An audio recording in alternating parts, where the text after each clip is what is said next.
He's the weirdo. He's the guy lowering the kid into the park. That's what I'm saying. It was also from the kid, the part from him taking the kid. Coke trying to go to bed.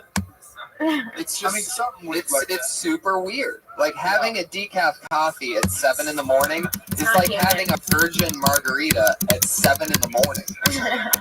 It's like saying no to a blowjob. Yeah. Writers Guild. I think you did two jokes almost within one joke, and it kind of took away from the whole joke. Okay. Because you have one joke was about decaf coffee, and the other joke is about someone buying chocolate milk and he doesn't have a kid with him, which is a joke about being a pedophile and trying to fucking get somebody out of there, which I think should be two separate jokes. Okay. Because humor is the guy's buying a chocolate milk, at least he's like getting people out of the line so you can get the coffee quicker or something along the lines of that.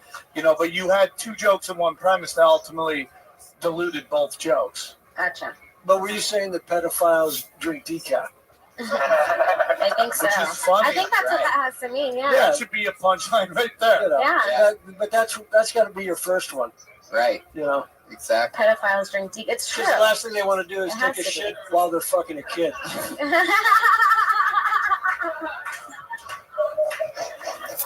That's so funny. And also, That's why I'm here. And of course, a pedophile would drink decaf at 7 a.m. because the kids are already in school. You don't get caffeinated until they're about to get out at like 2:30, 3 o'clock. Get fucking wired. Yeah. Okay, I guess pedophilia jokes aren't. No, I closed it on the huge laugh. And like you need caffeine to like take a Kurt pill Fox is too. like the Steve Harvey of the show right now. I just give you a look. That's a great look. Zoom in, camera one. You had two jokes there. You somehow can intertwine them better, separate them, and then make them one joke. That's all I'm saying. Because they're both funny. I agree with Sam because I've hurt his feelings a lot tonight. No, you didn't at all. Not one point. I'm dead on the inside, brother. Dead on the inside? Yeah. Why? Just give him the look. Give him the Harvey thing. You said what? Kim, that was good. Survey says yes, you are. Bing! Good joke.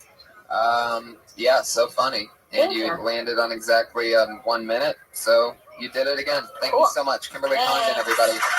She's on Twitter at Kimberly Condon, Instagram, all that stuff. Our other regular, super funny, super cool, awesome style. Put your hands together for Sarah Weinshank. What's up? Who the fuck decided to associate foil with the future? It's fucking trippy. Where they just like, yeah, there's gonna be a lot of meth. We're gonna need a lot of foil. No refrigeration and no microwaves. We're gonna need foil. We need a sponsor for the future. Reynolds is on it. What? We're barbecuing? The fuck? We could think of anything. The best thing we could come up with was aluminum foil in the future. Someone decided that, and that was a thing, guys. Look it the fuck up. Aluminum, why not saran wrap? We're so sprung on something that's fucking shiny. Makes no sense. Also, the name egg roll makes no sense. Why don't they just call it a mini Asian burrito? That's what they should call it. An oriental roller. All right. Oriental roller. I just I love that. Yeah, the tinfoil line is great. You know, you lose me right. I mean, it was like applause break worthy. I felt like, you know, it didn't even get, even though it got an applause break, I feel like it didn't really get what it deserved. And then, but what was interesting was right after that, I got confused immediately because you said what? You said you nailed it with the future thing. Everybody, I think, pictures the same thing. Somebody wearing like some kind of weird helmet or hat. Oh, is that what you're talking about? The helmet? I had no idea what you were talking about. But then what do you say? To set that up. What do you say right after that? I don't know, man. Yeah. Oh, you have no idea? I mean, like, honestly, I wanted to get all of my aluminum jokes out that, like, I lost track of time. And I was, like, really pissed off that I wasn't going to get Reynolds out. And that was, like, in my head. Wait, you're talking about the tinfoil hats, like the conspiracy theory people? That's the future part you're talking about? No, like, if you look up 1950s future, they're really into, like, fucking foil. Which is, you didn't tell anybody that. Yeah, I know Well, I you thought that everyone knew that. I don't know. Was that an assumption? When you Still, Google don't searches, assume anyone knows anything, really. Because Yeah. it's all part of the setup. I don't know if you watched the show, but nobody knows anything. I don't know. I think it works. I think most people probably picture. Like, there's definitely an association with foil in the future. I don't think it really matters. Yeah. Where do you guys get this believe from? that? It killed. The joke killed. I mean, you could, The joke killed, I had no idea what was going on. But- But it Oh, lost totally. steam because they're waiting for you to explain that line. You just came up with, when will foil become the future? And you're like, oh yeah. And it died off. We're like, okay, what exactly are you talking I about? thought I missed a news story or something. I Really? thought it was like, oh shit, I didn't read TMZ. What I will say is that you're much better on stage than the last couple times I've done the show. Not that you weren't good there, but man, your delivery is so much better. You're way more confident. It's fun to watch, man. Thank you. And I agree, but I will also tell you this as a friend. You said fuck 19 times in a minute. You're right. I opened with fuck. Not great. I don't think it's necessary. Yeah, I got You excited. gotta save it for special. You gotta use it. Occasions. It's like water in Waterworld. You know, it's you use it if you really believe it. You know, use it occasionally because when you write a joke out, if you're not saying fuck while you write the joke out, you don't need to say fuck on stage. That's really good advice. That's why I'm Great here. advice. Yeah. Thank Sure. you. Thank you so much, Sarah. That was a great Thank set. you. Very Awesome good. stuff. That's That's great. Aluminum Awesome. foil. Best outfit of the day. Best outfit. Thank you. Hey Tony, Ice Cream Fire's here again. Whoa! One of our favorite bands in the world, Ice Cream Fire. They're ladies and great. gentlemen. They're available on iTunes. Hey, we're listening to this right now. Scott Kidd, thank you so much. You're at Devo Kid on Twitter. That's Good job, man. You DOKIDD. stood strong. You didn't say a lot, but I knew you were You there. stood better than anyone's ever stood before. You killed on this pot. You're standing. And Is be, gonna blow up on be, this be pot. honest with me. Were you asleep for most of this? I thought you were. Kirk Fox, you're on Twitter at Kirk Fox. Yes, I am. Anything else you want to promote? That's fine. For those of you in third world countries, the test is coming out soon. Oh, I think it's all done. They already got it. They don't get it later. Like It's all good, man. I'm Tony Hinchcliffe. Our sponsor is Elise Lane, ELYSELAIN on Twitter. She's amazing. She made us great stuff tonight. Come see me in Red Band in Toronto Yeah, in November. that's right. Sam, what do you got? I am going to be at the Sacramento Punchline the weekend of November 13th, 14th, and 15th. Very excited to be headliner that weekend. And then New Year's, I will be doing Toronto at the Underground Cafe. I'll be doing the New Year's. Oh, that's the best. Yeah, dude. We're going to be there that entire first week of November. Whenever the Dark Comedy Festival is, we'll be at the Underground as well. Yeah, go see Sam at the Sacramento Punchline. I've done that club with you before. You were the first comedian ever I taken think me the there. three of us did it, Yeah, right? yeah. Yeah, it was a lot of fun. Yeah, it was a lot. Great show, guys. I'll be golfing Bel Air tomorrow. Kirk Fox is one of the funniest people I know. Thank you, live audience. I love you. Episode 75. Later.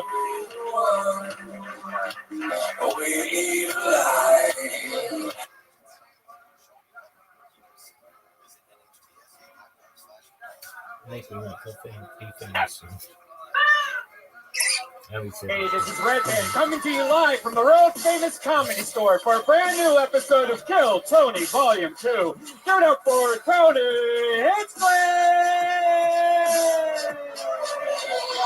How's everybody doing? Happy Monday to you. Here we are, back again. Kill Tony. Hi, everybody. Okie dokie, we lost you. It's good to be here. It's a live audience, as always. Hi, Brian. Hi, how you doing? Red Band is here, everybody. Come on. Yeah. I just flew in from New York City today. I had an amazing weekend there. I did some crazy stuff, and I performed at the Borgata in Atlantic City. But I flew in today, and I fly out tomorrow night because Brian and I are going to Toronto, everybody. I get another 6-hour flight. That's ridiculous. Why didn't you just stay in New York for a day? Because I'm obsessed with this show. I swear to God, I flew in just for this from across the country. That's crazy. I was on a fucking plane all day. I'm obsessed with it. I'm convinced that this is one of the best shows in all of comedy. I'm convinced. And I think some other people are convinced. I'm too. convinced. We've already sold hundreds of tickets. We are so close to selling out. Toronto, Friday night, Kill Tony in a fucking theater. Yeah. Toronto. The show you're at right now, you lucky 28 people. The gleaming 28 have no idea how exciting Friday is going to be. But this is our, I guess we would call this a practice run for Friday, even though it never changes. And Right. It's just a well-oiled machine. Yeah. It's pretty easy because it's just plug it in and we already know what to do. Yeah. So if any of you want to get a flight to Toronto, if you like tonight's show, you can get one and be there on Friday night. So you can double up. We are also roasting Ron Jeremy on Wednesday. Yeah. Which is very exciting. I've been doing my research on him, been watching some of his old porn. Pretty disturbing shit. He gives hope to, I guess, fat, hairy guys that have big dicks, so I'm on board. He is an animal. I wrote a few already. Would you guys like to be the only ones to know some of the jokes that I'm going to... All right. Well, it's in Toronto, so I'm going to say Ron hasn't been this far north since Vietnam. It's a little bit of a thinker. Think about it for a second. I know we're just getting into the show. How about this one? Ron Jeremy's been in the game a while. He's seen it go from hairy to landing strip to shaved, and that's just his back. Ron's dad was a physicist, and his mom was a book editor. Whoever said the apple doesn't fall far from the tree hasn't seen Ron Jeremy's descended testicles. It's a little bit of a thinker, too. Most of these are going to be farther in the lineup, and the crowd's already hot, which is basically the opposite of you guys. So if it's working on you, now the only thing that's hard about him is his arteries. I got an applause break on that. He played a plumber in many of his movies, but he looks like the kind of guy that doesn't flush. Oh, here's a good one. He's like fat. It's Ron Jeremy. You got to picture him on the stage, okay? Just let him sit there. I actually, no, they'll be behind you. Yeah, that would be so close. I like your excitement, guys. Fuck. I have one. It says... why don't you, Josh, I'm sorry for you listeners that are hearing this. Yeah, why don't you pull one more chair up here? It's better when people are towards the front than the back. Josh seats this place like it's a fucking airplane. The back. It's like, all right, fuck it. Thanks, Josh, for listening. So you picture fat Ron Jeremy on stage, right? How about this one? Ron, you didn't have to eat all those pizzas you fake delivered. That's the best one right there. Yeah, that's a big one. Of course, if people didn't down 12 inches of greasy mess, you wouldn't have a career. See, that's what we call a tag. That'll come right after that joke without conversation in the middle. Let me ask you guys this. Do you know the thing that Ron Jeremy is notoriously cheap? Have you guys heard that before, or is that a not known thing to complete strangers? Never heard that. Not really, right? It's such a known thing for people that know him, but it's good to know. That's exactly why I asked. He's the only guy that cuts his Viagra with Propecia. That's a really good one. But that mustache is great, or as he calls it, his cold sore umbrella. I love his movies, though. I give them 2 lotion-covered thumbs up. All right, I can't close with that one. I think you should close the pizza one. Ron, I didn't know you could get fat from eating ass. Damn, dude. I need to start this writing Well, thing. no, You just I have push to unlock. Dustin Diamond's going to be there, Screech, Oh. from Saved by the Bell. Screech, every time I watch Saved by the Bell, I think to myself, why couldn't there be a school shooting back then? See, this is the kind of thunder. These are just my notes for Wednesday. I'm so excited to get not my hands on Ron Jeremy, but I can't wait to talk shit about him. I should take this a little bit more seriously. I'm still convinced you should do some fun performance piece where you just do something, it breaks up the tone of the roast. Yeah. You should just go up there and tell the truth. Yeah. to Ron Jeremy about how he's probably changed your life. Like, I'd imagine Ron Jeremy is like your Buddha. Yeah, that's right. I'll tell me I picture a little Indian-style Ron Jeremy, like, over your fireplace. That'd be a great work of art, by the way. Who wouldn't want a Ron Jeremy Buddha? None of us does. Oh, yeah, you're right. Or else he would definitely be selling them. Right. I'm going to do something a little goofy tonight. We've had Jeff Richards perform here, one of our favorite people, and he played a few songs for us over a few episodes. I'm going to do something fun like that tonight because I saw this guy before a roast battle here a couple weeks ago, and I've seen him actually a few times. He plays music. He's a he's a comedian that plays music. Put your hands together for him. I think he's hilarious, so I asked him to come by. It's Pat Regan, everybody. Good job. Is he good? Heck yeah, Pat Regan, everyone.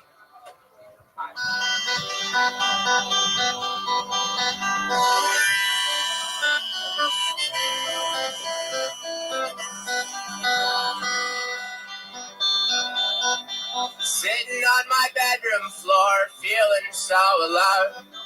Black out all the windows and disconnect the phone. No one calls me anyways, no one even cares. I could disappear like a ghost in a graveyard.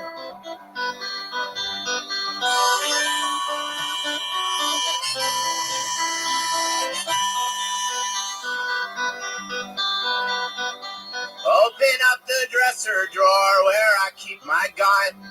The cold black steel looks up at me like shadows at the sun. I load it up with bullets and I down a glass of rum. It burns my throat, but that's okay, 'cause it numbs the pain.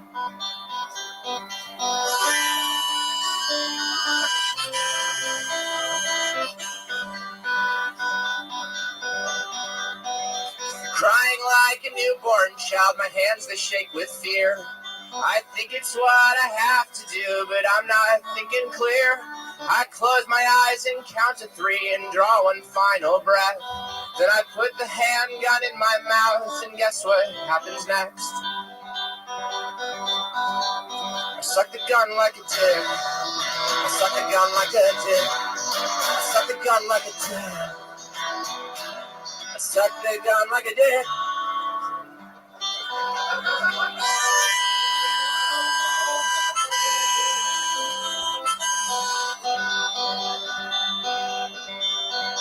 Gobble, gobble, gobble, gobble, yum, yum, yum, yum, yum. I want this 38 to shoot a load across my tongue. My troubles are forgotten, 'cause I'm having so much fun sucking this gun like a dick.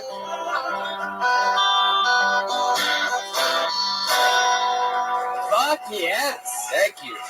The stylings of Pat Regan. Thank you so much, Pat. That was fucking awesome.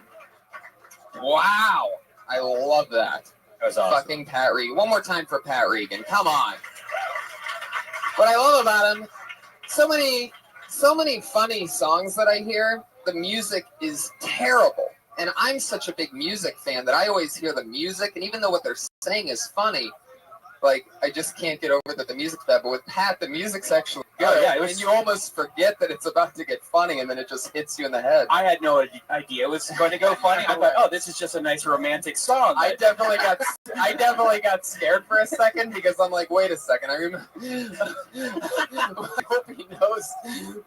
This is a comedy for a club. second, no, he does. I Yeah. know that. But for a second, I thought maybe just for a second, he's gonna play a real song. Right. That's what I thought. It's not gonna get I funny. totally thought that. I was like, is this a Dylan Next song? thing Is you it know, covered? he's sucking a gun like a dick. And- Pat Regan. That's awesome. Every week we only have one sponsor. She's the great Elise Lane, sitting right over there, everybody. Every listener of the show should follow her on everything. She's Elise Lane on Twitter, ELYSELAIN, and she's the girl with the pan on Instagram and Facebook. Look at this, everybody. This is the type of high-quality gourmet food that we get to eat every week because Elise is a recipe checker. Nope. That is a person who checks recipes for chefs that are writing cookbooks. She makes sure that they're good. That's her job. Think about that for a second. Soak it in. Think about what you do for a living.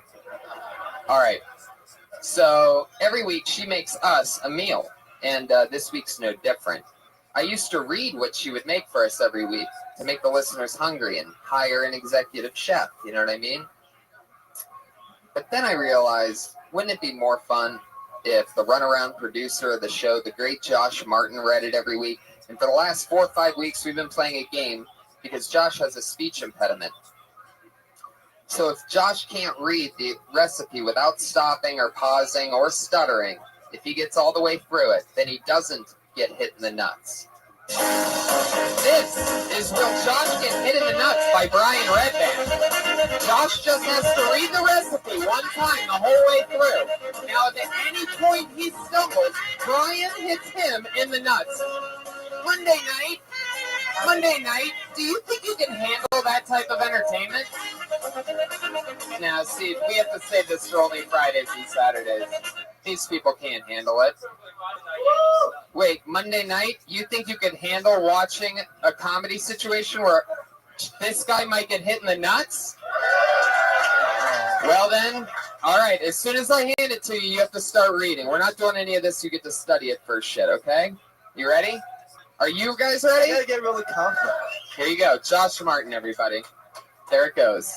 Okay, tonight's meal, roasted red and golden beet salad with baby kale, goat cheese, toasted almonds, and olive oil, marinated chicken breast, marinated in super color. I don't think this is marinated in super color. I wrote that last part. Good job, Josh. Elise wrote the recipe. He made it all the way through the recipe. After she handed it to me, I'll just read what's written here. Roasted red and golden beet salad with a baby kale, goat cheese, toasted almonds, olive oil, marinated chicken breast, marinated in supercalifragilisticexpialidocious is the part that I wrote in. What's so funny is that his stutter or his speech impediment, you could almost not understand what he was saying. He just wasn't pausing. It was just like, it's like, roasted red and golden beet salad with it was like Ari making noise. It was like Ari Shafir sucking a dick. You know, that's what it sounded like. Why would that? What? How do you know what that sounds like? Because Ari on stage kind of has like a. Oh yeah. He's sucking a dick. Oh, I see what you're saying. Fuck yeah, a little deep cut. Ari Shafir. Obsessed for you people with Ari Shafir posters on your walls. Well, every week we also have a head of security that keeps us safe, keeps an eye on us. This is one of our very favorite patriots. Put your hands together for him, everybody. It's Kevin Lee Light, Jesus Patriot. A lot of hosts of shows don't have Jesus Christ keeping their savior on the show. My show, I give you Jesus Christ. The fucking resurrection, as always. Kevin, how's it going? I'm excited to be here. You always have a good time. Thanks for having me. You're right. We always do have a good time. Look at that. Kevin Lee Lights. How old are these gloves? The gloves are probably... about a year. Yeah. How many people have worn them? About 70. Oh.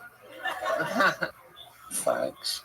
Anything crazy happened this weekend? You are West Hollywood Jesus, for those of you that don't know, but all of you should. He's been in many movies, music videos. He's a regular treat to see around here at the Comedy Store, a favorite of many of the funny comedians here that have taken the moment to chat with him. Super cool guy. But you're always in West Hollywood. This is a crazy weekend in West Hollywood. I was in New York City, so I missed crazy West Hollywood Halloween. What did you see? Anything? We had a rainstorm. We had 500,000 people out in the street. It rained here on Halloween? You fucking losers. Yeah. Should have been in New York City. I ended up in the middle of the parade. Yeah. I was in Vegas. I'll just say it. Me and Jeff Ross and his cousin, we jumped the barricade. And we just became part of the parade. We were just walking everything. Fucking million people, by the way. Their parade is, I thought, yeah, they say like, you know, West Hollywood is a big everything. They tell you this shit when you live here, but the truth is New York City just dwarfs us. It dwarfs this? Everything. Yes. They called this one a parade, but I didn't see anybody parading it, so I'm standing around. Did they actually parade? Oh, it was a parade, and there's huge, giant floats. Most of them playing Thriller, by the way. A lot of people didn't get very creative with their Halloween New York floats. I mean, I get it. Thriller's a big one, And basically, it's pretty blatant that these floats are just people on ecstasy listening to Thriller while going by a bunch of people. Like, they're dancing, but you can see in their eyes, like, this slight fear of, like, what the fuck am I doing? They didn't really realize they'd be on a moving live show for, like, an hour and a half. Yeah, I was knee deep in cocaine and ecstasy in Vegas, so I could have helped. You were really? Yeah. You were in Vegas for Yeah. Halloween? Yeah. Wow, never rains in Vegas. No, it didn't. It was very nice. Sat by the pool during the day, and then spent a lot of money on drugs all night. So if it was raining, then everybody was probably like slammed in venues and places, right? What were you doing? It sounded like you both had a lot more fun than I did. New York and Vegas. Everybody ran. It was as though a lion were chasing a herd of antelope. Everybody just scattered. And it didn't just rain. It poured, and it didn't give a warning. Wow. We were just standing there, and all of a sudden, boom, it came down. So it was a fun show watching everybody head for cover. The folks who were too drunk just kind of stood there. And Do you dress up for Halloween, or do you just stick with Jesus? I mean, every day's Halloween for you, right? Every day is Christmas. Right. He dresses up as the devil on Halloween. That would be awesome. I think maybe in the That would first be year. great. Right, I posed with a lot of devils and a few Jesuses, some black Jesuses this year as well. Ooh, a black Jesus? A bunch of black Jesus. Wow. It's a big year for black Jesus. Is it really? Yeah, it is. Were there any white people doing blackface Jesus? No, but Pete C suggested that I shoe polish my face, and that if I didn't, I was really off my game. I wonder if Pete C knows that they make makeup now, and you wouldn't have to use actual shoe polish. That's an interesting suggestion. Hey man, you should totally gasoline your eyes for I'm pretty sure they Well, he does it the old way. We used to do it in the Midwest. Right. Ohio. Shoe polish. Yeah. We meet up at the meetings and Right. stuff. I have face cancer and I don't know why. Guys, we have such an exciting show lined up for you. You ready to meet your guests tonight? Put your hands together for the great Paul Provenza and Matt Fultron. Yeah, that's right, Chuck, man. That's what you gotta do. You got to tell them just like that. You know what I'm saying? Welcome, Paul's first time, Matt's second time on the show. I'm super excited to have you guys here.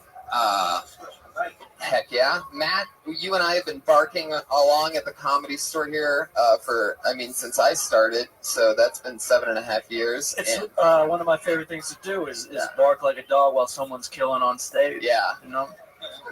So somebody might get that treatment tonight. Yeah. That is the That's sound you'll you warm want up to to hear. it, don't worry. If you're killing downstairs in the original room and you hear that, it's a double confirm that you're killing, because that means you're killing with Fultron. And it feels like you're killing on Arsenio. It's very Arsenio. Very Arsenio. It's like Arsenio Fantasy Camp.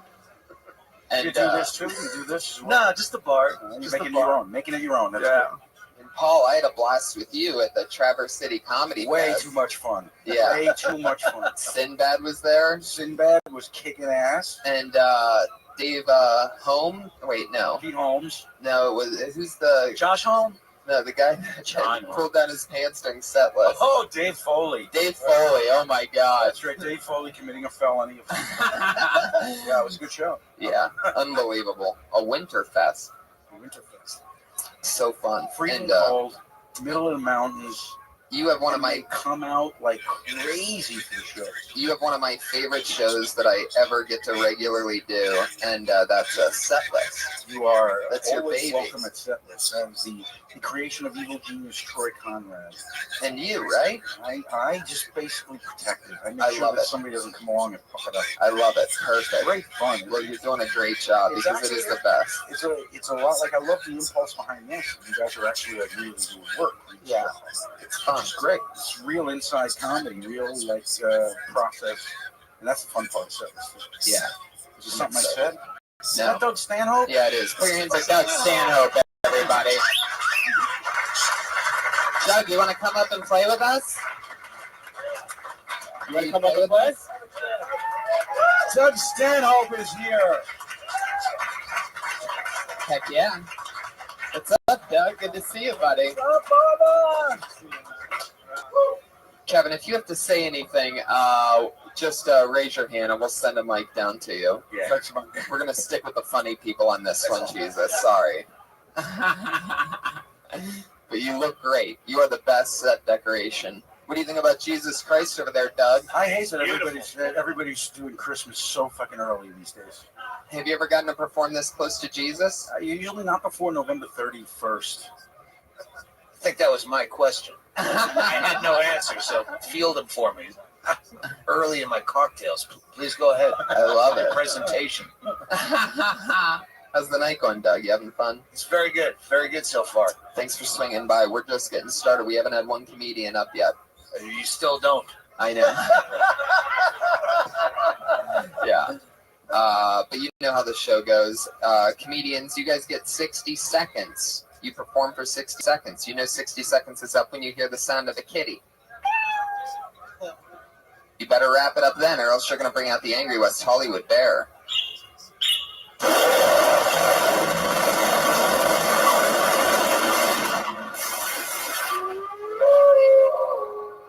There you have it. That's what it sounds like. A lot of noise on that one. It's like a morning zoo show. Yeah, it is. It's getting there. Oppity. It's Big Mike and the angry West Hollywood bear in the bar. And now you're sitting with traffic. Heck yeah. All right, let's see what happens here. Your first comedian doing a minute tonight goes by the name of Kevin DeVore.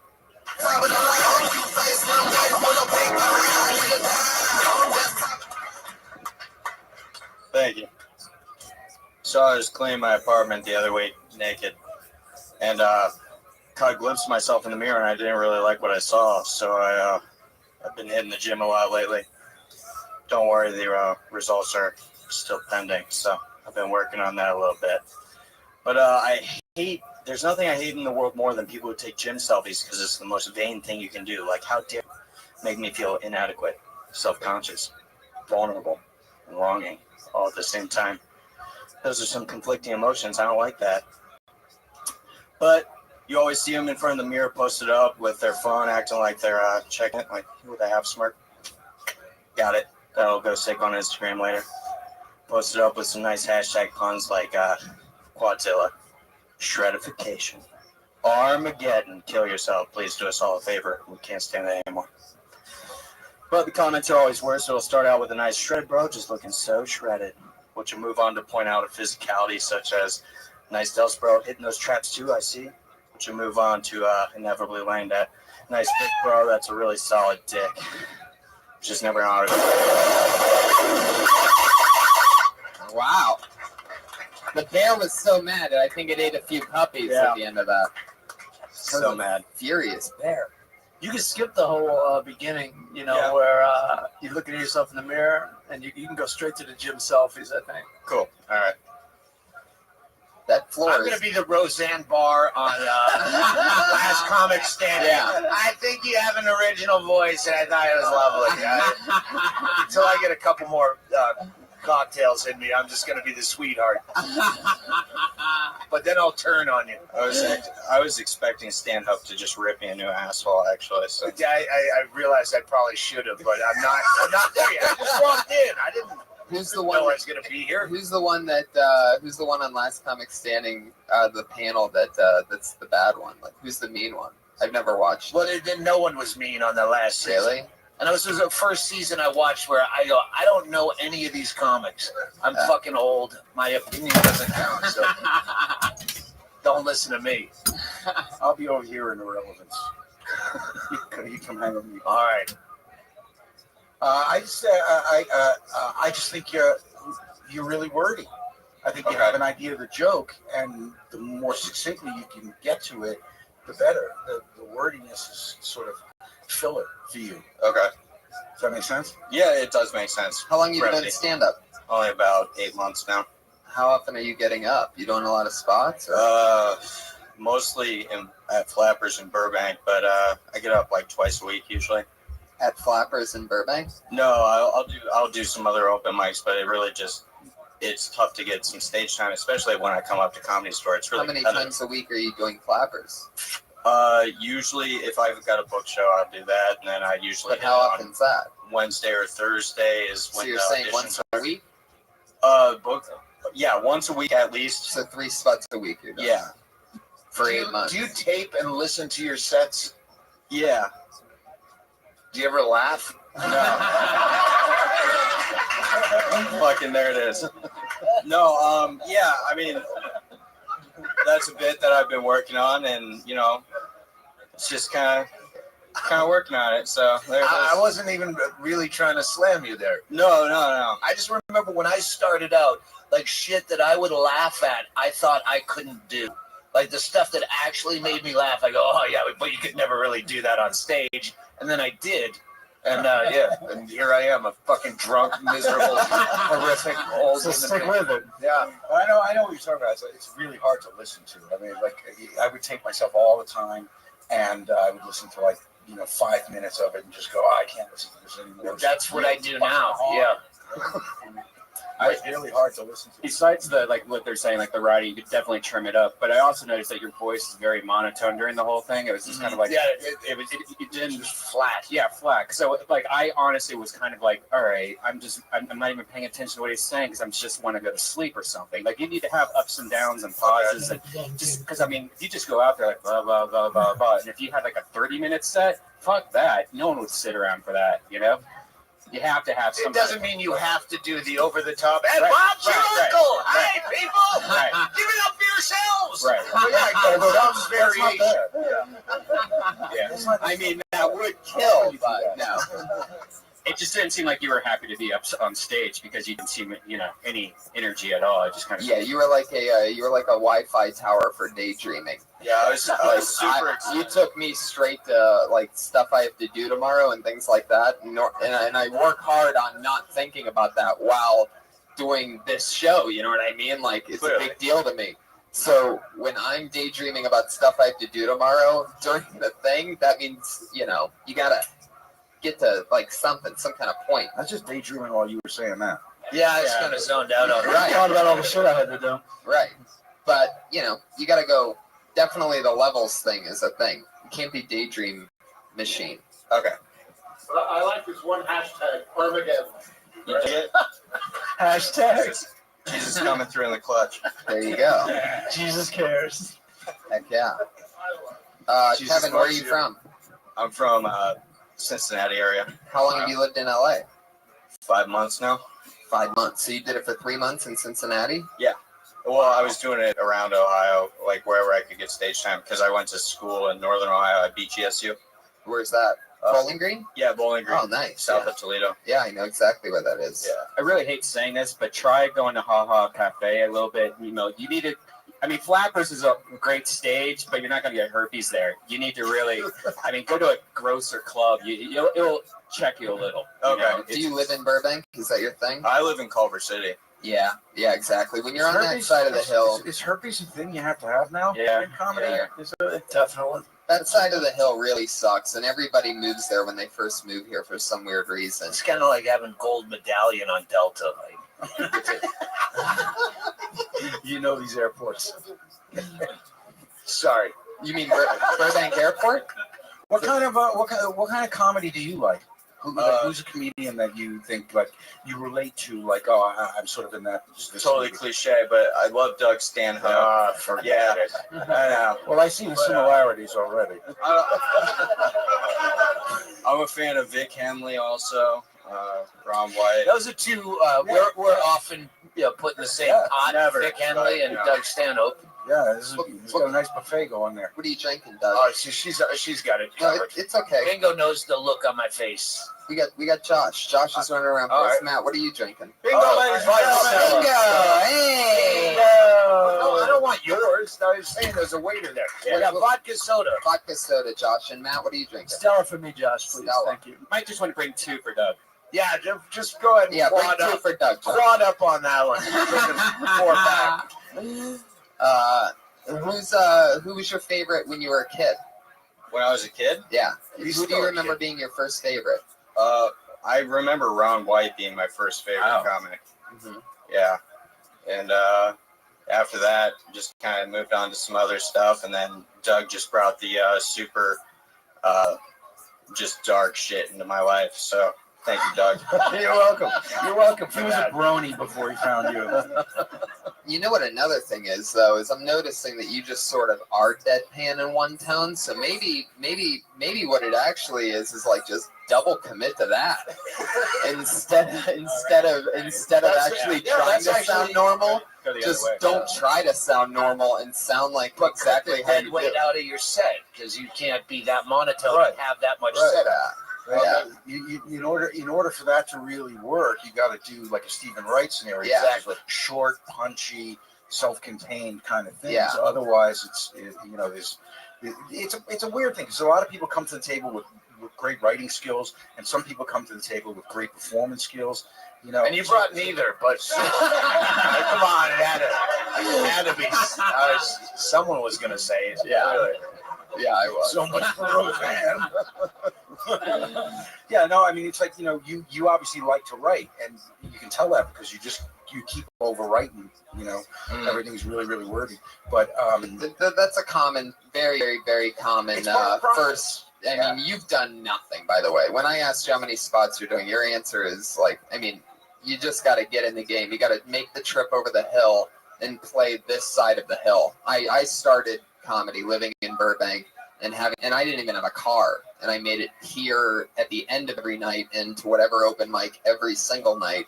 Once you get in, you got to get in all the way. You can't just He rode his bike here. Yeah.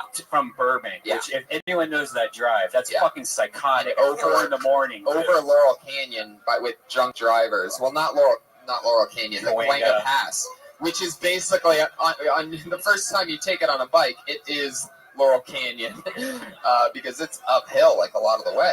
But I mean, you either want it or you don't. You could die in flappers. You just gotta Flappers isn't really it's not really an option to get your chops at all. Flappers is not an option.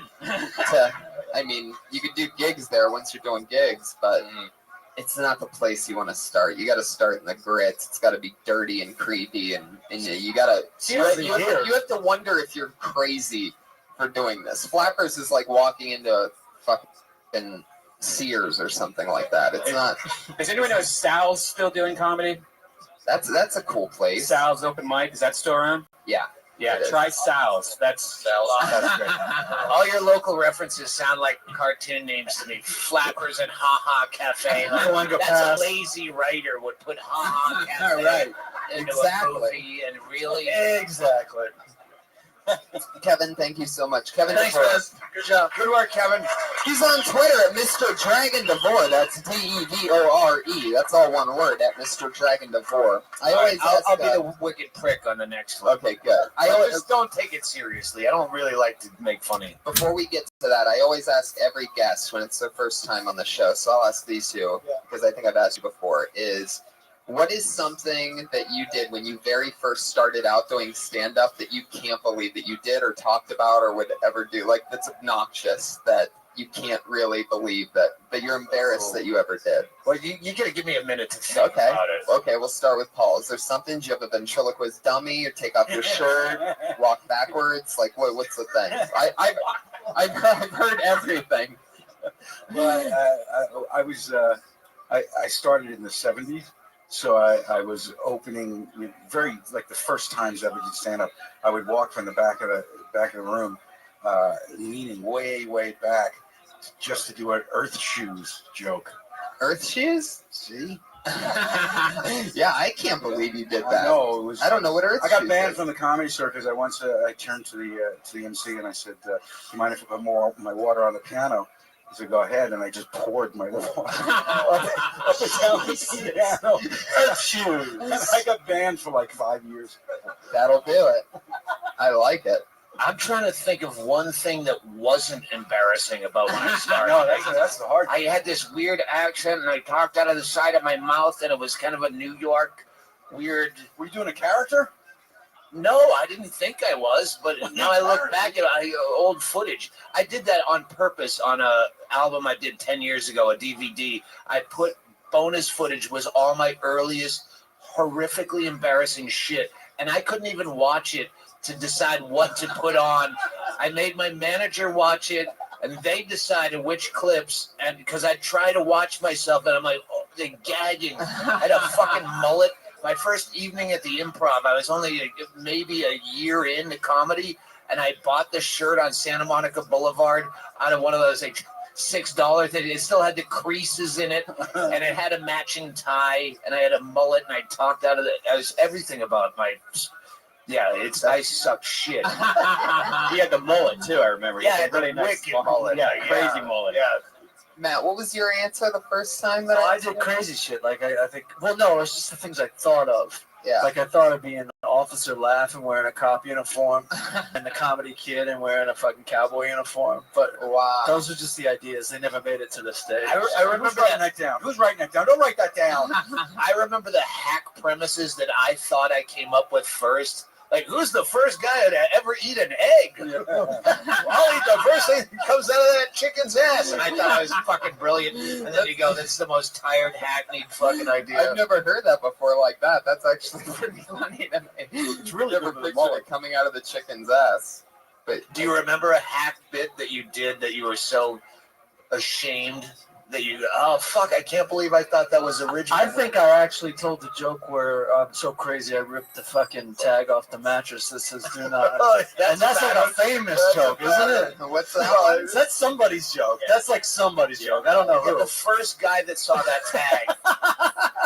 And the 7086 guy that saw the tag. It's weird when Twitter will keep you in check, where the first thing you think of, you used to know to dismiss as a comic, but now you can just go to Twitter and prove that you are right in dismissing the first joke you have about a topic.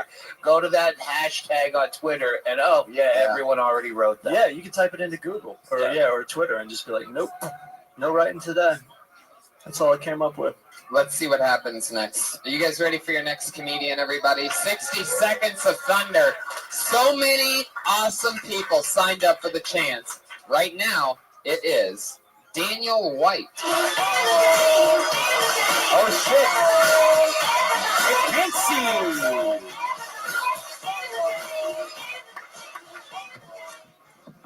Folks, my name's Daniel White, and my name might sound familiar because you might have seen it on your guys' ballots, your sample ballots. I'm running for, LA Secretary of Transportation for LA County. No, seriously. As a bus rider, I feel that our buses are far too overcrowded with people that don't really smell that nice. And there's a lot of traffic here. I have to be on the bus a long time, and I absorb these smells. So, if I am elected, I will make sure that there are more buses on the streets in order to relieve congestion on the buses. I will make sure that anybody sitting in an open seat next to the aisle when a window seat is open next to them will be immediately ejected. And if I'm elected, I will no longer ride the bus. Good job, brother. Fuck yeah. 57 seconds of thunder and lightning from Daniel White. It did pay off at the end, at least. Yeah. I missed a couple lines. I thought you were going to be wicked on this one, Doug. What's that? I thought you were going to be wicked on this one. Well, I was getting to that. Oh, okay. Oh, you little Yeah, freak. you can't just close strong. Right. You're gonna have something in the middle there. Yeah. But it went somewhere. He has the idea, right? He's got the basic idea of making an arc to the story, right? Yeah. Except the story was lacking. I think if you came up with more extreme examples, yeah, just nuttier shit, I think it'd be better. Yeah. And also made it, more convincing that you're actually running, maybe, too. Yeah, It's like, instead of just saying, I'm running, really, I am. Are you really running? No, I threw it on there's an election coming up, and I thought about it. I just threw it together on the bus on the way here. I'm writing you in, man. I like the end of your set. There you go. If there were more bus riders in the crowd, I think you might have gotten a warmer response. This stuff would kill. Uber's killing the bus. I'm telling you, Uber is destroying bus riding forever. Yeah. Your minute would slay on the 217. Yeah. That's a Fairfax to This Hollywood. guy knows what I'm talking about. Yeah, can I get a transfer to a punchline? Daniel, you have to admit, it must have been pretty fun being the best dressed guy on the Metro, right? I mean, that blazer's crushing. Is that a new one? No, this one's just to be partially convincing for the act tonight. Now, what's interesting, I'll give you guys a little background. I'm pretty sure this is your third week in a row getting on. I missed. This is my fourth. Basically 3 out of 4. Yes. And the first 2 times I remember it was very religious, like 10 Commandment jokes and like what was the deal with Moses, and stuff like that. And so it's interesting that you made such an extreme jump. It's sort of exciting that at least you're trying to what? To branch out to buses. He's writing new material. Yeah. Be relatable. Yeah. He's writing Bus shit. riders. He Yeah. wrote that tonight. Yeah. And it's Which is why I hate fucking improv. Give me the shit you worked out. But that's admirable. Well, there is something fearless in setting that whole. You're really basically using the whole time to set up one punchline. That's fearless, and you did pay it off, which is pretty great. So there's a lot to be said for that. I mean, you obviously knew where you were headed, and you landed it. There's something there. you just started recently, right? Right. How long ago? I've only been seriously writing for a couple months. I've only been performing. This is my first time. It was 4 weeks ago when Attell was here. Holy shit. Yeah. That's How great. long you been riding the bus? A lot longer. A lot longer. Probably. How long? Oh, how old am I? 27? Fucking 14 years? Wow. Do you know how to You should drive? have more material. Yeah, I have a driver's license. I'm just a dope person. Well, that's fun. Where have you been getting up? Have you been doing spots other than here I've been going up at the Improv in here. at the open mic? Yes. Yeah. Do you go other places? Not yet. I'm still looking at a couple other places. I think Marty's is another place. Sal's. I've looked at that. Yeah. Marty's or Morty's. Morty's. I don't even know what that is. It's death. Just I've skip never that. been there. Yeah. They make you pay, I think. Yeah. It's Yeah, death. you never do one. where they How make does you pay. this thing work? Is this some kind of scam bringer show? Do you have to pay to get in here for hopefully your lucky lottery ticket comes up like Willy Wonka so you can do 60 seconds in front of a bored crowd of friends? Literally nobody ever pays to get in here. All right. We've never sold a ticket for this show. I paid to get in. We charge. Yeah, the setup was like I think what Matt said, that you punched up the ideas a little bit more extreme because you almost sold it like you were really running for it, which is fine. I Because thought then you were. the payoff, I thought you were too, and the payoff works. But I think if you took Matt's advice and made like the setup a little bit more silly and crazier, that we would still believe it, but it would be a little bit more easy to listen to. Because at first, I thought you were really running and you were using this time to get on a podcast so that you get the word out that you're actually running for this. Yeah, that's kind of. Yeah. More racist, that would make me vote basically. for you. That shows some initiative. Is this a podcast? Oh yeah. Yeah. And then again, you could also just lose all the jargon and just get right to the point, which is you ride the bus and you hate it and you were thinking about running for whatever, but then you realized if you got that you wouldn't be on the bus anymore. Yeah, you can make it almost Well, one line. he did say that he wrote this on the bus today, so Right. No, we yeah. really have time to go over it. Yeah. No, but yeah, that's what I'm saying. Is I'm just saying Speed it up, when you hit the notebook tonight or tomorrow or whenever, you could lose a lot of the crap. The crappy poo poo. Crappy poo-poo. Daniel, what else is going on exciting in your life? You still live with your parents? Oh no, I do not live with my parents. Oh, you just look like you live with your parents. Thank you very much. So what do you have, a roommate? What's your situation? I live with my brother in Century City. Ooh, fancy. What does your brother do? My brother's a chef at Goldie's and then a little secret joint on 3rd. Your parents I bet he live doesn't better? take the fucking bus. Oh, he takes the bus. Oh. Living in Century City, broke. Oh wait, listen to that. That's a shit. That's fun. Yeah. That's what's happening in other places. Hey, sample that for the podcast. I'm on it. We're gonna lay it all over. This. So Daniel, how long have you and your brother lived out here? I've lived out here for 3 years. I went to UCLA, graduated a year ago. I transferred in there, and he's been here only for the last year. What's your degree in? My degree's in political science. Oh, there you go. Yeah, that's why I'm doing this. So yeah, every joke should be you running for something. That's That's your hook. Go with it. Yeah, you just been crowned it. I think you should totally roll with that. Fuck yeah, Daniel. Well, it was nice to see you again. Very much, Rock and Tony. roll. Thanks, Brett. Thanks, Daniel. That guy's got a hell of an Adam's apple. All right, the next comic I'm just going to waver on. I'm going to waffle. I'm going to go, you know what? On second thought, that wasn't really a really clever premise after all. But no, it's kind of clever. Go back and forth. Yeah, I'll just go back and forth. Stanhope. First season, the last comic. I'm just gonna fucking get on their ass. I feel like I've Old seen this school. name before. Put your hands together for Dusty Lester, everybody. Picture me rolling, sixes, money folding, bitches, honeys, and swollen. What is it? D-A-N-O comedy. D-A-N-N-O comedy. Dusty Lester, everybody. Here he is. What's up, folks? I'm going to go ahead and tell you about the first time I started into comedy. Me and my girlfriend went down to this club in Atlanta, and I got inside. I got on stage. I got about 3 or 4 words out of my mouth. And this big old black lady stands up in the background, and she's like, "You ain't funny. You need to kill yourself." It embarrassed the daylights out of me. I put the mic in the stand. I walked the stage. I grabbed my girlfriend, and we left. And on the ride home, I was telling my girlfriend, "Honey, if you ever embarrass me like that again..."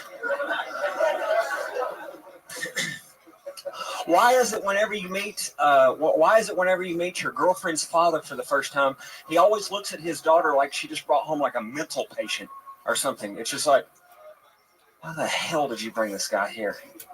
And I don't care what it is. I can never impress my girlfriend's father. I can never impress my girlfriend's father. I can't do it. I just cannot do it. If I told my father-in-law that I got a job working as a sergeant for the military, he'd still look at me like I was a damn yoga instructor.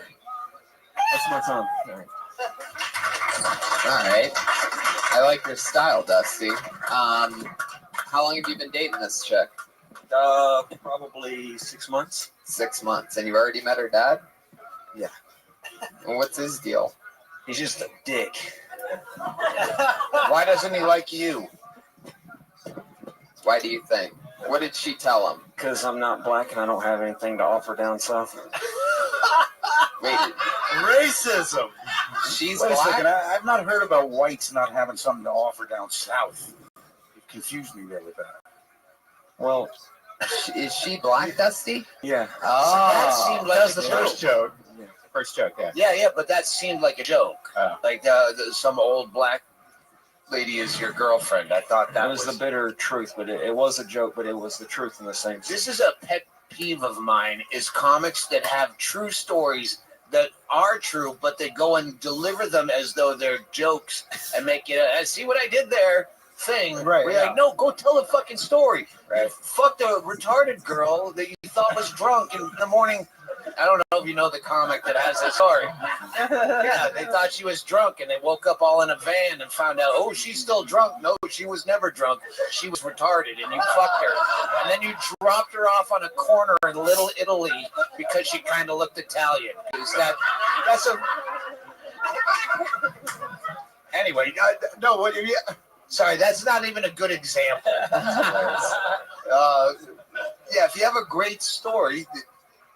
yeah, You can't make it sound like a clever joke. right. But And that could be really interesting, too, that you're not accepted in a black family. You know?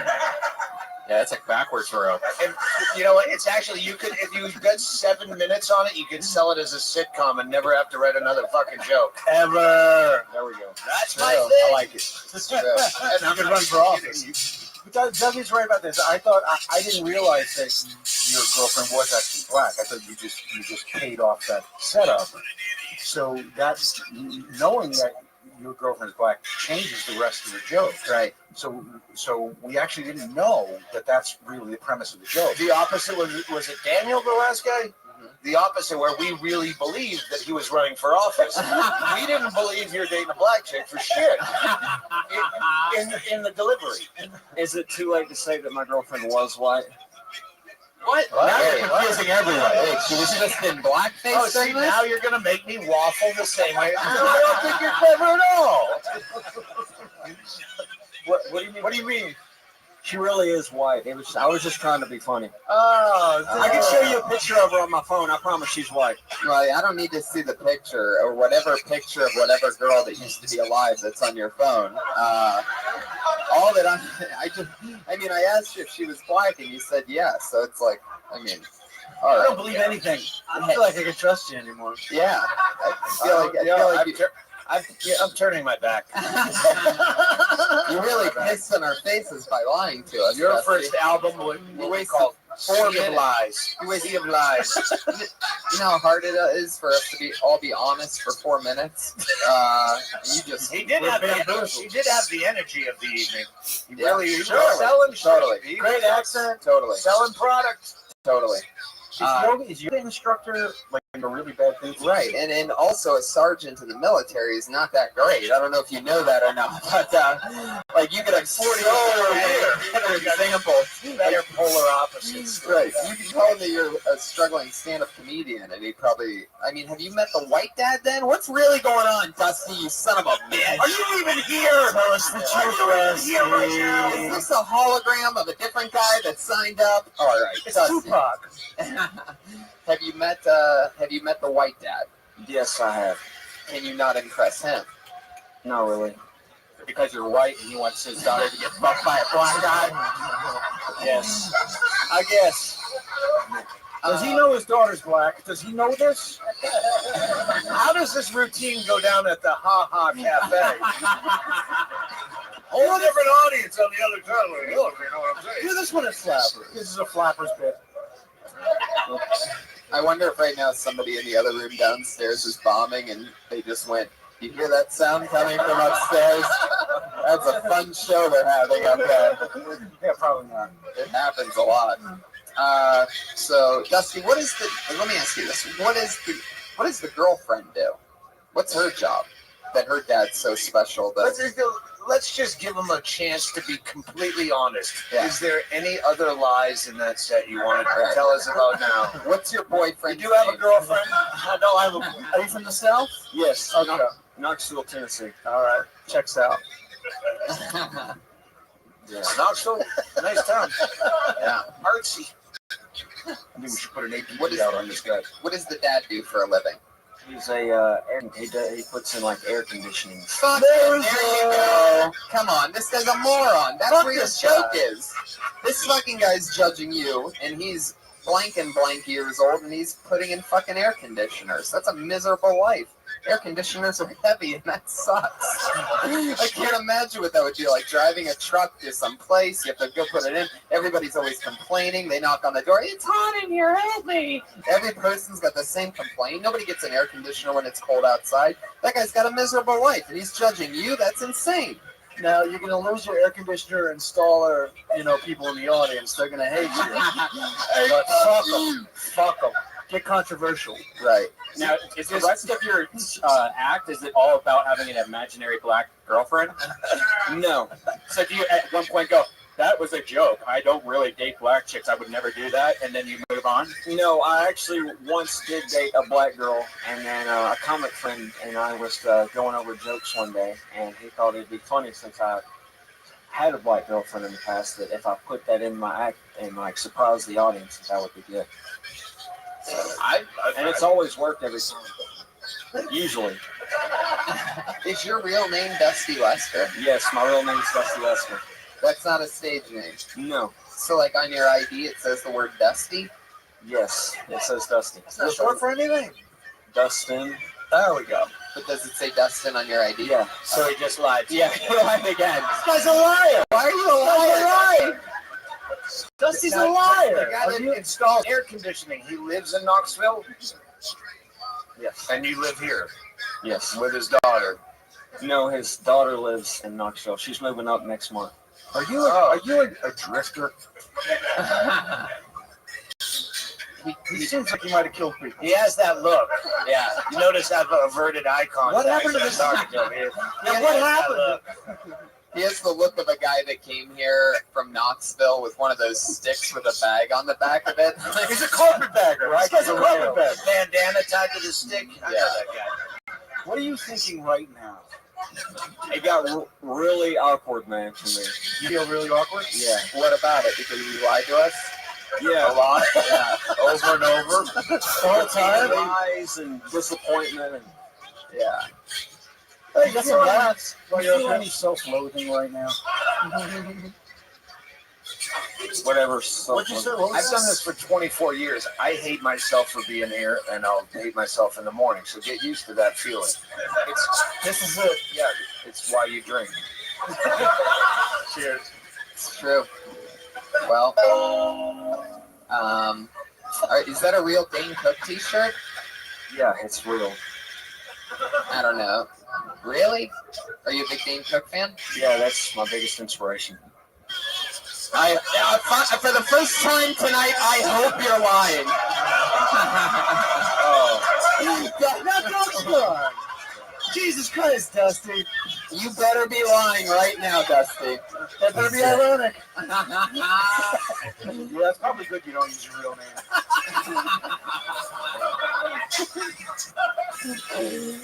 Oh, shit.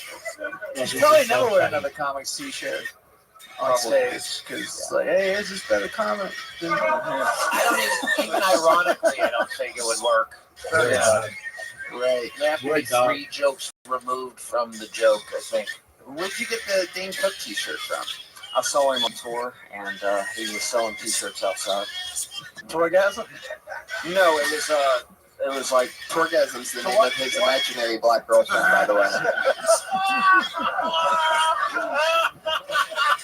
Come on! That was fucking funny. That funny thing has been said in this so tired. What is it about Dane Cook that inspires? So Just his energy. I love his energy. in I just my love heart his jokes and his tonight. observation. He relates to me very well, except for the black lady, of course. Love. Oh, it's love. Can you stop besmirching the name of a woman who never existed? Reason. Oh, shit. Well, all right. How long do you... Okay. How long have you had that t-shirt for? Since, I think it's October of 2013. Okay. Just curious. Dusty, thank you so much. Dusty Lester. Can we change the name of the show to I felt like I was in the wings over here for a minute. Sorry. You should get rid of that shirt, Dusty. you should be liar, liar, shirts on fire. You should burn that fucking thing. Get Yakov Smirnoff on the back, and then Dane Cook on the front. And I don't know, is he serious or? Buy every Pryor album immediately. My other guy, you should get Vic Henley on the front and me on the back. Now that'd be funnier. All right. Was somebody walking in my car? Dusty, I can tell you're really disappointed, bro. We're just trying to make a show out of all this stuff you just did. That was a hell of a minute. We're probably the best so far, so thank you so much, Good Dusty. job. Good job, Lester, guys. We had fun with you, man. It takes more balls to come up here and sit with a fucking... That's what I said. I'd feel bad. No, but it's good. He knows what he's signing he knows what he's signing up for. I think we were picking on Dane Cook. Not Right. really, Yeah. You know what I mean? Yeah. Exactly. I don't fuck around with Jesus, but Dane Cook will be at the Improv, walking in the front door at 10:45 this Wednesday, 10:45 p.m. as he does every single Wednesday. So you can meet him there, give him a kiss. Yeah. give him a Dusty t-shirt. You should wear that shirt. What's his give him his hand signal or whatever the fuck it is. Oh wow, you threw that up quick, like some kind of gay gang member. Dusty, thank you, buddy. I can't believe you have a Dane Cook shirt. He's on Twitter. I also can't believe you're on Twitter. At Lester Dusty. Knoxville is an artsy town. In the morning What was your black girlfriend's name? What was that short for? Was that on her driver's license? Lexi and Dusty. Lexi and Dusty. felt this way. So natural. In my Dusty and Dusty. All right. Wow. We've seen this guy a couple of times. This is one of our favorites. Put your hands together for Tim Sam.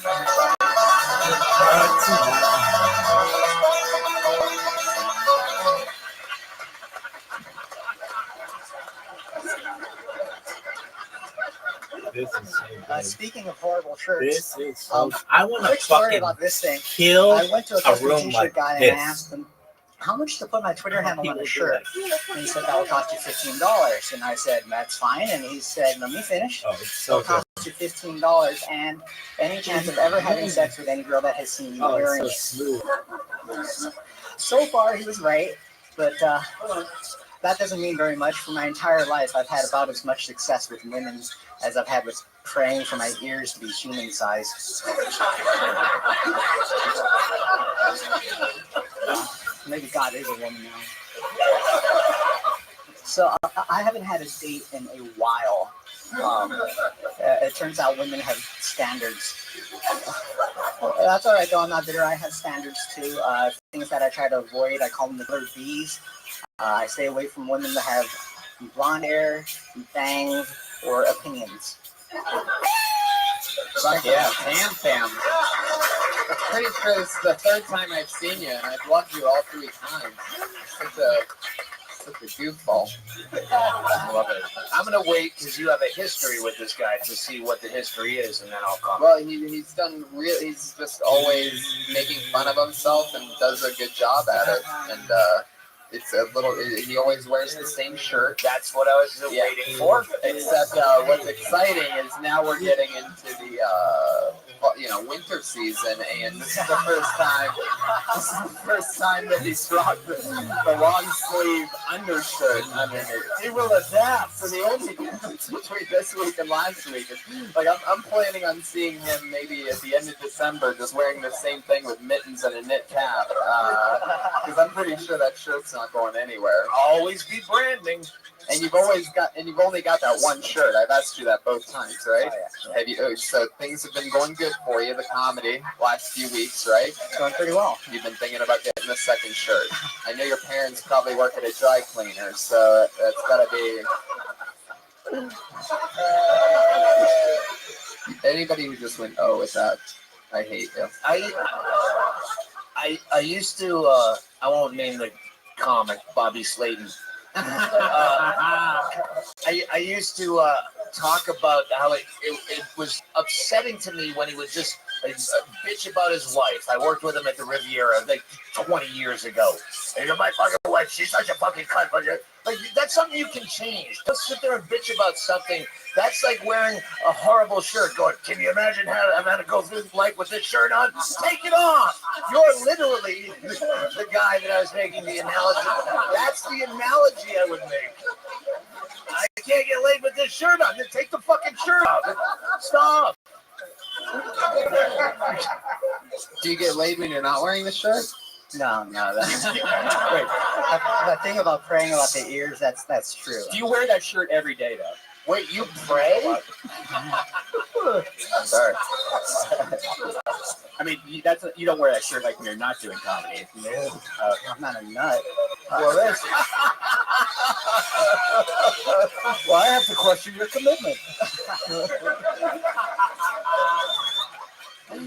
It would be funnier for you to wear that shirt on a date than that guy wearing a Dane Cook shirt during his set. That would be funny. Would you ever wear a Dane Cook t-shirt? On a date? Dusty came along with me and brought his girlfriend. You looked away. Which one? Before girlfriend there. Which one? The white one or the black one? I was trying to decide. Would you ever consider using the Pulitzer Prize winning photograph of the as a headshot? That is album cover ever. That is such a fucking great idea. As a headshot. Oh my god. But with the t-shirt, it's gotta have Photoshop on. And you gotta get on this quick before Bobby Lee hears about this idea. Yes, I will help you Photoshop that. We'll take a photo tonight. We'll look at the picture and I'll help you Photoshop. I'll do it tonight for you. That's hilarious. You know, if that doesn't get you laid, then you really got a problem. If you're not calling a Dusty, I'll do it. And the best part of that picture is I'm pretty sure the guy's not wearing a shirt, so you can take that off and save yourself. He's not wearing a shirt? I don't think so. Maybe a white beater? Nothing. You weren't a military thing? Yeah, he's a cop. Wasn't he like a... The black guy laugh is amazing. I feel like that's a sound effect. There's a black guy in here? Yeah. Oh, come on, Doug. Come on, Doug. Come back. It's just a white guy with a really black laugh. All right. Hey, I think he's got a sister. Tam, have you ever been with a black woman? Have you ever been with anything other than an Asian woman? Yes. What have you been with? White girls, Hispanic girls. Oh, multiples of each, huh? White girls, Hispanic Just girls. destroy it. That's exciting. Just throwing them bras on the floor. Sounds like you're doing fine. They weren't free. What's that? They weren't free. Yeah. Yeah. Good looks. So you got the $100 GFE at the. That's why you don't have money for more shirts. See, that's true. That's got to be a crazy part about being Asian. Is that if you're gonna buy sex, you have to find massage parlors that aren't Asian. That's got to be like fucking, trying to figure out a Rubik's cube or something. I don't know. I'm not good at Rubik's cube, so that's a challenge for me. I only tried a couple times, but anyway, you have any jokes about that? Like, because that has to be hilarious. Yes. I would love to hear your. Do you know if you did the massage parlor? Or do you Tell do us the a good prostitute story. I have a bit. I have a couple of minutes on it. If you want. No, it's already a bit. No, never mind. No, I don't have any good story. Right. It's great. Last hooker. do you say Last hooker you got? How long ago? 6 months. Where'd you go? Internet or like storefront? Craigslist. Oh, Craig's. really? Craig's? Wow, that's fucking crazy. But I guess What's your I forget what it's like to be broke. What's your big fetish? Getting fucked by undercover cops? Craigslist. That's risky business, man. Fuck yeah. So, you use condoms with all these prostitutes? Yes. Extra small? What are we dealing with here? They make them in your size? Smarties? Use a Smartie wrapper? That's a little bit of an inside reference, but if you paint the picture, guys, that's a Your tiny condoms unit. say at Tam Fam Comedy on them? good work, sir. That Tam. Just Once again, I don't think you're really committed. Well, Tampax, we really, really like Yeah, you. good job, man. Funny stuff. Tam Fam, who's on Twitter at Tam Fam Comedy. So much fun. I love his style. He's one of two. Is there any single person in here that is here solely for entertainment and not with a friend or hoping to be chosen out of a bucket? Is there even... No, you're not. Those people You're there. Iggy Pop. You're here to fucking hopefully revive your career. Doug, these people here are civilians. The people up there are comedians. That's and the people here are the regular...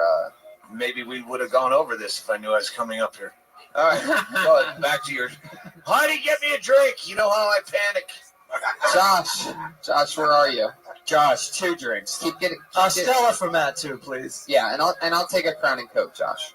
Thanks, Josh. Thanks, Josh. Drinks all around, Josh.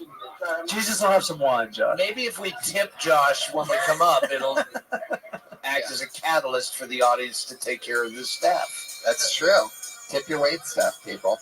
You must.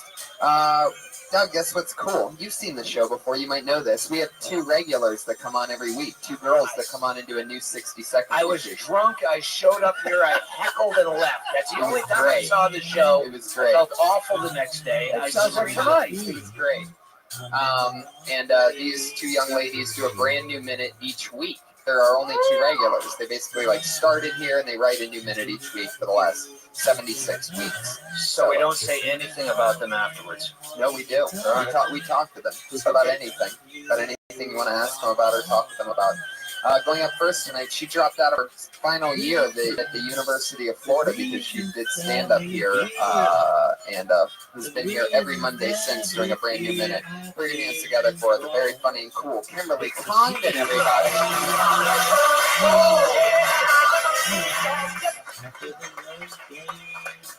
Guys, I'm in a bad mood today.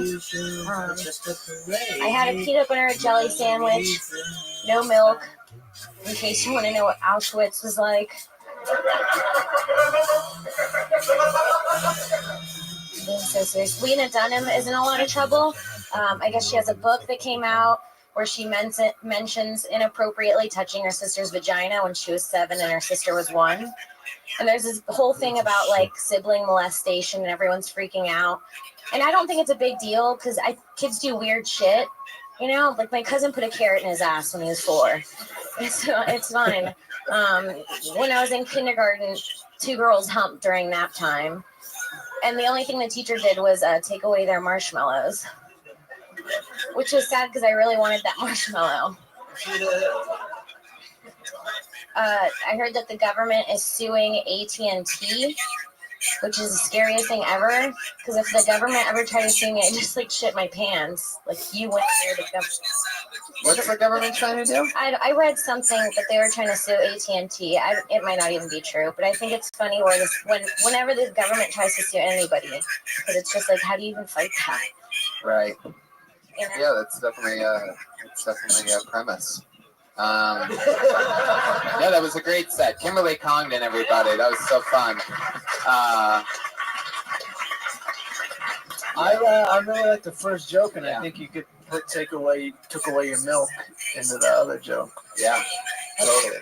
Cool. And I like the lesbian part of the joke too. Yeah, all I heard was fingering a 1-year-old. Yeah. That sticks with you.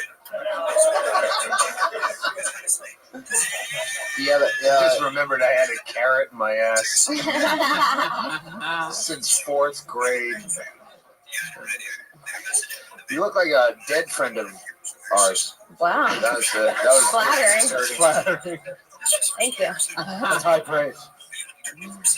I mean, before she was dead. Cool. I had nothing else. It's all you guys. Kim, was this your first Halloween in LA this weekend?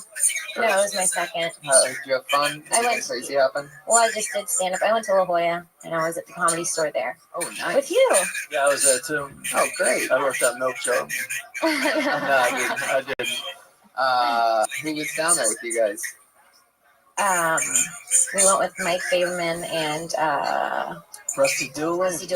Oh, nice. You guys all went up? Oh, yeah, it was Rusty Dooley's weekend, Halloween. Yep, Totally it was makes fun. sense. Tons of people there on Halloween.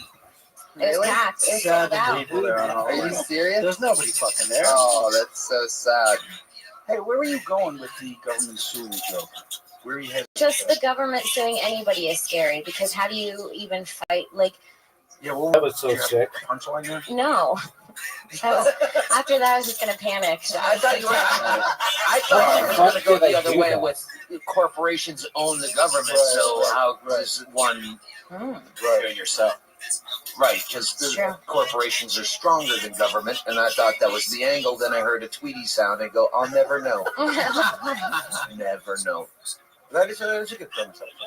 My premise is better. You had some Fuck great- you. You're gonna pick her over me. I was talking about yours. I was talking about yours. I had a better premise. I thought you had some really good laughs there, and you were again. You sort of like knew where you were going, and you headed for them. Thank you. I think that was a good minute. Yeah, very fun. Absolutely. The girls bring it. They have it down to a whole system. Like, I mean, she And knew you what do she a knew new what she minute was every doing. week. Yeah. For Like, did she you knew say what she 76 weeks or something? Yeah. She knew what she was doing there. Like, for example, she does the show so much that if she just starts a joke with a premise as her very last joke after doing good, that means that one of us, which you did, is going to organically write a better version of the premise that has a punchline, and it only affects her negatively if we happen to ask what was going to be the punchline of that Hey, can I joke. get another cocktail?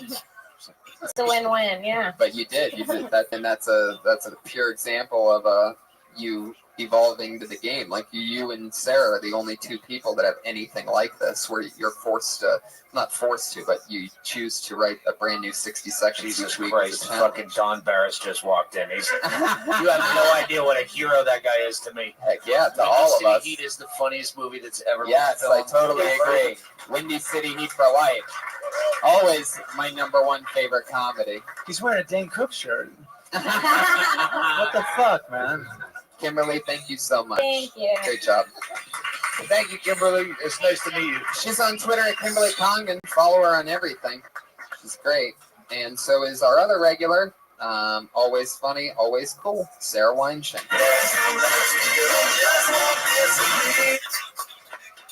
What's up? Yeah. Dustpans. Can't live with them, can't live without them. Never fully satisfied by a dustpan. There's always stuff that remains. Sometimes crumbs and dust. Not dusk. Yeah, dustpans, they just never fucking fully do the job. There's always a space between the floor and the pan. Can't ever just get it all clean. Can't just use a dustpan by itself. It's a useless cleaning utensil alone. I don't care. You could use a broom alone. Can't use a dustpan alone. Try it. Why isn't it just called a crumb pot? Or a particle tray? Why the fuck is it called a dustpan? Brush Fest, Weinstein, powerful. Fucking brilliant. Amazing. Love that. That is, fucking love that. and That's that great. is exactly in her style. That's her thing where she just talks about one small thing and delves into it. Oh, so that carries on. That's beautiful. First Yeah. line is fantastic. Thank you. Can't live with Dustpans them, and can't live big without them. classic. And I'm glad somebody's stepping up to the plate with this whole dustpan thing. Yeah. Finally, I was hoping that you would equate it to having a handicapped little brother. But you said it's no good alone. You got the big brother. It ain't going nowhere. Oh, it's so great. That's the Stanhope touch. Yeah, it was perfect. Yeah. New minute. There might be Congratulations. something. There might be something to that line of that line that's left. You know, you paint the picture. I'd say keep everything the same. Maybe one thing to add would be like painting that picture a little bit better of that The line. weird line that it leaves when Yeah. there is that. When after you say that, there's always space and that gross But brown, always line. Yeah. almost like a triangle-shaped line. It's like a Coke. It's like a line of Coke for a Yeah. bomb or something. But with Like crumbs. Yeah, it's like a line of Coke for a cockroach, something like Like a that. shit stain in your retarded brother's underwear. Yeah. Like that. Definitely had to get a handicap. handicap. You gotta get a retarded brother. Jesus Christ. Or you can even say You're right there. you can even think of things that you could use it for. Like, what are you going to use it for? Like, and you can think of. If you had a black girlfriend, never mind. Well, I know one thing that belongs in a dustpan. And that's Dusty Lester's T-shirt. What inspired this dustpan thing? remember I was talking to you about dustpans. You're a Wow. muse. You're a Yeah. fucking muse. We were talking about dustpans in the main room green room. Oh yeah, because no one ever cleans that. Oh, and then he went into that whole thing about how they're useless and they leave No. that, always leave that little line and Can't live with them, can't can't live without I them. remember saying it. No, I texted myself dustpans and then I left it alone. And I was Let like, it maybe I marinate. should revisit dustpans today. And I So talked you to my always- mom about dustpans. Do And you always, is that like your thing? Like you focus on something? 'Cause last week Yeah. it was tinfoil. yeah, And that's actually really that's pretty cool. I mean, Pick it a seems subject. like you have a sense of an identity. I've seen You a need lot. like I've- 45 cleaning products, and you got to Yeah. fucking hit Well, them. Ajax is next. No. I'll tell you this: every condiment in my refrigerator Is there a has reason been covered by her already. Salsa, ketchup, mustard, horseradish. You know, and I think these things when I see them. Sometimes I literally think of Sarah Weinstein when I think of the word condiments or like toppings on things. Are you a Seinfeld fan? Kinda. I love Curb. I'm more like a Curb girl. Well, Weinstein does a fantastic So job. do you go out of your way like to avoid anything that's not completely minutia? Meaning, Meaning, like, is that a conscious choice that you're going to talk about? I just noticed that, and I'm like, I feel passionate about it. Yeah, Genuinely? yeah. It is true. Like it bothers me. Like little things bother me a lot. I would describe it as OCD comedy. Yeah. And I'm like, the way you're picking at your 3 bracelets and you're picking them one at a time, I imagine you looking at a dustpan. Dustpan, what's the funny thing about a dustpan? Dustpan, dustpan. What's the funny thing? There's a funny thing. Why is there always a line? There's always a line. And you can make that into a beautiful thing. And that's how self-help should be. Yeah. I just coping. Own it. Yeah. You know, I think it's really interesting. Sarah, you were awesome tonight. Thank you you. so much. That's Thank Sarah Weinshank, everybody. She's on Twitter at Princess Shank. That's all one word, SHENK. That's Sarah Weinshank. Guys, this was so much fun. Doug, anything you want to promote coming up or anything? I want to quit. Stop following me on Twitter. You're quitting? Don't come to my shows. Wow. Washed up. Jesus, leave me alone. The Doug Stanhope retirement announcement. Exclusively on Kill Tony's, number 76. Retired in 06, I think. Come back. Matt Fultron, what's going on? Doc Ricketts in San Francisco on November 29th, and I'll be in Portland on December 5th, and Seattle. Where in Portland? I think the Hollywood Theater. Oh, that's the Ha Ha Cafe of the Northwest. No, I heard it was flappers too. And December 6th in Seattle, Washington. It's on my website, thefullcharge.com. Oh, fuck. This is a podcast. I forgot. Yeah. Enough for these guys. No. I'm in Australia and New Zealand all month. Fuck, come out and see me. That's where you're retired, dude. Yes. Well, I thought I was retired sitting up here. That's so funny. Yeah, Australia. Oh, fuck. It's a podcast. You thought you were promoting tour dates. I thought I was just goofing on some poor kids and you're going to feel bad about what I said. No, Doug. Is there any place we can buy Doug Stanhope t-shirts? No. We have them, but we don't sell them. We hoard them. We're hoarders of our own merch. Go fuck yourself. Try to find one. Paul, what do you got coming up? I'll be appearing on @TamFam Comedy. I'll be doing my big prostitution bit. Yeah. And I got nothing coming up. I'm fucking here doing this. What am I doing? I love it. Dusty fucking, what's his last name? Dusty what? Lester. Dusty Lester. Occasionally I look over and he still has that evil Yeah. look on his face. He's never laughed once. You may have promoted those dates too soon. Usually you can appeal to their ego and you mention that and they're like, oh my god. Yeah, it's gonna be weird when he's fucking He's flicking you off with 2 fingers. There's a deep thing in him. Yeah, there's something going on. It's gonna be weird when he hangs himself by that Dane Cook T-shirt. Oh, it's not gonna be him. It's gonna be like the opposite of Robin Williams. There's a lot of No, there's people that will die, but he'll be the guy with the happy, smiley, mugshot. There's a lot of rope and masking tape in his trunk. Yeah. All right, I'm leaving before him. Play the outro. Thank you so much. Kevin Lee Light is on Twitter. Kevin Lee Light. Thank you everybody who signed up, who took part.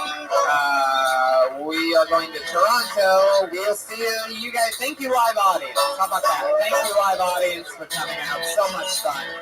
Bye. Kimberly Collins, Sarah Weinstein, everybody. Doug Stanhope. What's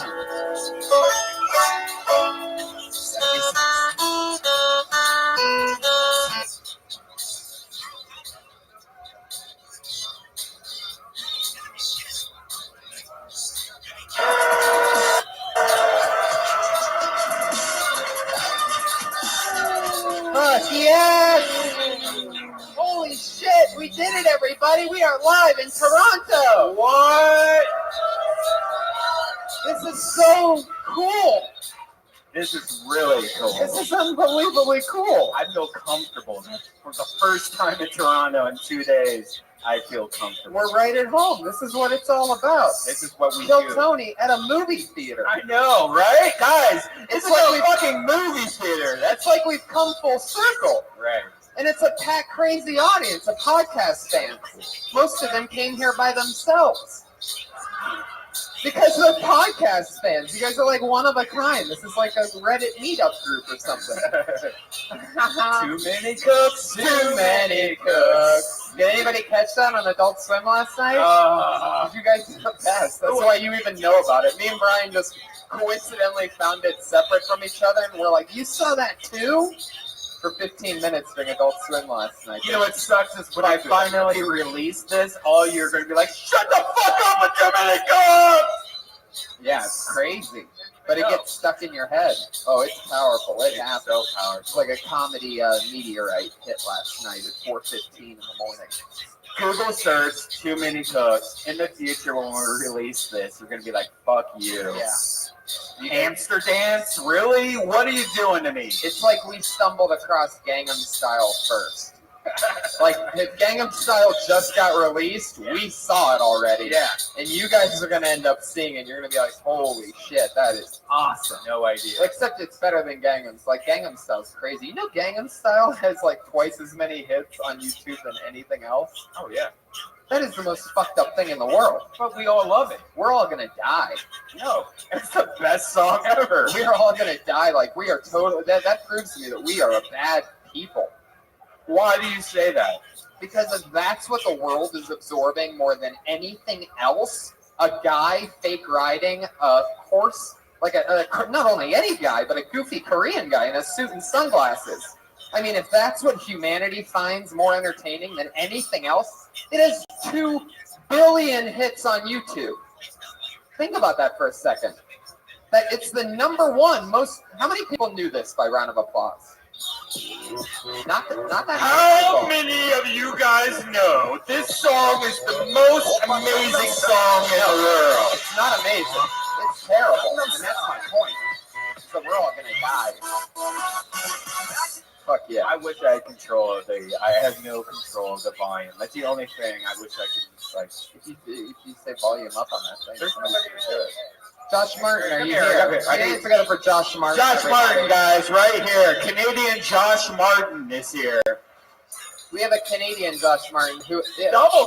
Crazy enough, speaks better English than the American Josh Martin. No, in Canada, because of the exchange rate, we have 2 Josh Martins. Yeah. Look at these two doing the job of one little puppy dog. Hey, what are you guys talking about? We've been doing a new thing recently where he gets hit in the nuts. You guys are in for a treat. You kill Tony. Come on, can we hit you in the nuts? Can I just hit you in the nuts? Can I just tap you? Come here, come on stage. Get on stage, guys. He put this thing on, everybody. Doing the Josh Martin part. We need to go over here at the nut microphone. And here's what I'm going to do. Usually, Tony has a great sponsor. Yeah, let's have him read something else. Let's have him read a line from... Adventure Time. Let's have him read the cover of this Peanuts thing right here. Yeah. This was a gift from somebody beautiful in the audience that gave me an Adventure Time #1 comic of Marceline. I don't even know if I said that right, but I want you to read the whole left page of, this is the 7th page of this comic. I want you to read the whole, and if you pause at 1 second, I'm ready to flick you in the nuts right now. Okay, check. All right. Start. All right, go. Start. Yeah, all right. Why bother anyway? Does it even matter? It doesn't matter. Thanks, everyone. We're Devil Cake Downers. We have records and stuff. Not that you wouldn't want them, dude. You pause. Oh, nut hit. He got hit in the nuts, everybody. That's how we start the shows now. There we go. It's a new tradition. It's a lot better when it's Josh Martin because we set it up and it's silly. But Joe Chuchiotu, everybody. He's on the controls for tonight. He set it up. You know, what's funny was when I flicked him in the nuts, I didn't feel anything there.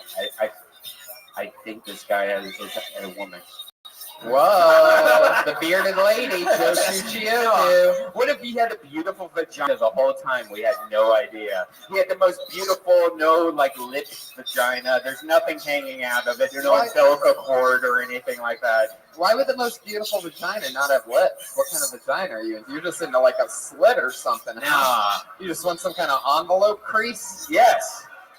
What kind of thing are you into? That's what I want. I want a straight line. That's what I want. No way. I want a Charles Schultz drawing. I don't want to feel like I'm supposed to put a quarter in it or something. Like there should be something there to let you know that it's a vagina, not just some hole in the wall. You know what I mean?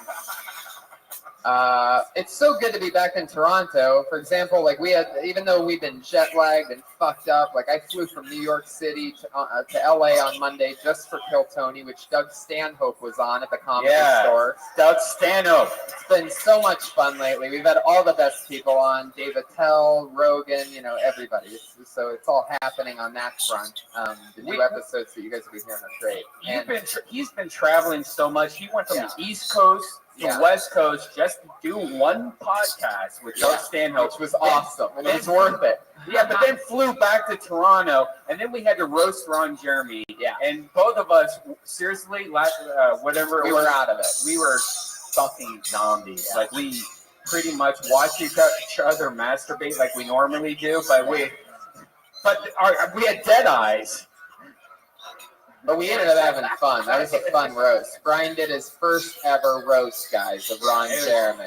Horrible. And it was the first crowdsourced roast I've ever done. I used message boards, the Joe Rogan message board, Shit Talking 101. I crowdsourced the whole roast. You did a great job. That's how it is to be in. What an honor to roast Ron Jeremy, right, guys? Fuck Ron Jeremy. He fucked in the green. The green room was the size of this table. All right, and he fucked a girl. He fucked a girl in the bathroom while I came in to get a beer, and it smelled like buttholes and yeast infections. Fuck that. Yeah, he fucked a girl in the green room. There was 8 other people on the roast. And he fucked the girl in the smallest green room. How Ron Jeremy is that? Yeah. Like, so we all had to leave the green room, obviously, because he's just fucking a girl in a bathroom stall. All there is one stall door. Yeah. He's blatantly fucking a girl. It sounded like meat smacking against each other. It sounded exactly like that. But last night we did the Comedy Underground, which was more fun. All of a sudden we're doing stand-up comedy. We had a blast. You guys missed it. Me and Tony both went off the rails and just did an insane fucking show. It was unplugged. A B-side. It was a B-side. We went unplugged. Yeah. And we're going to be there tonight. We're going there after the show. We are doing comedy at the Comedy Underground, where you're just allowed to smoke weed and fucking get high. And we're going to do a comedy. My plan for tonight is, you remember the great Andy Kaufman, when he did Radio City Music Hall, he took everybody out for milk and cookies afterwards to a place after he did that. What I want to do tonight is I want us all to go stampede the Comedy Underground after this and watch us do stand-up comedy. It's gonna be crazy. If I'm telling a lie, then let there be a profile of my head right behind me. Anyway. What's exciting about being here, though, is that we do crazy shit here, and I'm really excited about the stand-up tonight and Patriot tonight. I can't wait to bring this guy up. Yeah, unfortunately, we weren't able to bring an Iron Patriot tonight, guys. So there's not going to be any Patriot of any kind. That's why Brian's saying that he's fucking with you. I'm sorry. I've been fucking with you all night. You guys have no idea. But then again, bathroom cameras, your girlfriend's within the bathroom. I have it. But then you want to make a deal? But then again, what if just for one time Brian wasn't kidding? What if there actually was? What if there just so happened to be a Patriot? No. Here on tonight's show to keep us safe. No. But that would be the first episode ever that there wasn't one, and that ain't gonna happen tonight, Toronto. I present to you our head of security for the evening, the first ever Canadian Patriot, ladies and gentlemen. Holy shit! I'm sure he doesn't trip. Put him in front of his mic, Joe. Fuck yeah. The one-man fire hazard, the Canadian Patriot, perhaps our girthiest Patriot we've ever had. Lots of poutine in that robot system going on. Yeah, I see that. And coin. This looks like if the guy that played Bane got hired as Iron Man. Put your hands up for the Canadian Patriot, everybody. Come on. He's one of you. That suit almost looks like it was on my carry-on the entire way here from LA. It almost looks like it was shoved in a bag that I had to put 7 days worth of clothes in. Yeah. I mean, so tight that everything was just the size of a softball. But luckily, Tony only wears clothing that's the size of a piece of paper, right? Right, because I'm so tiny. No, seriously. If you put this in the luggage, you could have 1 million of those. Like this scarf, this sweater, I could have 1 million of those sweaters. Brian, it's a medium. All right, calm down. It's not like some superhuman thing. The size of clothes he wears is of another dimension. I wear thicker cotton so you can't see my nipples like a Patriot. I fucking love this. Holy shit. Canadian Patriot. Greet these people. What's good, Canada? There you go. Canadian Patriot. What's your favorite item on a menu in Canada? There you go. Tim Hortons for life, bro. 100% Patriot, 100% Canadian. Yep, 100%. You're batting 1,000 tonight. For those of you that don't know, we always had a Patriot, and now we've replaced him with a new Patriot each week. This is our first time ever having a Canadian Patriot, so I'm so excited about that. This is 77th episode of Kill Tony, our first Canadian Patriot. Yeah. Okay. They don't seem very proud of that. Yeah, you guys don't have like the pride we have in the United States. We're the USA, yeah. Patriot, you're excited about tonight's show, right? Fuck yeah, just a thumbs up. Always good for podcasting. I'm sure those listeners are going to really feel the power of that thumbs up. I fucking love it. Well, I'm excited about this show too. As always, we have 2 comics. Unfortunately, they're not going to be able to spend too much time with us tonight, so it's going to be Red Band and I carrying the ship, Titanic style, and by that I mean we are going to we're going to fuck each other on stage. It's so weird. Like, what makes you think of that stuff randomly? It all just goes back to like penis and butt and like whatever. But like, if I eat a veggie sandwich, I'm gay. So like, you what bring it is, up folks, just politicking. I'll be right back. Every second. That's my favorite things ever. I thought it was Olive Garden that you liked. That's Sevens or something. No, Olive Garden can eat my asshole and my dick and my butt. Wait, can Olive Garden fuck a bunch of dudes? Because all right. Let's bring up our Canadian. I got an amazing gift tonight. Look at this. Django Unchained. I know. Everybody. Somebody brought me the graphic novel. Same person as my #1 episode comic of Adventure Time. Thank you for the gifts. Thank you so much. 2 people. 2 people. The rest of you sons of bitches can suck it. Yeah. I love the one chick that's lit up in the audience, by the way. Are you watching the live feed of this right now? Hey, how's it going? All right. I'm just going to guess that she's watching it Ustream. The only person. You ready to do this, Tony? Put your hands together for our 2 comedians tonight. Sweden's top comic and a Toronto favorite. Magnus Bettner and John Moses.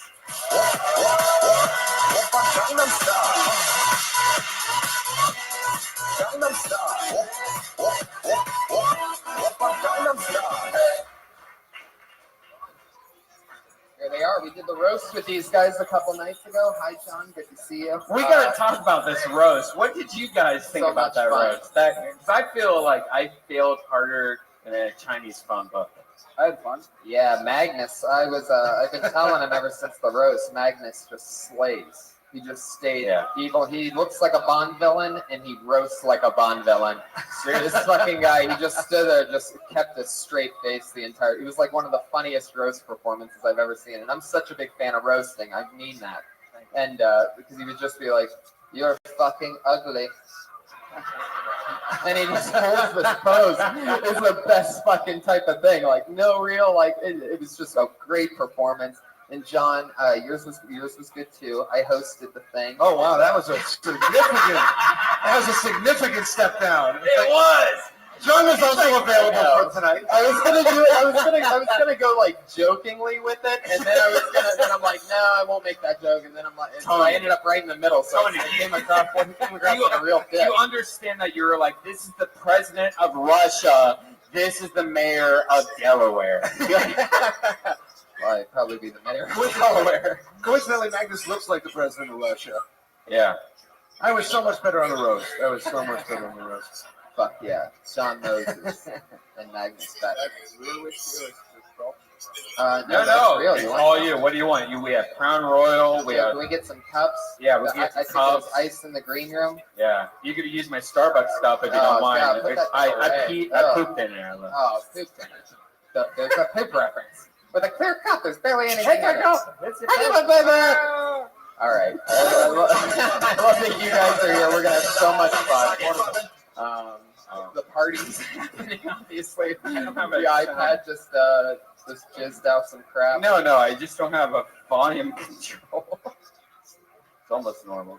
I love it. Iron Patriot, you you guys have any know questions? Oh yeah, Patriot, Canadian Patriot. I'm very excited about this.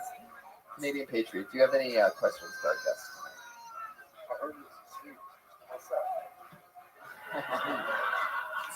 It's pretty much like Canada, but a bit more narrow. It's like, doesn't it seem like it's like maybe like Legend of Zelda in Sweden? I think it is. Like, have you talking ever about goats. have you ever played an Ocarina of Time? I haven't. Do you play video? Have you ever played a video game? No, I don't do that. Really? I read books. Why do that when I can just kill people and read books? You are so much better than I us. fucking Magnus. love him. I am like a huge Magnus Bettner fan, and I've only seen him do one thing ever, and that was a roast 2 nights ago. But you have me sold, man. I fucking love your style. You look like every bad guy from like the Boondock Saints and like all that shit. But he's hilarious, so it's funny. The principal from Back to the Future. And John Moses over there. That's a good one. Moses got in a 3-pointer. John Moses, you look like, and I said this at the roast, that you look like the assistant coach at Penn State that ratted out Jerry Sandusky. You guys remember that guy? Coach McNeary or whatever? McCleary? Fucking, I love it. Well, we don't have too much time with you guys because we are in like the middle of a crazy Toronto Comedy Festival, and these guys have shows they both have to get off to. So let's get right into it, shall we? Oh wait, did you have a question for John Moses?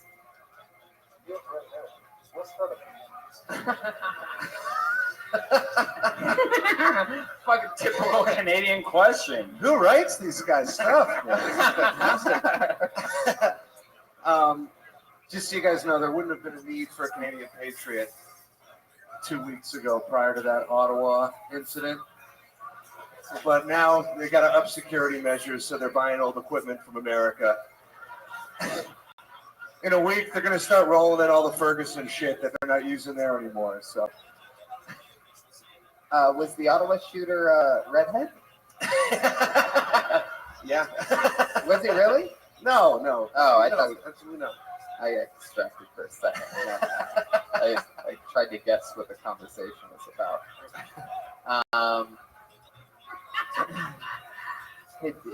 Something about that Canadian shooter the other day that happened. Oh yeah. You know, a lot of people say this. I have a question. Does a Canadian school shooter, does he use an AK-47? I've always wanted to do that in front of a Toronto crowd. I couldn't tweet that the other day. I couldn't figure out how to tweet it properly. I didn't know whether to go A question mark. Like I didn't know how to translate it all the way. How do you spell the A that you guys say? Whoa, that's so universal. I asked the carload of people.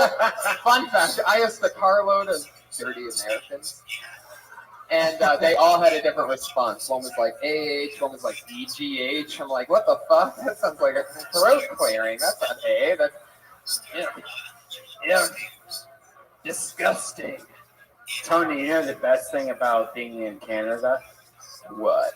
Is that the Josh Martin of Canada is twice as horrible at his job than a normal Josh Martin. We have 2 Josh Martins, and none of them are anywhere near where they're supposed Soundboard to be. at all, no. It's so classic. It's so classic. But it's good. It's just like typical Josh Martins that are just getting the best angle in the back of the room. Here he is. Yeah. Look, he Hey, it's like Josh Martin, guys. Guys, give it up for Josh Martin. Why do you walk like a mom in a shopping mall? Did everybody see that walk down the thing with his arms to his sides like he's carrying like little sticks or something? What the fuck was that? It's the worst. Is that how you walk? Walk to the back and then walk back again. Walk, motherfucker, walk.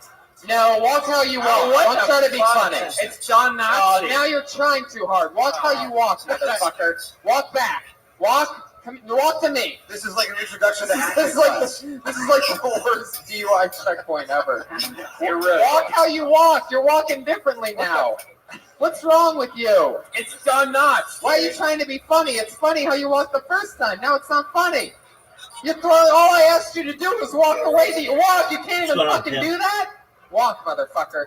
What do you leave all the discourse that you're Oh, good question. I needed the devices to be streaming on Twitter, but I think I'm going to rejoin them.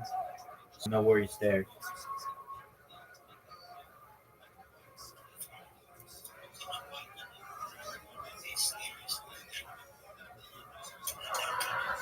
That's a little bit better, yeah. Okay, now walk. Everybody should be watching this. Okay, now walk back just like that. Like how you started, not with the fucking... Yeah, that's how you walk the first time. He's Hogan. That's exactly how you fucking walk. And you knew it the whole time when you were fake walking because you're like, oh man, everybody always tells me I have a weird walk and it's about to be in the universe. So I'm gonna fucking fake cool walk. And that's not, I was gonna get it out of you.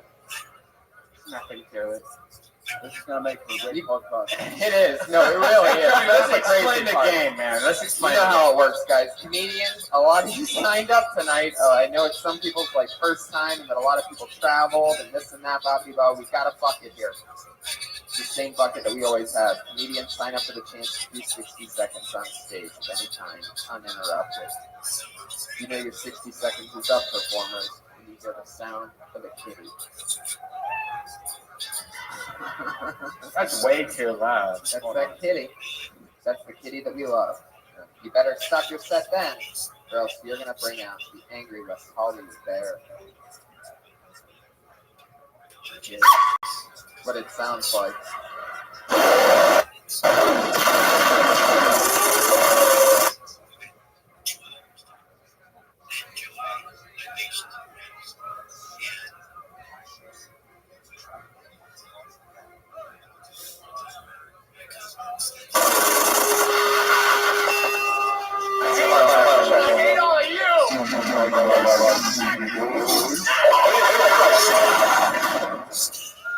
Okay, I'm pretty sure Magnus and John have to go to their show now. So let's get it started. You ready for this? Kill Tony, live from Toronto. So much fun. You have names on pieces of paper. Anything can happen. Put your hands together for Derek Verdon. Take your time. Come up. There's a whole lot of fire hazards going on here, so take your time. Focus. There you go. Climb your ass up there. That mic right there, Derek. Got it. Derek Verdon, everybody, come on. How's it going, guys? Listen, you go to a party. Parties are fun. Parties in Canada are a lot of fun because lots of things are available that aren't available in the States. You have lots of fun. Hey man, you have your conversation with your friends. How's it going? Oh my God, it's crazy, man. What TV shows you watching? Oh, I'm loving Game of Thrones. Game of Thrones, man, it's so cool, man. I love Game of Thrones. What about Breaking Bad? Breaking Bad, so badass. And then you look in the corner, oh my God, fucking Rothschild Files are the best show. What the fuck was that guy? I don't know. And then there's like this one uncomfortable motherfucker, and he's all quiet. You're like, oh yeah, man, what show are you watching? Oh, I don't watch television. I don't own a television. Record scratch right there. You're like, oh, now his problem is our problem. Okay, I'm not judging against people who don't watch TV. Actually, I am. I'm sorry. Who are these fucking people? Who are these self-imposed martyrs? You know what I'm saying? Whoa. Brought out the bear. There are more bears in Canada. Derek Verdon. Fuck yeah. Nice to meet you, Derek. That's the fastest minute of my life, and I knew that was going to happen. It was the longest of mine.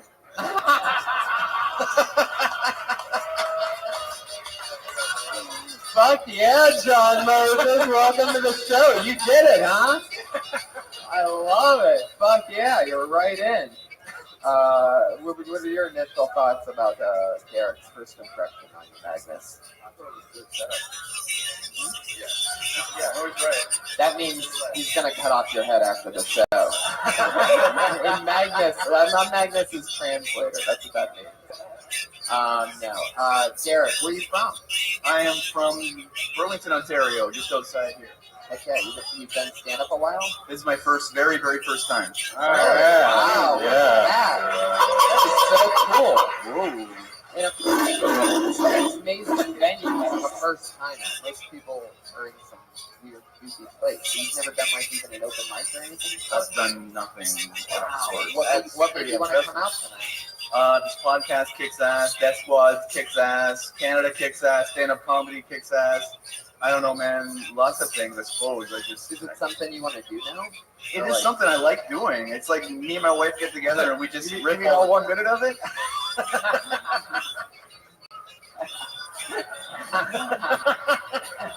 How long you been married for?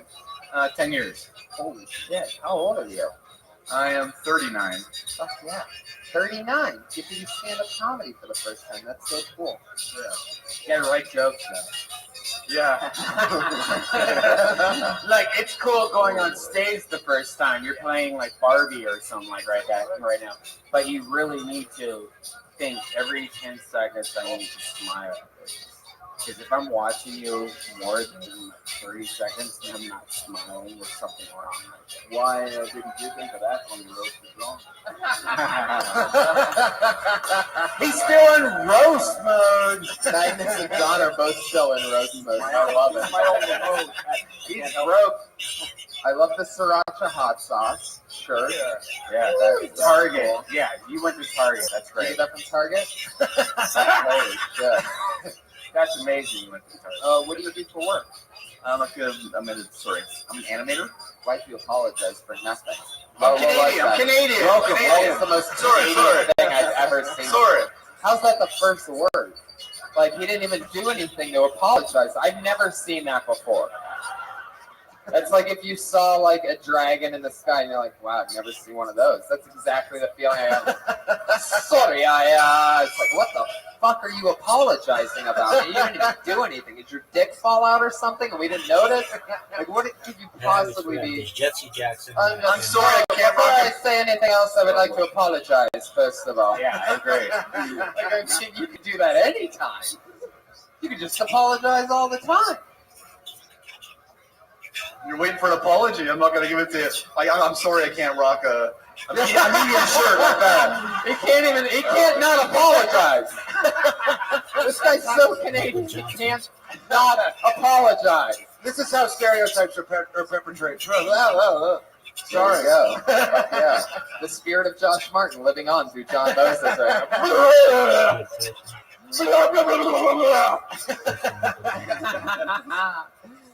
Fuck yeah. Derek Verdon.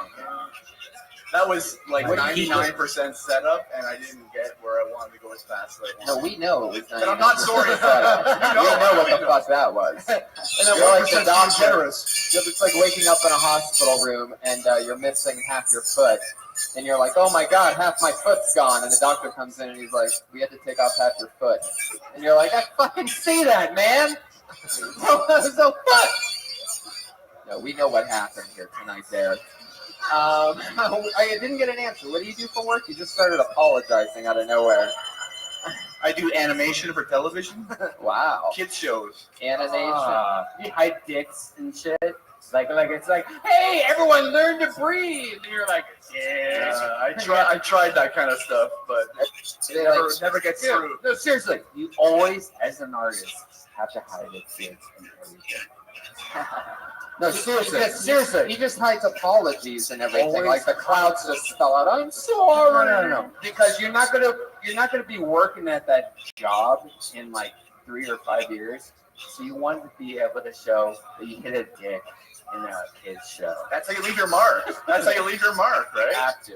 Totally, yeah. Dude, That's right. Disney does it every day. I do try sneaking stuff into my work, but it's hard. Like what? What have you tried to sneak in before? Sorry? What have you tried to sneak in before? What have you tried to sneak into your work? Oh, I want to know what kind of glory holes you're drawing on some children's book. Oh, just stupid stuff. Like, you know, you have, like, say, background characters, you have crowds of characters. Sometimes you try to get a guy to grab the other guy's crotch or something like that, or just try to do it really slow, and then, you know, just hopefully your supervisor doesn't notice it or whatever. I had a guy try to grab an ass and stuff like that, just little silly things like that. Wow, you like your background characters to be like molesters. There's like Yeah, a yeah. kind of creep deep inside you. I'll just let the background characters live my dreams for me. I live vicariously through these pathetic little characters. Yeah, that's what I just said. You just repeated exactly what I just said to you. Yeah, well, if you're going to keep doing comedy, you should sneak in a punchline. Oh, you son of a bitch. That's just, you've been sitting on that one for a while, huh? Just waiting. He's like, if I don't get this in now, I might not be able to use it later. I'm only here for another minute. I know. I can't believe you guys have to go, but yeah, what are we going to do? At least we got Sean. And you guys have to go. What time is it? I want one more. Okay. All right, let's do it. Derek, thank you so much. Thank you, Derek. Derek. Look, everybody. You met him. That's Derek. We're going straight to the bucket. Ready? The next comedian goes by the name of Jordan Johnson. Be careful coming up here, Jordan. Oh boy. Be careful, Jordan. Here it comes.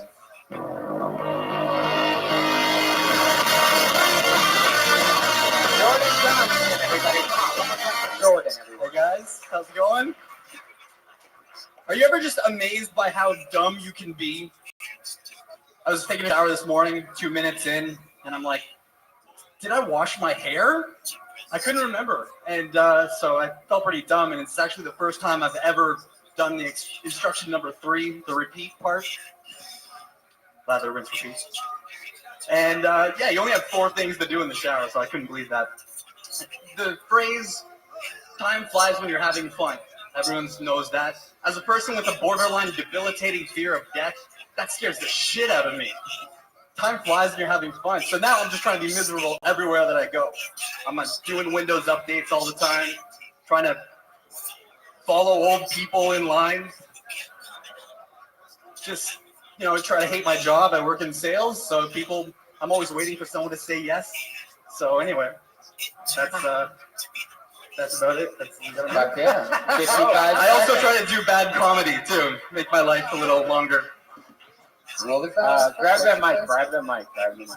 So you're like Tom Arnold of Toronto. Whoa, I've never heard that. That's a huge compliment to this guy. Look at that. Thank you. Fuck yeah. What'd you say at the end about I was going to say that other things I like to do to elongate my life is do bad comedy and not get any laughs. Oh, dude, don't shoot yourself in the foot. You got a couple of laughs. Yeah, you did good. That was very good, You have to Jordan. fill your minute though. That was Yeah, you always got to do your time. That's the weird thing. And like the first, like the rinse, repeat, and then the like make time or no time to have fun or whatever. Was those 2 separate ideas? Yeah, two separate ideas. Oh, okay. All right.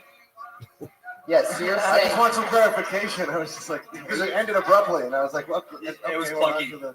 to I was wondering the same thing. Are you hoping that time doesn't fly? Is that what you're saying? Like you don't Yeah. want time to go fast because what? Then you'll get older or You something. wake up one day and that's it. Like, So maybe you You have a should great- say something like that in the beginning, to where it's very clear, just that one last thing. Where it's like once time flies, then that means I'm gonna die soon.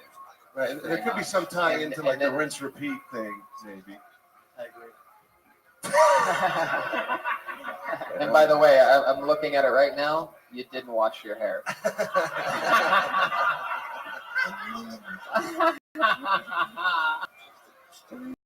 Magnus, what's your first impression of Jordan Johnson?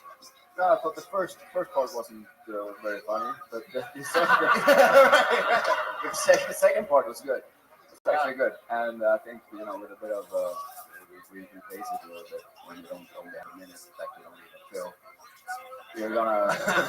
you're gonna do well with that. I think. You know, you can expand on it a little bit and take it a bit slower. Thank you. Yeah. Do you always Feeling like a judge on the X Factor or something? Oh, It's no. just strange. Oh no, this guy looks like he has a lot of X's, but not X Factor. Maybe one X that he hasn't let go of since high school. Yeah. Do you always dress like a school shooter? What's your story, Jordan? What do you do for work? I work in online marketing. You ever done stand-up before? Never. This is your first time ever going on stage. wow. Hey, it's like we're like some weird baby. We're like a baby. I have a question. Like, What's the T-shirt underneath that? That's your. I'm underneath my straight. I'm guessing a heavy metal band, by the way. Yeah, me too. Me too. Q107. It's a Toronto radio station I used to work at. Q107. What do they play? What do they play? Classic rock. All right. That's cool. Fucking something. I bet you have an AC/DC shirt, right? You definitely have a Metallica shirt. No Metallica shirt. What's the closest to Metallica you have? Some band probably I haven't even heard of. You probably have like a few of those bands who sometimes you'll just like paint black makeup under your eyes and go out and like fucking. I'm more of a rap guy, actually. Really? For real. I had scene from Office Space is playing in my head where he rolls up the window. He's like, oh! Do you think you're gonna go viral? I had soon? dinner at Faux Real tonight. It's right around the corner. Really? We're in Chinatown. I don't want to leave, man. This is. I know, right?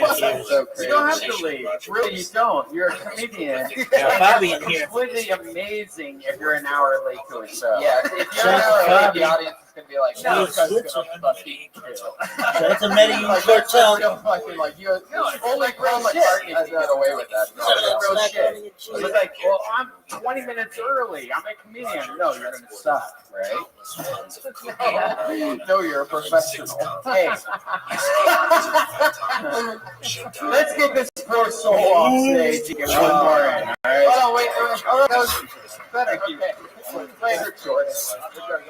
Yeah, I think we do. Fellas, man, I would love to stay. Put your hands together for Magnus Bettner and John Moses. They have to run another show. You guys all know we're going to have fun.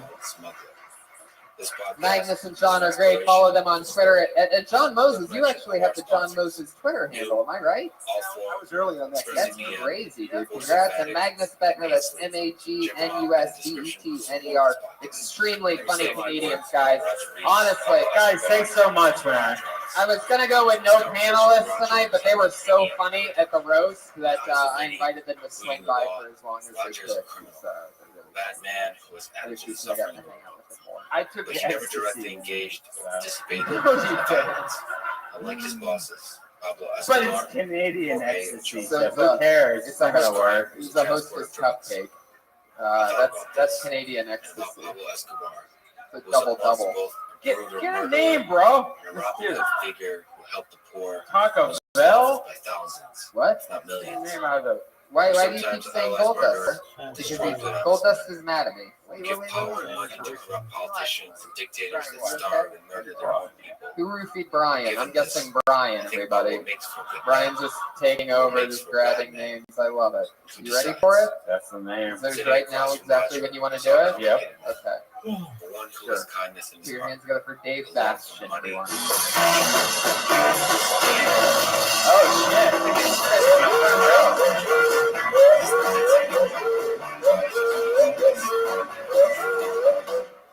You guys? Save and make $13.7 billion. So, you ever taken one of those, I ate so much crap dinner, it's stretching my asshole kind of shit? Then, I always kind of figured that's what anal sex feels like. 500,000 Well, human beings half sitting the in prison for drug-related offenses. I know I probably shouldn't start with a shit joke, but me and shit have a special relationship. Their life is damaged. I was ruined born beyond dead, repair choking due on my to the own prohibition of feces. drugs. There's a lot more to be said about the damage done by the war on drugs. But when reading about Roger's So I story, figured, even if I didn't do good up here, I couldn't it escape won't the kill me. thought I've eaten shit while before. society wants to label him a criminal and a bad human being, On another there are note, much worse men out I don't there really we wear give a pass bling, to, not into it. even give power to. I like belt buckles Even though. men See, who these hold pretty boys got it political all wrong. office They're wearing it on the neck. They're wearing it on the wrist. I got girls looking right above my sitting dick. across a man like Roger. And once I got their eyes, soon they spread those thighs. In many ways, I continue to be myself. A person Fuck yeah. that doesn't Yeah. speak Second. idiot Thank you. seeks to get in all people. But it's hurt by it. I like your occasion, style, man. Maybe You stand up a destroyed lot? by it. First In the time. end. Oh my god. Damn! You're gonna kill, dude. Yeah, you gotta do it more. What do you do for That's work what these now? conversations are. I actually moved down here this past weekend. Oh shit, you moved Looking for work. down here? Where the fuck are you from? There's nothing up from here. I crawled out of the toilet. Who the fuck were you working with? Santa Claus?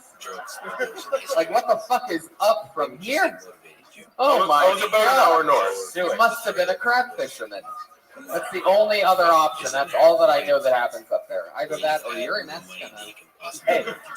Hey, when you eat shrimp and there's that poop trail, you just like scarf it down. I can't say I It's have. a pretty tiny trail. I mean, I'd imagine a guy that looks like this does lines of those sea trails. I mean, this guy looks like a fucking lumberjack meets the child molestee. Like, you look like the kid that gets molested and a lumberjack cross. You have a baby face with a man beard and belly. It's really bizarre. It's like Duck Dynasty if they actually played with little ducks. Yeah. You're like a tough guy, but a little baby at the same time. Do you sleep in a big crib? And the other thing is Just a big bed. Do you drink a lot of milk? No. You don't drink milk? You seem like you would. You seem like you would. Milk's expensive. Where do you get your calcium from? Just eating the bones of the animals that you eat? I guess so. You even laugh like a little kid. Look at you. You just like have this little big giggle. You can't even control it. I'm giggly. Your everything doesn't match your look. It's so interesting. So looking back, Like I feel like you took over your dad's body and then came to the show tonight. But you're like, I want to do this show, but I look too much like a baby. Dad, let me get in your body. And you just did some like fucking spell that you found at the lumberjack library. And what do you do for a living? I've always done something in construction. Construction. I can tell. You got a big hammer. I'm You gonna know where lift it's your heavy dark, we can see your ass crack when you're like fucking doing the hammer. That's why I took in the shirt. Do your friends ever? I feel like invite that, by the way, I feel like underneath those jeans, it's just like a baby onesie. The button, like the shirt actually connects at the bottom with some kind of clip. He's such a baby. Of course you're in construction. You're like Bob the Builder. This is a giant man baby. I've never gone off on a man baby run like this, and it took this guy to inspire it from me. Like, I'm like 12 jokes in on this fucking goo goo gaga. You know what I want to do with this guy? You don't know a train conductor. You know what I do with this guy? That makes sense. I want to go to a Holiday Inn and like go into the pool, 40 year in the pool and dip your head like a baby. That's what I want to do. Have you ever You done wouldn't that? need the water's help to hold it. You would need a what? The water's help to hold it. The water's help. All right, so You have an accent of somebody far north of you. So how far north are you from? Just about an hour. Patriot, what do you think about this guy? Yeah, what's an hour north from here? He had 12 telephones on his desk, and all of them was a different Oh, wow. And he shook hands with very friendly, spoke English. And he said that each one of those telephones. If you had to guess who was an hour City north of the United from States, here, this is what would Chicago. you guess? This is New York. If I ring, I knew who was calling. And so we Good guess. chatted a while. He's right. Were you- Right. Right. So like, what do you you have a marijuana belt. You smoke pot. Like you're wearing like the Intercontinental Championship with marijuana right now. I don't know. It's like diamond studded. I can totally tell you got that at one of these like shady tourist shops that Right now, you're not looking at my neck or my wrist. Your neck or your wrist? And I asked him how much he paid, and they paid $5,000. Oh, I already forgot about your chest. I have the memory of a Taco Bell. Yeah. Taco Bell's a new sponsor, by the way. Diet Coke, thank you. Starbucks, thank you. Chef Elise Lincoln, make a good movie. Chef Elise Lincoln, the girl with the money. Oh, that's the Bird of Truth. We should get another comic out here. Oh, you know what? I like the Bird of Truth, but that does inspire a question that I like to ask sometimes. I call this the run. And they were nice. Bird of Truth fucked up. I like to call this question the Ron Funches question. What scares you? What scares me? And you weren't scared. I was pretty scared of this actually, but it seemed to go well. What else scares you? I'm talking about what are you actually scared of that you wouldn't want people to know you're scared of? Like something weird. Is it spiders? Is it your mom? Is it being told that you look like a man baby? What scares you? Well, that was a new one. But There's nothing that scares you?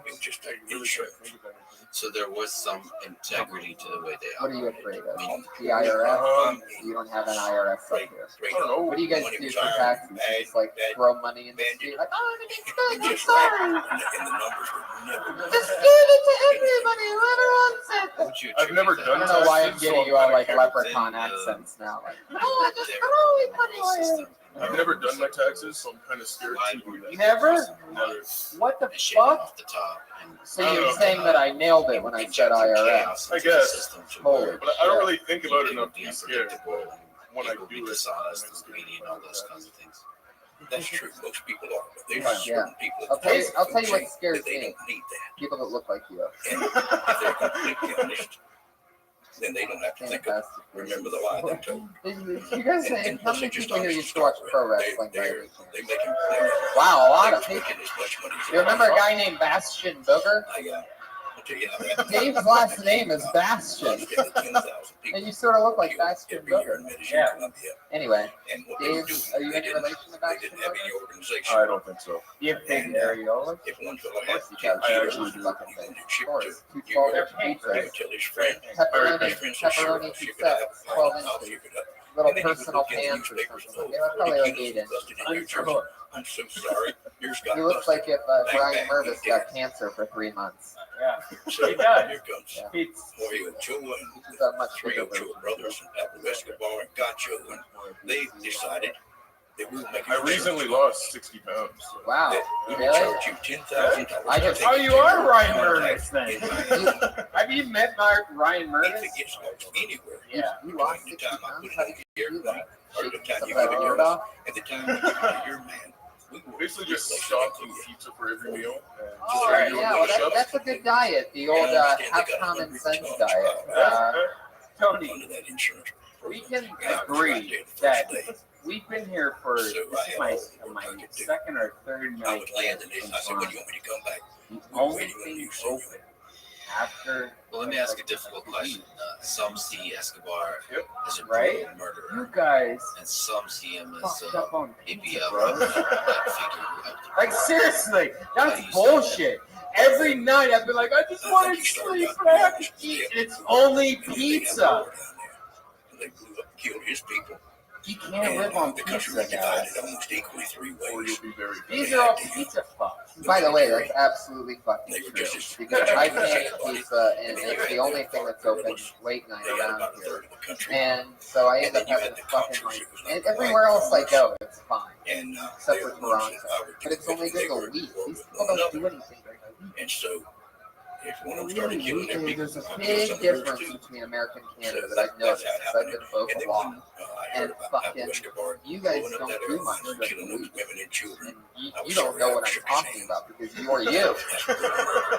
See, So you you'd can't say possibly fathom my perspective. Escobar's not a good man. All you can do is know why would he say it if he was bullshit. Now, The looking truth back, is, you I'm guys, not- we go You're just every exactly night. what he said he would do. I guess every Could he be night. a bad man And and LA man you goes can every trust? night. New York City goes every Well, night. it's New a- York City pretty much go every night. Toronto, So, Monday through from your Friday, Monday through perspective, in Thursday. terms of business, Nothing. he was reliable, he There's was nothing honest, going on here. had What do you integrity, do on a? What do you, for example, just tell us before you go. we flew up in days wretched. Starting about 6 p.m. We rode out motorcycles. Start with, can you ride motorcycles? Wait, you're telling me that you didn't have a 6 p.m. yesterday? You're the only guy in the world that just vibed. What were you doing at 6 p.m.? Sorry, dude. I go from 5:59 to 6:01 like that. My film roommates brought me And they to would this get on horses. spoken word poetry thing when they were raising money for the film. How many fingers did you have in your butthole when you? A spoken word what? Spoken word poetry to raise money for a film. Did you do spoken It probably word didn't raise a poetry? lot.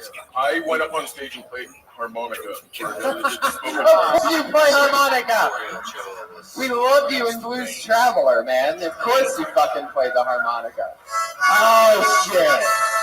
Guys, ladies and gentlemen, Ron Jeremy! I cannot believe I didn't fucking guess that, by the way. That would have been one of my... I was so fucking close, but I totally would have guessed that. That you look like the kind of guy that would play a harmonica, and if you would have fucking pulled that out, I would have just stage dove for the first time in Tony history. I would have just ran out there. He's like, damn. Dave, I like your fucking style. You're a cool guy. So this is your first time to stand up ever. Very first. Unbelievable. What are we doing? We are the puppy mill Yeah, I would of like comedy.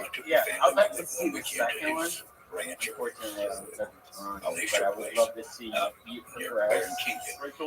But the thing is for me, I just feel comfortable being silly. And it seemed like for your first time, that's exactly what I felt comfortable. I thought you were silly, and I would like to see what else. How do you? Yeah, Dave Bastion, there he goes. He's on Twitter at Big Jade 6669. Wow, the old all right, guess he's a devil worshiper, everybody. Maybe I should take back those 37 insults I laid out on him before there's a very skinny voodoo doll made tonight. World's skinniest voodoo doll, the Tony Hinchcliffe voodoo doll, everybody. It fits in your pocket. Fuck yeah, Dave Bastion. Wow, front and center. Oh yeah. Front and right. Do you know what that song means? Our iPad's gone crazy again. So much fun. Adrian, how you doing over there? How much maple syrup? How much do you love maple syrup? But if someone don't pay you, you send a hitman over to kill her. Put your hands together for your next comedian. His name is Justin McLeod. Take your time, Justin. Very, very easy.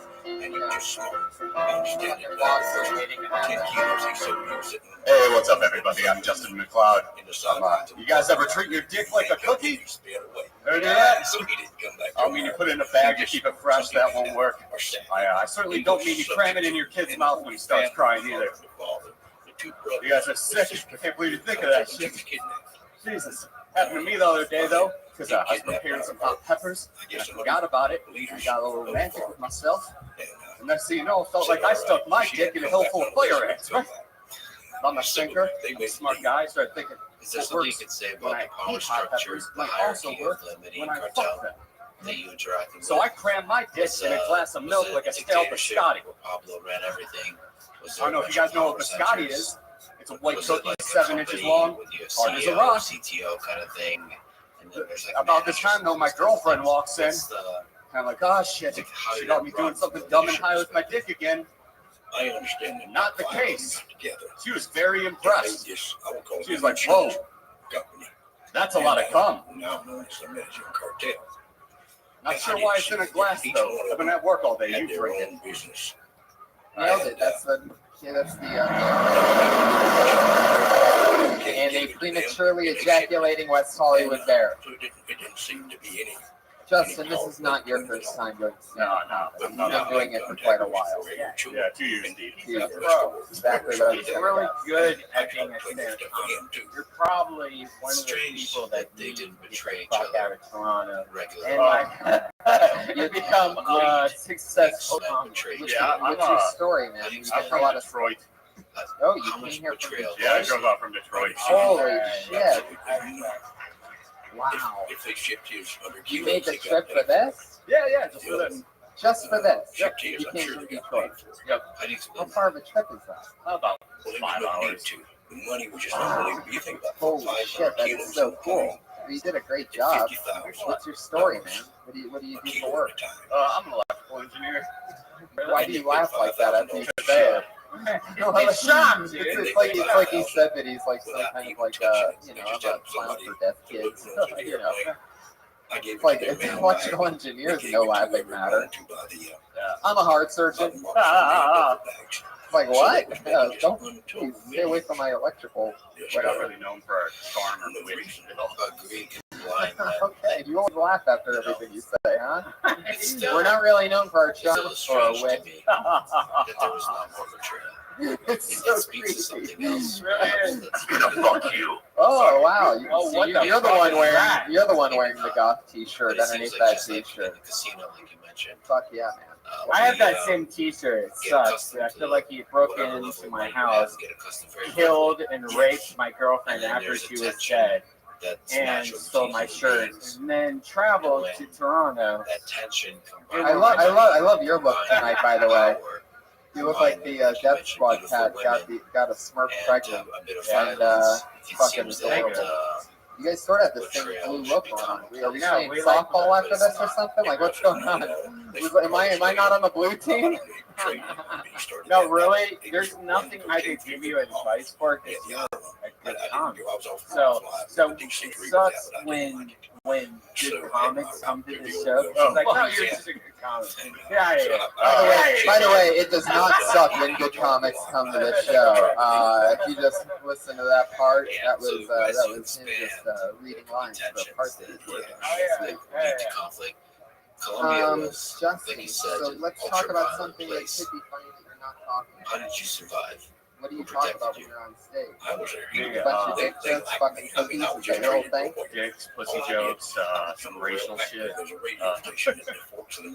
None of it. He always laughs. They can't not laugh. Just like the other guy couldn't start something without apologizing, he just laughs afterwards. Nothing that's gonna get me an MC gig, really. What? You can't do dirty. You always laugh. I love that. It's the most adorable thing ever. How old are you? How old are you? Me, I'm 31. 31. Justin, so let's talk about something that could be funny that we're not talking about. What's your relationship with your parents like? I'm not talking to my mom. Perfect. Here we go. What happened?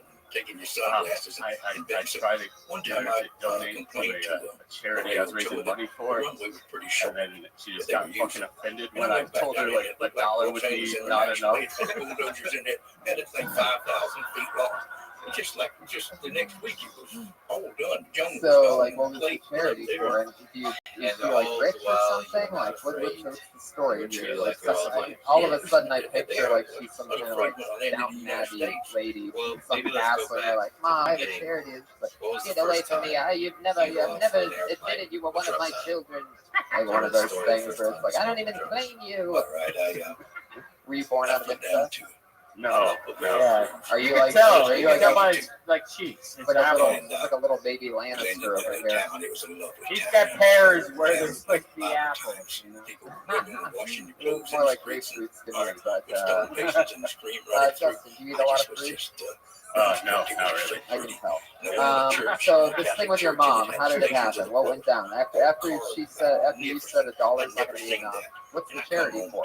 There's a Make-A-Wish Foundation. So why are you asking her for $1? 3 o'clock the next morning, I went out to the airport and taxied down to the taxiway. So why are you giving the Make-A-Wish? Why wouldn't you just give it to your cousin? Are you sure you weren't just asking your mom for money so you could buy pot? Is this what happened and you just said it was a Make-A-Wish and now you like believe your own lie? Oh wow, you're getting naive. So you went from so nervous you were giggling to fucking Pepe Le Pew up here. Look at this. Look how quick everything changes. Right. Oh wow. Admitting it like that. Wow. He was in like a totally different age.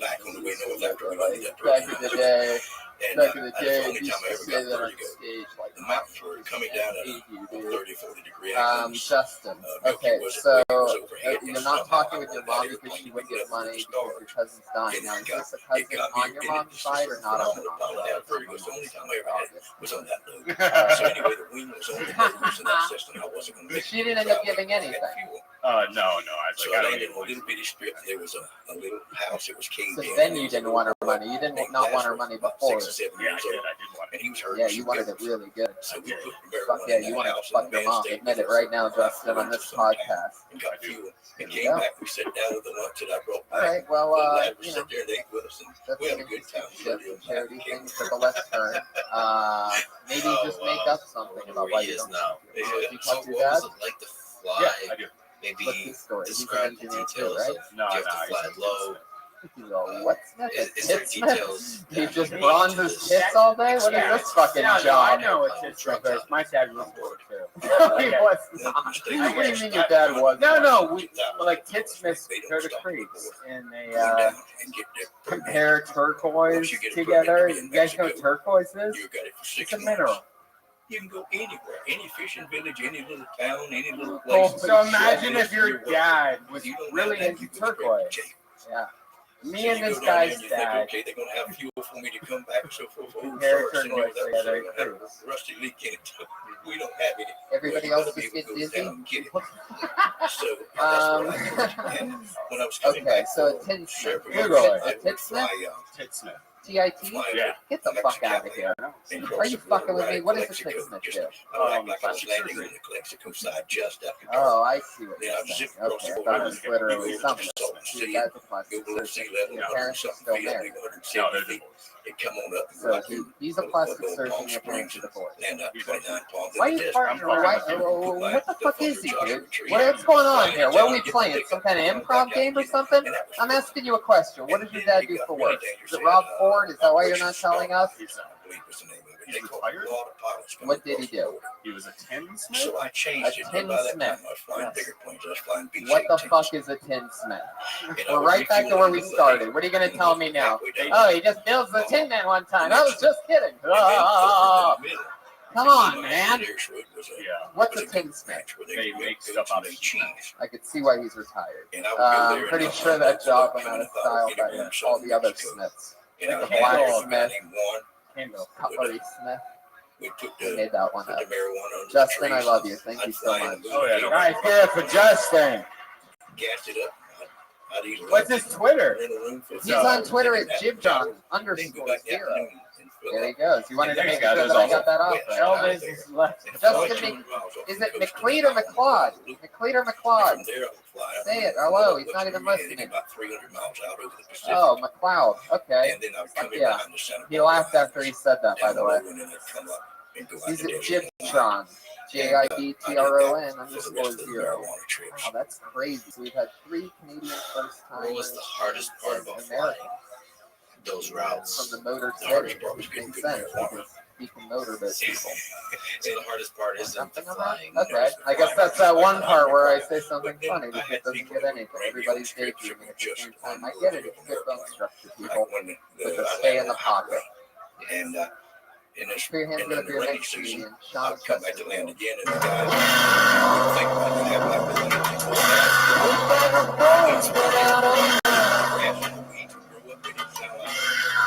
One more time for Sean Chesterfield, everybody. Come on. So some of that stuff was bad. All right. Oh, A lot of getting bad comedians. So I'm gasoline actually and going to tell a telling me story. that land here in the night Happened to me and today. knock the wheels off when you land. Yeah. Oh, you should have I landed a smoke a little lot of further pot. up this and you'll ditch I down. don't buy groceries. And That sort of thing. I was What hungry. was it and I wanted like to landing keep on the going. highway? And when did you have to? So all I had land was on the highway? pancake I batter landed that way most of the vegetable time, oil, most of the times. and In maple Mexico, the syrup. first time I went down, there was a place called So I ended up Pichimeque. putting oil It in had a a pot, 900-foot strip. heating it up, And I apparently would not fly enough, down and I'd carry and gasoline. pouring in with pancake me. batter. And then it kind of Mara and I fried, would and go I to the ate it, grocery and I store, feel like buy I all want to kinds die. of goodies and candies. Because the inside of my stomach has like this layer of oil that's just sitting there awkwardly now. And I don't know if I'm going to shit myself or puke. So I just kind of sit in the back and chuckle and hope this doesn't end up being the podcast that you guys have where I shit myself. And I could have just bought donuts, but I don't know, all these food stores felt inspired. And I feel really fucking gross. I probably should have just jerked off to the back page. guys with the arms. There you go, Sean Chesterfield. Another one walking up about a mile Wow. away. Now land right over that. So talk in the mic when I ask you questions, okay? Sean, you first thing you said was that Then you're I not take off right over the other truck. And sometimes maybe 20, 30, 40 cars lined up. One time I remember a patrol car, a highway patrol car. He didn't have his lights. Like, Took up right over. you're signed up And at the show then yesterday, when I and started you flying didn't to have to do the donut thing? Louisiana, the bridge over the Mississippi Probably River, not. No. there was You several just wouldn't have contractors signed that up. were- But that donut thing happened, and you really feel like you're going to shit And your about 5 pants. miles from the river, And when you walked in the front, you felt like you were going to sort of shit your pants, and you're like, I got to shit and my then the pants a swamp little on bit. both sides. Instead of using the restroom, 20 feet trees. I'm going to sign up for the show and just talk about having to shit my pants. I can't use the restroom. It's right here where I'm signing up, because then if I take a shit, I won't have anything to talk about. This night could be crazy to where instead of shitting, I could just talk about almost shitting my pants. Wow. I love his shirt. It's Let's so go digital. to somebody you've known well. What was that Somebody one? who was- Digital? Who's also a drug smuggler. He's so Barry Seal. digital? He's got digital Who shirt. is Barry Fuck yeah, Seal? he does. How did you meet him? Sure, Barry Seal absolutely. was your friend. Fuck yeah, everybody's a little bit chunky tonight, huh? Looks like this isn't the first day you improvised donuts, my friend. Holy shit. I get the feeling this is not your first fucking... You know what's cool is that I have. Yeah, we stayed up there for some days, and our clothes got. I know exactly what you did. You just signed up like, hey, why not? And you did it. And for the first time in your life, you're like, holy shit, I did comedy tonight. And tomorrow, you're going to be like, holy shit, I did comedy tonight. And you're going to realize comedy's the best job in the whole entire world. What do you do for work? I told Mary What are you selling? for her and the children to go to the Donuts? airport because it'd be easier for Retro them to toys. understand by Retro flight. toys? Really? What's like a cool retro toy? You got anything like Ghostbusters? Or what are you talking about? Like old toys that were once made and you remake the toy, or you just put out the toys that were already made but old? That's great. He just blew his horn more rapid. Really? We got to the airport and I jumped out and ran around and started thinking, here's a brand new Who 727 doesn't want taxi to and bank? out. Whoever doesn't want to bank then, get the So fuck out of this room I'm right waving now. to the pilot. He's You ain't down. He waves back. Then I see Oh Murray's yeah. face in the Yeah, cockpit. that shirt is The good nose as goes hell. down where he puts on brakes. And he laughs. And You're he like puts some 3D. stairwell out. You're And I run built for the stairwell. like He outward. pulls it back up and goes Like like you a go hitchhiker. straight out. There's not much like on the side. Then he Sort of put like, it out. I got on and it's almost like you have like octuplets ready to explode out of you. Like it's like, sort of like a. So I But go way yeah, down so in you the had middle. pancake Blank donuts full. today. Mary and I What'd you have for was dinner like after 9 that? years old then. And she was sitting in the middle, That and by is the what- window was Mary That's what they're going to be saying for a long time. That was his last meal. And Um, we took off, and the wheels So like, come up what'd you with eat for clunk. dinner And then I yesterday? got Was about it like a 5,000 normal feet diet? away. Like, are you just always And trying she to said, make what was something that, out of Daddy? something? He just turned on his own. What And that fella restaurant? reached over and I looked at him. I said, he looked like CIA or FBI. Something. He So much clear sugar pan? blue eyes, gentleman looking man. Everything went normal? And he, What'd you get? he said, you fly these things? I said, I got a few hours, mister. I said, I fly them too. I mean, lamb shish kebab is just like it's like playing craps with the devil. You know what I mean? Literally, craps. What I just said? Okay. And he started talking So about he just I got out mean, of jail. what I'm trying to get at is maybe there's something, you know, And I said, with with you. And he Maybe you told can me, have like a hilarious comedy cooking show or something. You try to make donuts out of shit. I think it's cool you actually did comedy, man. That's really cool that you just did comedy. That's amazing. Maybe think about next time you do it, right? Obviously, you have a real like wife and little children so hanging good on on to him, type of crying and fun hugging having and kissing. attitude. I bet you're the kind of guy that always sings the song about the karaoke, right? So I reached over and gave him Okey-dokey. a piece of paper. I had Murray to write it out. What else have you done with fun? Anything? Okey-dokey. Sean Chesterfield, everybody. Give it up for Sean. He's on Twitter at one Chesterfield. Is that right? The number one Chesterfield. That's him. What did Canada get Twitter first? These guys all have like such common Twitter names. John Smith won. It's like, what? You're John Smith won? Cuban countries. And he Fucking lost his job crazy with up airlines. here. And then later on, I found out he was ex-CIA and George Bush Sr.'s protege. Liam Patrick. At 1,000 Well, I'm left under till the house get out of the pie. She said something to me. She said something. Maybe can we linger a little bit longer? What was your relationship with him like? I broke my You phone were recently. a drug smuggler. I He's a dropped it, drug I cracked it smuggler. in a million pieces. People told me your you gotta get friends. a case. You gotta use How often protection. do you guys talk? How often do you It work just doesn't together? feel as good. What was the relationship like? People like to fuck around without a where I case. started off there. I gave him the thanks, Bear. I may have some work for you. I know I got You some fuck around without a case. And I said, After come some out jokes, you Santa fuck Barbara. around without a Yes, case. so I don't know. We just two End later up he flew out. breaking your phone, Went to or our worse, house and stayed with us a couple end of up adding days. the wine to And your I had family a plan. almost brand new Aero Commander 690. I can't That afford to thing do turned either, prop so never usually I stopped. have to It's pay the the largest early thing I ever termination had. fee right up front. So I said, let's go, Barry. Let's see what you can do. You can usually terminate it for I'm the first sorry, like I said 6 that. months of We the got contract.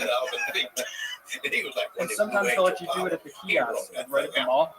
And I that's enough. And then he did a falling leaf. That's where you cut the engines and the plane falls from side to side. And I saw Bob Hoover do that in the air show once. And that's the only person I ever saw do it. And my hand was white knuckle hanging in the seat. You shut off the engine? Yeah, he shut off the engines and landed flying side by side like this. How do you explain that? Was he just a wild man, or was he sufficiently skilled to He was sufficiently skilled. Absolutely. He knew what he was doing. I can get a plane from one spot to another, and I guess I'm known as a good pilot. But Breaking your phone is a lot like breaking up with your girlfriend. You've been together for 2 full years. So anyway, he stayed with us a turn couple on days, anymore. and then I told him, I said, And this the plane front is completely busted. needs tanking. I guess I got some work done. Wow, He needs to come man, back to Patrick. Louisiana. Now, Fuck they- yeah. 2,500 That's mile very, range. very funny, I got man. somebody in Mena, Arkansas to do that to keep him out shut. So I gave him $10,000. So and he you're flew away. Canadian. And in a few days, he Really? called Where are me and you said, from? come to my house in Baton Holy Rouge. shit. So I And went how long down have to you his been house doing in Baton stand-up? Rouge, and I stayed with him for a few Buffalo days. and like That plane was packed. I mean, He was Toronto, so proud to not be Toronto, from Canada, yet way too believe me, proud you to be from Buffalo.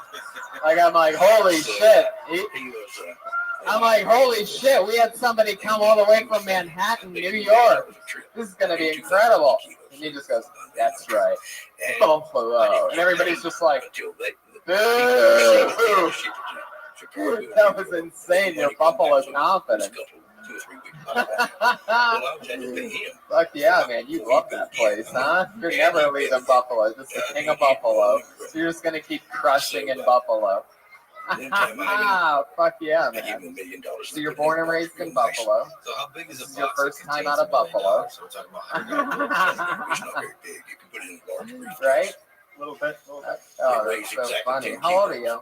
you? Each 25 bill today. weighs a gram. So Wow, you happy can- birthday, man! guys. Get up. How cool is that? This is like some kind of crazy episode. What's crazy is like TV shows try to produce shit to make stuff organically happen. Like they try so hard, you would never believe. They cast and they Were cast you the one and they that wait introduced and wait. Barry Seal to This show just Pablo has Escobar? like an always developing storyline just out of complete coincidence. I'm literally pulling names out of a fucking bucket. My people, I mean, we just. And literally, it's like 3 people's first time. One guy drove 5 hours into his cereal for his birthday. Liam, I loved you earlier when you played Magnus Beckner on this podcast. These people are called Panther. Yeah. They So how long took you been everything stand out up? from the firewall. They About a issued year. us About all About a year. You're doing it all out of Q-tip Buffalo. How propellers many on spots a full week? bladed, and you 2 or very 3. quiet in the What do you CIA know about in that Southeast Asia for running behind the lines. And that's where Barry had flown those things, so he knew about it. Okie dokie, there you go. Hey, that's what he wanted, and that's what we got him. Are you is that red hair? I can't really So tell. he worked for you, It is. and you got those It is, in fact. upgrades. I think he flew about 30 moves for me, and then I got arrested. Number 2, please. Can somebody kill that ginger for me real quick? Kill the clapping ginger. Was our friend. With the old Mari throat. and I both friends. We should pause With real that quick. silk Say, fungus with a red Mari throat. is, It's like it matches, your wife. the red matches with the hair. And Convince her to they have a join us. mustache. It's just like hilarious. And the nose looks She's like the the love of your throat. life. There's red So underneath the she nose. leaves in and out of any of the stories that you And tell. then usually they like always try to like at the last second, like their last word, the gurgling is happening like through the whole. You're always like, what? Just because I have red hair.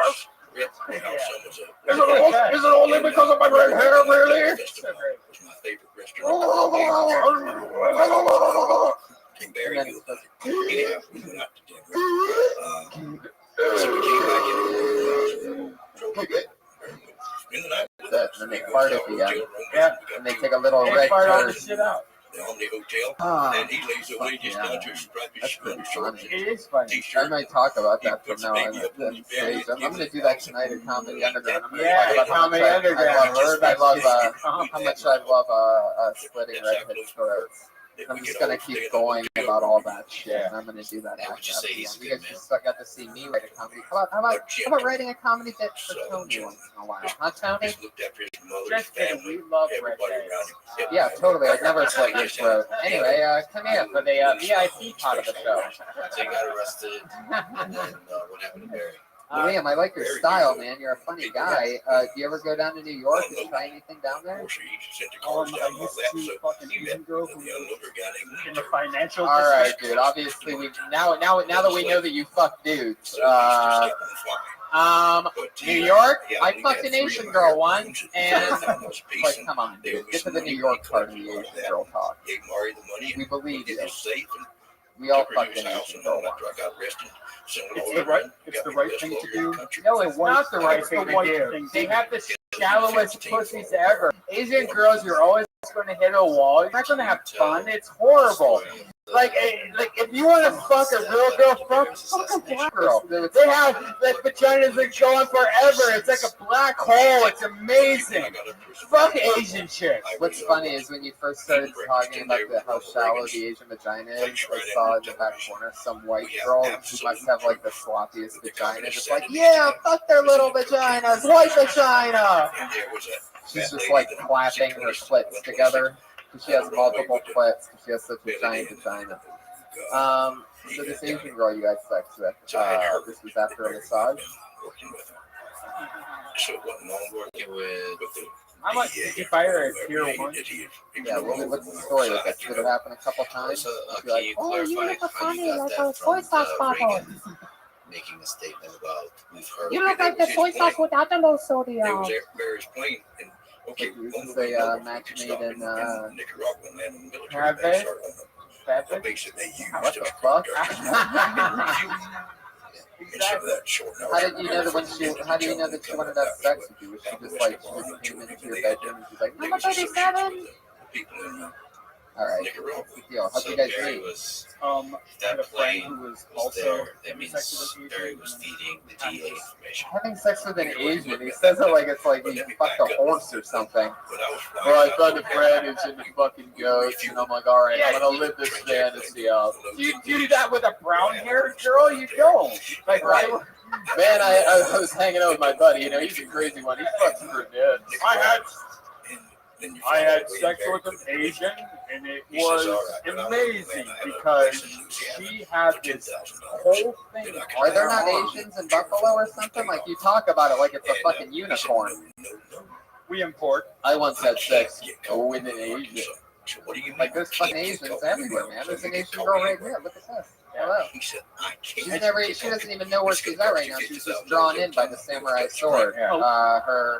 But if you look, Tony, she has that thing on her arm. The thing I was talking about, where the rope was, where she was carried into this country. There's a Oh, tan line. come on. Don't say that. She's so nice. No. She made the Patriot out there. No, for but there's a tonight's tan show. line. It's like a watch for her. She uses it as a watch. I love it. Fuck yeah. All right, good job, man. Do you always wear your mom's sweater out at night? Or is this a new thing? This was a birthday present today from my mom. So what? I mean, there's a lot of conspiracy theories around the relationship between Barry. I didn't get the harmonica, but by God, if I didn't get the sweater dead on. What would you say from you? Damn, I like your style, man. Thank you so much. Fantastic.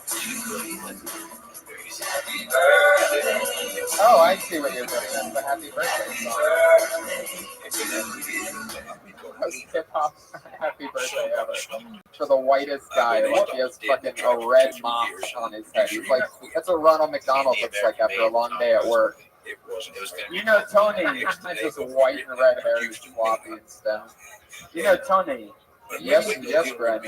You usually like to ask these questions of other people, but was there like something that you used to do when you first started doing comedy that like really embarrassed you? That you're like, I can't believe I stunk. I'll tell you one.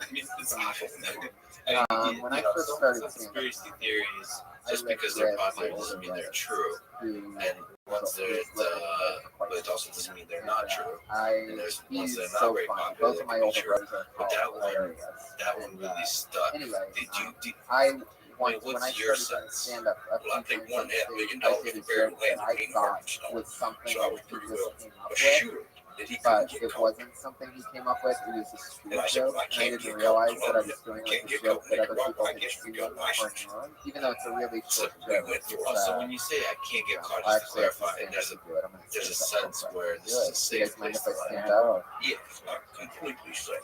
So you don't think he was referring to some kind of, I can't believe I'm talking about you this, know, but I guess winning round. like So my I used to grandfather do- who the fought very in World War first II things I did would talk stand about up, I would do this bullets can't terrible hit joke. him. So it's almost like believing you're taking that $50,000 And some of you may have heard this before because, like I said, it was a street joke. I didn't know that when my brother told it to me. I thought that he was just crushing, and I thought it was the funniest taking thing. the story He goes, forward. "What's the difference between Neil The months Armstrong leading up and to his Michael Jackson?" assassination. What, Well, what, Neil Armstrong, what do you he walked understand? on the moon, Why and he Michael was Jackson, assassinated? he Who were the fucked little players boys. involved? Maybe And I did that on stage my first few times doing stand-up, and it fucking crushed every time. And then somebody came up to me and they're like, "I've heard that before," and I'm like, "Oh, you must know Donnie Hinchcliffe." And they're like, "What?"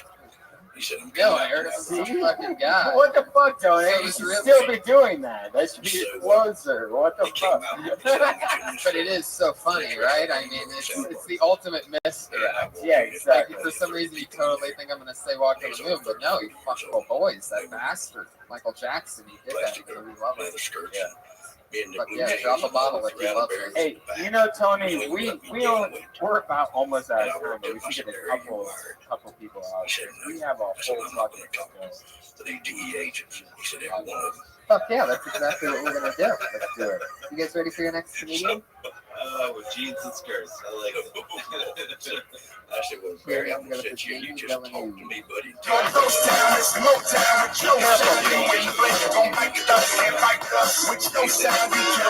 There he is.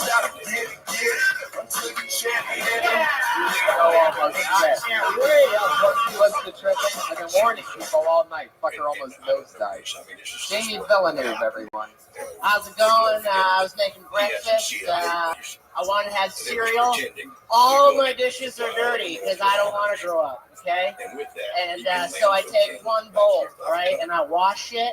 And instead of like drying it with like a towel, like an adult might do, I like wave it in the air, like so that it'll drip dry or some shit. And it hits a light. Like that's hanging, and my bowl breaks in half. I have half a bowl in my hand, and I said, "Fuck it, I'm having cereal anyways." And I just kind of put the bowl on like a 45-degree angle. And I cradled it, you know, like baby Jesus, you know what I mean? And I realized that later, technically, that's a balanced breakfast, you guys. Yeah. Not the DEA, the CIA. An applause break on Kill Tony, oh my god. Well, I mean, it was sort of an applause break. I tried to pause it up, now you're biting Set it. a pause break. So that Don't was. chop me at the knees. CIA. Tony, The serious I never interrupt people, but you can just say, "Oh, getting an applause break on Kill Tony." It's like you're obviously just talking to yourself in the future. No. There's a Jamie that's gonna listen to this podcast, like, "Wow, I fucking got an applause break." Just let it happen. I was pumping it up. Jamie, relax your energy. Settle down. Sometimes What have we learned here tonight from so many of these Canadian comics is they will improvise a breakfast in a fucking heartbeat. One guy's making fucking donuts out of everyday household items. This guy's eating cereal out of a fucking his hand.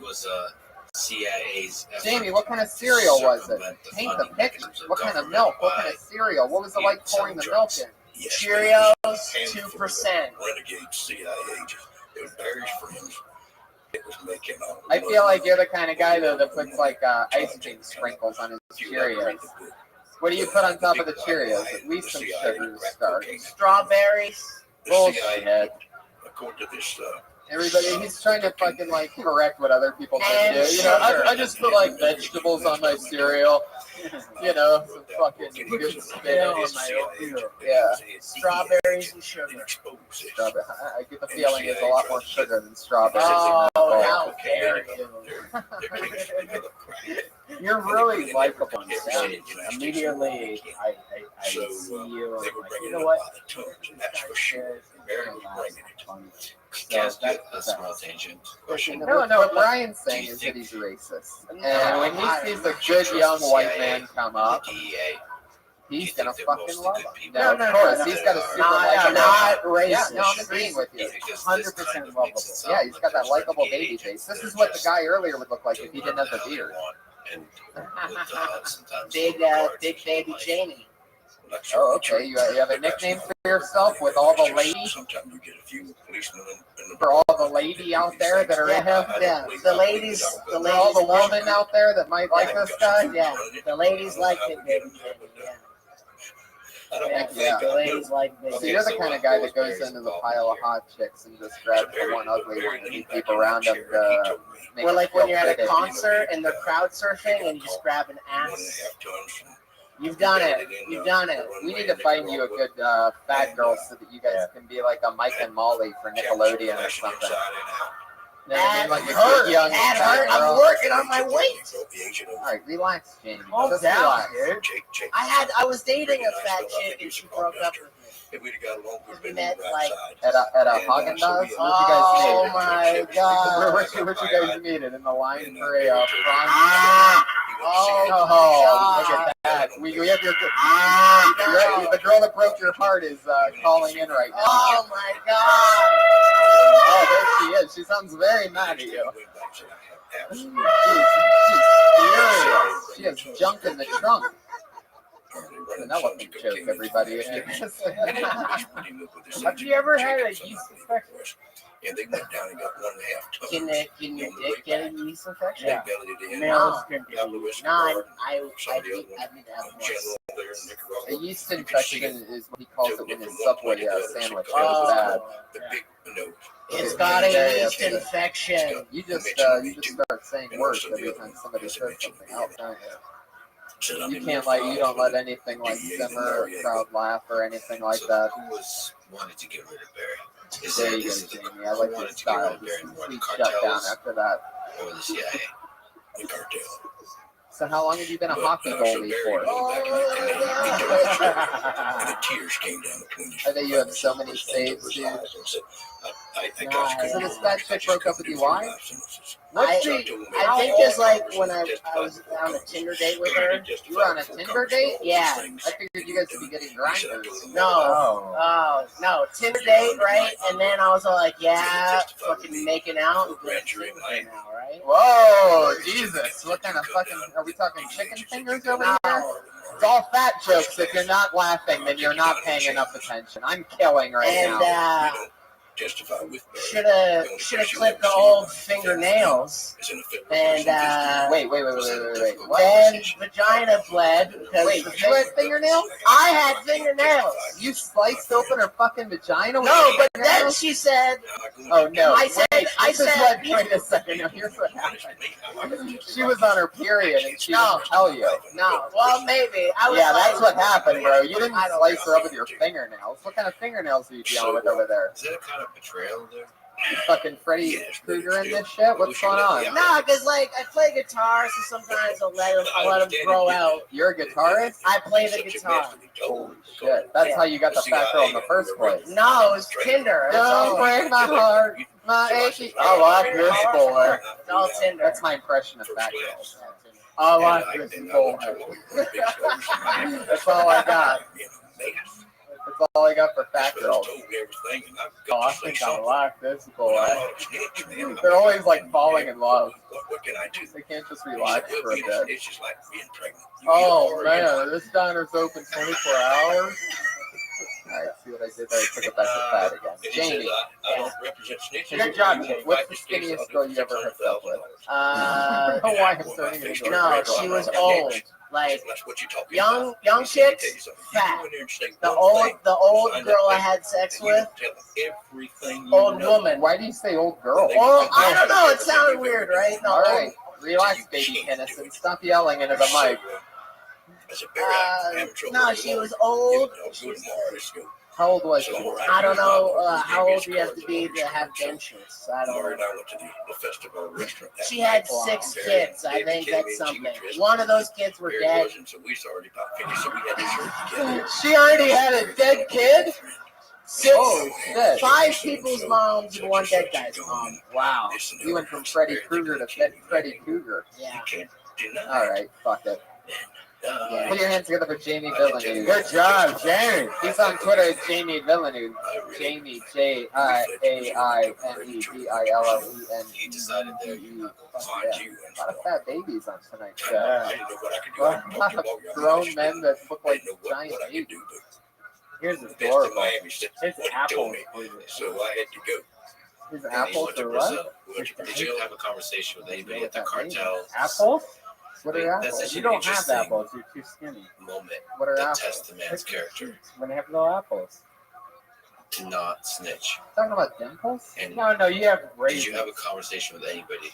No, hablo with You have about beautiful it, like, raisins, bro. so it's just All right, understood. well, I'm pretty sure if lean and healthy means no apples, I'm good with that. I had all my friends testified against me. I had 11 Put your hands friends together that for Adam went, Jacob. Roger did it.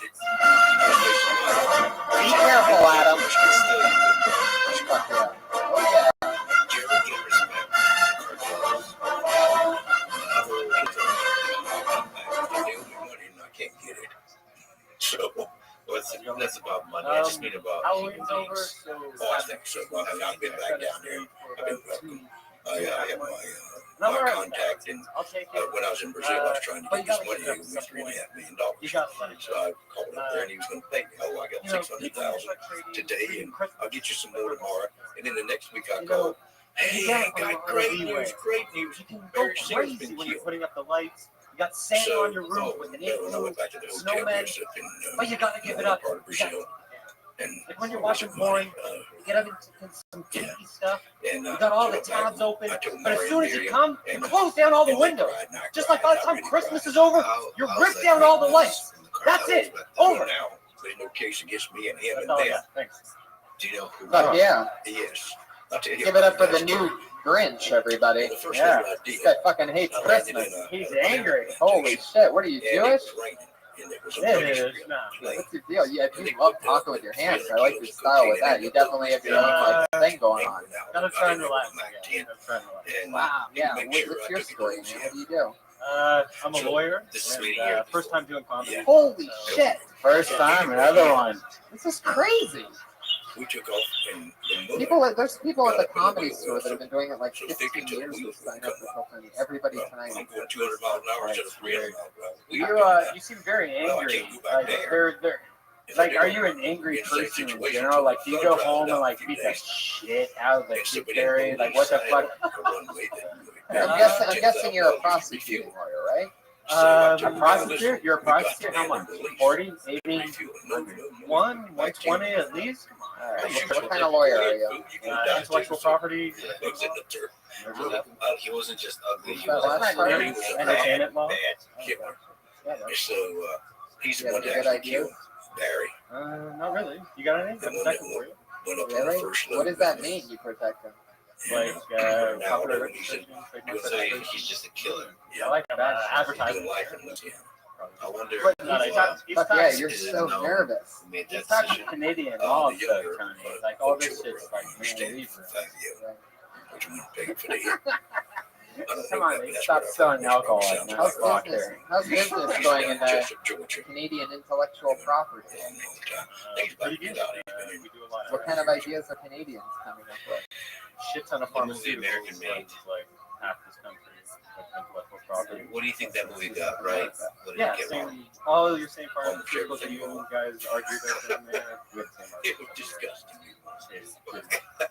Wow, so you're Okay, saying you have a lot of money. which No, parts? I do not. I do Can not. you can you maybe elaborate about Barry Seal? It just You didn't started even. a lot, so It was you nothing. graduated a bit Whoever ago. wrote it had Yeah. no idea who Barry Seal was. Oh wow. They sat in the rocking chair and just tried to think of what some baby How long did you have to get passion for that? drug You dealer did it all in doing. Toronto? Yeah, and it's just like London, God, Ontario. you just don't have any idea. 3 years law school. What kind of lawyer are we talking So about they here? Are wanted you like a to try paralegal or tell a something? fun Like there's a story big, about you know, actually, there's Polish different law.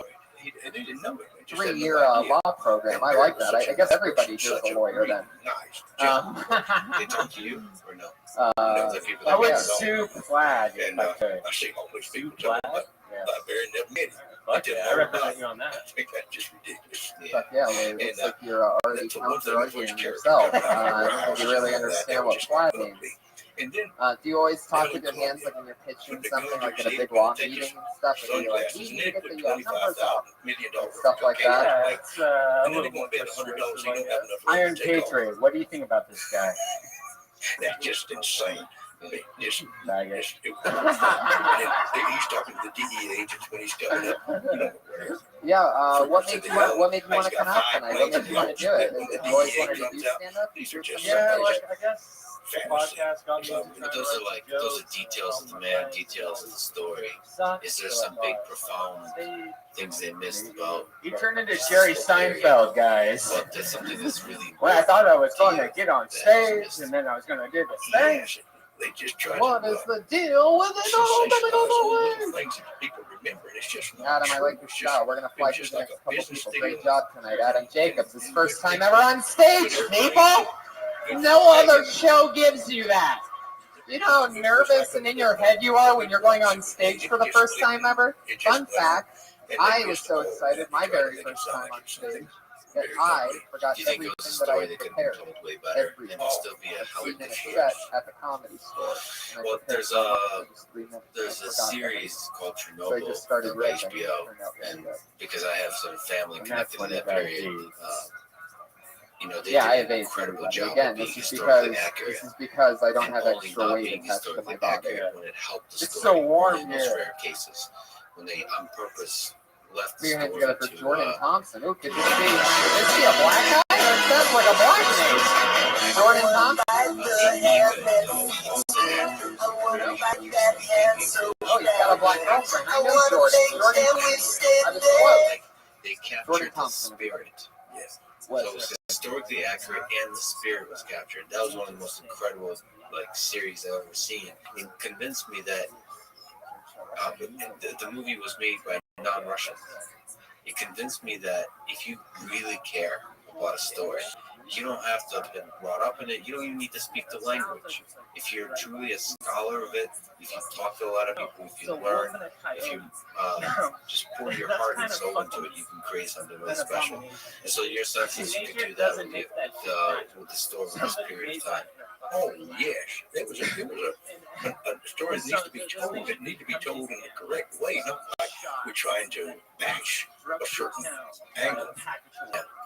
Well, if Netflix or HBO are watching this, you need to tell the story of Roger Rees, in my opinion.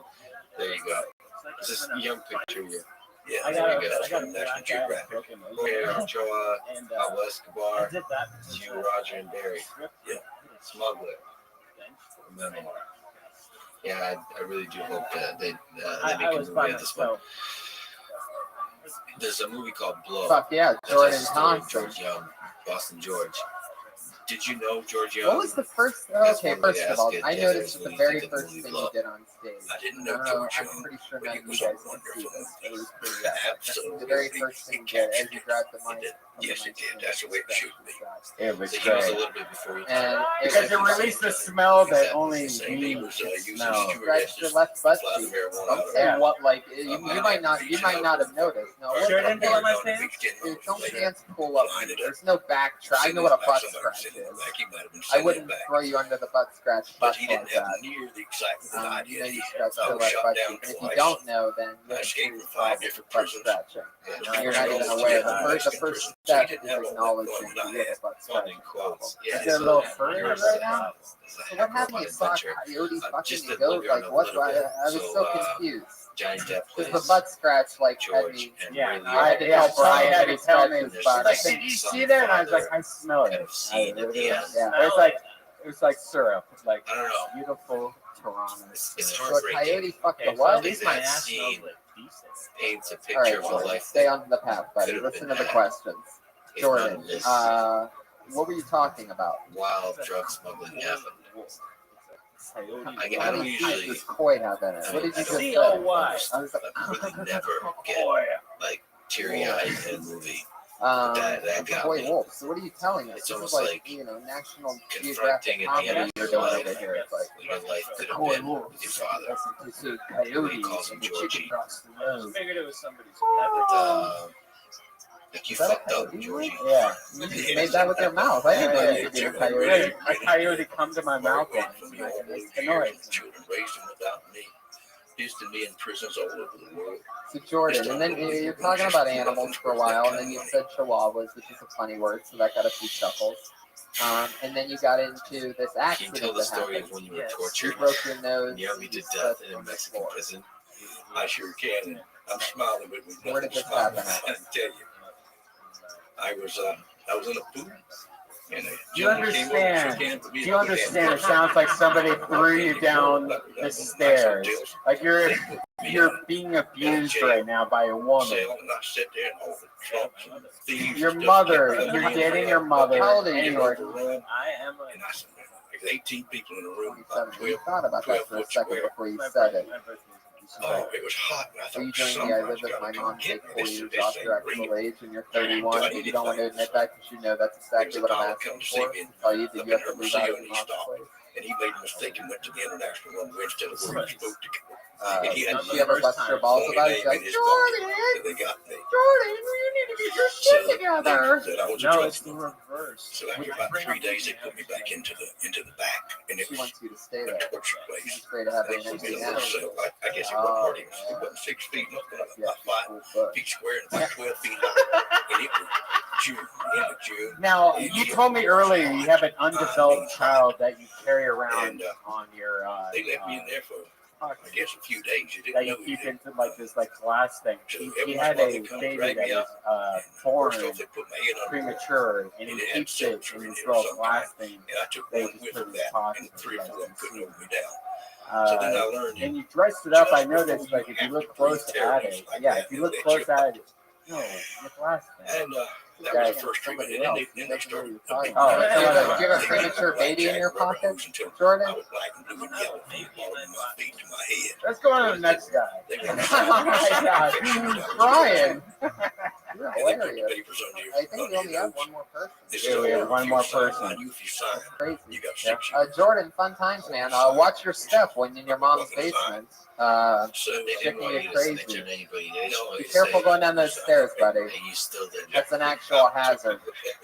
If you're gonna slip in your mom's basement, you could easily go down some stage stairs. I'm surprised nobody fell up or down. Just get to the good part. I bet it's gonna be me. They after come and they this, take me out. after I'm warning naked. every single They bend person. me over. They have Overwarning. things to pull you. That change. So he's not the one And that they has bent the me over. enveloped And baby they- and the little glass. I wasn't there when this thing happened, and I'm pretty sure it And never they happened. convinced to put hot chili pepper up there. Like, And that- like No, it was. somebody here. You're telling me somebody in this room has an undeveloped Somebody out baby. back showed me like yeah, I had a stillborn child and I dressed him in these little clothes. Shut the fuck Yeah, up. but still, you didn't. I think about it. I ain't gonna tell you. No, That's really? insane. No, there's somebody here that has it. I'm sorry. Whatever. Does anybody here have I'm sorry, a? it's like- We're looking for a baby fetus. I didn't pass out, so I was all I right. should have probably talked about it. It's like uncomfortable. But like he showed it to me and he had this little outfit on, like which like a little blue outfit, like a little tuxedo. And had it in a little glass thing. I thought it was him because he had hung him this. on the wall with a meat hook. Sorry. And you next. Whoever showed me that, I'm sorry. And I so didn't he's mean sitting to there make like it this. public. And as he starts to thaw out, which is pretty quick, it looks like he's crying. That's fucked up. It looks like he's You're peeing. out of The control. baby in a weird That's way. fucking. I can't believe you have another show after this. I know. It's gonna be epic. Guys, your final comedian tonight. Unfortunately, you know, guys, no Sarah Weinshank, no Tim Condon. They're little babies. They didn't have passports, so we didn't have the budget. But next time, if you tell all your friends, you know, this thing keeps getting bigger like it If we had already money, is. we'd do it. We'd Yeah, bring so those bitches next so you time, could all fuck 'em. maybe somebody here can start a Kickstarter for the girls coming in. Just start dating one of them so that you can buy their plane ticket. And we'll bring them. Yeah, I know one guy sitting in the front row that would love one of those. How did you stay mentally strong? Puerto Rican. But yeah, Sarah Bastion has a good ring to it. Jewish butthole. Put your hands together for your final comedian this evening, Sebastian Coever.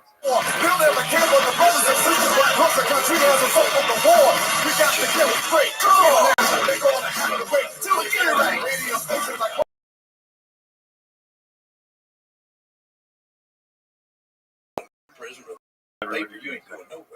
I brought a lot of plot with me, but I got shot down.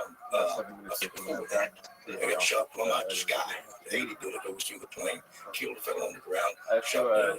Shot the leg nearly off the man in that place of Peachy Lane. Actually, away from the guy. Yeah. that's not why I do Alright. Facebook. Little 900-foot strip there, Peachy Lane, poor village with starving donkeys.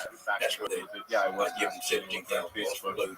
But then I came across that fucking BuzzFeed, you know? On day 13, I did load every day for 13 days. They had a bunch of marijuana pretty good piled up. I was going to The load last every day. 25 days, And I just on day 13, I had that little committed the act. warning sign And I going went, off in my holy stomach. shit, and I was still masturbating. You know? Don't So do I it. was like, But fucking I asked this Facebook, walk king, cut that shit out. oh, we have the Federalist I paid off. spent the first So half I of spent the the night in the Hamilton, walked down to the airplane just as it getting daylight. Then 10 or 12 men walked with me, and Pedro got in. I brushed my teeth with a little stream. It was I had about no goddamn idea. coming through there. I was pretty nervous before I came up here, but there were a whole bunch of virgins. Like I had a wife, that guy from the Asian girl.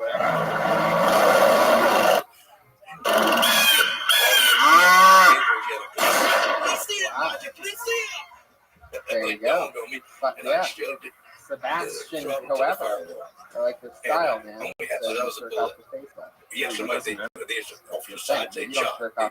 Actually, I go right down the status update, so you run across the BuzzFeed and stuff.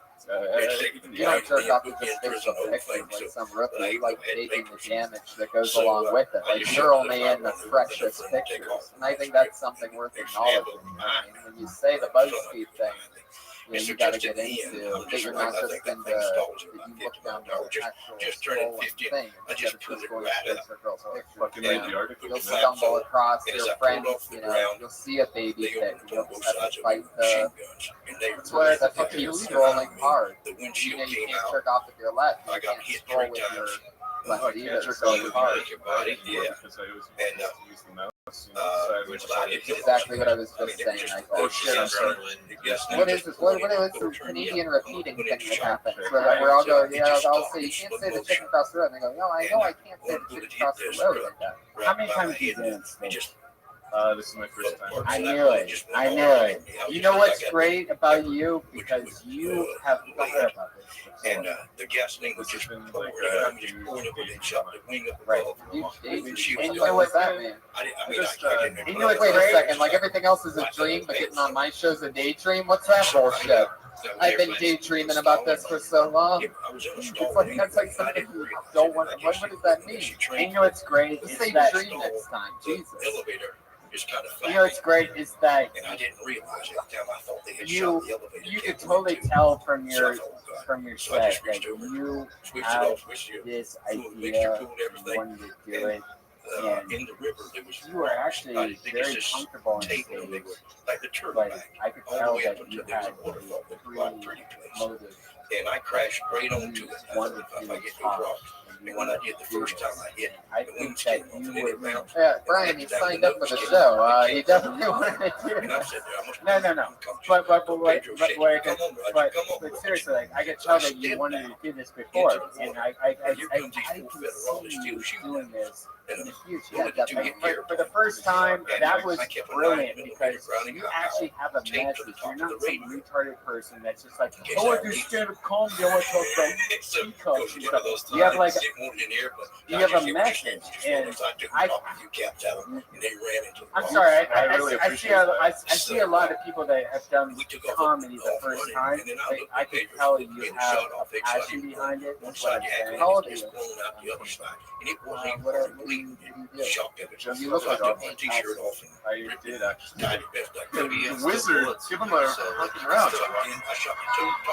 Tony Henchcliffe. Who the fuck guesses paints houses? No, I'm Half of you thought I was kidding. And then he goes, that's actually what I do.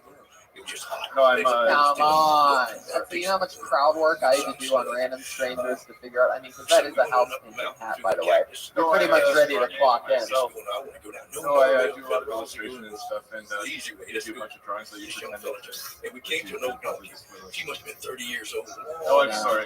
Why would you do that, Tony? No, it's not true. Tony was lovely. And we rode I don't know. You're a nice guy. Jesus, thanks for that. And I know I'm a nice guy. So we rode 7 miles, 2 of us. Yeah, you gave me drawings to illustrate. We came to a little man plowing a little. Well, I got a job this week. Both of us spotted these dogs. The yoke was across her back. He's plowing a little plow amongst ducks. It was like one of these people carrying a little piece of land. And he had a little The house best there. job ever. And so we went And I don't know what Toronto comedy is, but it's easy to get a plane ticket to LA for $200. Stay at some bullshit. Get a bunch of other Toronto comics that want to do it. $20 airplane ride. Buy one of those cool LA $75 houses, and then you're in. I just, I've always been scared to be that dude looking for his dream, on the street, being like, dude, you can totally do anything you want. I mean, I totally understand what Brian's saying. You have a lot of pent up fucking creative energy, and it's pouring out. We deal with so many people who really see it. You're like some corny, retarded boy that's never jerked off before, and your nuts are just filled. I don't know what something's gonna relax me, but I just don't know what it's gonna be. You got a stronger fire than normal. Yeah, you could be living your daydreams and no. You guys read me really well. But when it came to the highway, we went into a house and they got me some. Good job, forever. And white basin. Well, ladies and gentlemen, that's how the magic happened. Kill Tony number 77, live from Toronto. It just happened, right? Yeah. That was a fucking awesome show. Guys, we have some awesome posters and stuff that we're selling just outside of that door right after the show. Immediately after we're done dealing with all you guys, we have to hustle off to our next show. That's at the Comedy Underground. You want to see us do comedy? Yeah, and you guys totally should. Go right over there. It's a 5-minute drive from here, and we're going to be doing stand-up after this. So it'll be like a crazy fucking butt-fuck night of comedy where you're just going to try to explain to your friends tomorrow exactly what you did the night before, and they're going to be like, what? You did the what with the same people? That you saw the one thing, and then you went where? Great. And we are that good. You should come with us. You guys were an amazing crowd. I had so much fun with you. Ladies and gentlemen, the Canadian Patriot, everybody. By the way, Tony, do you want to do this? Do you want to do this? Yeah, I do. Really. All right, I've been waiting all day to do this. We are happy to announce that your Canadian Patriot, you're wondering which part of Canada he's from. Ohio, everybody. Ohio! It's no Susquehanna on Twitter. Our good friend Jason, who helps out with our shows when we're anywhere around not the West Coast. And Jason's the man. He's basically our East Coast Josh Martin all the way. Not Canadian at all, eh? They just shooing out. So that's right. He doesn't even speak American. I had so much fun with all you guys. Thank you so much. We'll see you in the lobby. We'll take pictures and sign posters and things like that. Thank you, Tom. Okay, guys.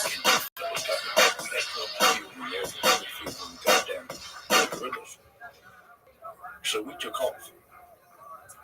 And I couldn't get the gear up because I'd taken off in such a hurry. These pins in the struts of a DC-3 and with big flags on them, and you have to take them up so that the plane Turn up. So these Tony, let's go! everybody. How do you do? It's Monday night. How exciting. Holy moly, we're back home again.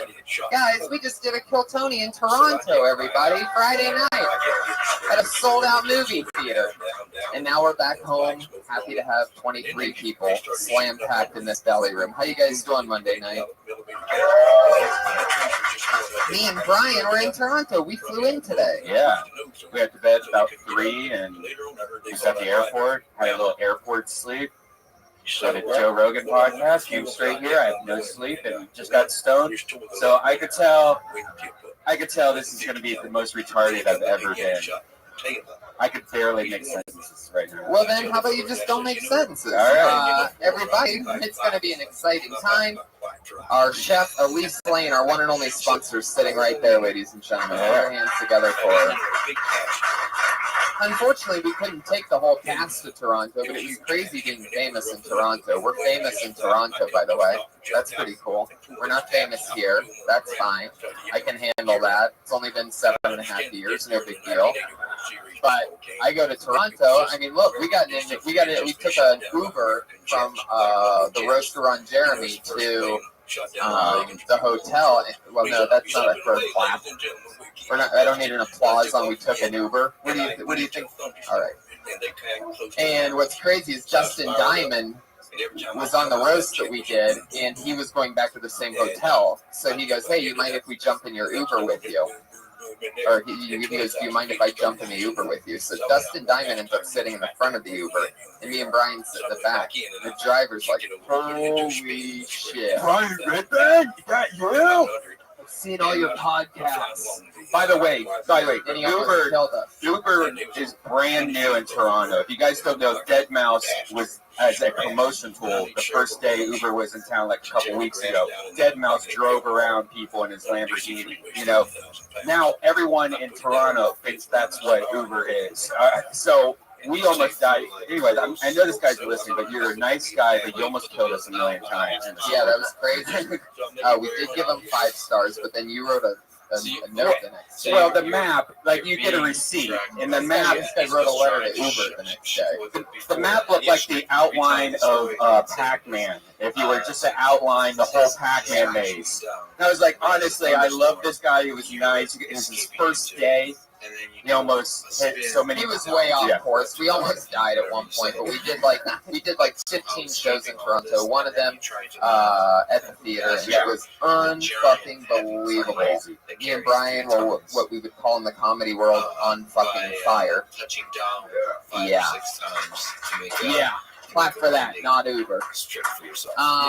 And it was a blast. So thanks to No Susquehanna, our great friend Jason from Columbus, Ohio, played the Canadian Patriot. He was our first ever Canadian Patriot. We tricked him. He's from Ohio. We just had him say A bunch of times after he said something. And they also, his questions were like, "So you're Swedish.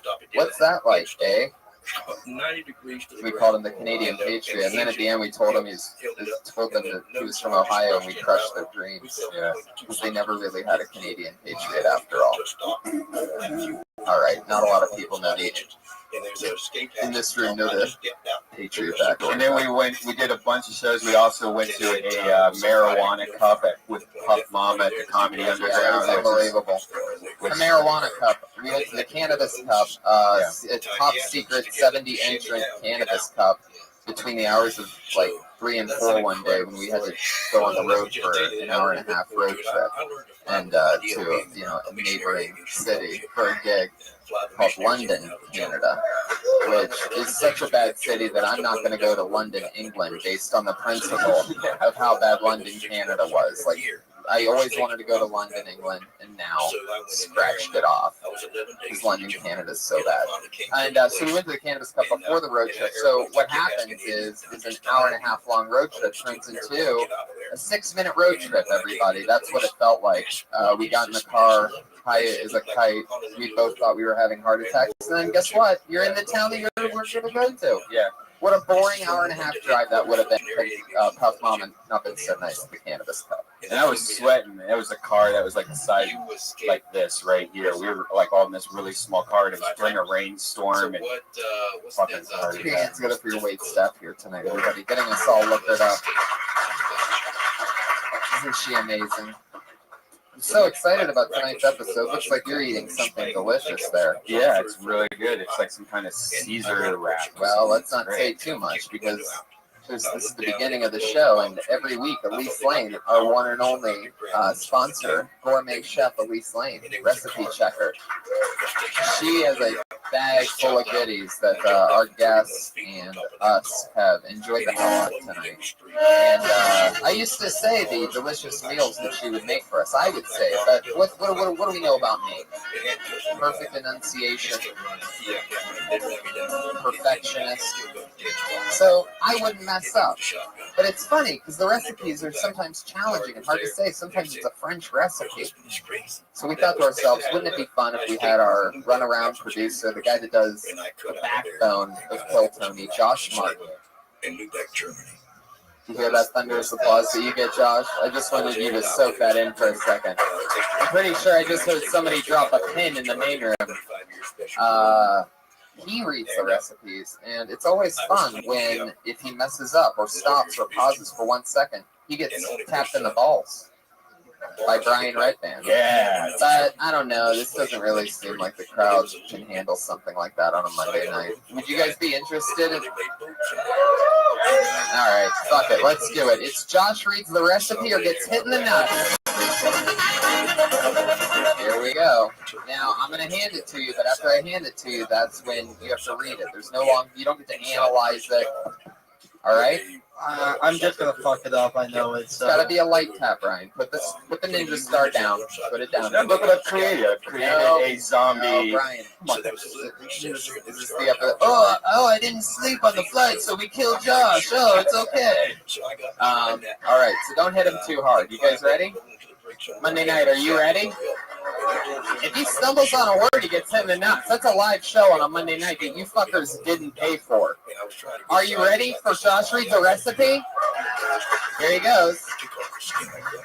No stuttering, Josh. Tonight we have crispy chicken Caesar wrap, which is oven-baked chicken thigh marinated in cumin with olive oil. That's it. Oh, he doesn't get hit twice. Keep reading now. Shaved romaine lettuce, creamy Caesar dressing, heirloom tomato, bruschetta with lemon crispy chicken skin, and wrapped in flour tortilla. All right. Only one tap, even though I've never heard of a dish named bruschetta before. Steve Bruschetta. But luckily Redband didn't either, so you got through on that one. With bruschetta. That was great. Elise Lane cooks us amazing meals. She's at the Girl with the Pan on Facebook and Instagram, and she's on Twitter at Elise Lane. Put your hands together for everybody. You keep it going for Josh Martin, everyone. Come on, he just took a shot in the balls for you guys. That's like Secret Service shit when you take a bullet for the president. He gets hit in the nuts for this show. He's on Twitter at Josh Martin Comic. A lot of people were asking about him in Toronto. They missed him. It took two guys to replace him. On Kill Tony Toronto. Two guys running around with chickens with their heads cut off. Yeah. For some reason I've never said before, but I call them the Josh Martin brothers. Yeah, it was crazy. Guys, every week we have a brand new patriot who keeps us safe. He's our head of security. Used to be a guy named the Iron Patriot that was a crazy guy in a $4,000 suit. And he did the first 30 or so episodes. He stood right there and had a mic underneath this crazy suit, a speaker box in his crotch. And but then he said he got too big for the show. He said that he was irreplaceable. So we've replaced him every single week since then with a new person to show him exactly how replaceable he is. This week is the first time Patriot that I'm really excited about because these are always the most fun ones when it's a young, fun comedy store like Rising Comedian and he asks to do it. That's when you know it's always a blast. I'm really excited because this is one of my favorite rising young talents here at the Comedy Store. Put your hands together for Jerron Horton. What we might even call light-skinned Patriot. Light-skinned Patriot. What's up, Jerron? Fuck yeah, man. So tonight is the first night ever that the speaker box is completely died in the normal setup that we have. So it looks like you have those walkie-talkies. I speak Spanish and to the Spanish TV room. And it was in your I think you have to keep the button held down, Patriot. I don't know if you ever learned how walkie-talkies work, but it was just it's not gonna work. All right, well let's just put the mic in front of his face. Guys, put your hands together for Josh Martin, taking yet another shot in the balls. homosexuals and all this sort of stuff in here. You have to grab that out of his little side pouch thing. Oh shit, this is a debacle. It sounds absurd, but you're saying Patriot, how's it going? humanity's going. Completely. No. Completely in the garbage. Which is like, That mic's probably not on yet. Talk again? Check. Oh shit, there he is, everybody. You look sort of tiny in that. Like you're one of the bigger guys. They stopped wearing the football part of it. I'm not wearing the Oh, that's what it is. You wanted to show off your true muscle form. Yeah, man. Keep it simple. I can't tell. There's something funny about the look. Do you have a skinny neck or something? No, Is that what it is? I just don't have the shoulder pads on. Or the shoulders, I think. Like you're missing the part. It's not even the shoulder pad. It's like he's missing those rings around his neck, like you know, the National Geographic. It looks like you have a wrist for a neck. Wrist neck Patriot over here. I love your style, man. You've been listening to the show. You know, you've actually done. You were one of the original people that would sign up for the show. Since then, you've been hired by the store. You crushed at a roast battle a couple weeks ago. An amazing job. And now look at you now. Yeah, I'm down on Patriot. This is what can happen, guys. You keep focused. That's right. You could end up in $35 worth of Amazon Prime decorations. I love the tennis shoes. You could tell that you are definitely a black guy underneath by how clean your white tennis shoes are. So we couldn't afford to get the speakers fixed. I had to get these shoes. You understand? Damn right. It's a shame there's not speakers coming out of them. Guys, this is episode 78 of Kill Tony. As always, I bring two of my funniest friends, two amazing comedians that have been on TV and Bobbity-Ba and all that great stuff. They're always hilarious, and this week's no different. My guests are both return guests. I'm so excited to have them on at the same exact time. This is going to be like an eclipse of some of my favorite people. Put your hands together for the great Jason Galern and Eric Griffin, everybody. Jason Galern from underneath the table. Upskirt video the whole time on like his phone or something. Welcome, guys. Have a seat, Jason. It's all happening. Eric, how you doing, buddies? Hey. Welcome. Back in the house. Cheers, Jay. Thank you for having me, us, and pussy. Fuck yeah, Jason loves pussy. He says it. He has pussy Tourette's. He says it about every 45 seconds. A ninja star? Yeah. Particularly, okay. What are you going on court? You good? You got Hello, everybody. Hello. I'm excited to have you guys back. We didn't hear much what you were talking about. We were just talking about fucking soccer. We're talking about soccer. What's sports? All sports. Oh yeah, you're into soccer, huh? You love soccer. I've seen you play the video game up here. Yeah, I love it. I love that game. Nobody cares. These guys don't care. Right, yeah. You're soccer fans. Soccer fans by applause. Soccer fans, there you go. See, it's growing, you. That's why that guy clapped and went, I'm a follower. So you guys have done this show before. I'm excited to have you back. Patriot, do you have any questions for these guys? Cool. Yeah, for sure. I got a couple. Oh God. First one's for Eric Griffin. Who do you think is the most famous person in the world? The most famous person, Barack Obama or Beyonce? It's probably, it's probably 60 or 55, 60, whatever I can do math. 55, 45, thank you. I don't know. I think Barack Obama was more famous. It's a no-brainer. Yeah.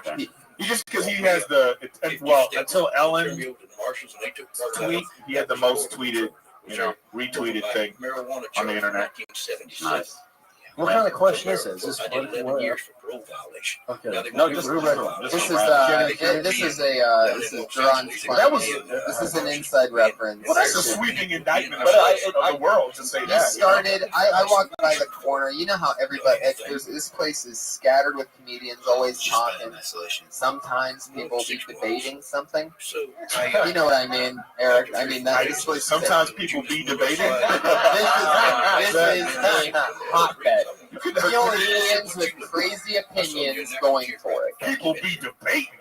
He only be half the Can you hashtag that? Hashtag people be debating. All right, there we go. Big time. Here. And what was that? Say it that way because. And that was a debate about who's And more I walked famous. around the corner one time, and I hear and I hear all the guys. And what I like to do is I like to pop into a group like this.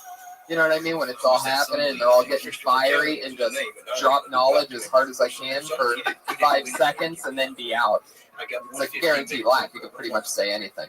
But that being debated was the most stupid debate I've ever seen here. The fact that this guy in his heart of hearts was passionately saying Beyonce is more famous than Barack Obama. Check this out. And I If looked you at want him to go right all time, though, if you want to go all time famous, it won't be anyone political. It'll be like Michael Jackson or Elvis or something like that. Like, oh, yeah, I agree. Maybe Abraham Lincoln is in there. The Beatles or something. The Beatles, you know. Not even the Beatles. John Lennon probably over the Beatles. That is actually an interesting question. Who's the most famous person of all time? All time. Probably Jesus. Yeah, definitely Jesus. But we want someone real. You know what I mean? So, like, Santa Claus is never be more famous. I'm just saying, who's more famous? Jesus, Santa Claus, or Michael Jackson? Hitler, right? Well, infamous. Yeah, Hitler's pretty famous too, right? Hitler's probably right up there with Jesus. As far as famous, like that's taught everywhere. Yeah. Like if they were comics, could Hitler bump Jesus? Yeah. When they come to Jesus, Hitler wants to do quick 10. He's gonna go up before you. I don't know. They would fight. They would be like, you know, it'd be like Lady Gaga and Madonna. You know, those two would be always fighting who's more famous. Did make out at one point for publicity. Jesus and Hitler, go Tungies. No. Oh, that's the line? No. That's the line? I just hit the line of that? No, because I'm thinking like this is gonna keep going. It's gonna be like an '80s sitcom. You know, they're gonna be roommates. Jesus and Hitler. John Nazi's gonna be the landlord still. What's your question for Jason to learn? Yeah, question for Jason. Speaking of 80s sitcoms, I was gonna ask you, have you seen the new Too Many Cooks video? Is that like was that rap or some shit? No, not. I don't know. People be rapping. Well, I've never heard of that. What is that? I'm old and out to lunch, so you gotta tell me. It's like an 11-minute spoof on like 80s sitcom intros, but it just keeps going on and it gets kind of weird. It's like watching a nightmare happen. It came on Adult Swim. I haven't seen it.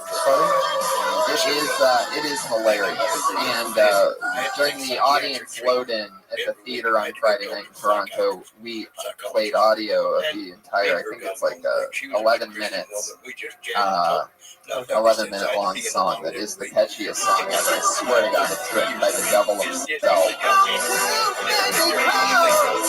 You just ruined your brain. Try to forget it as fast as you can. All right. Anyway, so that happened, and we've been promoting the shit out of them. Well, they keep getting bigger and bigger. Too Many Cooks. So watch that video. That was on Adult Swim. Google it. Too Many Cooks. You'll laugh for 11 minutes. Yet I I lived through all that shit. I remember all these funny shows. I think I'm old. You do too. Or some Yeah, people old listen to too. this. What's your favorite? Can I tell you my favorite one? Go. Golden Girls. Oh my God! I swear to God. Wait. I swear to God. I think Golden that's Girls the funniest is show ever. Golden Girls is one of the best shows ever. High five on that. You know, it really People is. think I'm It crazy. was well acted. It was well written. You know, Extremely well written. Yeah, but we're such an ageist society that we think that you have to be young to do anything. Right. You know, like Comedy Central or someplace like that, they think that if they're not 25 with with horn-rimmed glasses and whatever, and then they can't fucking. If a channel like Comedy Central replayed, if they bought Golden Girls, that type of thing, and just put it on, they would be shocked at what would happen. Hilarious. But that's why the show's still on the air. Oh yeah. You know, if the show's still on the air now, it's fun. This is the one thing I don't like about. I'm going to say something like, this is why I don't like Mulaney's show. You know, because he's saying that he's like Seinfeld. Hey, buddy, we could turn to TBS and watch Seinfeld. Yeah, right. I don't need to see the shitty version of Seinfeld. I fucking turned the channel. Like, so it was like Seinfeld, the 10-year pilot for his show. You know what I mean? So I was just like, that's why, you know, I like watching those. Like, TV Land is great. What a great idea. What about Fantasy Island? I just played my. No, doesn't stand up. Doesn't hold up. Three's Company. I was a big Oh, Three's yeah, Company that's on the my channel. favorite. On That's the my favorite channel. all time. Three's Company. Yeah, I'm the Larry of workaholics. Right. Three's Company. Well, let's do it, guys. Let's get into Kill Tony. You guys have done this show before, so let's do it again. Ready? I want to talk more. Sorry. Oh, we will. You guys know how it works. Comedians get 60 seconds of stage time. Comedians, you know you're 60 seconds up when you hear the sound of a kitty. And then we judge you. There's the sound of the kitty. Don't go over your time or else you're going to bring out the angry West Hollywood bear.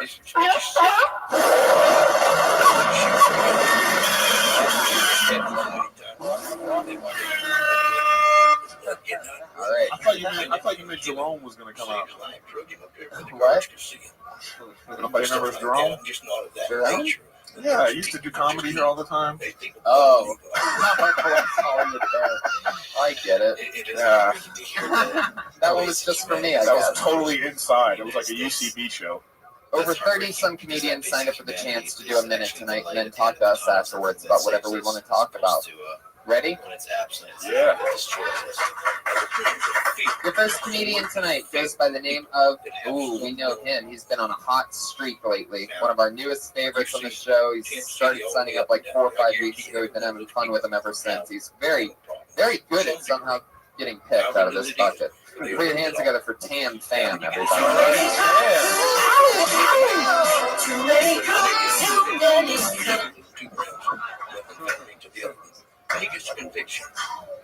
So I get jealous of a lot of comedians because there are certain jokes and women that I can't do because of my ethnicity.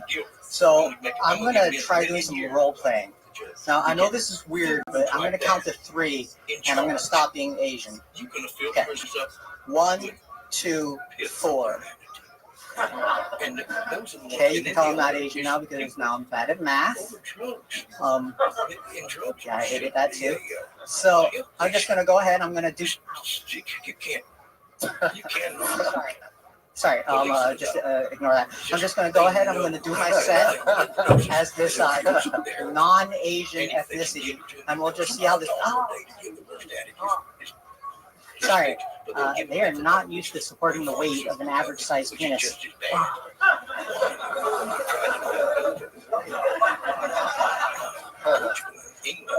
Light-skinned Patriot, how do you guys jump so high? There you go. Obviously, something else noise. Tan thing. Fuck yeah. Done it again.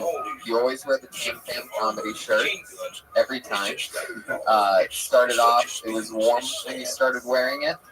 You were just wearing that. And then a couple weeks ago, it started getting colder. You put on a long sleeve t-shirt. You come in tonight.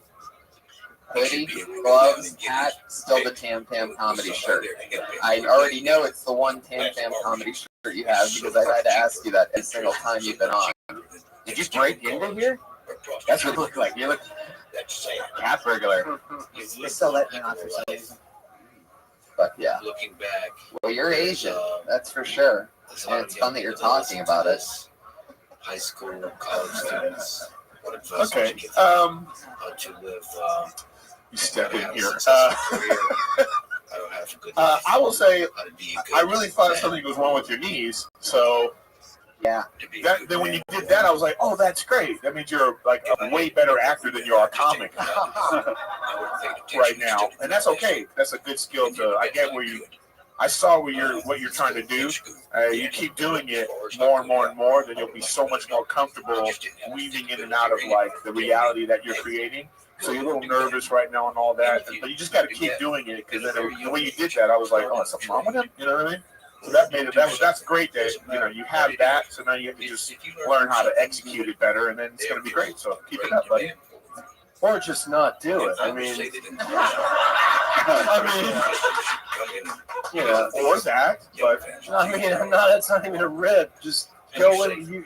That bit you can just do it as a fucking joke. You don't have to. I mean, I'm not a big physical, unless it's done.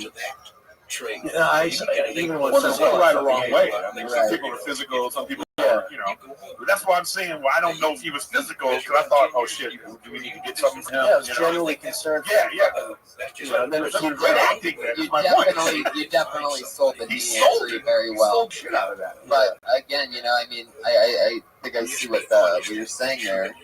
When I first started, I was doing some physical things, sort of, I think a lot of comics really not who I was, you know what I mean? Yeah. But I did it because that's how I first thought of the joke. But at the same time, if you're not into that part of it, it's just as easy as literally saying, I don't think my knees could handle the... Yeah, just take the meat out of that joke and just say it like you're normal. Yeah, but see, I'm not going to tell someone how to do comedy, So what I'm telling you, no, because it's like, that's the way they would do it, but I'm not telling you how to do it. Not necessarily, though.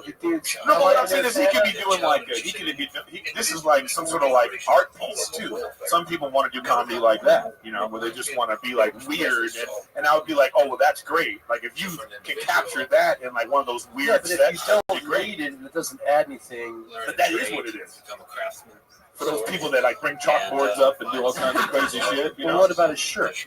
Well, I mean, this is his thing. That's what I'm saying. So you're telling him to like cut the meat out, and he's dressed, I'm just saying he did. That was a funny bit. It's a bit. You're talking about Asians and math and shit. I would steer clear of that. But it's a funny, like you're a good joke writer. I don't think you need to, jump around or whatever. Bend over. Yeah, he's working it out though. You'll find. I think you're funny. I think you're a good joke writer. Oh yeah, all you need is jokes for sure. Yeah. Can you tell me the story? When are the Tam Tam sweatpants gonna come out? My parents when somebody pays me to do this, so they well, 2021. It'll be a minute, buddy. Keep it up, though. You're Vietnamese, right? Yeah. And I was sitting on the Patriot, have you ever been around a Vietnamese guy before? Not really. I don't really. No. The better question is, you probably have, but you just don't know, right? Yeah, that too. I'm not racist, but I'm not too fond of Asians. What the fuck was that? Is that from your MySpace? Or what the? That was awesome, is what that was. I'm not racist, but I'm not too fond of Asians. Wow. That goes on the all-time great quotes board immediately. Where that board exists, I have no idea, but fuck yeah, that was great. You don't even like Asian girls? That came from the heart. I like Asian girls. So you're just racist against Asian guys? Mostly, but yeah, mostly. Not racist. I just don't like them. You don't like them. That's what you're saying. I used to work before I was a Patriot. I used to work at I used to work at a casino in Vegas doing security, and we dealt with them all the time. And it just keeps getting better. Dealt with them. I know that's almost you people, right? That's what that's amazing. So you had to pick out some Asian guys.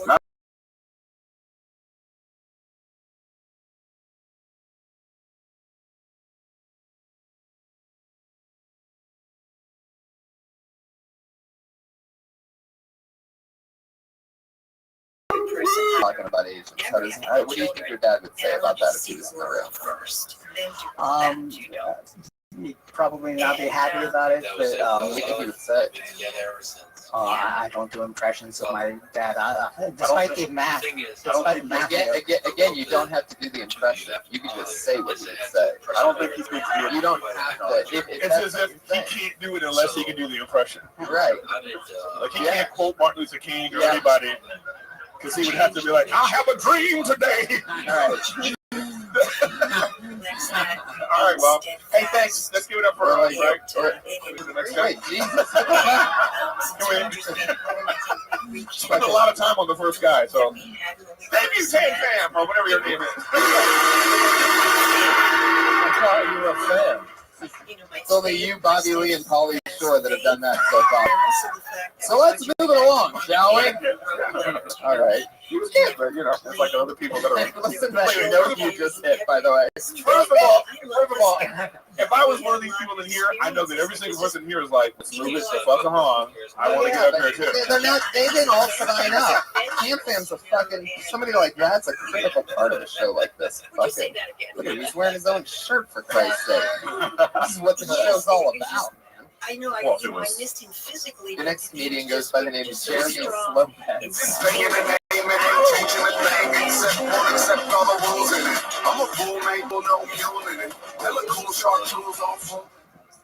Roger, when you're So, what's up? How you doing? Reading a newspaper the other day that Bill Cosby's raping people. I tell you something. If Bill Cosby wants to rape you, let him fucking rape you, man. One of the best storytellers of all time. The best. You could be like, the best, man. You could be like, Richard Pryor was better. You'd be like, yeah, Richard Pryor was good too, motherfucker. But guess what? Richard Pryor wanted to be big Bill Cosby. 35 years. Fucked up. Fucked up. You did. You did. You wanted to be Bill Cosby when I first started, guys. That was 100. The other day, I would suck Justin Bieber's dick, you know? I would, man. That's something you would remember for like the rest of your life, man. You'd be 80 fucking years old and you'd be like, fuck, man. You remember, you tell some kid in the park and shit. I'm like, fuck, man. Hey, come over here, little kid. Let me tell you a story. The time.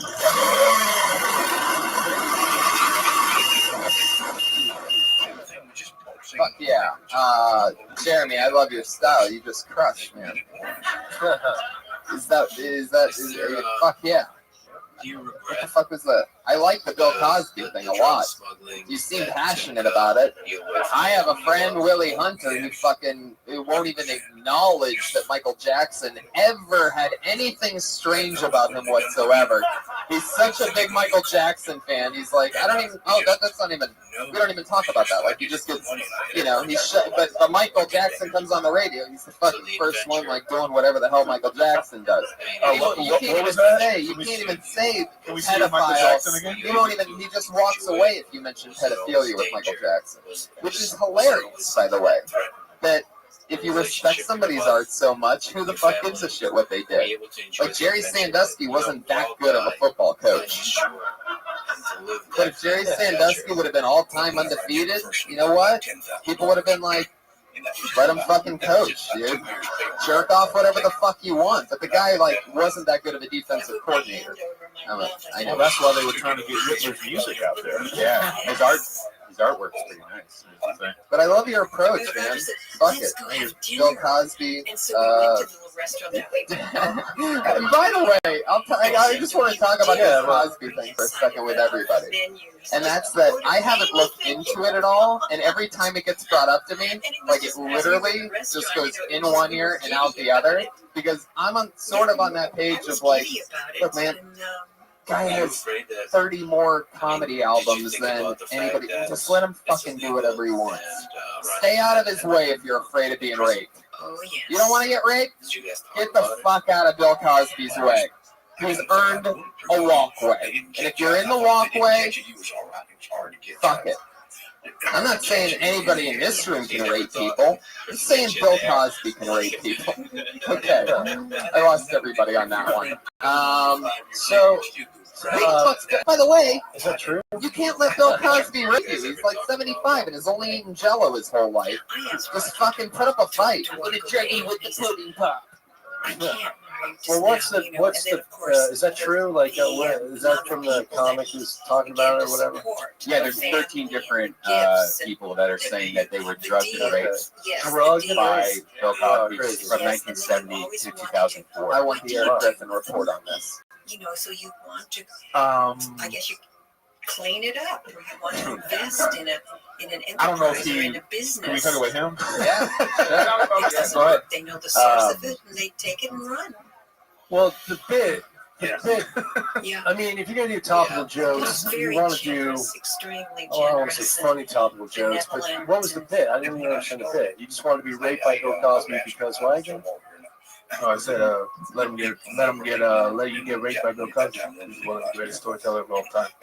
Well, look, explain. I'm fucking simple. Well, that's his joke. He Well, don't tell me. I don't understand the joke. Because he's the greatest storyteller of all time, he should be able to do whatever he wants.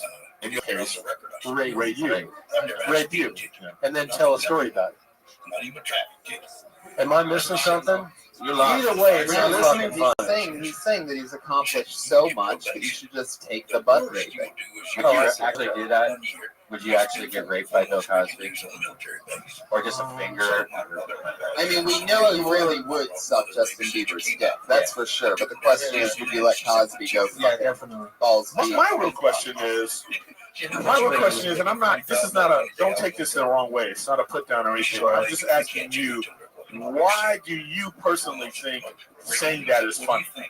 Like, where do you think the laughs are going to come from? When you're saying it, like, what is the laugh? Is it the shock of it? No. Then what do you think is funny about it to you? For some big challenges. It's true. What's the truth? Is it true? You didn't answer quickly when we asked you if you'd let Cosby. No, but I'm saying, what's the truth to you? The initial. I don't know. Is this like dirt brainy? Like, well, my point is this: if you can't answer why you think this joke is funny or what's funny about it, then that's why it's not working the way you want it to. But and is this part of like a bigger picture or a bigger bit? This thing where you're just sucking dicks and taking dicks, and is this like your thing, like a half-hour comedy special, or is it just like, I totally let fucking, you know. Are you gay or no? You are gay or no? Yeah, I'm gay. You're gay. Okay, cool. And also, then fucking keep talking about it. I mean, I would say talk about who you are, what you are. So to me, it wasn't clear that you were gay because yes, it wasn't clear. I'm full on gay. You what? I'm full on gay. He is gay. Yeah, straight up gay. He's gay. I don't think so. Yes. No, he's doing the bit. Take that back. Okay. Yeah, he's. So we did. I'm genuinely curious if you're gay. Because two of your jokes, one talking about sucking a guy's dick, which is cool if you're into it. One's talking about getting raped by a guy. So it's like, it would be a. So I should drop those jokes? No. The first one, yeah, and the second one got a laugh. But I mean, topical bits. I'm just, unless a topical joke is really fucking funny, I wouldn't do it because you don't want to do. You're not gonna do that joke. In a couple weeks from now, you shouldn't do it fucking tonight. So just drop it.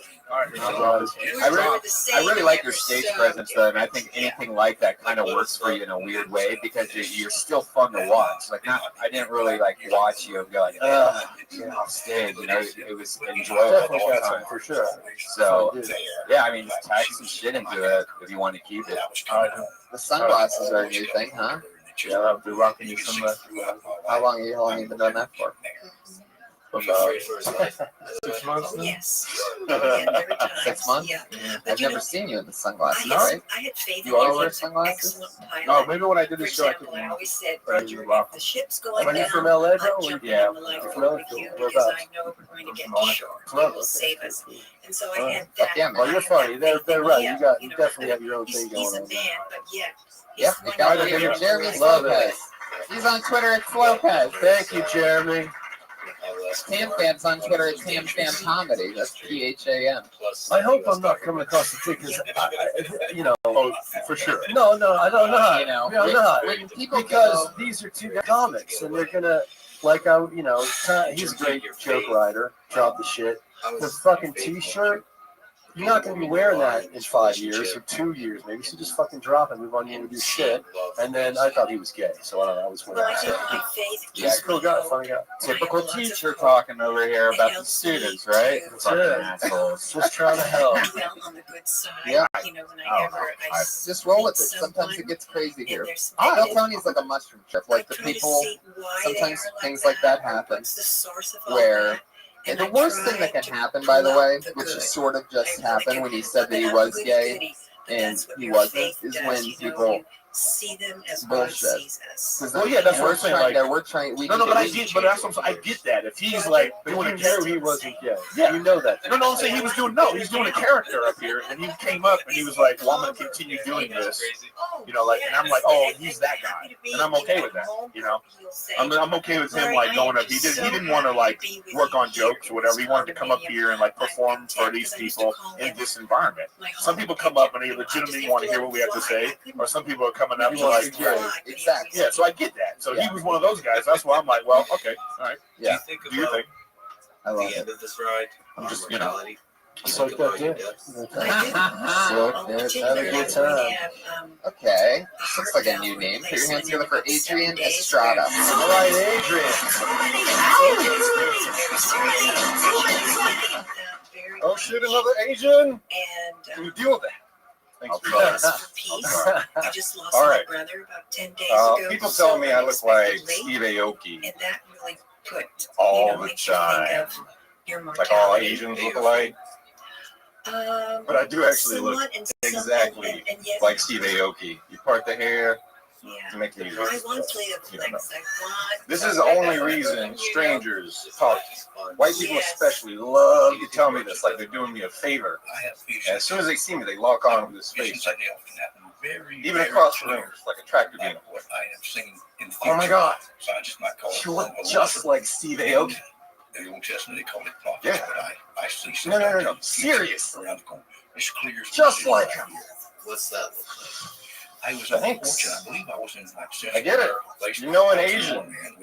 Congratulations. You're a citizen of the world with a diverse mental Rolodex. Now stop staring at me. Blink. Something. Can I give you this? This is gonna crush when you open up the Steve Aoki sometime. Like an audience that knows exactly who he is, they're gonna be fucking dying.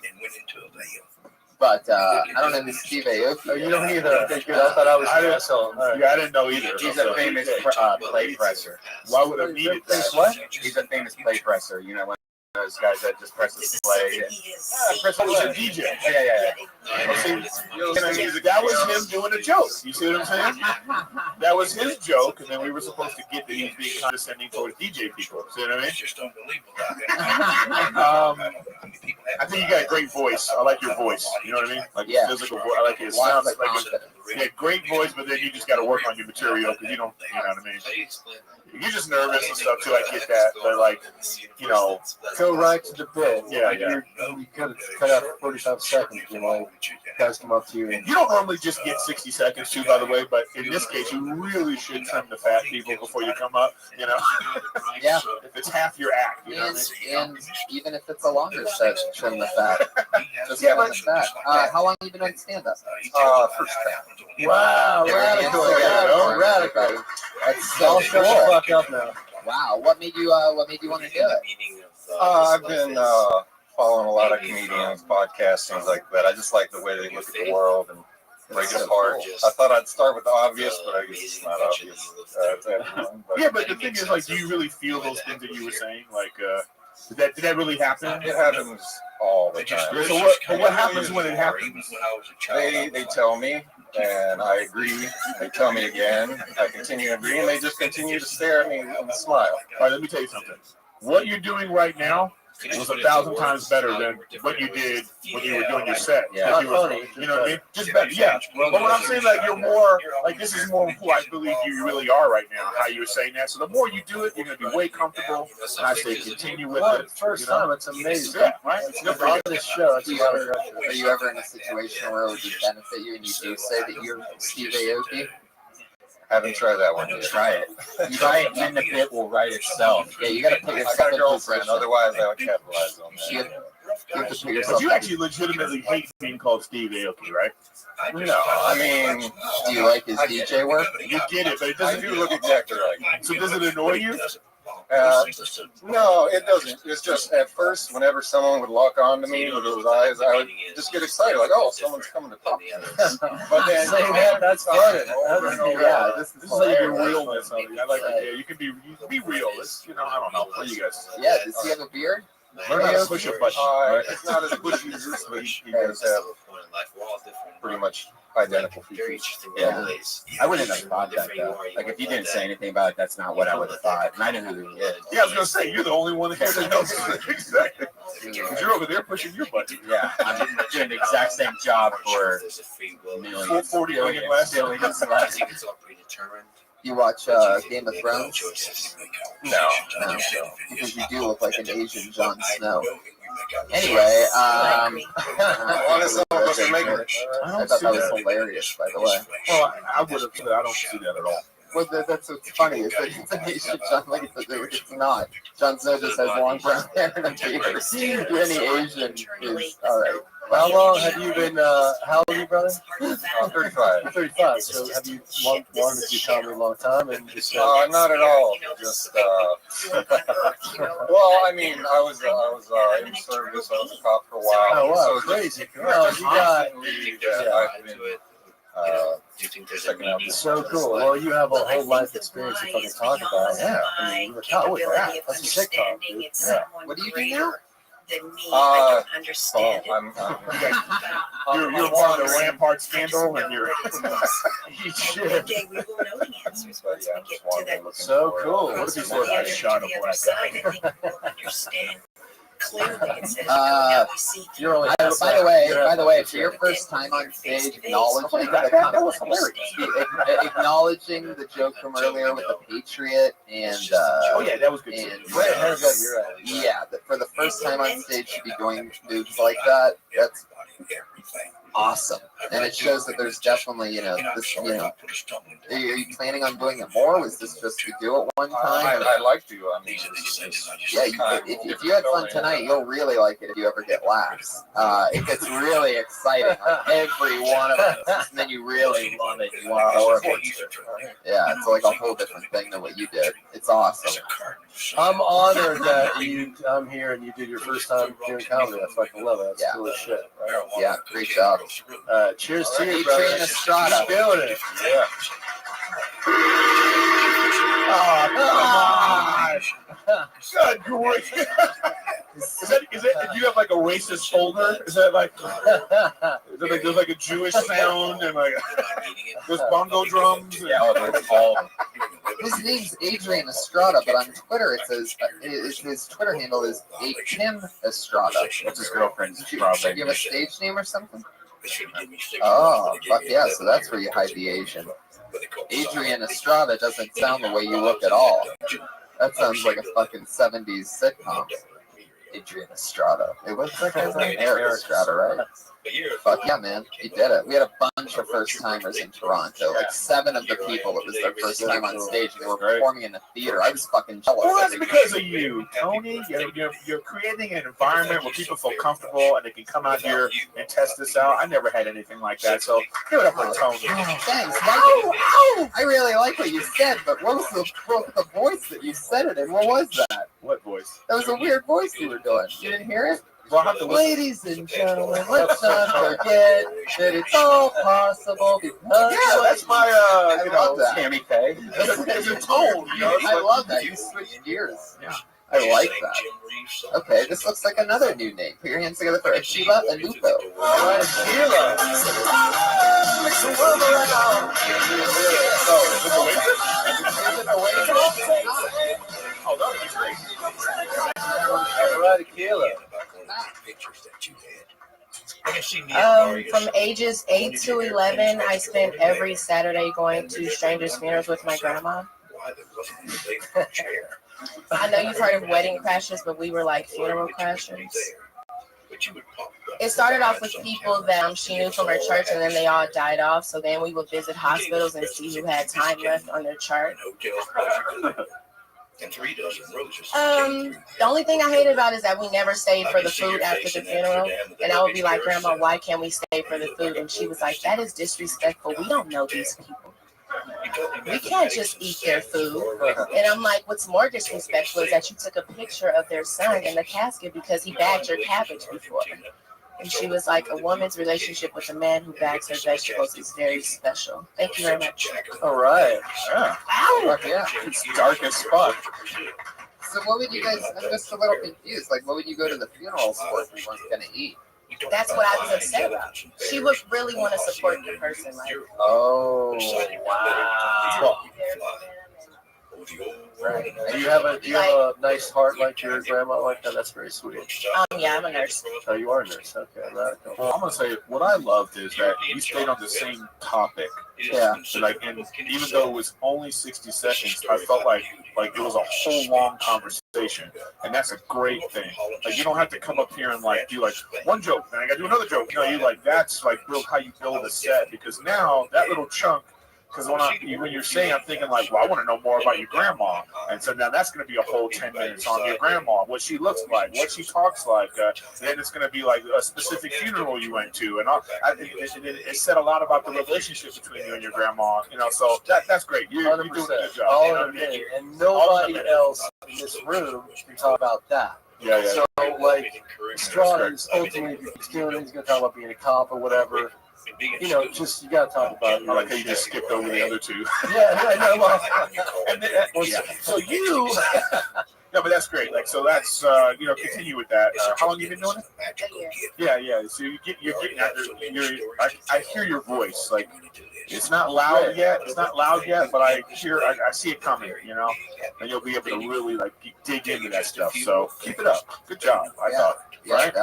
Really definitely. It was really dark. That's what I liked about it because it seemed real, but it also seemed like, wow, that's fucked up. And like you said, I really wanted to hear more about it. Yeah. So that's Well, awesome. it wasn't fucked up. Well, you only had a minute, but it was.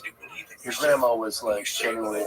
That's what I thought too. It's like, why the fuck are you going to these? And she would really take pictures. The taking the picture thing, that's weird. Like you even finding, like I would love to see her open her closet. I just cleaned out her house, and that's why I did the joke. There was like a picture, a photo album, and I was like, oh shit, I had like a flashback. Like, She's still alive? Yeah, she's still alive. Oh. So you were robbing your grandma? Or what happened?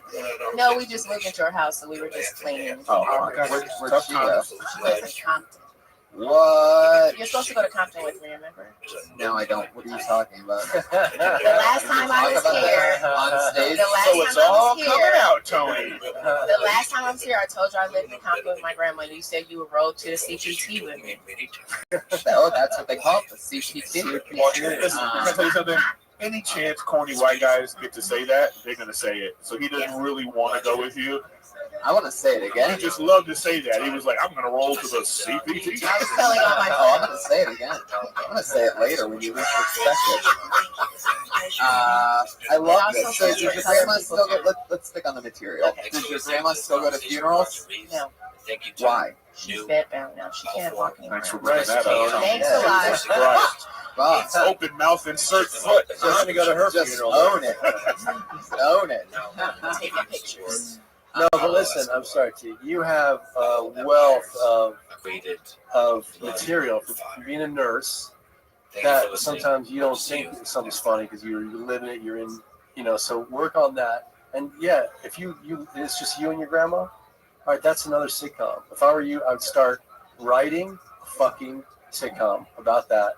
And in 7 to 10 years, you'll have, 38, 40 pages of a show that nobody else has. And he's right. You got a great voice and funny.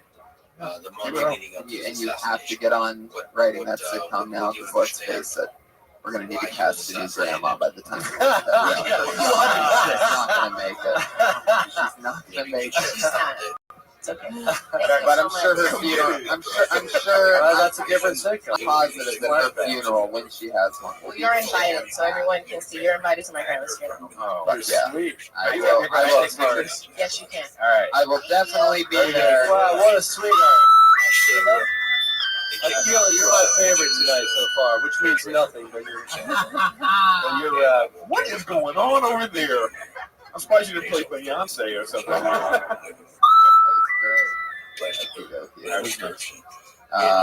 That was Akila Luko.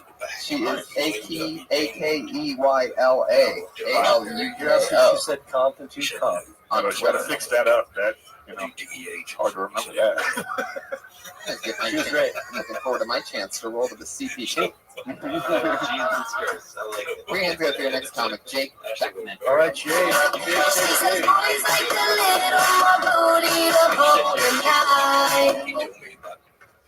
The Country Music Awards are the fucking Special Olympics of the music industry. Country bands never win at regular music awards ceremonies, and so they had to create their own, to create the illusion that hundreds of millions of people listen to their shitty music. I'm sure that some of the votes are artificial, some get paid to vote, and some vote twice. The way country music has transitioned to shitty rock and roll makes it obvious that they are becoming aware of how shitty, stagnant, and boring country music sounds. Mixing acoustics, banjos, and violins with electric guitars and drums makes a sound that completely contradicts itself. They just need to realize that country music is becoming a relic of a dying generation. The way that they have strayed from the original sound that created the country music genre is a statement that they agree that the general overall sound of country music is boring, stagnant, mind-numbing, retarded, which leads people to becoming retarded.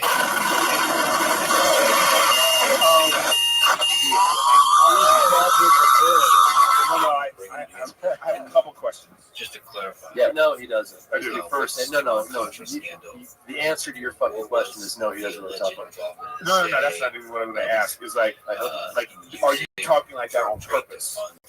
That's just how I talk now. Okay, just how I That's not how you talk. That's just how I am, dude. No, wait. It's nothing how you're talking right no now. way. You're immediately talking different. You just went from ShamWow, Casey Case with a little bit of exit stage left even, and now you're talking. No, I was waiting for like, you left me with like audio clips. I was waiting for it to go, you know. This is just the way that I always talk. This is how it is, man. No, but wait, it's okay. Like, I'm not. Yeah, I don't have a problem with it. I'm asking you: are you talking like that on purpose? Or do you legitimately, they're saying right now that you think you talk like that all the time? When I get onto topics that usually drive my gears, I get, it just pisses me off. Then I start, rambling. Okay, well, here's the thing. If somebody comes on stage and let's say they had, like, if some chick come on stage and she had, like, gargantuan titties and never mentioned it one time, the whole time people are going to be like, she's not going to talk about these big titties? What's up with these titties?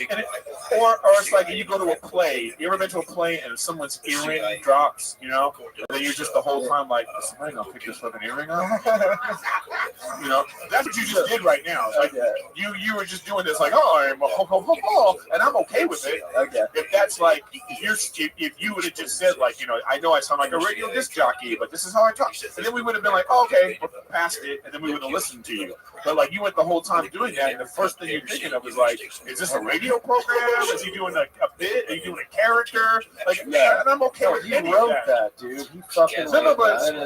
It's written, and he's. How many times have you done that in the fucking mirror? How long have you been doing stand-up? I've been doing stand-up. I pretty much started this year. I got my album released on iTunes. Oh, that's he's the guy that released his record before he. Right when I started stand-up.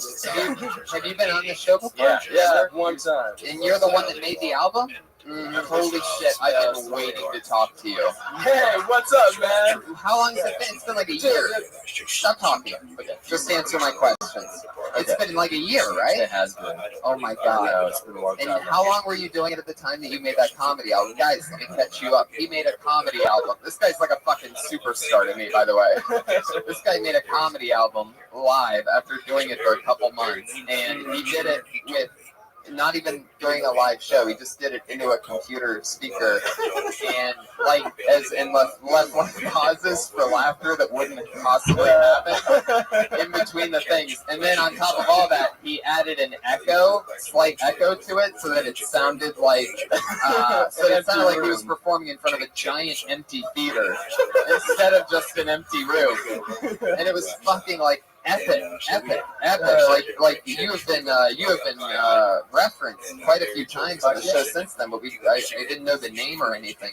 Okay, but wow, I'm like starstruck right now by you, Jake, because you were an instant classic. Yes, fuck yes. Somebody hacked into my bank account through my debit card. Wow, did they take the whole 30 cents that you made off that comedy album from the 2 listeners that found it so funny that they've downloaded it themselves? And the one download that we had? And then my bank wouldn't reimburse me for my money, so I had to go back home, save my money to come back out. So I'm fucking back. I'm here.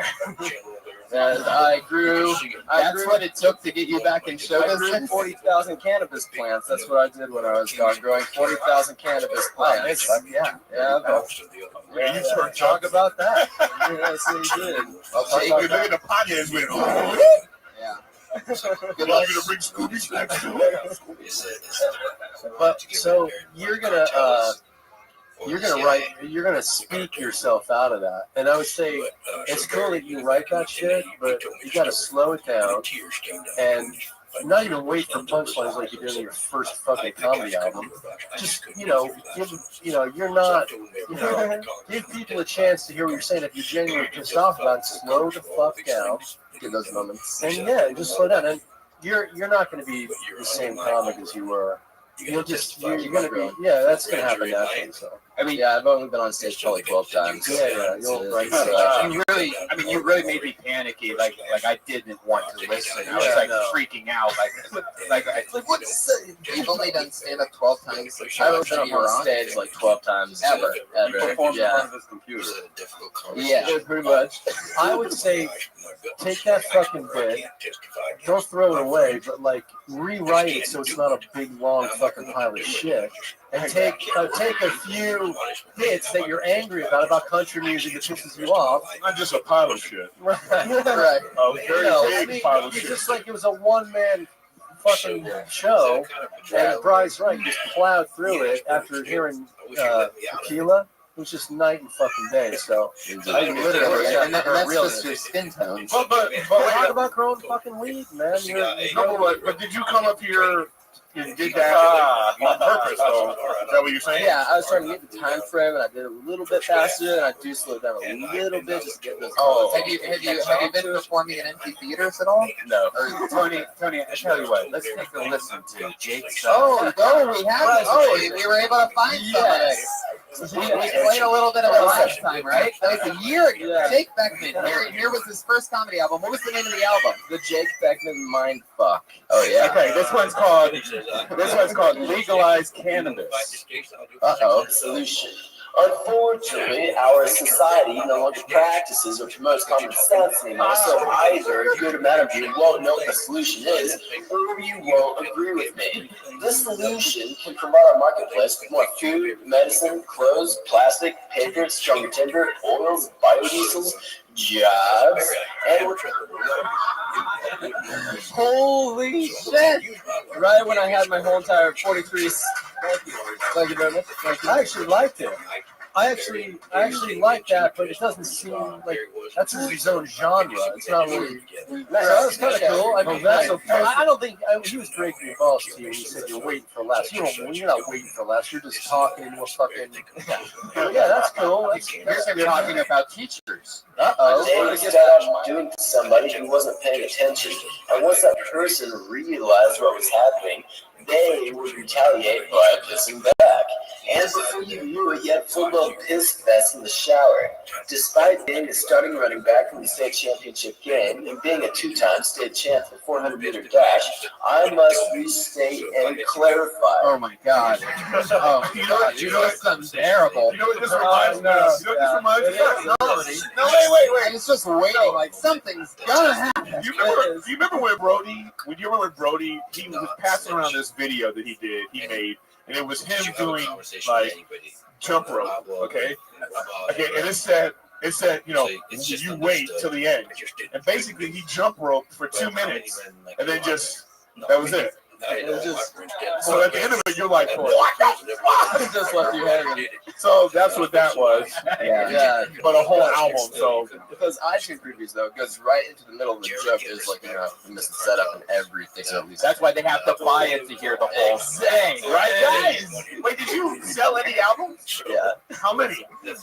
One. And then somebody bought like separate tracks, so I have $14 on my TuneCore account. Okay. So you sold it. You know what? This motherfucker is ambitious. But the guy who bought it was pissed. He was from GSA. He's like, who says that you need stage time to drop an album? And he gave me 1 star. Did you say it like that in the comment box? Comments don't have voices. You just read them. That's how the voice went in my head. How long is the album that you put out on the internet? It's been out since January. No, 5th how this long year. is the album? How much time do Oh, you do? 43 minutes. 43 I minutes. can do 43 minutes right now. You can? Yes. Ladies and gentlemen. Yeah. Let's dim the lights. I'm almost with you. I almost want to see. Right. 43 minutes. Given. Trust me, dude. It already felt like 43 minutes. We love you, Jake. Thank you so much. It's Jake Beckman, everybody.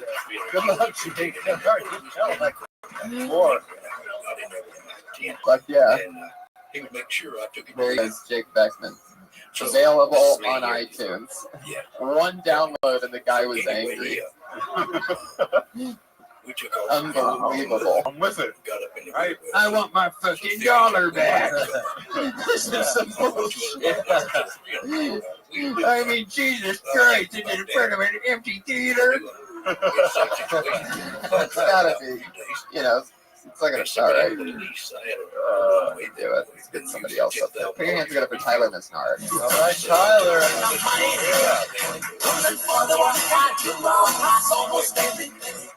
Hey, I used to live in this house where I had to take care of a yard, but I didn't because I didn't give a shit, you know?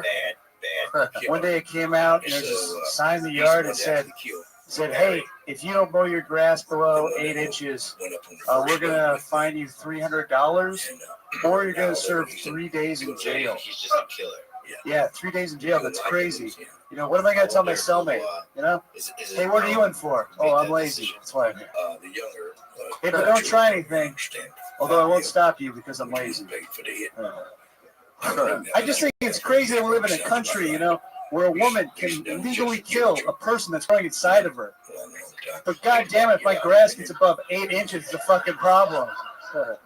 What I'm trying to say is I'm pro-choice about grass, guys. Let it grow up. Why we gotta kill it? Government, stay out of my bedroom, also my backyard. I don't know if reincarnation is real, but if it is, every person who's ever been a member of a homeowners association is coming back as grass, guys. All of them. That's it for me. Thank you. Fuck yeah. A lot of funny stuff there, man. Oh, thanks. Hell yeah. Yeah, distinct voice, you know. You're obviously a joke writer. You know where you're going, you know. That was good, right? You know, smart. Yeah, funny, man. Real smart, funny. funny. How you doing Gotta a few keep doing years? Yeah, I've been doing it for years. Yeah. What's the cutoff of doing this show? Yeah, because I don't think you should be on here. Yeah. Well, I mean, anybody can sign up, you know, and we could try to extend more truths so that he knows the next thing to go into. Like, there's just the minute's good. Like, That's true. You're right. I mean, you know, it's still, you know, are you getting paid to do this yet? A little bit, but not really. All right, so well, it's like who's mowing the lawn at this place? Yeah. So it doesn't matter. That's where I lived in North Carolina when that really happened. Like, so they sent someone from the city to come threaten me with jail time, and say that. Yeah. So there we are. I mean, it's already better because now people here are gonna think like, what? You just moved into a place where where the fuck's that? I usually say it. You know, it's a minute, so I was just kind of like get right to it. Right. No, you got to the part you wanted to get to. Yeah. You know, he knew. He actually knew exactly where he wanted people to laugh. So how big did you let it get? How many inches did you let it get? It was really tough. But I lived in the street that was like right next to like the woods. So it was like my yard at the end and then woods. And so there was like branches and shit all the time. It was crazy. I was never gonna mow this fucking thing. My neighbors just hated me. And so what I did is like I would just mow it whenever I got the sign in my yard, and then I just let it grow for like a month, and then give me another sign, and then mow it again. If I had one suggestion, it's like when you say you're in jail talking to the guy, and like, you know, that was one of those jokes where you're like, well, I know where this is going, right? But it seems to me you were more proud of it, so maybe you should try the opposite of that. Instead of like you're proud that you're in here for that, not the lazy part. Yeah, you know what I mean? Like, that's a joke that everybody. Yeah. You know what I mean? It's like, well, I'll be in jail, and what are you in for? I'm in for killing people. Well, I'm in for you know. You don't have to necessarily do the obvious. You seem to be like a guy that's going to take it to a left turn anyway. So always think like that. I think just try. And maybe Yeah, you're funny, man. You probably have, how much time do you have? You have 20 minutes, 20, 15 minutes, 20 minutes? I probably like 40 minutes. 43. It's no album. Okay, sorry. It's no album in like an empty hall, but you know. You're funny, man. You're really funny. Set up punch. I like it. Thank you. Really funny. Yeah, I like the point of view. Is what I like. Right? It's him. It's him. Notice that's the dude here talking. That was the dude doing the bit. That's the same guy in the hallway. It's the same dude. So, you know, you're which is a hard thing. Yeah, different. Every comic's different, but you're already used. So Patriot, what do you think of Tyler Mismark's work? You need some I worse honestly, no, I honestly think Tyler did a great job. He's fucking killing it. Fuck yeah. What would you have told him had he been Asian? To fuck off. To fuck off. All right. Still racist against Asian. This is a fun. I'm glad I found this out about you. I'm gonna watch your body language around Bobby Lee from now on. Tyler, thank you so much. Another great job. Tyler Misnarks on Twitter at Tyler Miz. That's Tyler M-E-Z, all one word. This is the part of the show where we get to our two regulars. They do a brand new minute each week since the show started. You know these girls, both of you do. They've been here before. So let's see what they're up to this week. What wacky new minute we're going to get tonight. Your first comedian going up had a breakthrough set last week talking about dustpans. She went balls deep into it. We found out a lot about her style. Here she is for you again. It's Sarah Weinshank. Love Sarah. Sarah. What's up? So right now, I have a shower door. Before that, I had a shower curtain. You know, I could be in a hospital. It's hard to decide which one's better. I've decided, fuck it, have both. I have a shower door, and covering it, I have a shower curtain. Because it's fun. A shower curtain lets you decide the vibe of your bathroom. Set the tone. What do you want? Do you want sharks on your shower curtain? You can have it. You want flowers? You can have it. It's like a poster. It's fun. It's jovial. You don't get that with a shower door. The positives of a shower door are, well, there aren't that many. You're just exposed, and you have to have a squeegee. Squeegees are fucking weird. It's like a windshield wiper, but not for your shower door. It's like an Wasn't sure. That cat legit scared me. Well, I can tell that this is something that you're really dealing with in real life. I mean, because it's completely probably unrelatable to almost anybody. I mean, not a lot of people run into that problem. Yeah, because if you have a door, then there's rarely a rod. You know what I mean? Like that rod would just be an extra. Buy one and put it over the door. Yeah, you could if you were. Are you really doing that? Double coverage. Why don't you just put a tent around the entire thing or something? Well, because like I didn't like the way my shower looked. I felt like it was ugly. It was the one with the door. Yeah. And I felt exposed because I'd have to look at myself in the mirror while I was showering. It's one of the sliding doors? No, it opens. Dude. Yeah, it sucks. So like water comes out when you open it. Well, no, because there was water on the door. Yeah, but there's not because I have a squeegee. What do you do with the squeegee? You gotta squeegee your shower door. I've never squeegeed. That's such a girl thing. Yeah. No. I don't think one guy in here even thought. Every guy in here just went, oh, wow, yeah, we should Really? do that. That's like, half the guys. I would just get a homeless guy to come in and just, Half the guys in this room tonight were like, shower? Oh yeah, I forgot. I have to take one of those. Wait, that really changes everything for me because my whole childhood I had to use a squeegee. Yeah, that's weird. Is that weird? What you should be talking about is what your crazy parents. So that sounds like a. No, There's a squeegee next to your shower, so then after cleaning your body, you have to clean the shower. Yeah. My mom was like, Sarah, you didn't squeegee. And I thought that was like a normal thing. That's why I was like, oh, I'm going to talk about squeegees That's and not showers. normal at all. No. Fuck. That's not like finish your food. You know what I mean? Yeah. That's a whole other weird. You're my. It's like a Jewy erotic move. Oh, that's the mom. Was it like family meetings? Like, they would come in, everyone into the bathroom. Yeah. There were streaks on. That's definitely the kind of mom that ends up drowning her kids. The one where everybody everybody's in the everybody's in the dining room, and she just walks in with a big pile of turkey, and she's like, It's like "Did you Nightcrawler. squeegee the shower?" What shower curtain did you choose for your bathroom? Right now, I have a weird one. I'm looking to move into the United States, but it's colored, never different color. It's like the world map. That's what I want. But right now, I have like men's grooming, like shaving. I don't know. It's real hipster and weird. Well, you know what? Can I say something? Comedy-wise, I think that like as you're talking about these things, you know, because what you're talking about, like you need your personality to really come through. 'Cause that's what's going to be funny. Because you're going to be talking about normal things. It's not necessarily going to be like jokes you're writing, but those things will come as you talk about this more. But I think that like you definitely have to have a distinct, like very Stephen Wright-ish kind of like, you know, one of these people that's like doing a performance piece about everything you talk about. And then people are going to laugh the moment you just say anything. You're going to be like, so trash cans. And everybody's going to be like, I can't wait to hear about and that's the exactly, trash cans, and you that's know? exactly what her thing is. Yeah, so you just have to like make sure you're always in the pocket on that every time. If not, then it's going to just be like, why the fuck are we talking about this? Yeah, what you were missing tonight with that minute was, you know, distinct punchlines. And when you're just depending on the style, which is great, your style is amazing and your delivery is always great and always getting better.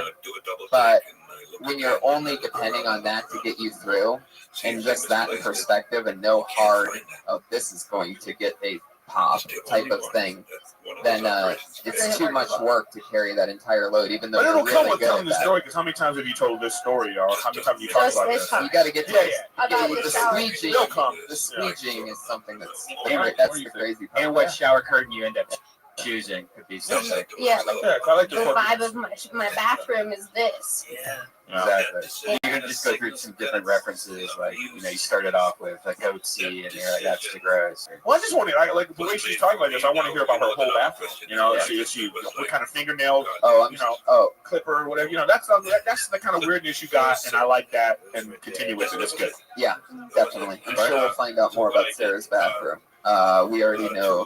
People that have been listening to the show know that we already have her entire kitchen pretty much figured out. Every condiment and every. I gotta listen to the show. Sounds good stuff. To learn anything else for No, Wine she's a Shank? very sweet girl. I love Sarah. Thank you, Sarah. She's on Twitter at Princess Shank. That's all one word, ending in SHENK. Your final comedian of the night, our other regular. She dropped out of the University of Florida after doing her first spot here. She's been with us 70-some weeks in a row. Put your hands together for the great Kimberly Congdon, everybody.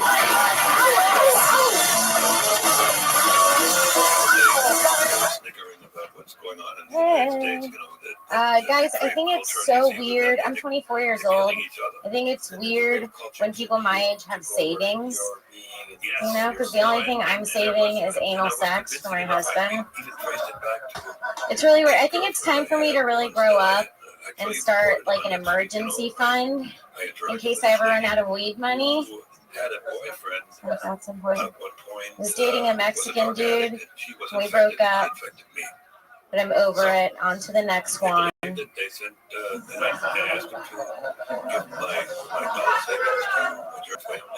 you. I went to Phoenix. I performed in Phoenix this weekend. A lot of white people. Smelled like really high tax brackets. That was fun. I think that if you ever start shopping inside of a Walmart, you should really reconsider your life choices. You probably have. Okie dokie. How was that going to end? I don't know. I was making it up. Oh, wow. There you go. Fuck yeah. Just writing right in front of everybody. Okay. I had a third joke. I don't know. Oh, the sounds of LA. You know how they sell those CDs with different sounds? It was stupid. Back to the Walmart thing. Yeah. On to the next one's funny. I mean, it's not the first time anybody's used one for one, but I mean, it's cute. Yeah. But all the other stuff, fuck, this is the first one. This is the first thing you talked about? The emergency fund. That was a joke. Oh, yeah. The weed money. You know what I liked was you talking about other people your age having savings. I think you were about to go down a really funny lane there. Yeah. I think, you know, thinking about that more Just telling my wife, mother of this child. You know, how it relates to you if you do have a savings or a check or whatever and all that stuff. Well, I mean, here's what I think about that though. Like, if the joke is about, like, the young people don't have savings, then yeah. But I think the joke was to get to her to say, I'm saving anal sex. Right. And I'm Like, saying she could do that too, and then continue on. Because it would have even been funnier if you would say that like offhandedly, right? Like the only thing I've ever said, you know what I mean? But then if you thought that was going to be it, if that kind of thinking is going to be harder to write more material. If you're always going to be looking for what's the shocking thing I can say here, but that's okay too though if you're that's like a one-liner person, right? You know what I mean? Well, Kimberly writes jokes. I mean, to me, you're just a pure comic. You're obviously going to be a comic for a lot of years, and you're the real deal. So it really doesn't even matter what the fuck you say in a minute. So it's like, you get to open up for Sebastian this weekend in Phoenix. Like 500 people or something. 560. That's the biggest show you've ever done, right? How was that? It was amazing, yeah. That's so cool. It was really cool. That's amazing. What did it? How anything? It was crazy. It was amazing. I opened up 2 shows for them. I closed one of them. Didn't get to close the second one. Wait, you went up after Sebastian? Yeah, I closed the show out too. Wow. But what does that mean? That just means you just say goodbye to everyone. Oh, I gotcha. Right. Yeah, that's not she didn't do a Type 45. Oh no. Yeah, that's not what that's called hosting the show. But I did go up in between them. Right, that's still hosting. Closing the show would be what Sebastian did, that big huge thing that got like hundreds of applause I didn't breaks, do that yet. spit takes and all that crazy stuff. He was great, yeah. Yeah, he's amazing. Yeah. He's truly one of my favorites to watch.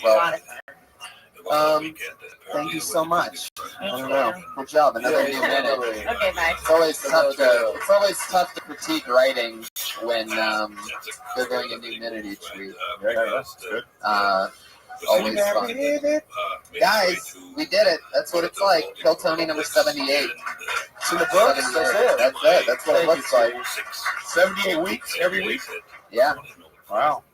I mean, plus one, last Friday was 77. And a couple other ones. Good for you. What do you got going on, Eric? Eric Griffin on Twitter, ErikGriffin. Well, just shooting season 5 of Workaholics right now. Yeah. And, I don't know. Comedy Central. Crossover fans. Jason Galern, one of every comedian's favorite comedian. Anything crazy happening? You're hilarious on Twitter. One of my favorite people to follow. Jason Gilearn. Can't spell Galern without learn. Same shit. It's the name of his first album. What else? Anything else? Any gigs coming up you guys want to promote? No. Okay. Well, catch me in Denver. I'm headlining Comedy Works, one of the best comedy clubs in the world. January 2nd and 3rd. Jerron Horton's on Twitter at where? Jerron Horton? Ron Horton. Jerronhorton. Yeah, but I'd rather y'all follow me on Instagram. He'd rather you all follow him on Instagram in the CPT. Beggars can't be choosers, man. What are you on Instagram? Same thing. Same thing, everybody. So follow him on Instagram instead of Twitter. So instead of knowing what shows he's going to be at, you can just see pictures of shows that he already did. Really good marketing, Jerron. Really brilliant. Really smart. Big future ahead of you in that costume. Thank you for being the Patriot. Josh Martin Comic, Brian Rep, and Death Squad Secret Show this Thursday in the main room, guys. Thank you, live audience. I love you so much.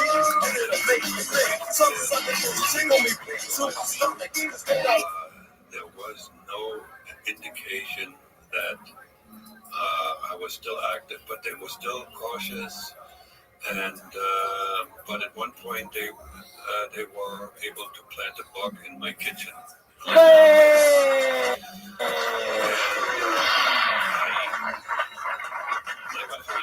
Fuck yeah, after many technical difficulties, we've figured out some things here. Thank you so much for waiting, everybody. Happy Tuesday night! What? It's Tuesday night! Our first ever Tuesday Kill Tony. we are very excited because one of our other favorite shows here at the Comedy Store, if not definitely our favorite, Roast Battle takes place tonight as well. So it's like a first time ever crazy eclipse of the two of the craziest shows that take place here. So I'm very excited. We have a very Roast Battle centric episode ahead of you. So welcome everybody. Happy Tuesday to you. Fuck yeah. It's a big night for comedy. Big night for comedy and comedians.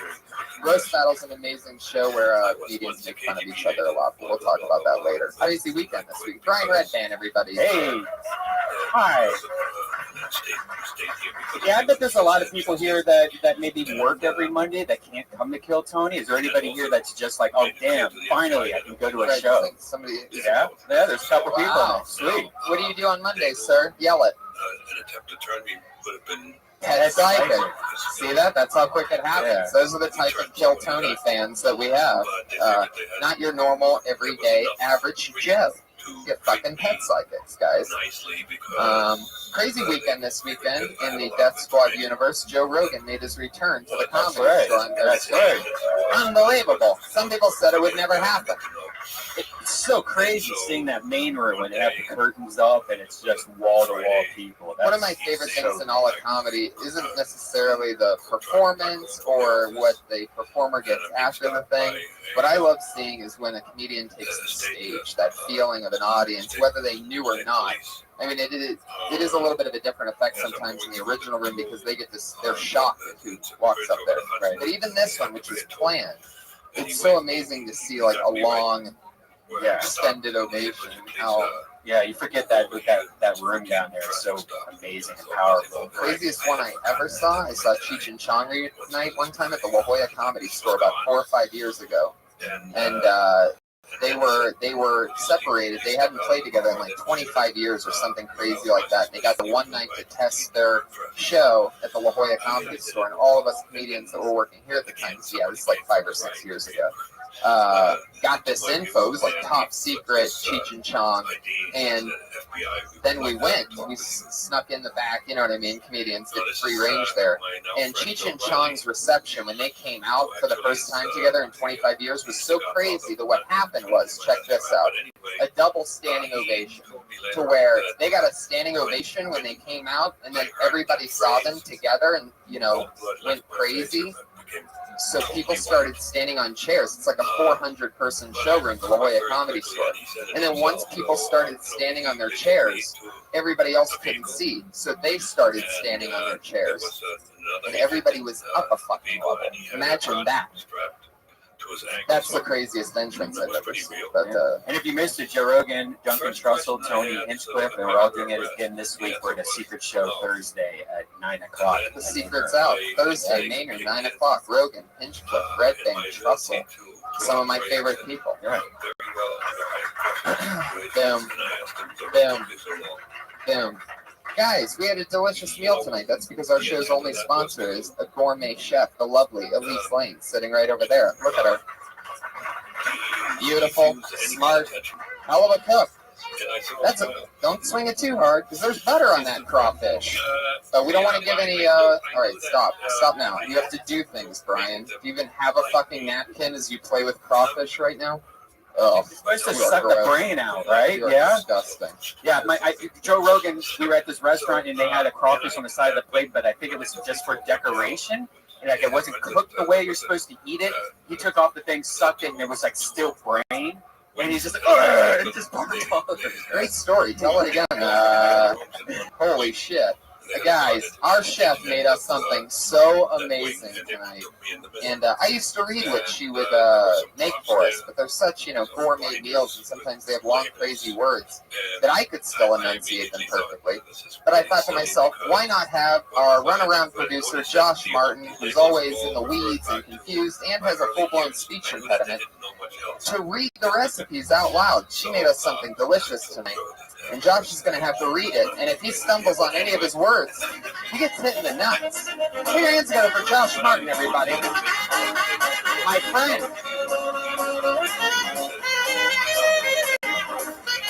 Fuck yeah. All right, so now this is the part of the show where, Josh, you have to read the recipe all the way through, exactly what she made for us. And if you stumble over any words, you get hit in the nuts. I still don't know why we do this. I get hit in nuts every time. But he always likes it. That's the weird part. It sort of always ruins the. He actually does like getting hit in the nuts. All right, come look at it. I don't know if this crowd's ready for it. Tuesday night. Do you think you can handle this? I mean, it's a human being possibly getting hit in the nuts with a plastic doll. I don't know what's better than that. All right, Josh, read that recipe or get hit in the nuts. Here we go. So we got shrimp and sweet and spicy shrimp and grits, honey scotch bonnet shrimp, and crayfish with creamy herb grits. I don't know why I say What's a crayfish? Yeah, what is that? Did you just make up an animal? I realized if I say crawfish, I was gonna pause and to get hit in the nuts. So you knew you would pause on crawfish. Yes. So I say crayfish, which is definitely That's cheating, kind of. You just all right. Actually, no. It says crayfish. It's pronounced crawfish. No, that's a crayfish. You accidentally pronounced it right. That's how backwards that's how backwards his impediment is. Is it really crayfish? Yeah. Look at that Y right there. Really? Honey scotch bonnet shrimp and crayfish with creamy herb grits. That's Elise Lane, everybody. She's on Facebook and Instagram at Elise Lane. Or no, she's on Twitter at Elise Lane and Facebook and Instagram at the girl with the pants. Is crawfish just like how the South says it? Pop and soda. Is it two different things or is it the same thing? Wow, crayfish, crawfish. Who would have thought? Two different regions. Same thing. Fuck yeah. Smells amazing. Hell yeah, guys. Every episode that we've done of Kill Tony, I believe this might be episode 79 or 80. I always lose count. But we always have a man or a woman keeping us safe in a Patriot outfit, a Patriot costume. Used to be a guy in a $5,000 Iron Man suit that did it for us, but after 30-some episodes, he said he got too big for the show. And that he would only come back when it's picked up by a giant network instead of the many, many listeners and fans and followers that he got from the show. So, every episode to show him how replaceable he is, we've replaced him with a brand new, different person. This person is the only person ever to be the Patriot 6 times. This is his 6th time doing it because he is so damn good at it. He's my favorite. He is the one and only autistic patriot, everybody. Josh Meyerowitz. I love this man.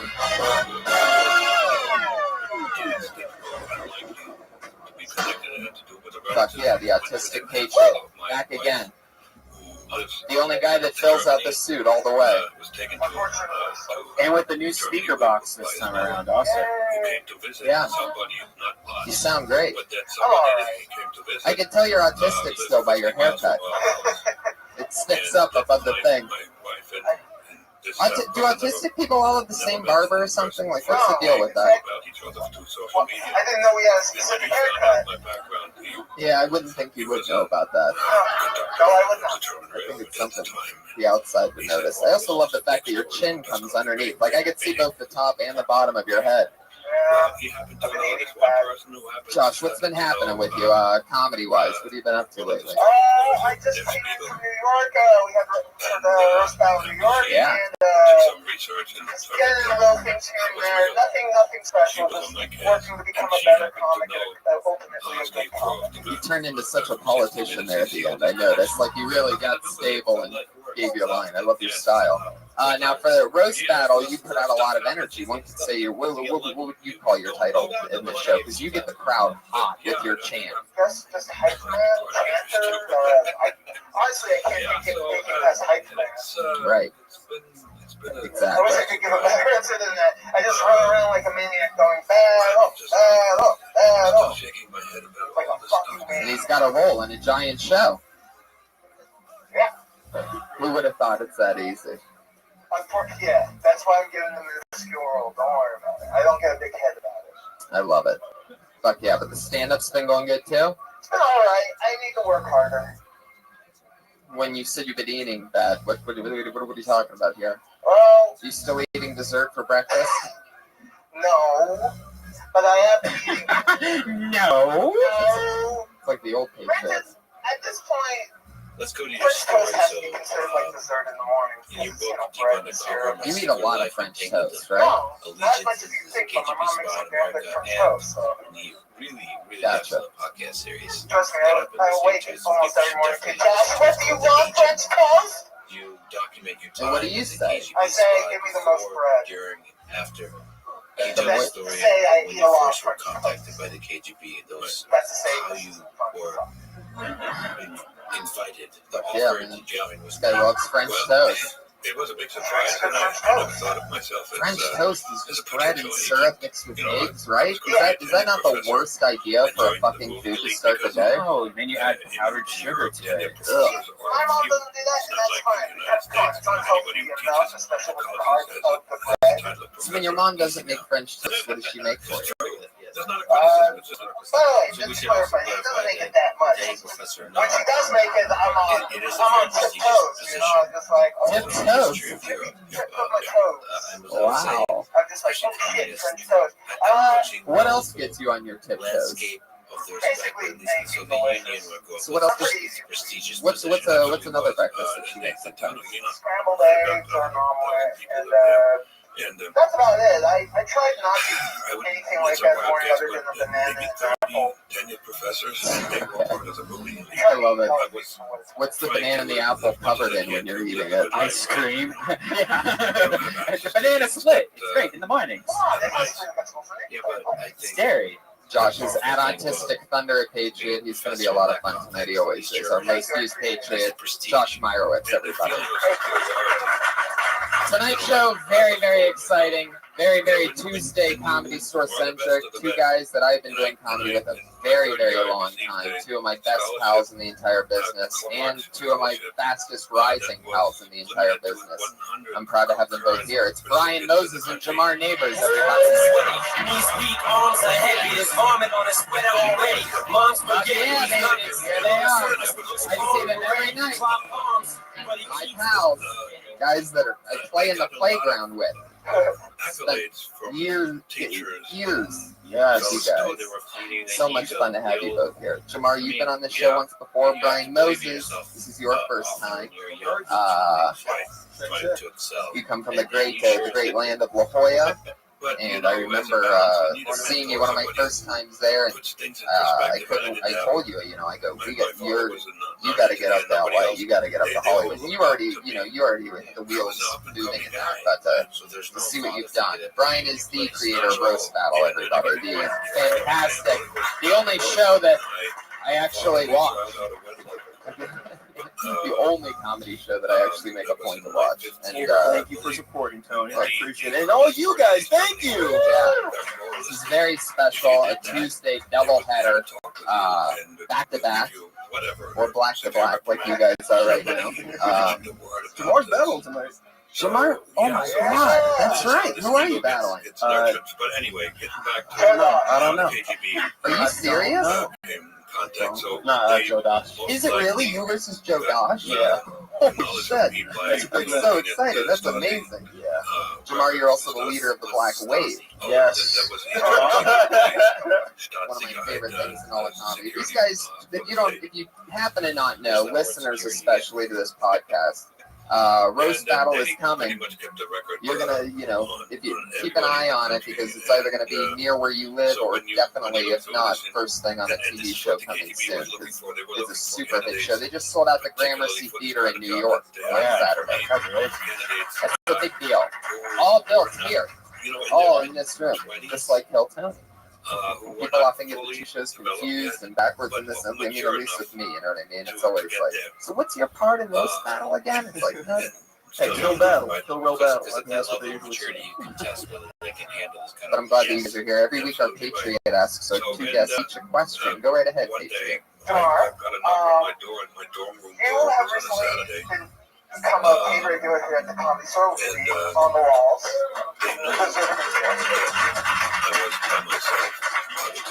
What do you think is next on your comedy agenda? What do you think you hope to accomplish next?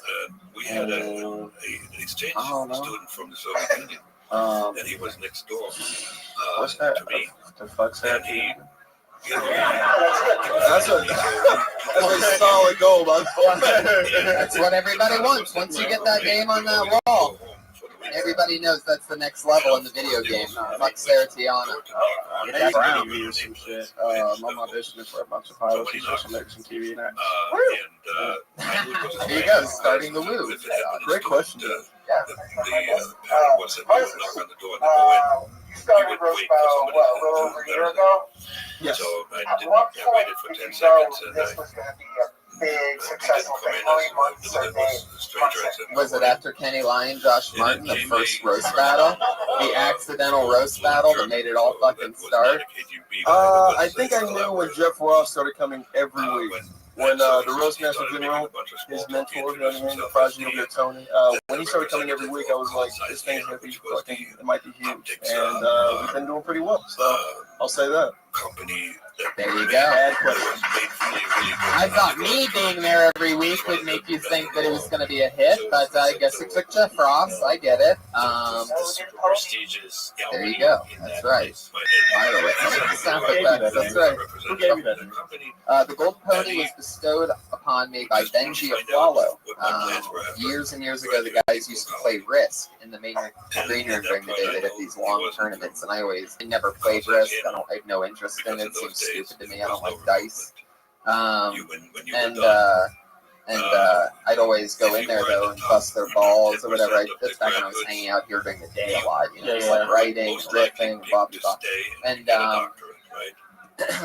And there was a golden pony on the. There's a golden pony in Risk for some reason. Like it's not even an actual piece or something. I don't really know. But I said one day, I said, who's the golden pony? And it's not a piece of a player. So Benji goes, you're the golden pony. And I didn't like it because he kept calling me that after that. And I kept going, stop it. But then I figured out actually, I sort of like it. Which reminds me, buy the Golden Pony t-shirt, TonyHinchcliffe.com. Thank you. It's another $20. 7 of it goes to the guy who made it. Anyway, let's get this thing started, everybody. This is Kill Tony, where comedians sign up for the opportunity to do 1 minute on the stage. They can kill. They can bomb. Anything can happen. You only get a minute. It's not really that big of a deal. Because afterwards, you're on a podcast. You talk to me and my friends about what you did and what you might want to do in the future. Are you guys ready for this? It's a special Tuesday, Kill Tony. Comedians, you know that your 60 seconds is up and you hear the meow of a kitty. Aw, come on. That sounds like a little quiet kitty. What's the kitty's actual volume going to sound like? Okay. All right. So I guess I'll move on to the next part. Wrap it up after that, or else you're going to bring out the angry West Hollywood bear.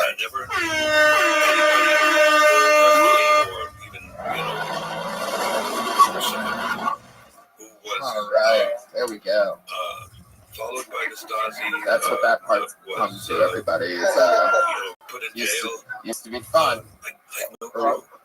One could say that we're beating a dead horse. Doing a lot of the East German population. Set you up for that one. Hey, I know this guy. He works here. Interesting character. Put your hands together for Jared Levin.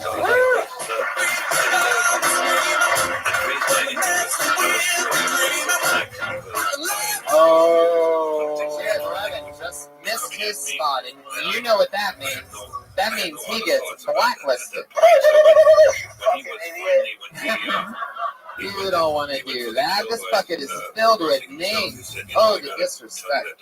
Okay, put your hands together for your first comedian of the night, Candace Yaw. I'm all about that bass, no trouble. I'm all about that bass, no trouble. I'm all about that bass. Pretty clever answer. Yes, but not as a chemist. How the hell is everybody doing tonight? I answered the question that he did not. I helped him out. Hello? What's going on? I'm confused. I decided I wanted to get into comedy. Damn, that was a good amount of wine I had earlier. To comedy, because I realized there weren't enough tits in comedy.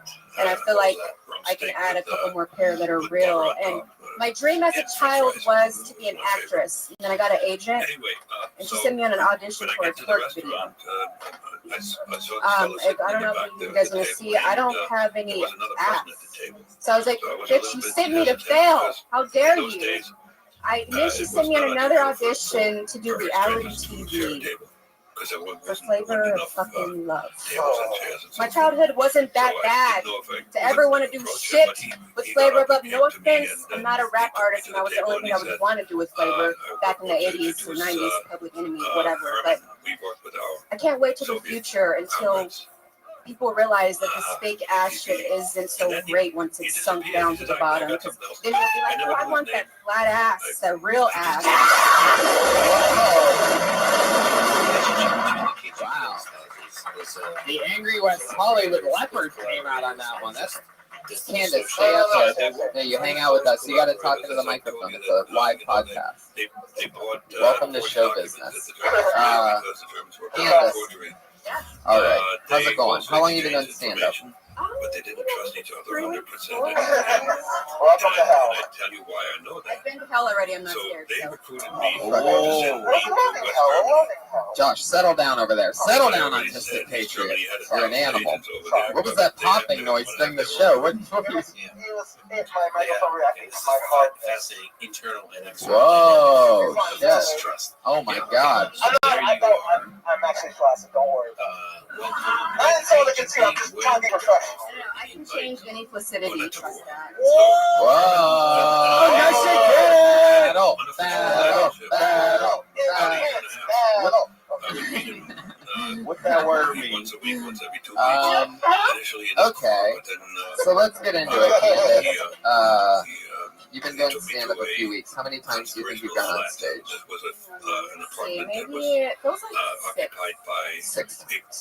Party member, Okay. lady. So let's knock out some fun stuff. Came in, she would leave. She left us tea and cookies, and then First, you always got to move the mic stand. That one's easy, but you should already know that. That's like a that time gave me some anywhere, German literature magazine, anywhere but there. which was of Like course take the mic Just out. moved it over. so Making my own.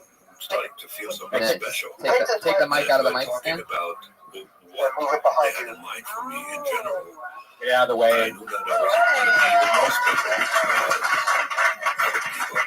even more special So now, We should add that to the so beginning now, of the show. my By next piece of advice is I thought when you said that you were going to bring two tits into comedy, that you were going to make it. No, not that you were going to show your tits. Definitely not. That would not be an option ever. Something that could get you in trouble. I thought that you were going to make a joke about not having Yes. tits, but it never came around. Like that's a joke that I would expect like a C cup or a D cup to bring to the table. That's what I thought also. I swear to God. I'm sorry, but a small B can't make I'm bringing titties to the table show. 1D. What is Okay, that? yeah. What are we talking about? Your bra size or your report card? I think there's more than 1D on that. I actually had a C average. Thank you. So you definitely had more than 1D. Tony's 100% That right. A and Z equals out a lot. I think we all thought the exact same thing. Not that you don't have boobs or whatever. That's a joke for big boobs. Talking to the mic. That's another thing. Talking to the mic all the time. Or English. Gotta go microphone the whole time. This is actually a D. This is like a LA Fitness D. I learned some time. So what are you saying? That when you flex it, it turns into a D? No flex. I'm not wearing a big ass shirt. I mean, right now it's a B, but if I'm pumping iron, those are pecs, lady. Because honestly, after you said that, I stopped listening to everything else you were saying. I was like, where are the tits at? Yeah. That's another thing. The next 45 seconds of your set, I was like, oh, she has no tits. I'm like, oh, would I suck on those tits? I want to see the tits. She take her shirt off. I didn't know what was happening. I was like, Solange knows doing comedy. That's great. You know what I mean? That's what I was thinking. I'm not trying to break the internet, Moses. Okay, I'm trying to break the stage with my real life comedy, and this shirt is just an illusion. It felt more like a diary entry, to be honest, not like actual stand-up set. You were just like, my comedy now, and my therapist this, and then it was like, that's what I felt like the whole time. I was like, oh, we're a diary right now. That's what it felt like. Isn't that what comedy is? A diary? No, you know what I think you should do? I think you should go visit Bill Cosby. I think he could really help you. You know, he knows how to cultivate young talent, and I think you'd be right up his alley. That's great advice. Outstanding advice. I'll go look for Bill. Have an icon. Have a late lunch. Candace, how do you feel about everything? Are you excited? Do you go on stage other times? Do you ever perform anything? I do perform. I felt excited because I realized that I like to put on nice underwear when I go on my sets, and that's why I like to have lace bras to do this. Like, maybe I should make this into something. So yeah, I'm excited. And Candace, I don't care what they say. You can shit on my face. wait, do you mean like liquid or solid shit? That determines. I don't give a fuck what it is. The wetter the better, I suppose. It all dries the same. Another fun lesson for show business is only the rookie hot females say that they wear pretty underwear out. The veterans of the game, the people really moving ahead, tell the guys that they wear no underwear. That's Jedi lesson for you. Cute panties are still just a cute blocker. You don't want to break dancing, you want to break my zipper.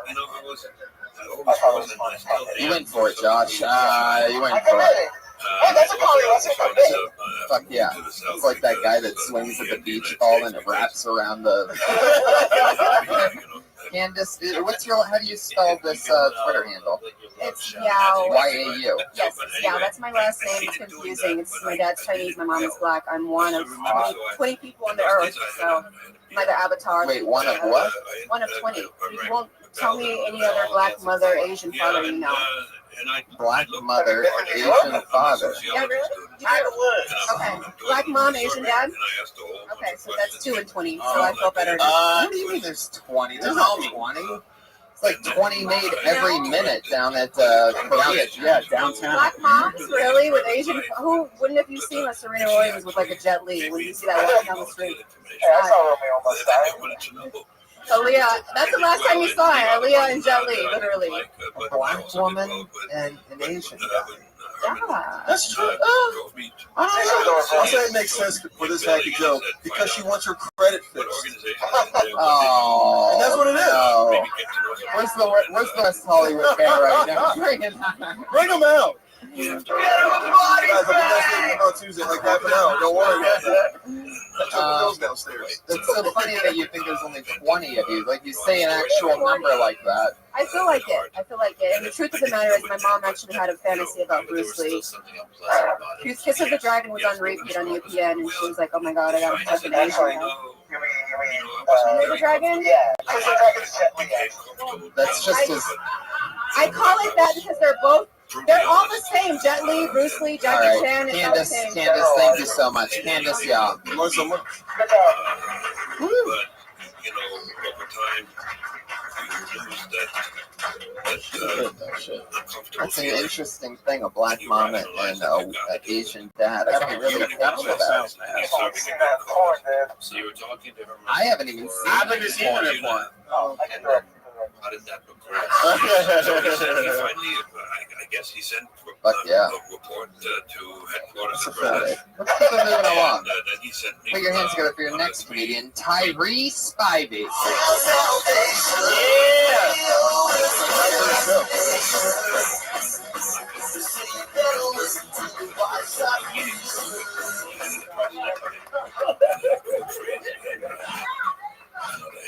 I'll start.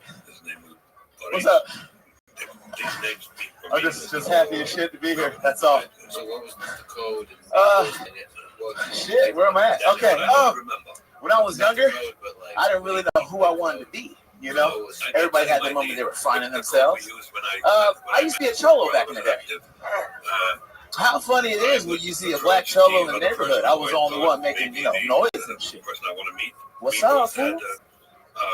My name is Little Jimmer, the Black Beaner, dog. It's nothing, fool. Like, if you want to fight, it's nothing, dog. But then I had like a little chola bitch. I love cholas. Like, but she was like smart though. She used to use big words on me and shit. Like, why are you being so like analytical and shit? That's all I had. Stupid. Family is important. We can move on from this. We could. Hello. Where's the cat? There we go. There we go. That's the fuck I was looking for. Get him some more. Fuck yeah, man. Tyree Spivey. I like your style. Your family's an audience? You know what? My mom had told. Nah, but just family. Whenever you look, listen. Whenever you start like, when you want to leave a situation, just always refer to family. Yeah. Like if you ever want to, like I'm a barber, right? And cut hair. Josh, just stop moving.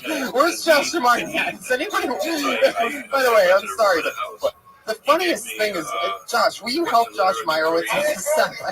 I know, but when it happens, you do this thing where you start like wiggling around, like you're being electrocuted or something. Tyree, you're a barber. I just made this happen. Can you fix Meyerowitz's hair real quick while this adjustment's happening? Oh, there you go. Wait for it again. Tyree, where you cutting your hair at? It looks like a big ass kid. I'm sorry. Tyree, stick with the program. Tyree's here. What? I'm here. What's up? Where do you cut hair at? Off of Fairfax. At You're not gonna name the call the Legend? It's called Legends. Oh, Legends. Could be Fairfax and Melrose, I believe. Oh, really? Legends, the barbershop. I'm amazing. Oh, you know this place? I've never been there, but I've seen it. I've been to Legends. No, this was a. What you trying to say, dog? What you? Is that he lying? He lying? Listen, I don't know how long you've been working at Tyrese, but I remember when I went there, it was fucking a barber college. They fucked my head up at least 3 times. I've only been there a year. That's it. Is it a barber college? Very similar to the one that. No, it's a barber shop. Oh, how much you charge? Like for comedians or people? I'm giving you potential business right now, Tyrese. It's $25 for a haircut. Come see me at 431 North Fairfax. Remember when haircuts were like $10? I know, Tyrese. What's $10 haircuts? It's 25. I'm important. What do you want the lines and stuff? Is it more? It's a lot more. They actually charge a lot fucking more. But it's Hollywood, so it kind of like balances out.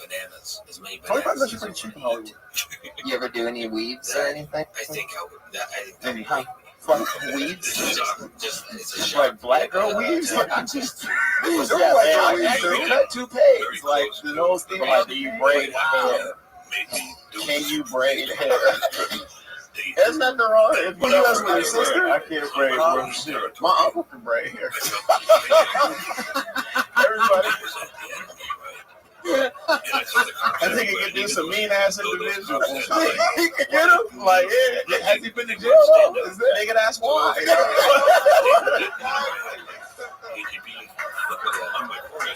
10 years. There wasn't nothing else to do. There wasn't nothing else to do with his brain. He picked up a trade. So, but you're not a braid hair, no? No. Craziest thing you've ever that anybody's ever asked you for a haircut? Well, this one dude, he told me to make him look delicious. Was it your uncle?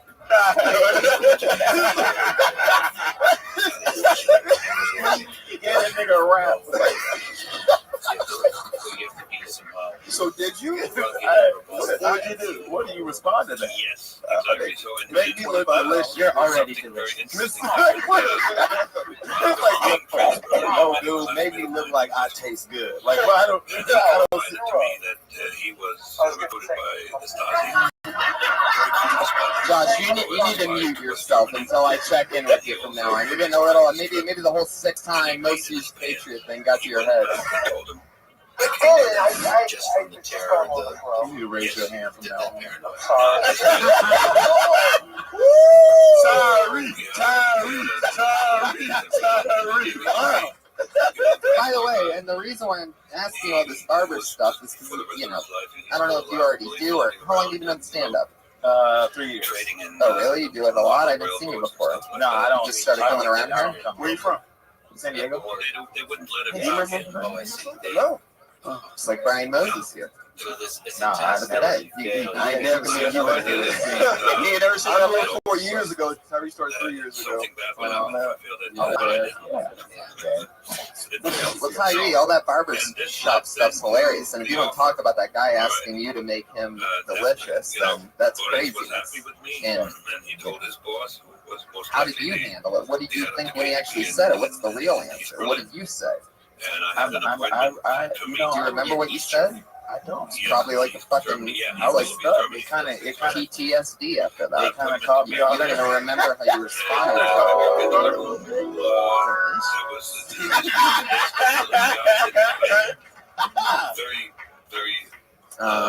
But yeah, man. Well, you know, he's like funny, like he was off the cuff. Yeah, totally. You rocked the show, Josh. Yeah, you killed that. The silence. But yeah, you didn't raise your hand, motherfucker. I just I wasn't even really saying Tyree, I love the way your name is spelled. Tyree. There's a silent H in there. Daddy issues. I'm working those out. There's a silent what? A silent H in there. There's the H you don't even pronounce right. Yeah, see. Tyree. That is a black name. You know that nigga was born in the early 90s. Right? I was like, same thing. I was like, hey, how old is your mother when she had you? For real. Right. It was my dad. Your dad named you that? Oh, he couldn't spell. Okay. He's actually a junior. It's the same way.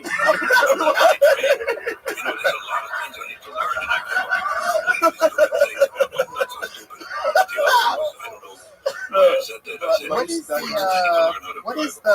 is the thing with black names? Does anybody ever figure that out? Yeah, Jamar, tell us. Why my name is Jamar? I don't get it. I don't know where they picked it up. Like, when it was There's like just, just, you know what it was? Is niggas just wanted to be different. Right. So we got this thing about being different, which is a good trait, I guess. So I don't know why they started with names like Monique and shit. Yeah. It really be smelled. For as much as niggas love the Bible, there are no biblical names in that community. That shit is insane. There's no Brian Moses. I've never met a black Brian Moses. Yeah. I don't know like the story of Jamar and Tyree. You know what I mean? I know Cain and Abel. My middle name is Malachi. My middle name is Rashad. And on the how do you spell Rashad? Oh shit! Look at that. It's R-A-C-H. Silent X. Silent X. And on the next episode of Niggers, This is a great cast right now. I feel like I'm on the set of Blackish. Tyree, what? All right. I love your style, man. Please come back. You're a funny dude. Thank you, bro. Man. Y'all have a Tyree Spivey, everybody. There you go. He's on Twitter at the fake Tyree. It's all one word. The fake Tyree. Oh man, I want you to stand up for a diversity showcase, Tony. This is a lot of fun. Funny thing is, Jared Levin looks diverse too, but he didn't even show up for it. A question I always ask my guests is: was there anything you did, like when you first started stand-up, that you can't believe you did or talked about, or something crazy, but like you're embarrassed that you ever did? Yes. I used to sit in mic stand with my twin brother. Oh, I was one of those guys. Yeah. Your brother's always behind you. I mean, I used to do it. She did. Really special. I used to leave it in front of me. But I used to do a bit about fucking my grandma. And then I did. Nigga, you was wait. Were you there when I did it? I did it on like a showcase too. And it failed so miserably, and I got banned from the improv for like 4 months. To help the revolution. I did it, and then after I did that bit, I dropped the mic and said, "Suck my dick, good night." In front of industry. Yeah. Yeah. I had a showcase like that one. Yeah. What'd you do? What happened? Same type of thing. Where, you know, those showcases are weird because you have a fucking, you completely miss, and you know that you missed, and you know that the people that did good, like, never do good. Yeah, that's like their breakthrough night. You're like, no, that's not what they're gonna do if you pick them. Well, they suck. Well, it's what we got me. Right, exactly. But what's crazy is I didn't have a joke about fucking my grandma, but you reminded me of it's perfect for me. A very, very, very stupid thing that I used to say was you know, I'm a premature ejaculator and I have trouble, but my friends tell me that to picture my grandma, but my grandma's hot. Dumbest thing. I go, and she's a hell of a cook. Yeah, maybe I should bring. I'm just fucking with you. Back when I used to say it, I wouldn't get a laugh. Anyway, Josh, anything stupid you first did? Yeah, that's what I was thinking of. I used to say this. I used to say I had a dream last night of jerking off a dragon in fire. I want to emulate that in real life by blowing a flamethrower on the girl and she's giving me a hand. Becomes a tie, and then Holy shit! So now that you successfully passed You are swinging for the fences tonight. But you asked me what that goes. Hey, no, I know I asked you. There's no doubt about that. So it was a bad joke. I love it. Oh, my God. You did a great job. It's all good. No apologies. Don't let that autism win, you son of a bitch. Put your hands together for Mug. I believe this is a legend of the open mic Mugzilla, perhaps reinventing himself, shortening the name Mugzilla to just Mug. And he's obviously trying to create a second wave of serious Mug, everybody. Put your hands together for him. Oh, Jesus fucking Christ. That's a little late. I can't believe these fucking retards on the comedy scene. The He-Man, woman hater, fucking retards. Fucking Jamar. She could shit on your face. How in the fuck did you get past when your shit is strictly fucking third grade? Whoa! Oh, he just hit somebody with the door. That was awesome.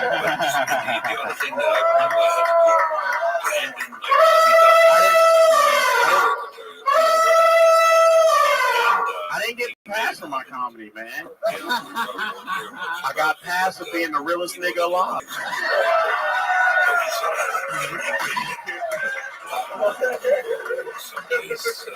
Fucking awesomeness. Holy shit. Hey, got on the train. He didn't even have a Twitter handle. He gave me his email address. That is true. Wow. So, and he Candace, is Candace still in the room? Obviously, Mugzilla ran out of pot for the first time ever today. He is grumpy. If you know anything about Mugzilla, he's been doing the open mic like since I started. I mean, he was doing it before I even started. And I don't know, that's an interesting one. I've never seen him turn into a big baby. He lives in a van. So I figured, It's a great set, though, I'll be honest. Yeah, he's emphatic.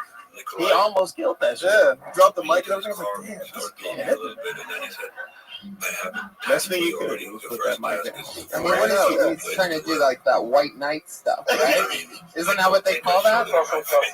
What if it didn't get a reaction when he walked out? Fuck Jamar.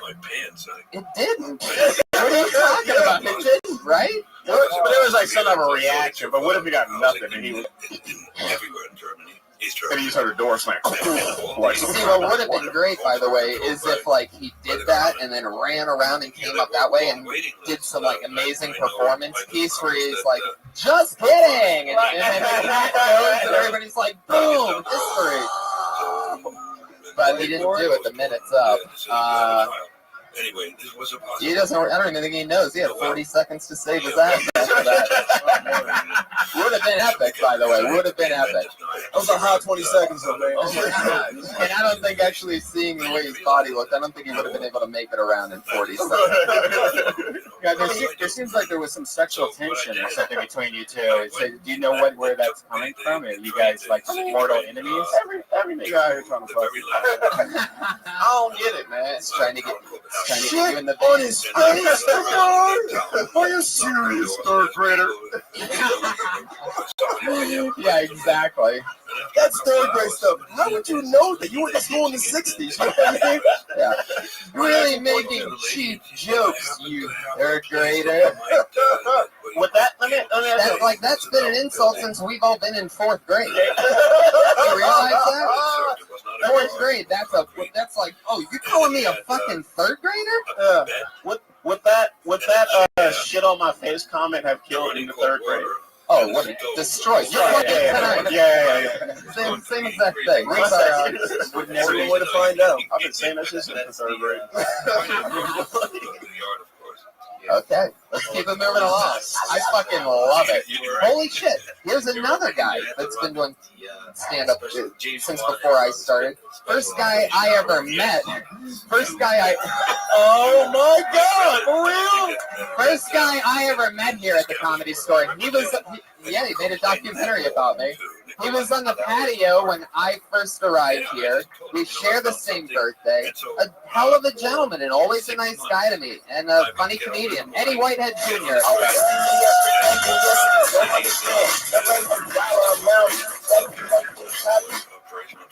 I went to the library. I wrote a little instrumental piece to describe myself. Can I play it for you? The basketball game that I could join, so at least I could take a shower twice a week. And apparently, I like it tits. took about 6 months that I was still on probation because after 6 months, man, the reason I said that, I'm going through some health issues. Matter of fact, yeah. Trying to get some money together. Quick question: is it wrong to fall in love in the middle of a prostate examination? Imagine the hurdles you have to. Well, my dentist gave me mine, and I thought it was quite strange. At one point, I told her, "You can't put that hand back in my mouth." So I really. Last time I get a Groupon. I quit drugs because I found out real fast that this nose, when I first snorted cocaine, was too big for cocaine. I snorted one line of cocaine. It cost me $3,200. I went there. No. Thank you. Again, Eddie Whitehead Jr. You shit on her face? In one of those jokes, you almost convinced me that you've been to a dentist since I've known you. It's a little unbelievable to me. I still got a real tooth right here. Really? One real, one left, huh? Okay, that's enough of that. Eddie, how's it going, man? I'm feeling pretty good. I'm wearing pretty panties. All right, Eddie, we get it. You can make callbacks to what happened earlier. You're 0 for 2 on it. I've been working hard on this documentary of you and the game. And, it's coming along. If you want to see it, it's YouTube. It's called The Nature of Stand Up. Tony. I didn't want my people to know about it, but what it is, it's pretty crazy because you got footage of me and a bunch of the boys when we were all just starting. Yeah, it was over 7 years ago, but it does seem like we were kids back then in a weird way. And did you have the curly like Richard Simmons hair? At one point I did, but what's crazy about that is that was even after 2 of the shots that you have of video footage of interviewing me and me updating you on what's going on. Yeah, I used to call him the human headshot because he showed up in this little boy's body with the same size head. He grew a sense of that. It was just a big head walking around talking. It was cool. That's right. Thanks, Eddie, you son of a bitch. You know, so funny. Yeah. You know, what's funny about the documentary is that it's a documentary, and it's mostly about your journey and shit. But there's random footage of this nigga in like Russia, like Right. you know, I was on a train, like. I was just gonna get to that. There's like 10 of the 10 comedians who are almost all moving on to better things throughout it. And the rest of it, you just keep cutting in your own life. Like, it's really incredible. Everybody who's recommended it to me goes, it's amazing. You've got to watch it. Just fast forward through all of Eddie's parts. But you mean, you have an adventure. We just don't know. You were part of my adventure, and I really appreciate it. No, of course. I want to watch it. What's it called again? The Nature of Stand-Up. The Nature of Stand-Up on YouTube. I'm gonna check it out. And you can also, in that documentary, which is amazing rare footage, there's some of Angelo Bowers doing a set with Gerard Carmichael laughing in the background and him being like at a joke, and only Gerard laughs, and Angelo literally goes, "Thanks, Gerard," and then that weird thing where he laughs again. Anyway, Eddie, I got y'all at y'all best.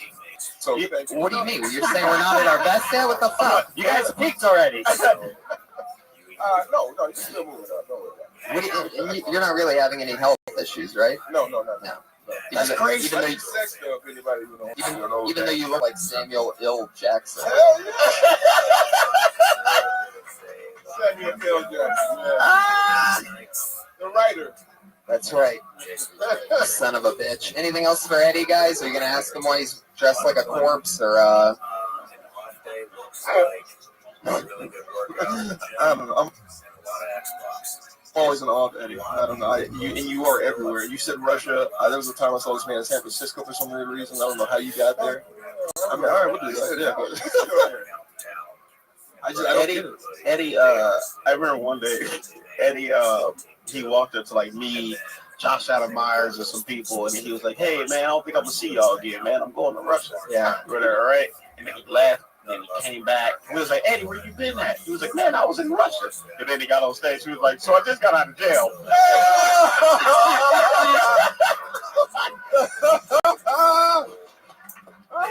Yeah, my butt does still hurt from that. Yeah, okay. Oh man, I remember that. I love it.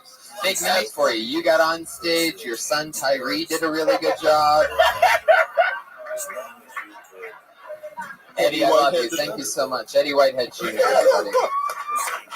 Are you really on Twitter at Edward1, or are you just saying that? You're not Edward1. You just got on Twitter and you got Edward1. Why are you lying right now? Why are you putting out somebody else's Twitter handle? There's no way you're Edward1. No fucking way.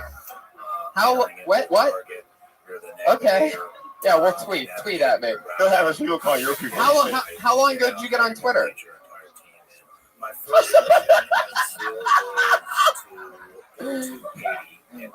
Thank you, Eddie. One more time for Eddie Whitehead Jr. It's so fucking funny. Huh? This is fun. Edward1 has 2 tweets, and it says, "Sleeping in front of my desk 2,795 days ago." And then shower time. Yeah. That's it. And so we definitely know it wasn't Eddie Whitehead Jr. Because shower time is not on the... fuck it. I wonder what Eddie Whitehead Sr. thinks about his son's success. Oh shit, that's crazy. Yeah, first person I met in comedy was Eddie. I showed up like 3 or 4 hours early to a Sunday open mic here, and I had been waiting like a few weeks to really perform for the 3 minutes, you know what I mean? So I showed up early, I was excited. The only person sitting on the patio was Eddie Whitehead Jr. I was there because I was super excited. He was there because he was homeless. And but we immediately made friends, and I'm proud of you, Eddie. Put your hands together for your next comedian, Marty Works. I'm Young Khalifa, filling my lungs with reefer. Somewhere in the clouds, got a fresh out the sea. So fast that I caught it, taking speed, and then my bitch was so. Hey guys. Lost my virginity at a canned foods drive.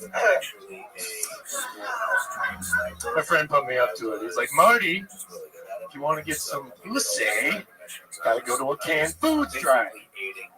I said, that's crazy. I don't know what you're talking about, but I'm in. What do I have to do? He says, take this can of peas and you're in like gold, baby. So I went down there. There was a woman outside. She was stacking cans of cream corn in the back of a wagon. And I said, excuse me, miss. That's a lot of cream corn you got there. So I was trying to be smooth. She said, get your own cream corn, motherfucker. These are mine. And I was really startled, so I gave her my can of peas. And her tone suddenly changed. She said, you want to get out of here? And I said, I'll pull the wagon. All right, I'm already where St. Joseph. What? I see why your last name's worse. Really? What? Who says you're going to get laid at a canned foods? Like no one says that. This is a crazy story. Are you a bagger? It might be funny, though. It might be funny. Marty, I like your style. How long have you been doing stand-up? It's like a little over a year. Okay. Where are you performing at? I mean, just Hollywood area. Pavilions, Albertsons, Ralph's. Canned Foods Drive. Echoes, Improv. Just all over it. Right. So, okay. So none of that really happened, right? No. What? So if you're writing, how much material would you say that you have? I mean, all the good polished material, maybe 10, 15 at most. Then by the face you're making when you say 10, 15, I'm guessing that it's probably like 7, right? Like a good 7, I'm talking good 7. Unless you just farted. And if that minute's one of the 7 that you're counting, then maybe it's 4. But see, Tony, I don't even understand why you even said, did that even happen? Because that's the problem I had with that whole thing. That whole story was so unbelievable. Right. Because no one's going to say, dude, if you want to get laid, get some corn and go down to a canned food. And that makes no sense at all. So out of the 7 or 10 or whatever that you have, or 3, how much of it is made up? Like completely, like you're using all your imagination. So if you're not talking about real stuff, that means that what? How much of it? 50%, 100%? I mean, nothing. What do you talk about that's real to you? No, it's all been absurd. I'm still kind of feeling it out. I'm not doing anything personal yet. Right. Honestly. Right. Yeah. I just wanted to feel it out. It doesn't need to be personal. It just needs to be realistic. Right. You know, because this might sound funny as a comic book or something like that. Like you're reading or looking at photos, like, oh, dude, this is hilarious. Archie's going to the canned food drive to get laid. But when you're actually saying it, none of us is like believing that you're doing it. So it throws us up to being like, so let's figure it out. Where do you work? Where do I work? Yeah. I just quit my job. What did you do? Box office. Box office. Geffen Playhouse in Westwood. Oh. Yeah, anyway. That's a big one. Laney, you go there, right? Geffen Playhouse. There you go. Confirmed by our phone. Right. Yeah, sell subscriptions and that kind of thing. Dude, that voice. You sound like a pedophile. Like I feel in my head. That's what it sounds. You know what I mean? It's just that this is really just deep, creepy voice. You know what I mean? I'm just like, I bet this guy's like, he's got a couple. You know, he's registered. Can you say the words? Can you sell you a subscription? Can you say "Need another blanket, little boy"? Oh, you need another blanket, little boy. See what I mean? Wow, and he even tried. He showed us his pedophile eyes on that one. I feel bad for the people not here. So I see why you got fired because of that voice. Like you're probably creeping a lot of people out. I bet Laney didn't buy any fucking tickets. You know what I mean? It's a scary voice. Bro. You look like you sort of look like a pedophile that drives a pizza delivery car. Did you order pizza, little boy? Like instead of having a van, you have like one of those things. Is that a baby? Oh, goodness, one of your victims is calling in right now. Oh, jeez. What did you do? Okay. So, Marty, so what made you quit? I wanted to go after this full time because I never wanted to. How long ago did you quit? How long? Yeah. How long ago? How long ago did you quit? How long? 2 months ago. 2 months ago. It's been over 30 days. You didn't keep your receipts. You can't take. Get your job back. Oh, come on, Brian. Okay. That's a real comedy. Guys, don't quit your fucking day job, all right? Yeah. It takes years. I mean, there's so many people that have moved to LA, like, I'm going to do comedy. And it's like, what do you do for, like, during the day? No, I'm just doing comedy. Like, no, you're not. You're homeless. That's what that means. It's fucking crazy, you guys. How many gigs a week do you think you're doing? Anywhere from 4 to 7. Are any of these paying you? No. Exactly, guys. Don't quit your fucking jobs.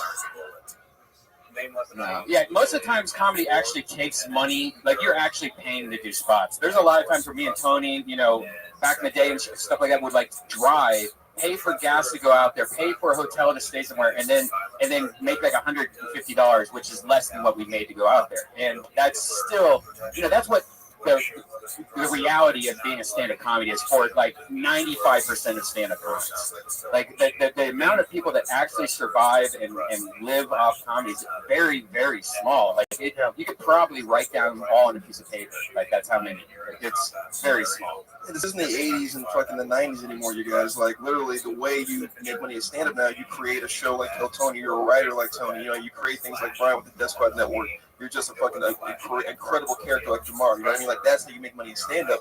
Stand-up you do it for the love. You're not doing it for fucking your paycheck because there's no money in you guys unless you have your fucking credit. So, please, take some acting classes, go to Groundlings, take some writing classes. Don't be Marty. I love it. Marty. How old are you, I Marty? think you're going to be great, Marty. I think he's going to be great. Marty, you're doing a great job. I'm going to keep that to myself. I don't want it. Where are you from? I was born in New Jersey. How long you been in LA? For like 14 years. Wow. Holy shit. How much of that time was spent at the box office? 6. Wow. Well, go for it, man. Keep doing it. Go get him, Marty. You know, where do you write? Do you write a lot? Yeah. What are you thinking when you're writing? Did that make you laugh with the whole can of peas on the big board? Like, you're painting all this picture. Like, how does one sit down and write that premise? And I'm a wild motherfucker, but I'm about to like, I don't even know if I can make that shit work. No, I mean, I know I got to fail hard, and that's the only way to learn. So I would recommend your horse work with. I used to have a joke about an ant fucking a woman.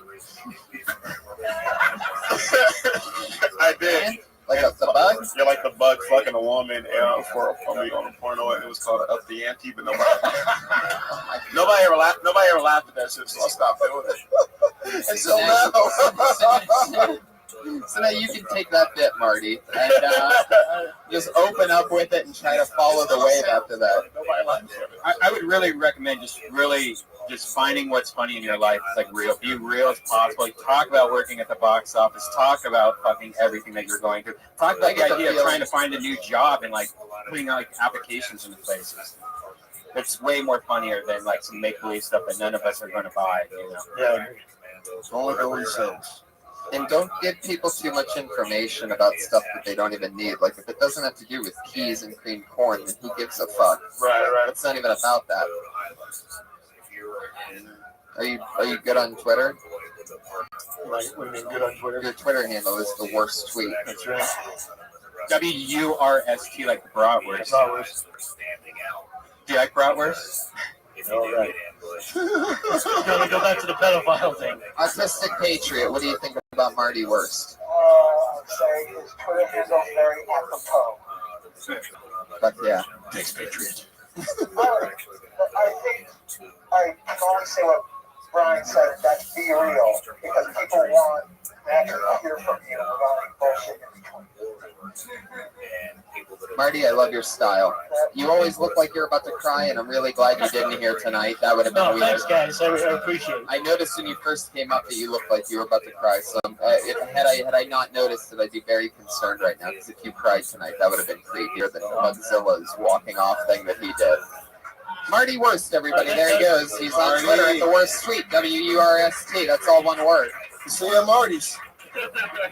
Isn't it crazy how this show goes? I almost forgot about that Mugzilla thing. This ship just changes direction. Where do you think he's at? I cannot believe he did that, by the way. If you knew Mugzilla, you'd be so surprised. He's normally just stoned to the hills and out of it. He's like that all the time. Really? Yeah, there's a couple of them I've been to where he does that. He'll just show the whole show and then storm out. And he go right to his van. What the fuck? That he lives in. The drama with that guy. Mugzilla. We don't need that. Where do you think he's at now? On the patio. Just outside that door with a cup to it, like. Am I banned? Did I get blacklisted?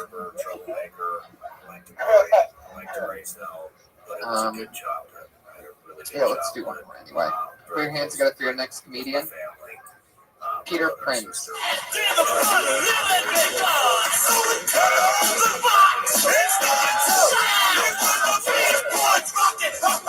Good to see you guys. I've known these guys for a long time, actually. How you guys doing? Do you guys like sports? Well, I like sports. We don't need sports where you put the ball in the hole, guys. You know, like basketball, you put the ball in the hole.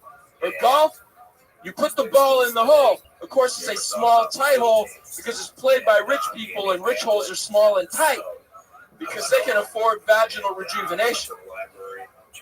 Or soccer, right? Soccer, they put the ball in the hole. Of course, it's a wide, gaping hole because millions of people the world over love soccer, guys. They love to put the ball in that hole. They have riots in South America over that hole, guys. Speaking of vagina, vagina's about the size of a business card, but it's way more powerful at opening doors. Am I right, ladies? You can show someone your business card, or you can show someone your vagina. Waiting for the cat, guys. Waiting for the pussy, the vagina. Where's the pussy? There you go. It's a minute. There we go. Thank you, guys. Peter Prince. How's it going? What's up? Man, Comedy Store. How fun was it watching this guy's face that he was staring at the whole time? This poor guy was just like, stop staring at me. You didn't want to put the ball in the hole. You're really going with this ball in the hole thing. It's just like if you were running for office, this would be your campaign, huh? Yeah, precisely. Put There's the a ball in the hole. Peter Prince, 2015. Yeah. Okay. It's good to see you, Tony. Good to see you, Peter. See you, Jamar. This is another guy who we all started with him. Yeah. We used to wait in lines together for hours. Me, you, Mugzilla, Eddie Whitehead Jr., Jamar, Brian at times. I stood in line with Jamar Neighbors for Last Comic Stand, and he was right next to me for 22 hours back in 2007. The Last Comic Stand. 22. Come on, man. 22 hours. Come on, man. This is about you. Do you have a joke where you talk about looking like Meg Ryan with Down syndrome? No. You should. Oh, yeah. Thank you, Tony. Do you have one about how you look like gay He-Man? No. Okay. Yeah. I like that. Yeah, you should add that one in the mix too. I feel like you're roast battling me right now. Do you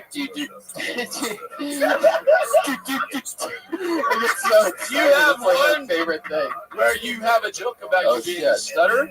Whoa! All right, let's see how this goes.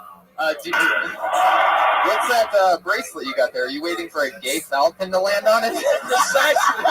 I'm waiting for a gay falcon. Are you a gay falcon? Are you a gay falcon? Peter, take it easy. Just come on to my arm, Tony. Come on. Just sitting around, Peter. Come on. How's things been going? So you're doing stand-up, having fun. You got a scarf. You used to buy that black van. No, I got a nice little sport coupe now. Oh, okay. Peter used to drive this black Astro van with blacked out, like tint windows. Yeah. And it was it was matte black. It was like, yeah, it was weird. It was weird. Did you used to live in that thing? I slept in it when I was first doing stand-up because sometimes people first do stand-up, they don't want to have jobs. It sucks. It's true. There's probably half of the people right now in this room are sleeping on couches or in their car. I can almost guarantee you that. It's true. Yeah. Because when you first start to do stand-up, you only wanted to do it. Tony was pretty broke. He used to ride his bike from Burbank to the Improv. Is that real? And He to the rode a Comedy mountain Store, bike. to everywhere. That was a long fucking drive. I remember Yes, that. and speaking of sleeping on couches, I'd like to give a special shout out tonight to the brother whose couch I slept on, Donnie Hinchcliffe, right in the middle. There you go. And my older sister, Wendy. Wendy Hinchcliffe is here. Triple Hinchcliffe room tonight, everybody. Let's get ready. That never happens. That's like a solar eclipse to have 3 Hinchcliffes in the same room. Oh yeah, Moses is totally right. You need balance. You need to find a way to balance. If you're gonna stay in comedy, you need to make a living doing something else until it works for you. Hey, do you do motivational speaking? Totally. Yeah. You shouldn't. No. See what I did there? I built a rhythm of a thing. I found my way working for post-production houses and TV production companies. That's great. Yeah. So you're making money now, and you're doing stand-up. Yeah. That's great, Peter. That's fucking good news. Remember when Peter was on Last Comic Standing? No. You don't remember? I was on it. I've never watched an I was on it episode a of couple that. times. Never? Yeah. What would I have remembered had I seen him on it? Peter was on Last Comic Standing, and he had alien antenna. Yeah, he had alien antennas, and it was green, and he actually got through. Yeah. You're in a couple episodes, right? Yeah, I was in a couple things. Yeah. I used to play with voice boxes like this guy's doing. Bam! There you go. Fuck yeah. Do you ever talk about looking like an alcoholic Hulk Hogan? No, that's a good one too. Yeah. You got 3 good ones. Yeah, I like 3 that. good ones. Yeah, pretty good. Peter, I love your style, man. Thank you, Tony. Thank you very much. Peter, nice. Thank you, guys. Peter Have a good Prince. night. He's on Twitter at Peter Prinz. That's all one word. Peter, P-R-I-N-N. Yes. Yeah. Check me out, guys. Have a good night. There he goes. Yeah, I just said that, Peter. Get off the stage. Check him out. Hey, check me out. Come on, Peter. People, where are you going? He's got all his stuff with him. Patent leather backpack, this guy. What are you, fucking Catwoman?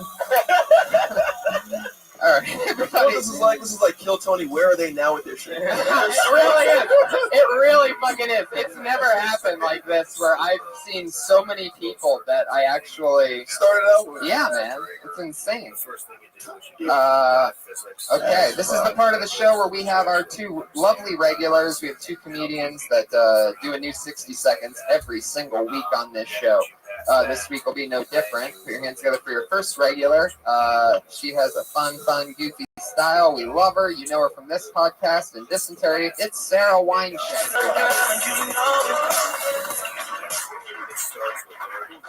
What's up? I know a few weeks I was upset in regards to people who asked for their Tupperware back. Today I come at you from a new direction. I feel like I understand them. I feel like the bitches that are upset that their Tupperware has not been given back to them have not mastered saran wrap. Saran wrap? It's not easy to tear a sheet of that plastic from that spiral. It's not easy.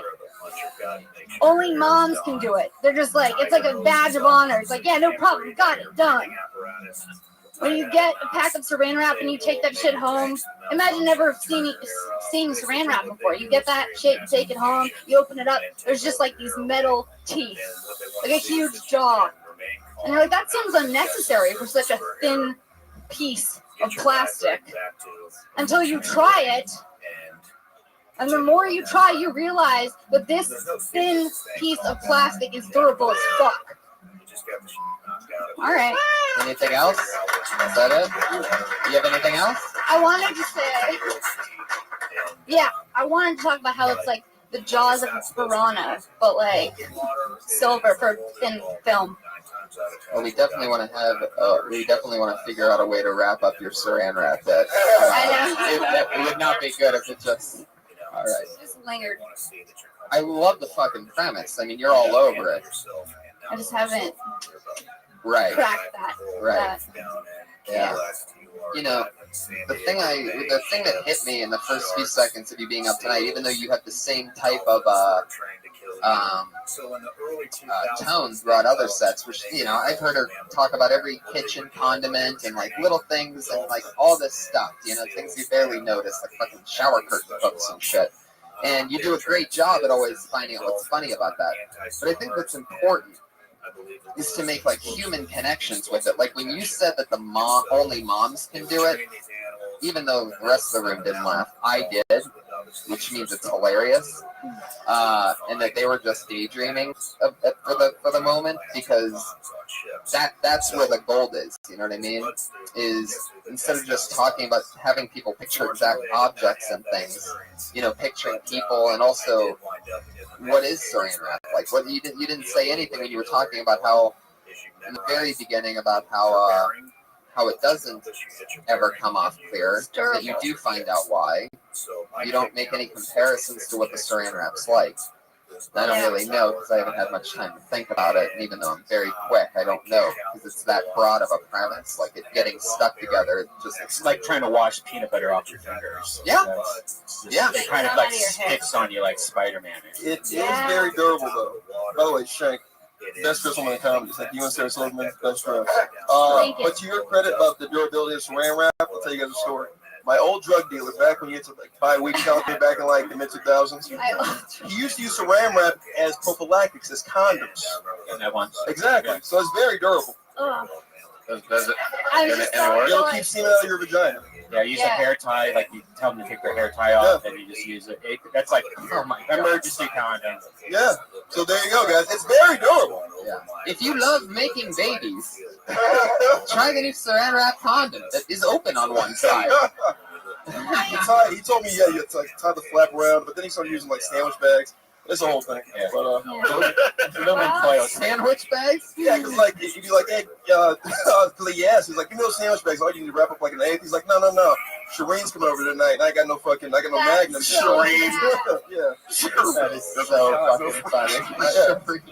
My drug dealer was black. So yeah. I just really wanted to use saran wrap, and I still might be able to bridge aluminum foil and Tupperware together. Yeah, or maybe because I feel like that's the missing piece. Oh, yeah. So I was very excited. Maybe it needs a little more work. Don't forget that old lady, the wax paper. You know, like that old broad. You I know, was thinking about that wax paper today. Yeah. No, I don't know. Crayons, grandma. I think it's for baking. Parchment, that's something else. It's not for condoms, I'll tell you that. It's not for cookies. What do you use saran wrap for? Nothing. Come on. I have to take You don't own scissors to saran wrap because I can't. I don't have the motor skills to get it out the regular way. It's so fucking hard to tear, and like you need to like tear it early, and then by the time you finish it, the shit's all balled up and shit. You know, you gotta tear it. Yeah, but moms are just right.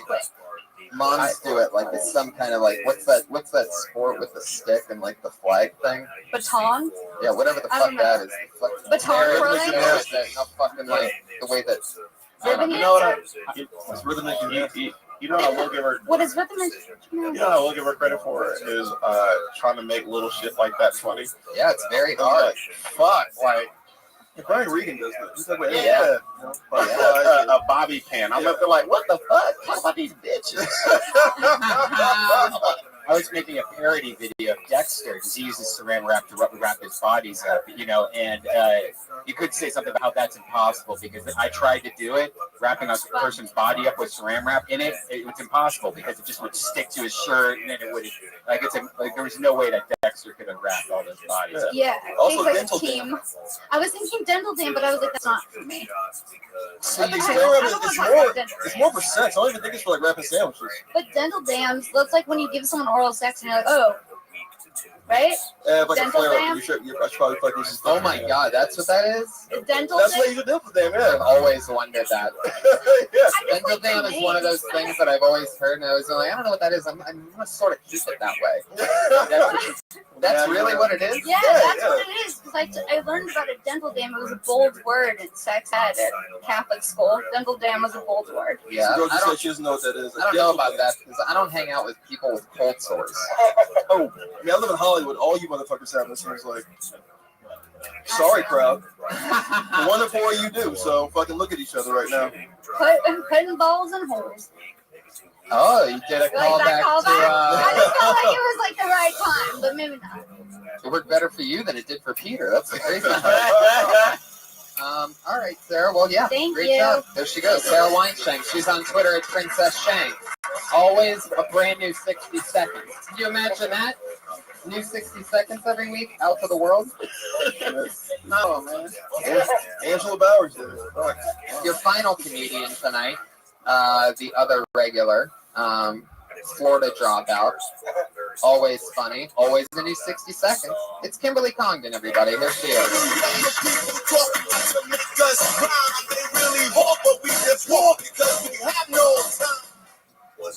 Charles Manson got married today, which means he finally got the punishment he deserved. I've been under a lot of pressure lately, and that's because my new guy is really heavy. We've been having a lot of sex, so I guess you could say times are hard. I'm having trouble figuring out. I started this new birth control. It's called Having Friends with Kids. It's super effective. I think having kids is terrible. It's like the scariest thing in the world to me. Like if I wanted something that just like threw up and cried and ate all day, I would have just taken care of myself in college. Like I wouldn't have dealt with that. LA is super crowded. I feel like we're gonna run out of room soon. I feel like if we ever run out of property in LA, we could just use some of the space in between all the fake titties. There you go. Fuck yeah. Doing it. Did it again. Another 60 seconds.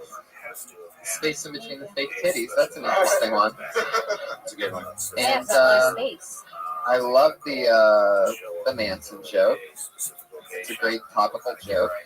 And the two boyfriend ones almost were borderline Jay Leno, like, I've been under a lot of pressure, you know? And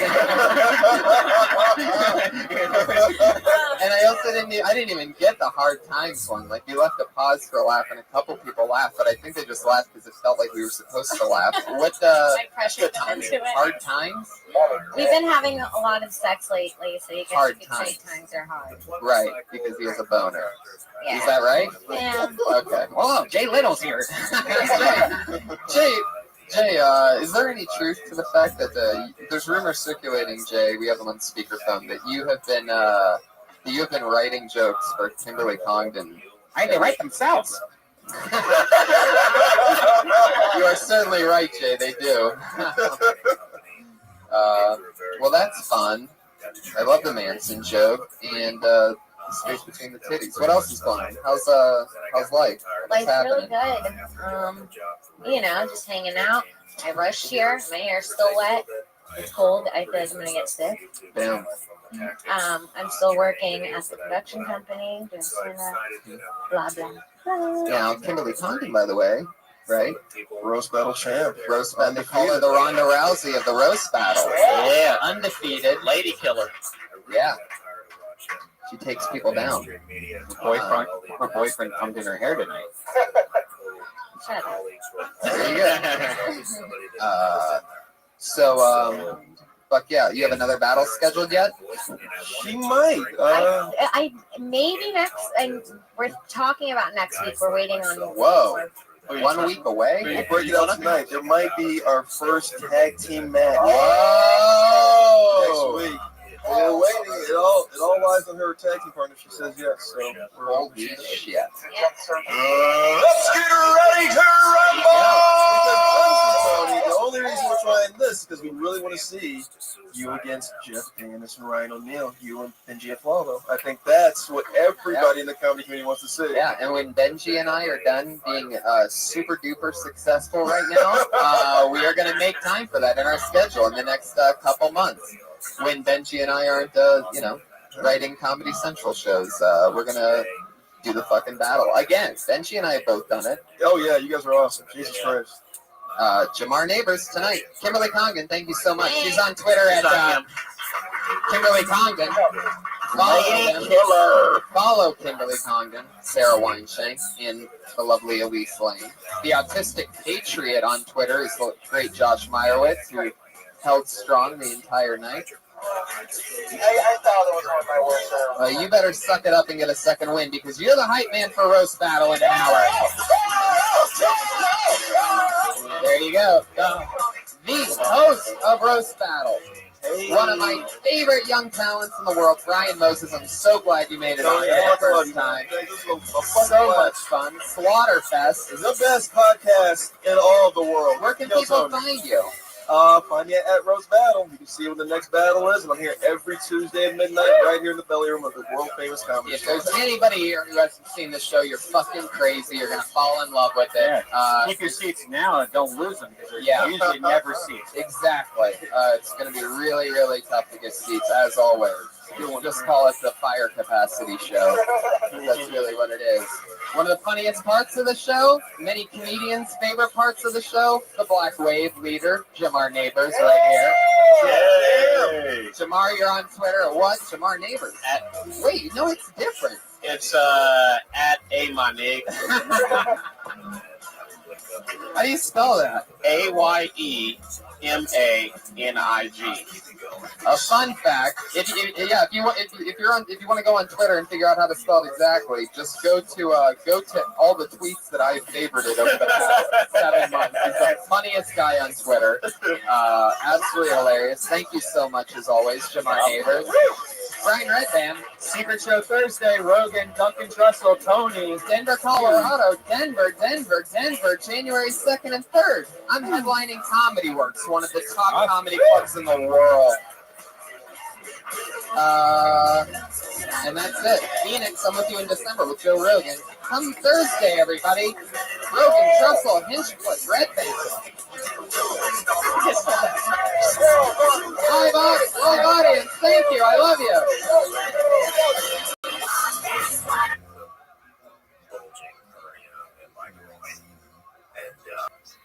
Finally told him when I was done. I've had multiple concussions from explosions, from being blown up, from cars. Huge. Yippee doo dah day, everybody. Welcome. Hello. How's everybody doing? Happy Monday night to you. Hi, everyone. Fuck yeah. They always have that one burst of energy right in the beginning, that one good one. They're like, oh yeah, we're at a show. That type of thing. And then it's weird immediately. It's Monday night. It's a weird night to do a show. Monday night today. But we're happy to have you guys. There you go. That's right. There you go. We're teaching you. This is how we break you in. It all happens quick. Fucking lovely day today. Beautiful, 75 and sunny. The Monday before Thanksgiving here in Los Angeles. I don't even know. I was just watching TV of it. Grand Theft Auto live throughout Los Angeles. Did you see it? No, I was working on things. Did anyone else watch that amazing 5 hours of footage? One person. It was crazy. It was crazy. What happened? Somebody in a car chase? A car chase throughout Hollywood going like 100 miles per hour. That's not real life GTA. That's just a fucking car chase. Then he got out. He wrecked his car. Then he got out and climbed on top of a roof of this huge apartment complex. With a rifle? No, with a nothing. grenade launcher. Nothing. So it's not like GTA. Well, wait. And then he built himself a little hut using the bricks that were on top of the. Then he took a bath. Yeah, then he opened up some water main. All right. I swear to God, he did. Took a bath with helicopters watching him. Yeah. And then he sat there for a long time and walked around. It was amazing, and it ended horrible. Live entertainment is really the best. Anything can happen in a situation like that. We watch because we think anything can happen, but it really always ends pretty boring. Yeah, it's pretty boring. More people probably watch that than Birdman. That's a damn shame. That movie was amazing. 2 people saw it. See? 4, 5, 6.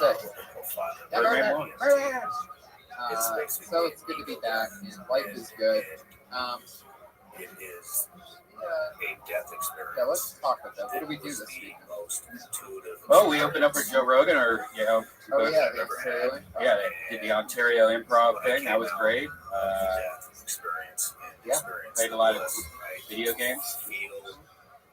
Live audience, what did you guys do this weekend? One. YouTube people right there. From where? Fuck yeah, New Zealand in the middle of the fucking room. Look at that. I love it. Give New Zealand a good hearty Monday welcome. New Zealand, you gotta make them laugh. If you don't make them laugh, you throw a boomerang. If they don't give a shit, they'll sacrifice their one boomerang. Is there an Old Zealand, or is that just not? That means something Yeah, different. just go wait. Guys, we have a musical guest tonight. I love sharing my funny friends with you guys, and this guy is really fucking cool. I saw him play there a few times. I love his album. It's Pat Reagan Smells Like Shit. You should get it immediately.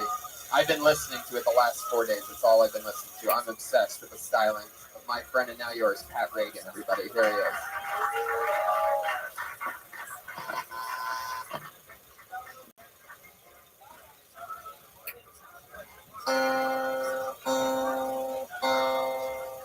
It goes 1, 2, 3. Then we jump in the water. If you enjoyed this, please subscribe. It's just you and me and these oceans of blue that surround us. This blue that surrounds us now. I'm a baby boy. You're my best friend Greg's dad. You, me, and Greg went on a jet ski group tour. But you and I ditched the tour so we could be alone. Now you're the king of my body and I am the guide of the ocean. I hope Greg's not upset that we totally ditched his fat ass, his tubby ass. But I'm tired of playing these crazy games with your emotions. You are an angel. I fucking love you.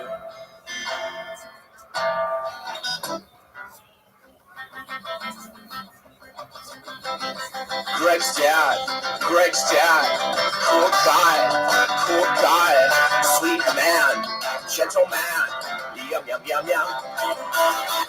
Soft hair, kind eyes, sweaty back, thick thighs, great lips, fat hips, fucking angel. We make love and we make love, we make love, we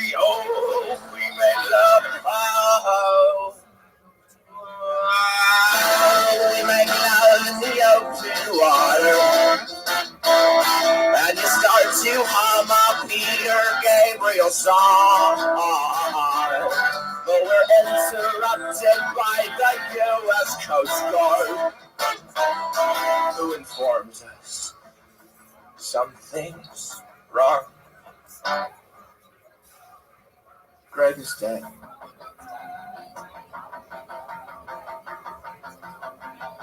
There was an accident. Oh my God. And the Coast Guard asked us if we could identify the body. I say that's definitely Greg, you can tell by his fat ass, his tubby ass. But I'm tired of playing these crazy games with your emotions. You are an angel.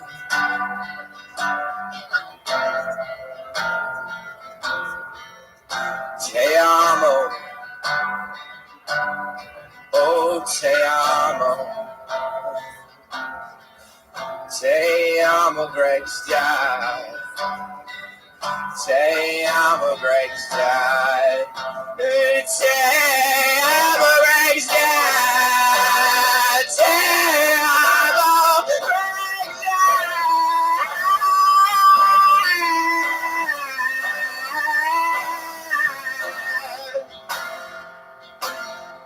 I fucking love you.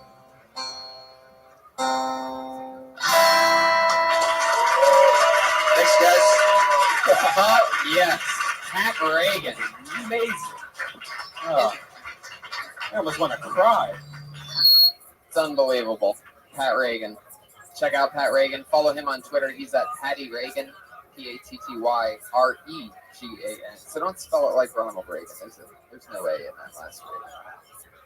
That was awesome. Yeah, and check out his band, Pat Reagan and the Baby Boys. They perform live. Wouldn't you like to have seen a video to that? Like this guy, little kid. I've been listening to this album for the last week, obsessive, and I picture an album. It's fun. I mean, I picture the video. It's hilarious. The whole thing. I'm obsessed with that song. You should hear it on the album version. I mean, the live's fun, but this whole album, I'm telling you, listen to the whole fucking album. The whole thing's got a storyline. It is insane. If I've been listening to it and it's musical, I'm not a big musical comedy guy. I love music. I love comedy. I think they're always good separate. Pat Reagan has changed my mind with that. I disagree because Ween and Bloodhound Gang and all that shit's some of my favorite music. Yeah. MC Chris. All this silly shit. Yeah, I can't get into that as much. The thing with Pat is it sounds like it's a real song. And then he just drops the bottom out of it. Starts fucking Greg's dad out of nowhere. So dark. 1 second he's in an ocean. You think with maybe a girl that he's in love with. No, that's his best friend Greg's dad. He's fucking all of a sudden in the middle of it. Talk about a left turn, huh? His little Oshkosh, halfway down his knees, just it's adorable. So follow Pat Reagan, guys. This is Kill Tony, and every week on Kill Tony, we have a brand new Patriot keeping us safe, a brand new head of security. This was actually the very first replacement Patriot that we used. He was just on for a couple minutes, and but now he's back to be able to do a full thing because normally he works the front bar at this time. He gets us completely liquored up. He's got the night off, so put your hands together for him. It's Ryan Mervis. But tonight, he is the big gay biker patriot. Holy shit. Wow. You podcast listeners that don't watch the show are really missing out on this one. Yeah. Holy shit. Put your hands together for him, everybody. He really looks like that. You might be wondering how many tens of thousands of dollars we spent on prosthetics to make him look like Will Ferrell on steroids. But no, that's just natural. It's like a One Direction roadie. The Patriot mask is almost even overkill at this point. I feel like it's taking away from even more. No, this is great. It's like an anime. It's like an anime? Yeah. Fuck. Everything about this is real. What'd you eat for dinner last night? Ribs. How many? Full slab. Wow. Fuck yeah. When's the last time you saw your ribs? 1987. Wow. How old are you? In Patriot years or in years? I like what you did there. Welcome. Ryan Mervis is one of my funniest friends. Tonight he's wearing the mask. We've done mushrooms together. He's a great guy. Mervis is a positive guy. I once saw him when we were on mushrooms in Joshua Tree one time. He jumped like a 15-foot cliff. And only I saw it. And he didn't think anybody was watching. And I thought he was going to die, but he floated in the air. He did it, and I saw it. Like one of those crazy things where I'm like, that's impossible. But even you're like, you saw that? I know. What the fuck was that? I just thought I could do it, and I did it. I'm extremely nimble. No, it is pretty strange. But I'm glad that you made it. Did you get any food tonight? Oh, you ate ribs again tonight. Oh, okay. Wow, 2 days of ribs. So that's what it takes to get that kind of physique, huh? Let me ask you something. When you eat enough ribs, does the biker jacket just appear out of nowhere? It comes Amazon Prime. Really? You got that off Amazon Prime? No, it's just custom made. Come on. Really? It doesn't look like it can button. It's custom. Whoa, you had to suck it in for that one. Yeah, just button one button. Just button one lower. That one right there. And let's just see if it stays closed through the whole show. Oh, I'm going to see how long you can last. No, don't go 2 buttons. Don't play it safe. Just one. Yeah, there you go. If I make you laugh once, that thing's just going to go boom. Right? All right, fuck it.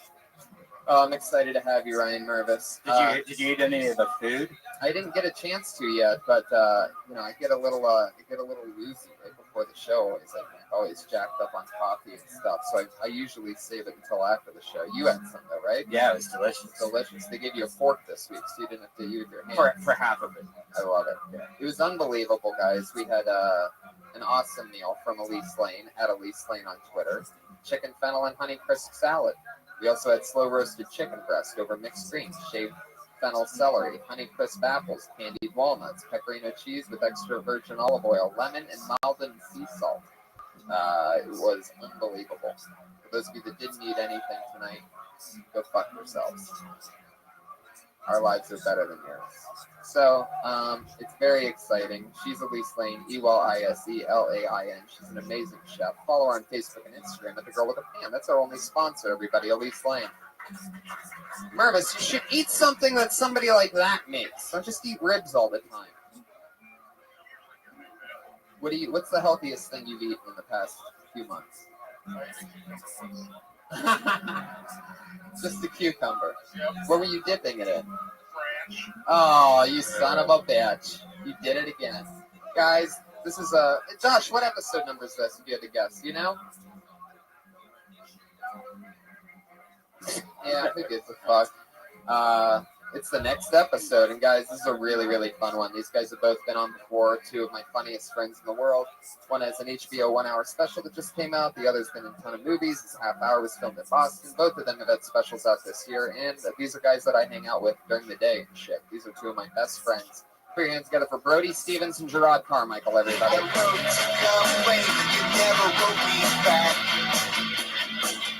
How could I ever eat your ass with this? Guys, get it. They work in show business. Professionals. You had a lot of things. How lovely. Brody making a hell of an entrance on a podcast. Very physical. Get in here. Get all cozy. Gerard and I get lunch once a week. In fact, we went to a barbecue place. And yeah, JR's barbecue on Montana. Well, we don't want people knowing what we have. Shady. It's like Freddy's House of Cards. Yeah, Very much so that, yeah, including the old black guy. Yeah, I love that. Yeah, it was really nice. Brody Stevens. You got it. Push, believe, never forget. Let me just adjust my phone. I'm excited to be here. It's a nice moment that Gerard and I had in front of the crowd we embraced on a turbulent night in American history. So we're going to do a great show, and we're excited to be here. And it's always an honor to get invited back on Kill Tony. Yes. Thank you. Thank you for the awkward moment. Thank you for letting a man who took a stand. I took a stand, and I was met with deafening silence. I'm excited. I feel really good about myself. Have you guys ever worked on a stage or anything like that standing next to you? The biker patriot, Ryan Mervis? No, man. It's pretty intimidating. It's weird because it's like it's a new patriot every week. Yeah, that's great. What are you, Sons of Iron Man? What's the? You got it. Look it up. Add a JPEG to that statement, and you'll be satisfied. I'm old for Tons of Iron Man. Tons of iron. I get it. It's a supplement joke. You just gone with the anarchist. Supplement joke. When you got to nail it. Vegetarians, they take iron supplements. What do you call them? Vegetarian? Vegetarians. Oh, I like that. Nutritional supplements. That's right. I do it. Iron. You got it. Don't be deficient in it. Yes. Don't want to be. What a great night. Beautiful weather tonight. Let's be thankful for what we do have here in Los Angeles. But I do like that I Embrace meant something more than just, oh, hey, it's Brody. I forgot tonight. It was like, really well, yeah, it happened. People are a little on edge. Who knows what's going on? But look, everyone's got their opinion. I want to keep it positive. I like people. Who knows what's going to happen? Who knows? Awkward moment number 2. Yeah. Wow. No, I just thought it was kind of fun. People are like... You're talking about Ferguson. Yeah. The freeway's shut down. They're down on La Brea. I don't know what's going to happen, but you know what? Really? Yeah, that's what I read on Twitter. But I'm out doing the show. I'm not going to stay home. I'm going to get it done. What do you think about that? That's right. There it is. It's a special Ferguson episode. It's almost like we're bringing everybody together on this. That's why we have the. But here's the deal. One thing. Twitter, we can't really be funny tonight. It's like pretty. Got to be careful. Here, we can have some fun. So we'll blow off some steam, hopefully. But, yeah, Gerard, it's your call. It's your show tonight.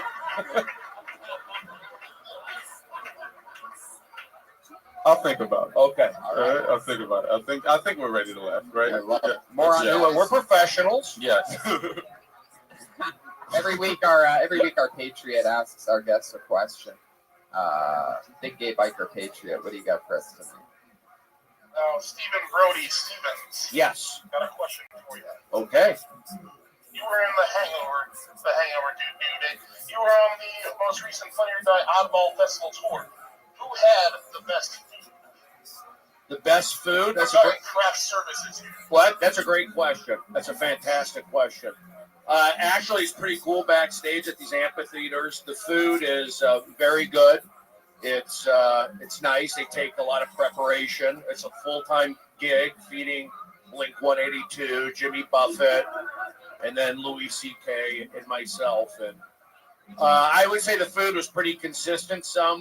Everyone was right on par, but it was all solid. Gerard was on a bunch of the shows. What did you think about the food? It was cool. I mean, it wasn't amazing. It was fine. But it was good. I think it was good enough. Yeah. It's fine because all the amphitheaters, this is what all due respect to the chefs, but like all the amphitheaters are kind of in the middle of nowhere. So for an only option, right type of thing, yeah, it's great. But they would have chicken dishes. There'd always be fish. Wait. Why do you got to bring up chicken first? Why? Chicken's healthy.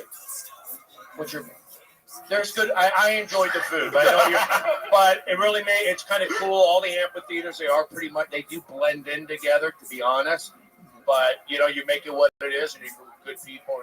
Comedy's fun. It's fun out there, so we appreciate it. Thank you. Well, great question, Patriot. That was for Brody. Good question. Was it good? I think I answered it okay. Yeah, it was very good. That was a great answer. Really? Yeah. I mean, it's really first world problems saying that all the amphitheaters really blend in the end, but well, they do. I get it. I understand. They really do. It's kind of fun going to those things. I'm glad I did it. Kind of fun. Yeah. 20,000 people or whatever. It's cool. You loved it. You've done it 2 years in a row. You're like the only guy that did it. I appreciated it, but I'll tell you what. I wanted to make that thing a little more special, and I felt like, last year when he had Dave Chappelle on all the shows, it was really magical. There was that moment. Is he going to show up? Is he going to be here? Who knows what's happening? This year was more just kind of solid stand-up, joke. Right. I wanted to I try to push some moments, but it's kind of hard to, but I had a great time, and it was wonderful. Mervis. Jesus, Tony. Mervis, what's your question for Gerard? Okay. Gerard, when you were filming your 1 hour special for HBO, you had a special director, Mr. Spike Lee. When you first met Spike Lee, what was the reaction? Did you guys hit it off immediately? Were you best friends? Like you've known each other forever? No, we he's really cool. I enjoyed him. He was great and brought a lot. Yeah, the first reaction was it was like cool. He called me, and then I made a joke about gentrification that didn't work. And then it was just kind of cool from there. It was just like he's really a serious guy, and it was cool. He's super serious, so he directs comedy specials. So he directs comedy specials. Yeah, exactly. Yeah, Michelle Gondry's doing the next. Drop of Michelle Gondry reference. I like that. He has all the videos. Good videos. Thank you, Patriot. Great question. That was a great question. Is my mic going to stay low? What's the deal with it? It's you want more? I'd like to get a little more. Yeah, I'm gonna be honest with you. It's just weird because you like to talk about Spike Lee on like a Ferguson night. I don't know why. Yeah, it just feels like weird. It's just like, oh man, if you bring up Spike Lee, then I got to go on a rant. Right. That kind of time. That was a sensitive question. I wouldn't have brought it up. But Spike Lee's a big sports fan. Let's focus on that. He's a big fan. I love it. I love it. Ferguson's a thing. Well, yeah. But we're here to do our thing. Good questions, good stuff, Tony. I'm excited. Welcome to Kill Tony, episode 64. You took the what number is took it? the words right out of my mouth. What number is it? It's like I'm pretty sure it's 80, but Josh stopped counting at some point. So fuck it. Who gives a shit? They'll figure it out when it comes out. So let's do it. Over 30 comedians signed up for the chance to do 1 minute on stage. After they do a minute on stage, we talk to them about anything. We don't necessarily have to even talk about what they talk about. We can just talk about anything. They go from being a comedian for 60 seconds to a podcast guest for however long they decide. They know their 60 seconds is up when you hear that sound of a kitty. Oh, cute. Adorable, right? That means wrap it up.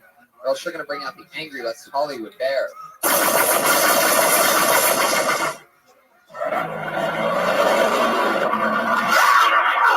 There he is. He sounds furious tonight, everybody. So don't make him make a noise, because that's all that happens. Wow. You could probably do a better West Hollywood bear, Mervis. What would that sound go like? Oh, yeah, that's it. All right. Nailed it. That's a true West Hollywood bear right there. All right, let's get it started. Here we go. Let's do it. You guys Tony, ready or what? Into the bucket. This is where the magic happens. He's wearing a sweater. A lot of stuff happens before the main frame of the show. Tony's looking good. Here we go. He's got the name. Put your hands to this. I know this young man. Funny guy. Stretch SHP. Stretch SHP.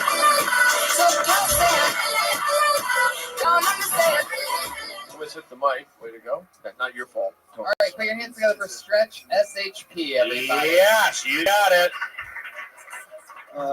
How's it going, everybody? Glad to be here. Let's see. I just recently had a baby, with my girl, and she's breastfeeding, which is amazing to me because breast milk is the best milk. All right, it's the best milk. Saves us a ton of money. Do you guys know how much formula costs these days? I don't. Never bought it. And we're very lucky. She's overproducing, so we're starting to stockpile milk in the freezer. And the proud, happy dad in me is like, that's amazing that my son has access to this. But the ex-drug dealer in me is like, we need to flip this breast. You know what I mean? We need to get this money. It's 100% profit right there. Cut it with water, 200% profit. Every time I open my freezer, I just see little baby bricks of breast milk. It's like a scene from The Wire. I want to be the Walter White of selling breast milk. My goal. Fuck yeah, nailed it. Talking about his life. Stretch SHP. So you had a kid, huh? Yeah. Holy shit. How old is the baby? 10.5 months. Wow. I know that. I just do comedy with people all the time. You don't even realize they have lives outside. Yeah. Congratulations. That was the big thing for me. I was like, oh, man, Stretch had a kid. Great. Little boy. Baby boy Royal. Royal? Yeah. I like that. That's some powerful shit. Yeah. Named after Kansas City Royals? Is that? No. Okay. Named after Lord's hit single of 2013. That was it. That's what we were going for. What's the middle name? Sinclair. Royal Sinclair. Damn. What's the last name? Smith Connell. God damn, that's a name, man. Yeah. Say it all together. Shit. Royal Sinclair Smith Connell. Now 5 times real fast.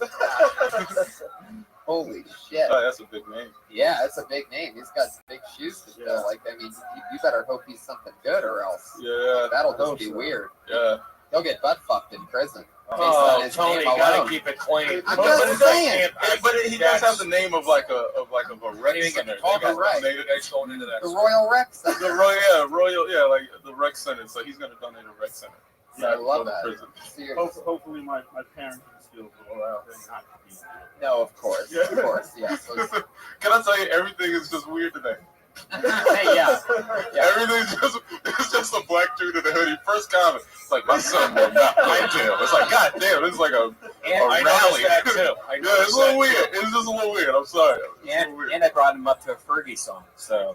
Oh, God. Oh, Brian, that's a cheap shot. Jesus, that's short for Ferguson. Spelled it out. For the listeners. Right. Oh, I got it. To remind them. Did you taste your wife's breast milk? You said it's the best milk, and I kind of thought you were going to go there. It took me a while to do it, but yeah, I finally did. Is it better cold? My son likes it cold. Yeah. How do you mean you tried it straight out of the boob? I did not try it straight out of the boob. Is anything like, has it leaked or anything accidentally? Have you grabbed it? How does that work? When we've had sex, it's kind of leaked because, like, you know what I mean? Like, when I'm on top of sometimes. You make her squirt, huh? Fuck yeah. I got to keep it clean, but I don't. Stretch, right? Yes. I like your style. I like your shoes. I like the hoodie. I like the whole thing. The beard. My 2 points of what I notice. You know, I'm not a material guy necessarily. I would say like where you hold the mic, but I would say like got to see your face a little bit. Or I would say you just like enunciate a little more. You know, speak up a little more, just a little. That's my only thing. I feel like you got a good style, but you should not eat the mic so much. I would feel like I'd like to see a little more. Am I wrong? No. Okay, great. Thanks. No, but you know what I'm saying? I know what like, you're saying. you're a comedian. I feel like if you're, you got to, unless, I'm not saying the jokes are bad, but I'm saying I got to see a little more command. Yeah. But you did watch him from behind, so that's why you didn't see his face. I'm looking at the mic technique. Okay, I'm the bad guy. But look at your rod. It's clear. I'm not. I like I said. I like the style. I like the vibe. I'm just saying like a little more. Boom. Maybe I'm wrong, but no. Just a little bit. I think the sound's a little bit down. Maybe he was trying to project, right? Well, the sound system's not that great. Let's be honest. So I'm nitpicking, but like I said, I liked everything else. The breast milk stuff. That's a Tony department. Yeah, it's good. I'm more on style. Look, you got Air Force Ones. You get it. The hoodie. I'm wearing a hoodie. Beard. I have a beard. That's positive energy. I look like Brother Steve. Stretch, I love your style, man. Anything else, Gerard? That was really good, man. I like, anything personal is always great. Congratulations. Thank you very Yeah, much. congratulations. Keep writing about that baby shit. That's funny. People can relate to that. I mean, this is probably like the most least baby having room in all of comedy. So, I mean, other places, that shit's really going to destroy. Fuck yeah. That's great. Thank you very Good much, job. guys. Great Appreciate it. take on breast milk. You got it. One of the breast sets so far tonight. It's good stuff. Father figure. That's a big deal. You know, it does change perspective. It's true. You know, I have a kid, and it's putting them through school. It's not easy. You know, I got to pay for that. Yeah. What's the story with him? He's just been a brat recently. Yeah. So my ex is giving me a hard time. So I got to discipline him. What'd you do? I got to switch. Whoa. Oh, is that? I don't even know what I could say. No, you can say anything. What are you talking about? That's not a Ferguson joke. That's an Adrian Peterson joke. Anything, but No, you know what was most fun about back to that? Ferguson. You know what's most fun about that? I don't have a kid, and Tony didn't deny he let me play. It really felt fun to talk about me having a kid and my ex. There's no such thing. Yeah, that's why I jumped out of it, because I was surprised once tonight by who had a kid. So I was like, I thought maybe you had a kid. Yeah. Sometimes it's surprising. That's what I did. Yeah, it's fun to. That was fun. Thank you for playing along. It's fun to play like that. Mervis actually did have a kid recently, right? Okay, well. Oh. I'm going to do something out of it. So who's going to pull out? We're going to rotate on who pulls the name If down. you want to, if you'd like to pull a name out, I'd like I'll to, let but you. we can rotate. You ask politely. Okay, I mean, that's not really a thing. I normally pull the name out. I know, but I did a lot. I think it's nice. Go right variety. ahead. Well, stick your hand in there. Thank you. I love it. Stick my hand in Fuck there. yeah. I get it. Okay, here we go. I have the name. I have the slip of paper. Okay, we have the name Drew M. Team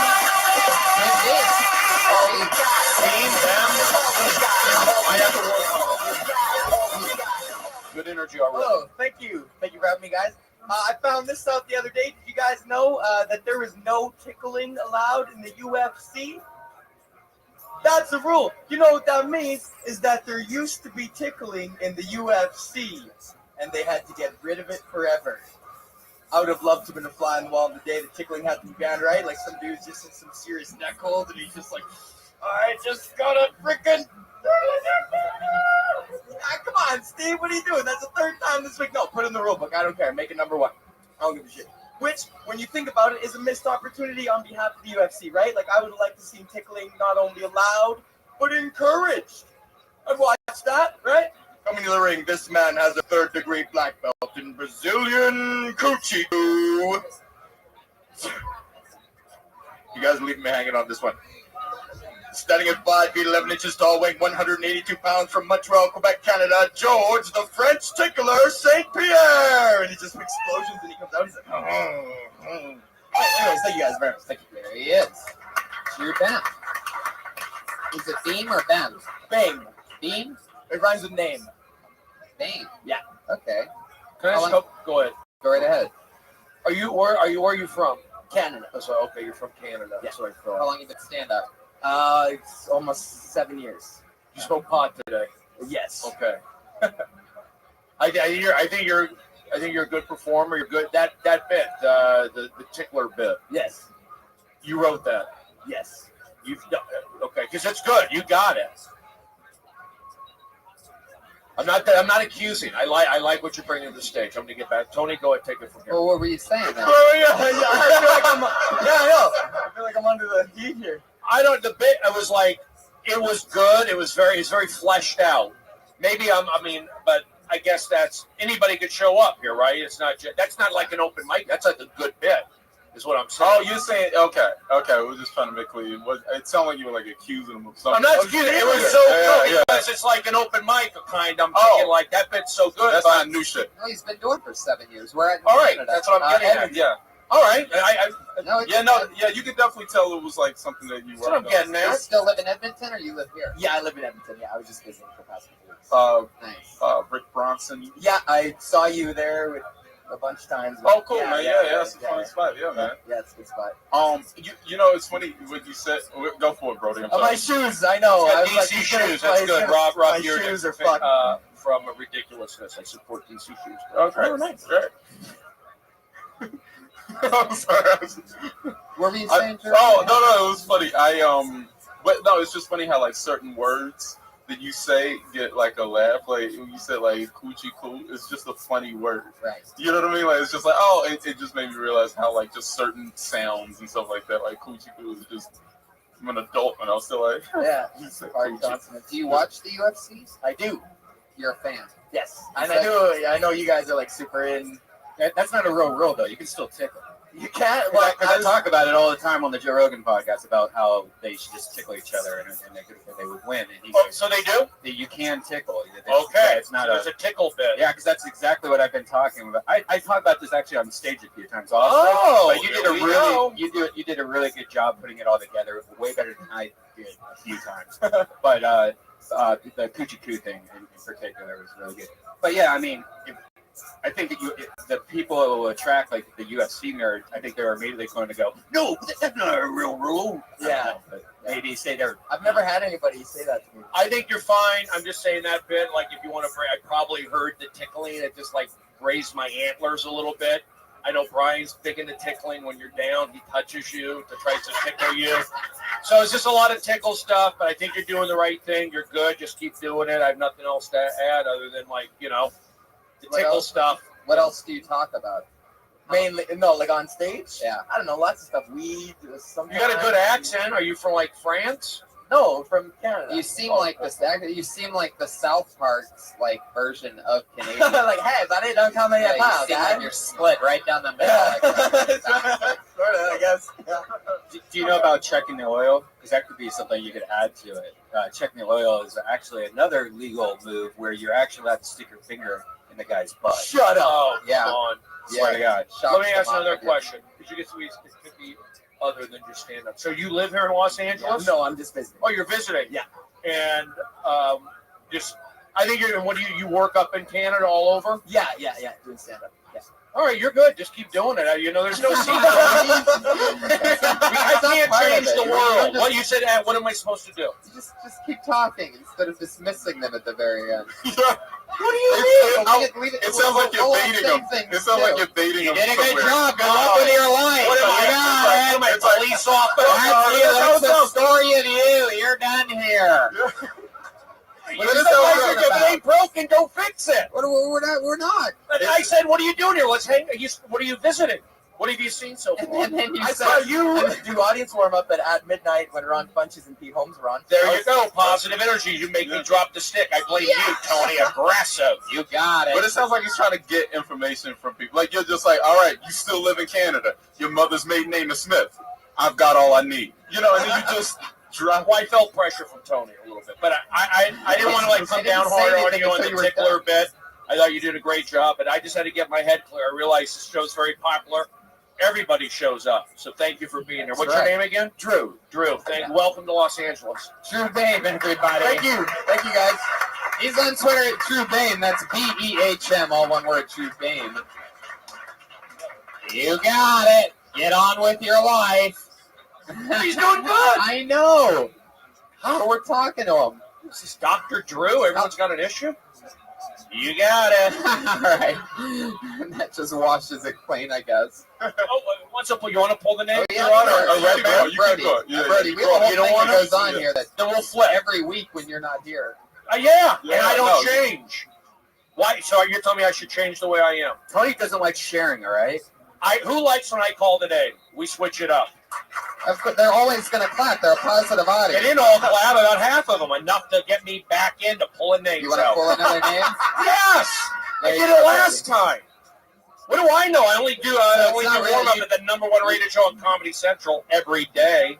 You do warm up for Tosh.0? Well, I've been on that. You don't do that. Yeah. This is how we keep do it it. real. I work for Comedy Central too. I'm all over the place. I travel everywhere. I know to behave. He's talking about too. is he The talking about amphitheater. Ladies and gentlemen, together. who's my friend from the Dodgers? You got it. Catcher A.J. Ellis. And what name did I just pull out of the bucket? Here he is. Ian Ellis. Yes.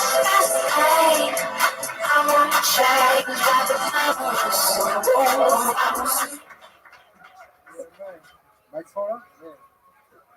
Man, give it up for Rob Zombie's Iron Man, also known as Greg's dad.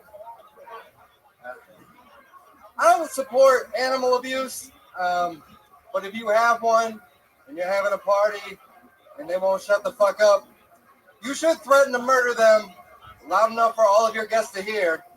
Like, as a responsible pet owner, I shouldn't have to feel like an asshole because I want to put your dog in the oven. It's not just dogs. Like, I've wanted to kick cats out of the second-story window of an apartment as well. I don't want to sound like a total monster, but I have the same policy about crying children.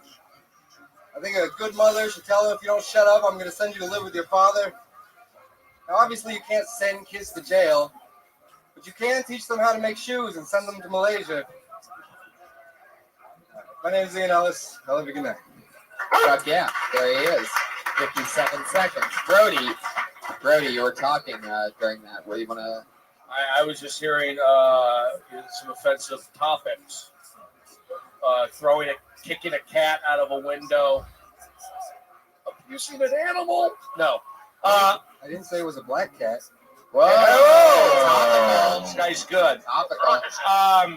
You know what? I like your energy. I like your personality. I like your demeanor. The material's a little dark, but it fits you. It fits you. And you're from Chicago? Yeah, man. I'm going to be there in a couple weeks. You want to watch me do some shows? No, you're a good guy. I like your T-shirt, and keep doing what you're doing. God bless, and welcome to Los Angeles. So you passed the style points. There you go. The style judge, Brody Stevens. Yeah. You got like a weird like inflection on your voice. Yeah. It's really weird. It's like it never lands. It's always kind of like it always kind of sounds like a question. You know what I mean?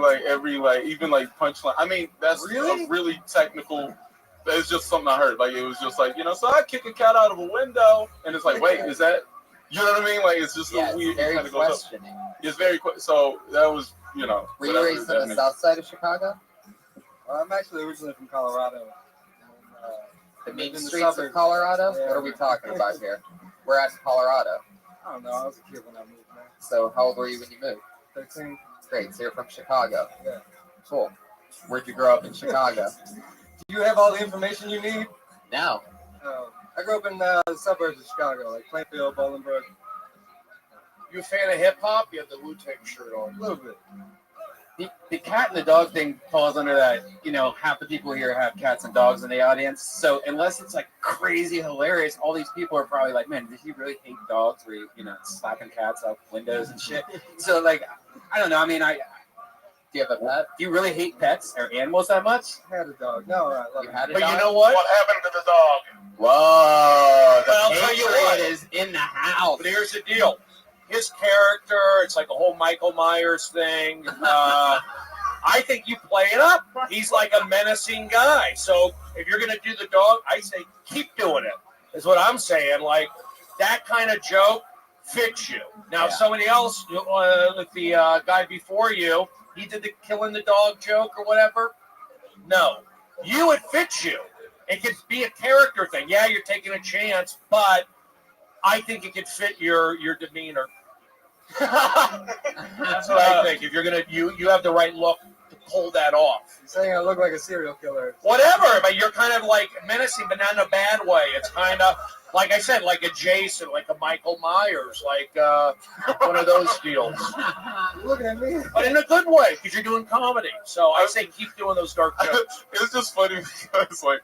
He wants you to say like you're like a Carlin or like a Pryor, but you're like a Jason or Michael Myers or a Hannibal. If Hannibal Lecter, a real you'll murder, but not in the way you want to.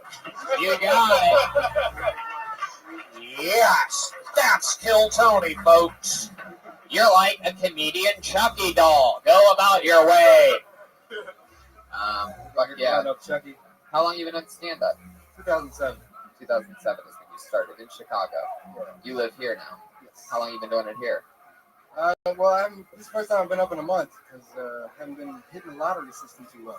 Wow. You don't go up other places? No, I've been trying to get out. I just haven't been getting calls. You mean other places? Is every place a lottery now? Well, like I get out like 2 or 3 times a week, and You can't like get out more? I live in Mission Hill. I don't have a car, so it's like when I can afford a ride. No, I ask a question. You were living in Chicago most recently. Yeah. And what made you want to come out to Los Angeles? Because you have industry out here. Well, how long were you in Chicago doing stand-up? About 5 years. Okay. You did. I mean, that's good enough to take that chance to go to LA, or did you think about going to New York? Maybe. I did. Don't need a car. I think I'm more of like a New York comic, but yeah, my people in New York were like, if you want to get writing for a show, go to LA. Nah, it's kind of true, but kind of not true. Like, the most important thing for you is just like, not to turn into whatever, but just to get better. You know what I mean? Like, not saying you're not, I'm just saying like, like if it is New York that allow you, like without a car. I didn't have a car for like years when I moved. We didn't have a car. We didn't have a car, yeah. So we would hitch rides with everybody together. together. You just hop rides and walk or take a bus or whatever. I mean, I understand like you living kind of far out, but even in New York, if you live kind of far out, you can still take a train into the city. Where's Mission Hills? Yeah, it's in the valley. Oh, yeah. North Valley, way out there. Like Northridge? I spent the weekend getting my motorcycle license and if I scooter, then I get on one.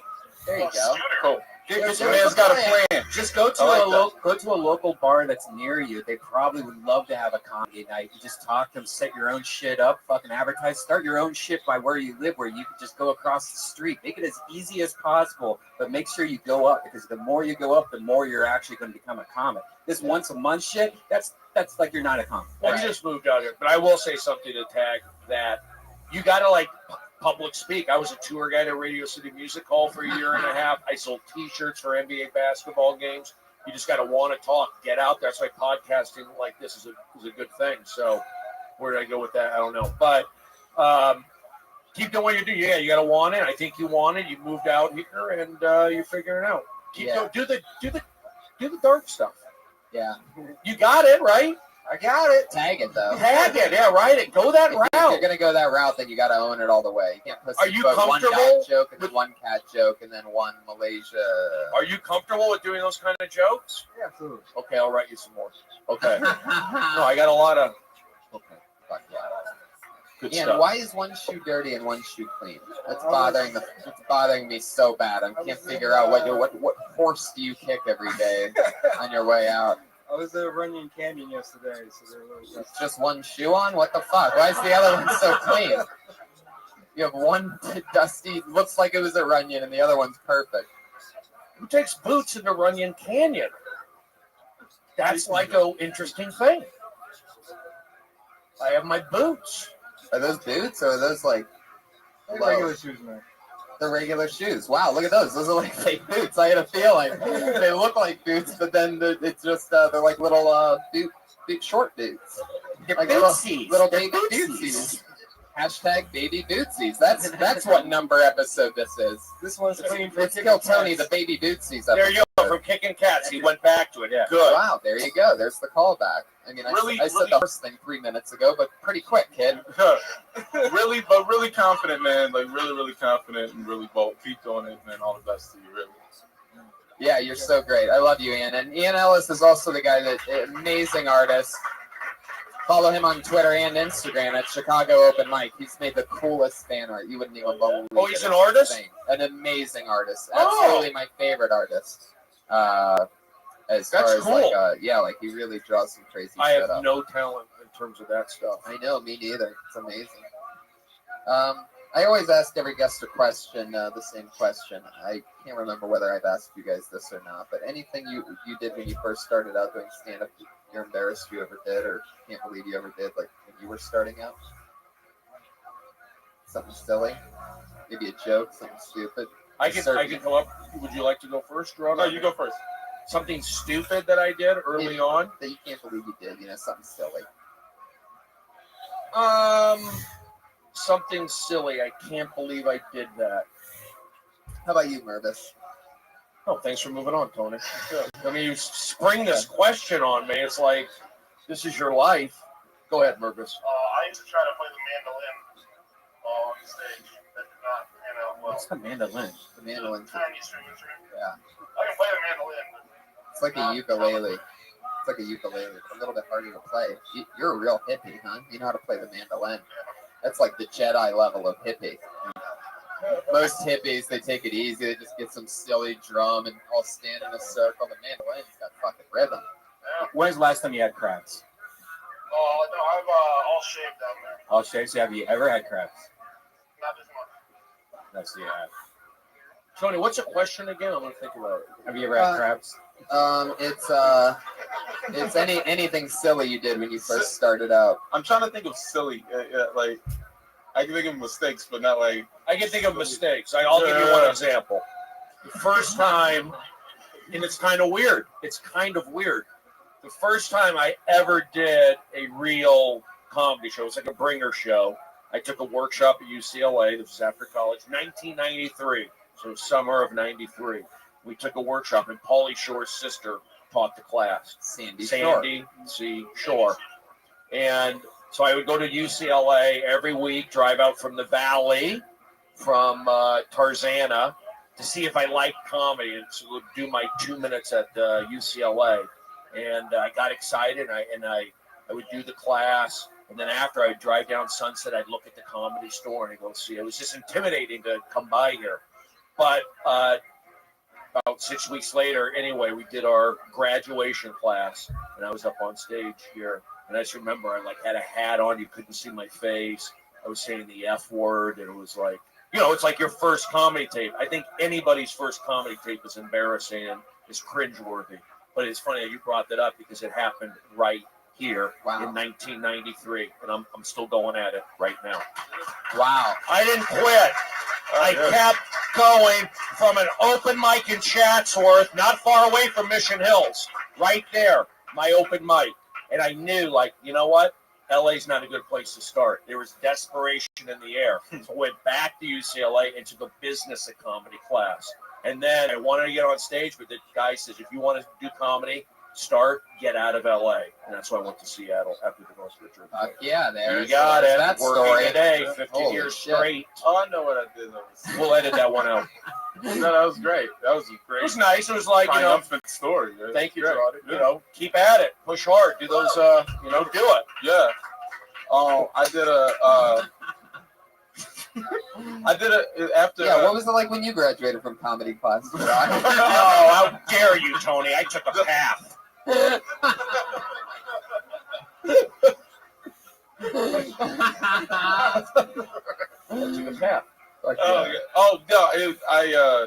After Chris Brown, the Chris Brown Rihanna thing.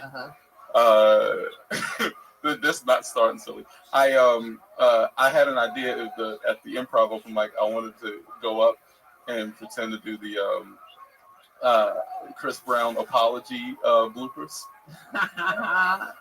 And real performance artist shit. Just like I got like Willie to hold like cue cards, pretended to read off of it. I would like dance to the mic. It was like really crazy. Just a couple years ago. That's awesome. I actually have one more, and I'm sorry. I was downstairs. When you went to get your master's degree in comedy?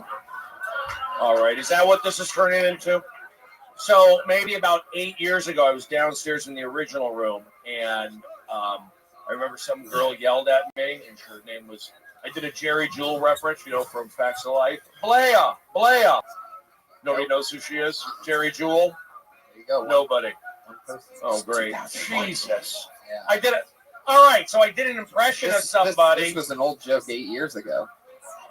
All right, what is it, crap on Brody night? It was a really awkward moment. You asked for it. It stopped the whole show. It stopped it. She was that upset. I made a grown woman with cerebral palsy cry. Oh, my goodness. That's aggressive. Wow. You got it. I'll snap. I'm demonic.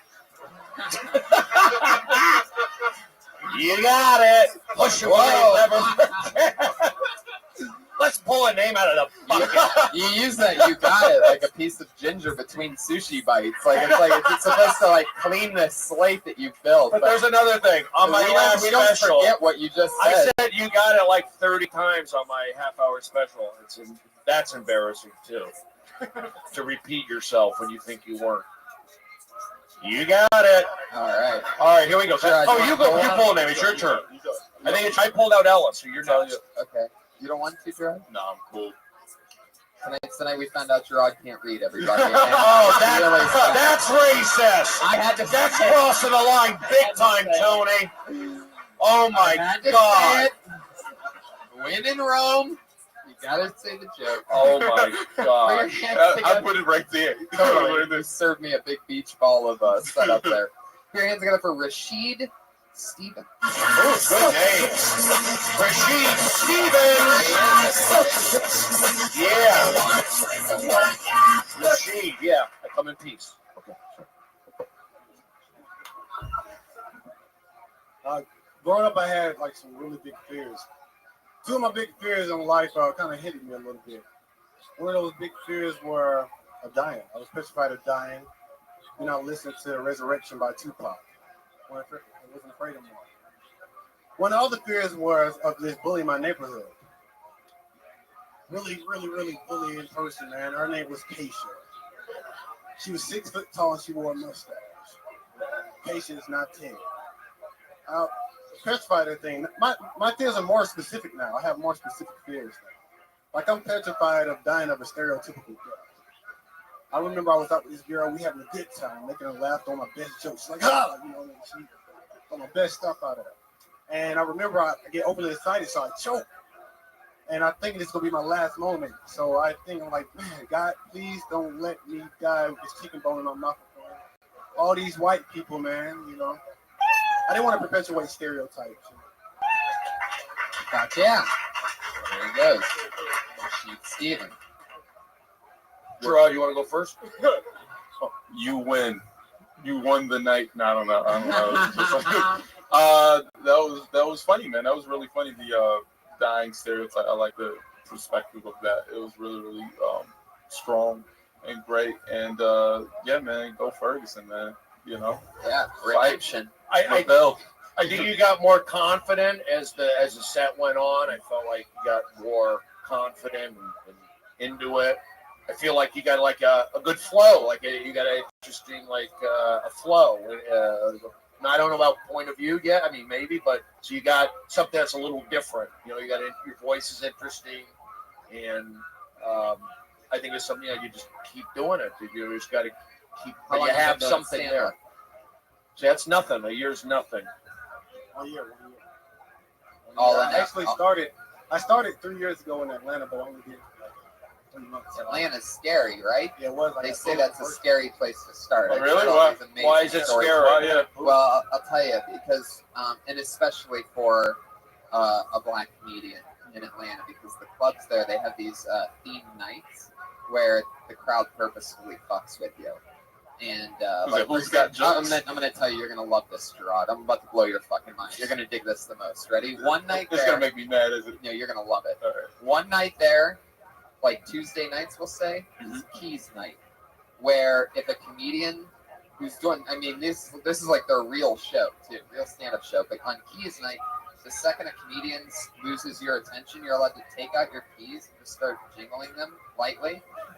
And so, like, it'll start with some people, and then it'll take over, and some comedians, like, are just dying on stage, and everybody in the room is jingling their keys, and the noise that it just makes you want to quit. Where the fuck is this at? Yeah. At the, what's the main club in Atlanta? Not Punchline Atlanta. Yeah. Well, you know what? Atlanta is where a lot of monsters come from. But that was the thing that kind of made me stuff like that. Like What's with the shirt?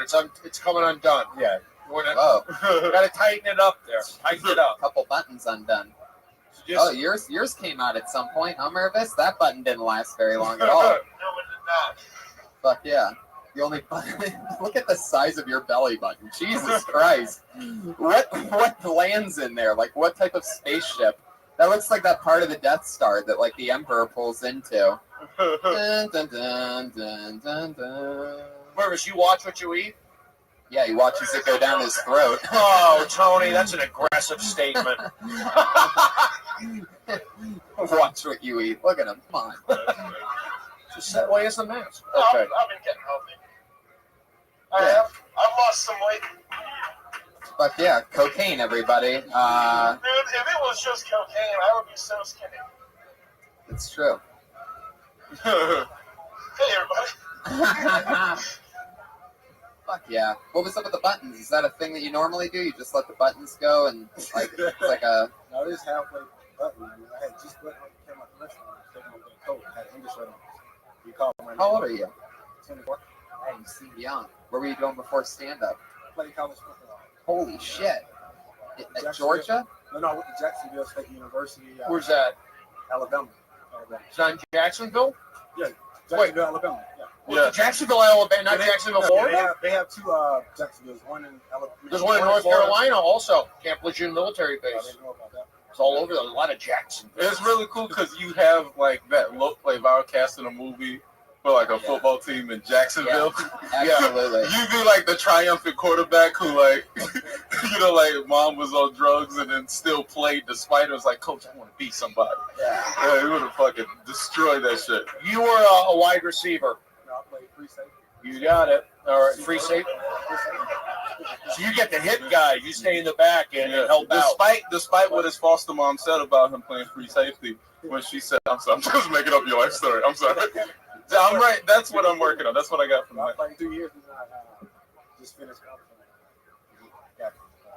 I injured my knee. You played for 2 years? Yeah, I played 2 years and then I had to quit because I kept injuring myself. So just finished college and I moved. Did you ever get a concussion? Several. I got 14. You got 14 concussions? 14 concussions. I got a CAT scan. They said I had over my career, I had 14 concussions. So I mean. Is that a normal number? Like, what's the normal number? Well, they just started taking they just started documenting when people get concussions about 4 years ago. So I have been playing since I was 4 years old. So the documentation of me getting it wasn't around. So they did like a back. Good thing this show's a podcast, so you'll be able to remember what happened here tonight. Do my lifetime story. 14 concussions. That's got to mess you up sometimes. Now, do you ever notice it fucking with you? No, that's why I quit. I quit when I felt it was taking a toll out of me. It's 14. Get out after No, 14. Concussions you quit. No, But you never notice like you never notice it messing with you or catching up to you. Like you never pour your cereal and you think it was like cornflakes and you grab the milk and you come back and it's Fruity Pebbles and you're like, what the fuck?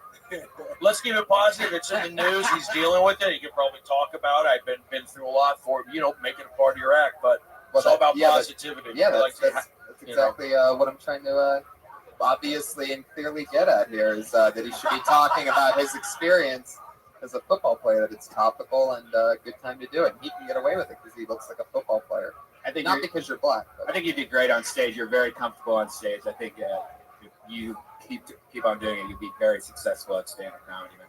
Is Steven your real last name? Yeah, Stevens. Oh, it's Stevens. Yeah. Okay. I adopted him. You guys are related. Yeah. Why did that not get a laugh? I mean, are you that sensitive, audience? My stage name is Stevens. His last name's Stevens. I adopted him. But you're two looking to be offended on something very funny.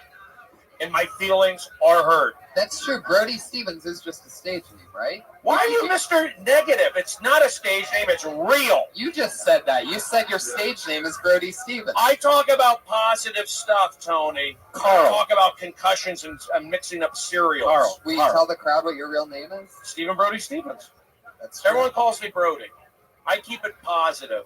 Yeah, it's Good we're job, all son. keeping it positive, Brody. I'm proud of you. Let's do a DNA test. Welcome to Maury Povich. And why are we not laughing? Because he's African American? Stop it. Positive push. You got it. Big Patriot. What's your take on Rashid here?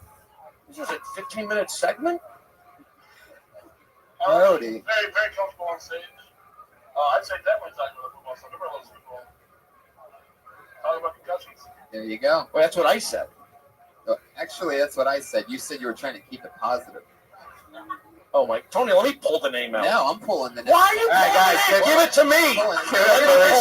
Stevens. Give Rashad a nice hit. Rashid Stevens. Let's get this thing going and talk about positivity. You don't have positivity's boring, bro. It isn't. It helps me. You don't have Twitter, Chief? I'm booking things on positive. I got a show tomorrow. You don't have Twitter? Positive. It does work. Why am I doing a show for the Boston Red Sox owner? Guy just spent $200 million on guys. All right, here we go. How much is he paying for you? You son of a bitch. Stop talking to me that way. It's a rib dinner in Brentwood. All right. Oh, Mervis got excited. Okay, here we go. I think I got this name properly. Let's see. Ladies and gentlemen, the name I pulled out, his name is Jonathan, and his last name is Tumblin. Yeah, what's up? Respect. What's up, Brody? What it do, Brody? What it do? What's up, guys? How y'all doing? This is a weird ass night. Since it's weird, I'm gonna keep it weird. Yo, when I was in the military, I almost gave a white friend of mine the pass to say the N-word because he helped me out of a life or death situation. I felt I was in Biloxi, Mississippi, like in tech school, and this racist ass dude, kind of looked like Merv right now, I ain't gonna lie. He was like, "Hey, I didn't know they still let monkeys in the military." And then my homeboy, he's like, "Hey, man, sir, he's a goddamn soldier. Show some respect." And I was like, "You know what, Will? You mine, nigga." And I was like, he's like, "Wait, Jonathan, I don't want to offend you." I'm like, "You can say it. You can say it." Until we had a house party at his house, and I was helping him clean up.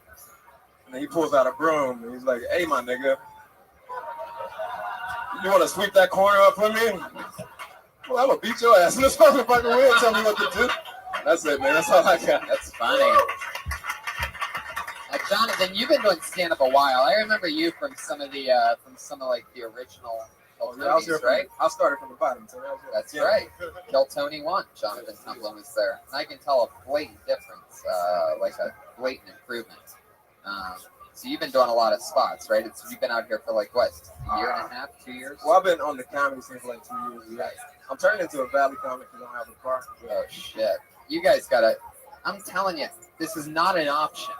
Being a valley comedian is not an option, guys. This goes for everybody, not just you, Jonathan. You have to do whatever it takes to get your ass to this side of the hill. Brody will tell you differently, but you were born and raised here, and that makes you different. That's home to you. But if you come here and you're not at home, you got to be on this side of the hill to get shit. Yeah, it's like the Valley of Death. You're just like, oh, these people don't give a shit. Man. Exactly. Brody, you were born and raised, primed and prim, 818 till you die. Positive energy. I get it.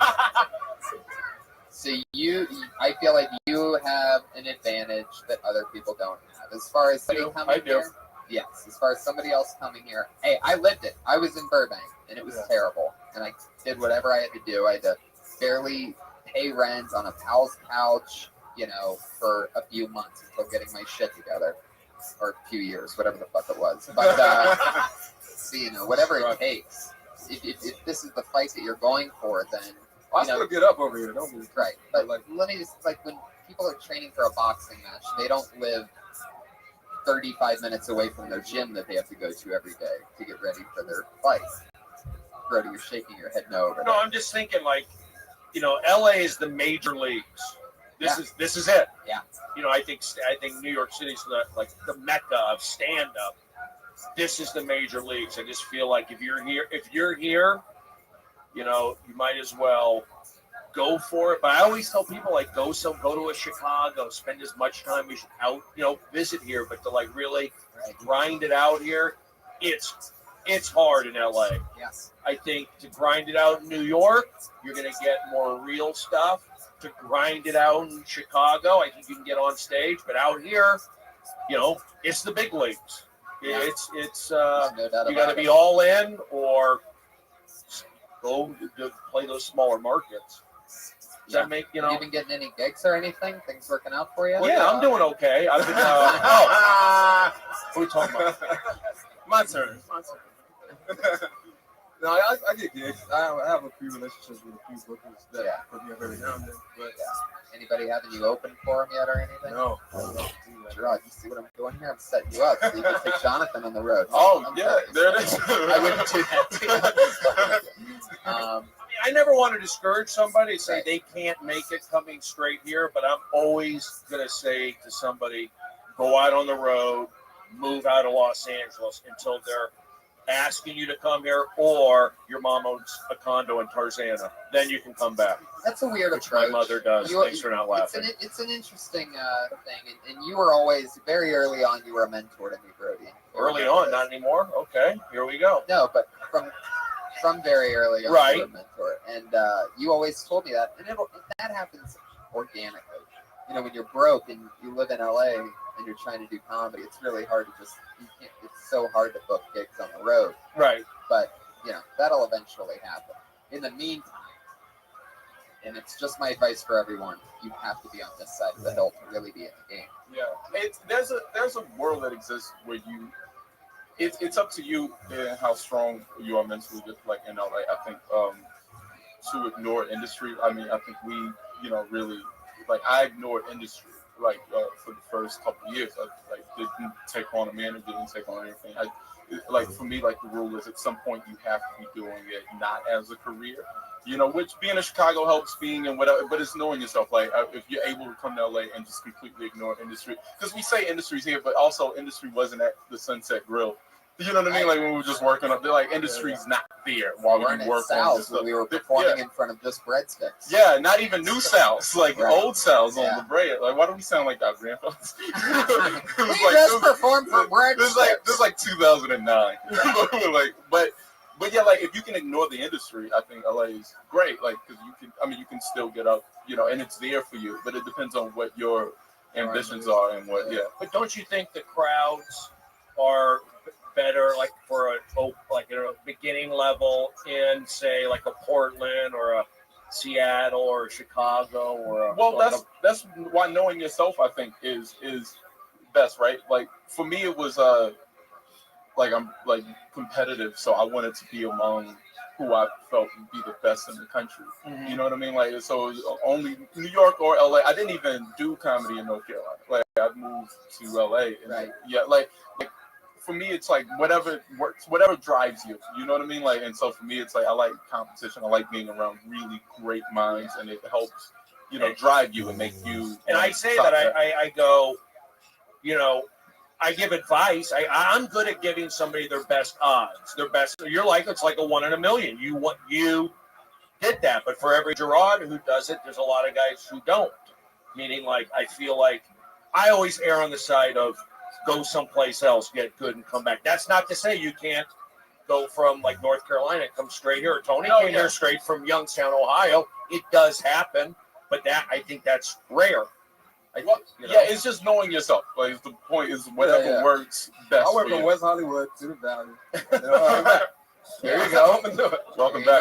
Jonathan Tumblin, everybody. He's on Twitter. It's Jay Sherlock T, all one word. Jay Put out good Sherlock energy and it triggered a good conversation. He's a good guy. He's here since Kill Tony 1. This is the part of the show we have our 2 regulars go on. Every week they do a brand new minute, and it's always fun to watch. Your first comedian tonight dropped out of the University of Florida with just a semester left after she came here and did Kill Tony for the first time. She's been writing a new minute every single week since. What are you laughing about, Brody? You made her drop out of school. I didn't make her drop out of school. She dropped out of left. college. I'll pay for it. You ever go to University of Phoenix? I'll take care of you. Here she is, Kimberly Congdon.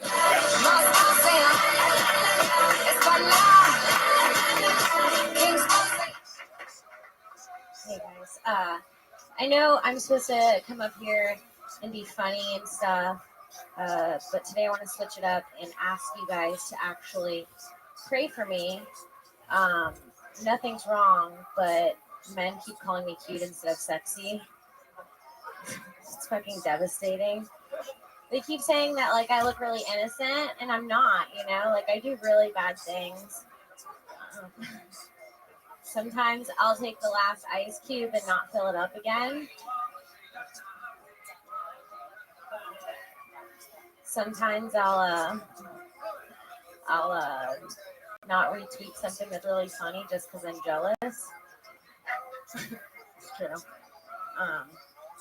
I was gonna make a joke about Ferguson, but I think it's kind of dark. Oh, a guy said that he wanted to be friends with benefits with me, and I thought that was really exciting because I've never had a 401k. But yeah, there you are. Kimberly Congdon with another brand new minute. You did it. You did your Ferguson dark joke. I'm glad that's only topical tonight. What was the first part about again? That entire first 45 seconds. How guys talk about how I'm cute. Oh yeah. Yeah, there's definitely something there. It seems like you have another new take on it. When do you find that the new minute comes to you? Is it like over the course of the week, like immediately, or is it just like right before the show? Yeah, probably in the last hour and a half. Yeah. That's actually when I work. It's day that's of, yeah. It's day of, yeah. So always day of, and then sometimes I'll use like a tag that I use on another joke that I tried it in my or something. You're doing a lot of spots, having a lot of fun. Got a blue blazer. I do. Is that new?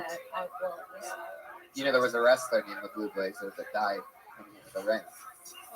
Did you know that? I don't know. Eric, what are you trying to tell me? No, I'm not trying to tell you anything. How many people caught Survivor Series last night? Anybody? Fuck yeah. One guy that wished he hadn't started clapping. I like the honesty of that one where you said you didn't retweet it because you were jealous of it. That kind of shit really is hilarious because I know you, and so I know that's you being honest. But yeah, I just roll my eyes. I really like how your material has really grown into a very honest kind of voice of you. So you're doing great. Thank you. Well, there she goes. You did well, Tony, I don't get a chance to talk. I didn't even notice. I'm sorry, Brody. Were you into it tonight? Were you comfortable? Did you feel like relaxed tonight? Was something on your mind? Did I not seem into it? I asked you a question. Asked you a question with a question? Jesus. Like she's talking back to me. She's like a Tony Jr. It sounds like a third date conversation. No, here's Did I my not thing. seem into it? No, you seemed into it, just not like I the don't. first. Oh, sorry, Troy. I thought when you went up there, when you said, I'm going to be serious for a moment, I really thought you were going to make some kind of like a 1 minute speech on like what's been happening tonight. I really thought you were. So that got me. And then I was kind of like a little disappointed because I thought it was going to be something, but there's just I'm not nitpicking it, but it is tough to come up with the material once a week. Well, yeah, it just changes. Some weeks I come up extra confident because I know that the jokes are going to be really good, and then some weeks because it's a new minute every week. So Yeah, right. I'm very like, hard. Like Right now, like I like the bubbly energy, but yeah, it's hard to do when you're forced to do a new minute every week. How dare you, Tony? No, I'm just laughing because like Brody's review is talk about Ferguson more. I didn't. Well, I didn't say that, but I know you were expecting it. I just had you did pull me in. I thought you were gonna. That's good acting. So you were committed to that. There you go. And Brody's been in a lot of movies, so he knows good acting. What does that have to do with anything, Tony? No, I've been it in does. 4 movies. Yeah. I haven't booked a movie since I went off my meds. Well, I'm a loose cannon. there you go. Brody Stevens and Kimberly Congdon, everybody. There she was. Kimberly Congdon is on Twitter at Kimberly Congdon. We have one other regular who does a brand new minute every week. I'm really excited to bring her up, as always. Put your hands together for Sarah Weinstein. Here she comes. Yeah. What's up? I had a very lonely experience the other night. I went to a paper supply store. I went to Office Depot at 9 p.m. in November for a 2014 planner. In November, that's not the loneliest part about it. When I walked into the depot, Office Depot, the first thought that hit my mind was, smells like home. Love the smell of Office Depot. Then I started to look around and I saw some binders. I like a spiral, but I do love a binder. I started thinking about hole punchers. I thought, whoever invented the 3-hole punch really believed in the binder. I said, you know what? This binder is going to be a hit. I'm going to piggyback on that. All right. Fuck yeah. Yeah, she's got the style of small things and making them big. Yeah, I like it. You like weird as shit. That's really cool. Yeah, exactly. It's like in a great way. Like it's like if the Fonz did comedy. Really cool. You know what I mean? Yeah, it's really like very cool. Throw a joke out. Kind of it's cool. I like that. One thing as the technical, as more of on a technical note, I would say I feel like in the beginning there was still a lot of stuff that could have been shortened down. You know what I mean? Instead of saying like that's not how things went or something like that, it's like how it really went was, it's just getting into it. You said something. It wasn't the first time that I what? I don't know. There you go. That's the new minute that these guys do every week. They just come up here and get really lucky for 60 seconds, and then. I would say, Sarah, I think what Gerard was saying, like I like the jacket, I like the red, I like the boots, the voice. You had. I'm not saying Kim didn't have it, but I feel like there's an edge here. There's a point of view. I'm hearing the words. There's energy. So keep doing that. And I mean that's my thing. I'm not a material guy necessarily, but only the materials that they wear. I wouldn't say. A lot of people say like hold the mic different, enunciate. You're doing all that. So and she's got a good style, which does matter. Dialed in. The binder thing's a funny bit. That's as wine shank as it gets for sure. Like that's right up your alley. Wait, did you say that the paper people were like, "Oh, this binder thing's going to take off"? The 3-hole punch. Man. Yeah. He believed in the binder. Yeah, it's weird that you went that way instead of that they made binders because of paper. Like the binder guys knew this paper shit's going to take off. It's always the funniest thing. It's always when it works with you, when the stuff works. bring a human into the picture. It's always inanimate objects that you're talking about, but when you bring a human in, like the guy that thought of the 3-hole punch, the guy that pushed it to the next thing, you know, that's always when it works. So you did it again. Sarah Weinshank. That's what it looks like. 2 brand new minutes from our regulars, and that's what it feels like. Kill Tony, what could be episode 80, maybe 79, could even be 78, could even be 81. Yeah. But we're calling it hashtag baby dudes or something like that. Mervis, you are unbelievable. I love you so much. You are great. You really pulled your own weight tonight, which is a really big deal considering how humongous you are. You're on Twitter at Ryan Mervis, RyanMirbis. Josh Martin Comic hustled around for us. He's on Twitter at Josh Martin Comic, sitting next to Annalise Lane. Brody Stevens did an amazing job. Brody Stevens. Yes, you got it. Push and believe. Never forget. I don't know about you peasants, but I'm an Amazon Prime member, and you can watch episodes of Enjoy It It's still on up? Amazon. Will it be up there forever? How does that work? I hope so. I just watched it the other day. So yeah, it's my favorite thing to watch on Amazon. It's a show all about Brody Stevens. I went through a lot. He had his own Comedy Central show, half hour. It was also on HBO. Speaking of HBO, Gerard Carmichael, we had so much fun. Fantastic hour that you take Gerard right here in our home club. Love at the store. What else is going on? You're on Twitter. I'm there. Yeah. I'm around. People are going to want to find you. You're my favorite. You're one of the only people that I still get lunch with all the time. I know, right? Everybody else disappears, but we can still hang out. Yeah. We're crushing. We'll go to JR's. That's right. Yeah. Go to Tender Greens? Yeah. Go to Tender Greens. Yeah. I'm We've been to Tender Greens. I was at Tender Greens with you, but you went next door to the barbecue chicken place and brought it to Tender I brought Greens. it to Tender. It was a rough day. That's how we do it. Elise Lane is Elise Lane. She's at the Girl with the Pan on Facebook and Instagram. I'm Tony. Delicious Hinchcliffe. food. Brad, thank you. Thank you, live audience. So much fun. I love you guys. Yeah, we did it, folks. Kill Tony, Stephen Brody Stevens, Gerard Carmichael, Red Band. Motor on the track, my girls all stacked. When I roll down the window, let me know where you.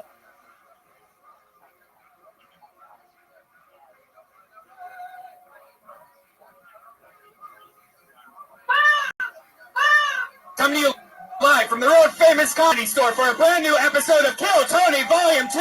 Give it up for Tony Hinchcliffe!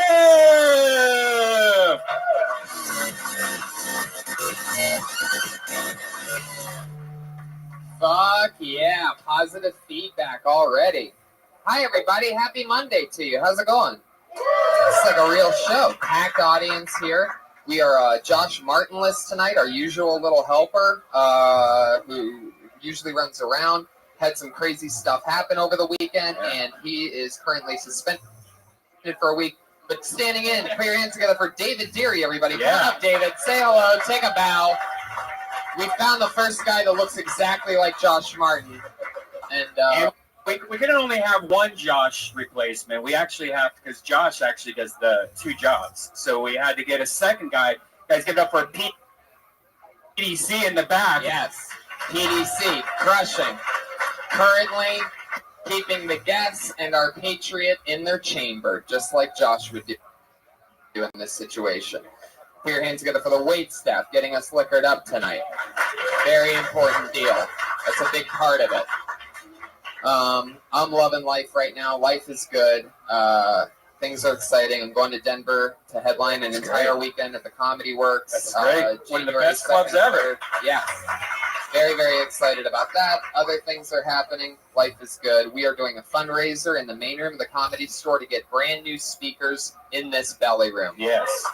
December, in the main room. It's like in 2 Wednesdays. We'll talk about it next week. But Super powerful show coming at you. We're going to have all of our favorite people on that show in order to raise new money for brand new speakers. We realized tonight that this entire room is, the sound has come down. We've broken, not we, but this room has broken so many speakers that there's only 2 speakers actually here. Yeah. One small 8-inch thing hanging from the ceiling over there, and one small one right over there. I think it's car speakers also. I don't think that's supposed to be like for microphones of a comedy club, one of the biggest comedy clubs in the world. But yeah. And this show and Roast Battle and the Ding Dong Show are all insane shows that happen here. And they're all running off of 14 inches of speaker right now. Yeah. So we're going to try to fix that. Yeah, instead of bitching about it every week, we're just going to do a show. All the proceeds go to buying a new sound system. That's right. And that's a very important deal because sound is important in the comedy world. Yeah. Speaking of beautiful sounds, let's get right into some awesome shit. This is musical act for tonight. Is one of my favorite comedians. I fell in love with this guy a few weeks ago when I saw him perform a hilarious song. Last week we had him on and he did it. I love his style, you know, it starts safe, and then all of a sudden he was talking about fucking his best friend instead. Put your hands together for tonight's musical guest, Pat Reagan, everybody. Here he is, in the flesh.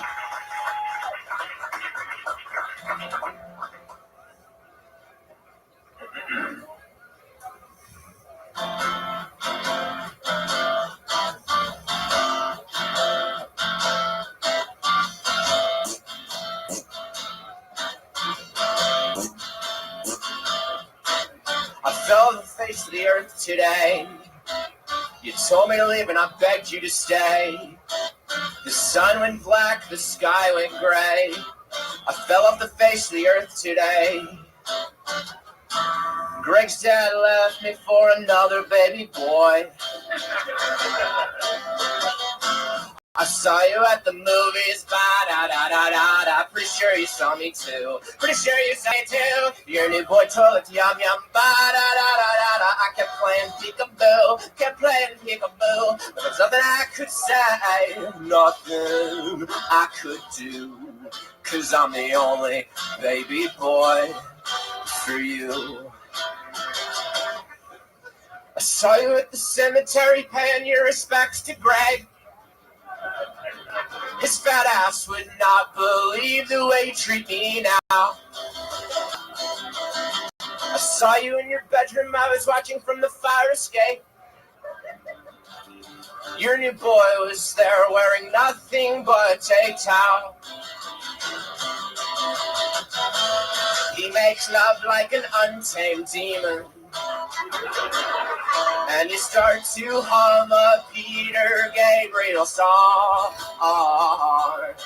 And suddenly my hands, they are covered in semen. Dong, dong, ding, ding. Ding, ding, dong. I live outside your window, ba-ba-da-ba-da-ba-ba-ba. I track your every move. I fucking track your every move. Today you got lunch at Subway, ba-ba-da-ba-da. Oh,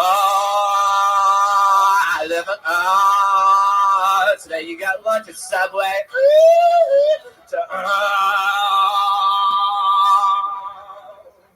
Today you got lunch at Subway, oh, and dinner at Subway too, dinner at Subway too. I swear I'll win you back, it's just the last thing that I do. 'Cause I'm the only baby boy. Yes, I'm the one and only baby boy. And I'm the only baby boy for you. Thank you. Reagan, everybody. I have his album. You should too. Yes. Find it on iTunes, SoundCloud, everywhere. That's Pat Reagan. That's spelled Patregan. Not like Ronald Reagan. It's announced like Ronald Reagan. Pat Reagan, but there's no A in that. Follow him on Twitter at Patty Reagan. Pattyregan. I absolutely love him. David, you're already doing a fantastic job. I'm going to bring up tonight's Patriot. Every week we always have a head of security to keep us safe. This week is a return Patriot. I'm very, very excited to have him. He's one of the funniest comics, a great comedy television writer, writes for shows like Dion Cole's Black Box and numerous other great things. Also, we do stand-up comedy together pretty much every single fucking night of the year. It's one of my best friends, one of my funniest pals. Put your hands together for him. It's the one and the only Willie Hunter, everybody.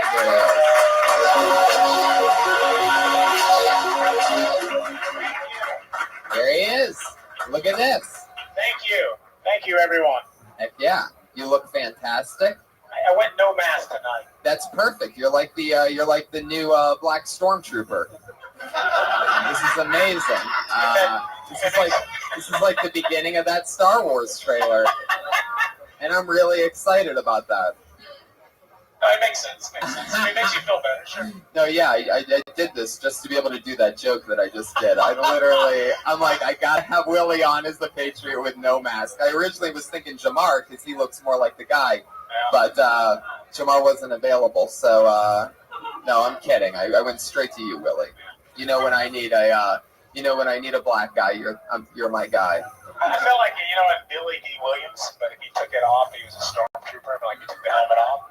Would that blow your mind as a Star Wars fan? Would, if Billy D was the first thing that we saw? Yeah. That would be amazing. I wouldn't know whether it's for the new Star Wars or for Colt 45, and I would take it. I would take it either way. Has anybody ever called you a young Billy D. Williams? Yeah. Really? Yeah. You say it like you get that and you don't like it. No, I like it. Have you ever thought about, getting into the commercial business? No, I haven't, but I definitely could sell some McNuggets. I feel like I could. You definitely would be great. That's absolutely, not only, that's great casting on your part. You do look like you could sell some chicken McNuggets. You look like you have that McDonald's face. Thank you. Like America is welcoming to you. You're a likable, young, light-skinned black man. Aww. That's what America can handle right now. Oh, you guys... America has shown that's about the limit. No, I'm kidding. I'm serious. A black stormtrooper, that makes Jackie Robinson's thing go down a little bit. Like, first black stormtrooper is a really big deal. I'm serious. Really? In cinematic history, that is a huge fucking deal. Honestly, I think he's not really a stormtrooper. I think he's hiding in a stormtrooper outfit. I know. I totally agree. There's no doubt about it. Aren't they all clones? Yeah, they're totally they're clones of all the same guy. So he's definitely not a stormtrooper. But I was gonna wait until another episode to break that news. But you got it going. I'm glad to have you, Willie. It's always fun to have you. You excited about tonight's show? I'm extremely excited. I love these two people that are guests tonight. Me too. In fact, fun fact, I don't really listen to Kill Tony. How's that? How's that for a little admission? I don't listen to it. I love it, and I live it every Monday, but I don't go back and listen. Honestly, even the first time I was on Rogan, I had never listened to an episode of Rogan. When I listen to podcasts, I swear to God, this is the only podcast that I listen to. These two do it together. They are unbelievably hilarious, married, wonderful, the happiest, coolest people I know, and the hosts of the Your Mom's House podcast. They're here, in the flesh. Christina Pudzinski and Tom Segura. I have been trying to book this for a year and a half. I have asked them every Monday if they are available for a year and a fucking half. That's not a joke. Every Monday, these two get a text. How about this Monday? I'm in Tuscaloosa. How about this Monday? I'm in Winnipeg. How about this Monday? Seattle. But here we are, the total eclipse of my heart. Segura, Hinchcliffe, Hunter, and Red Band. The producer credits are PEC and David Deary. David Deary.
What the fuck was I just gonna say? That you said that the Burr one, it was bananas. Yeah, and the it was feedback unbelievable, great, yeah. and the guys are out of control. Well, you're one of the most you're a popular beloved guests of all guest. time. Well, and so is your mother Joy. You guys got the exclusive. My parents had mobs. I was growing up with them, and Your father's name is?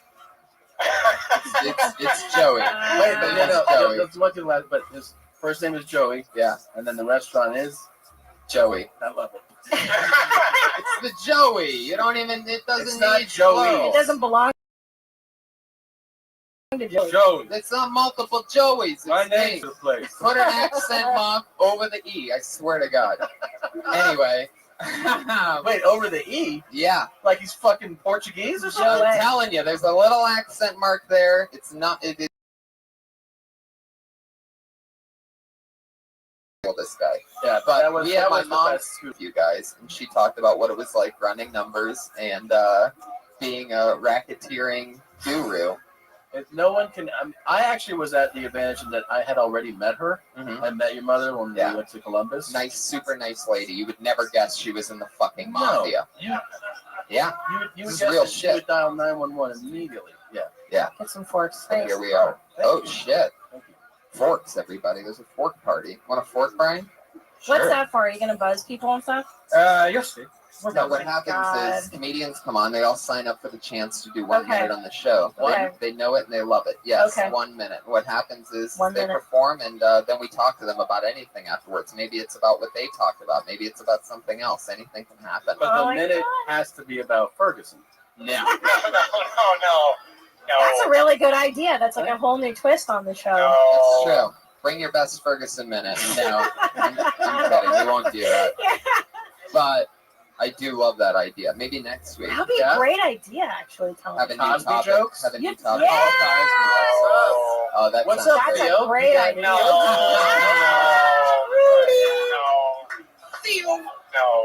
Why did he force his pootie into all those movies? It's not what do you guys think about this? I know like your dog is named R.T.O. Huxtable. Yeah. Wow. Which we're having it legally changed. Yeah, we're going to court. Yeah. Yeah, I swear to God. I've been obsessed about it all day. You can't name your dog after a known rapist. It's crazy. It's like naming, your dog Charles Manson or Hitler. No one names our dog Hitler. No, but we know of. Well, Not yet. But in response to Theo Huxtable, No, it responds to FIFO because we've been calling him FIFO anyways, Oh. So we're legally going to change it to FIFO. Like I got to go to the DMV tomorrow and change it. I love it. Yeah. I love that. What do you think of it? What is your opinion on that? Bill Cosby. It's interesting. A couple weeks ago, I had a different opinion. Yeah. I said, you know what? These girls knew what they were doing. Bill Cosby's. These people don't help you in real life. They're not going to go, here, you're great.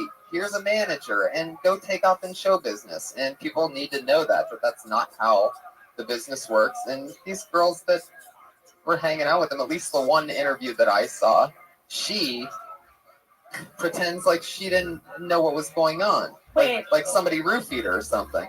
And the truth is, Wait, they did. oh yeah, that did I'll happen. give you That's first the time. difference between the 2 weeks. I'll give you first time because some of those girls came back multiple times.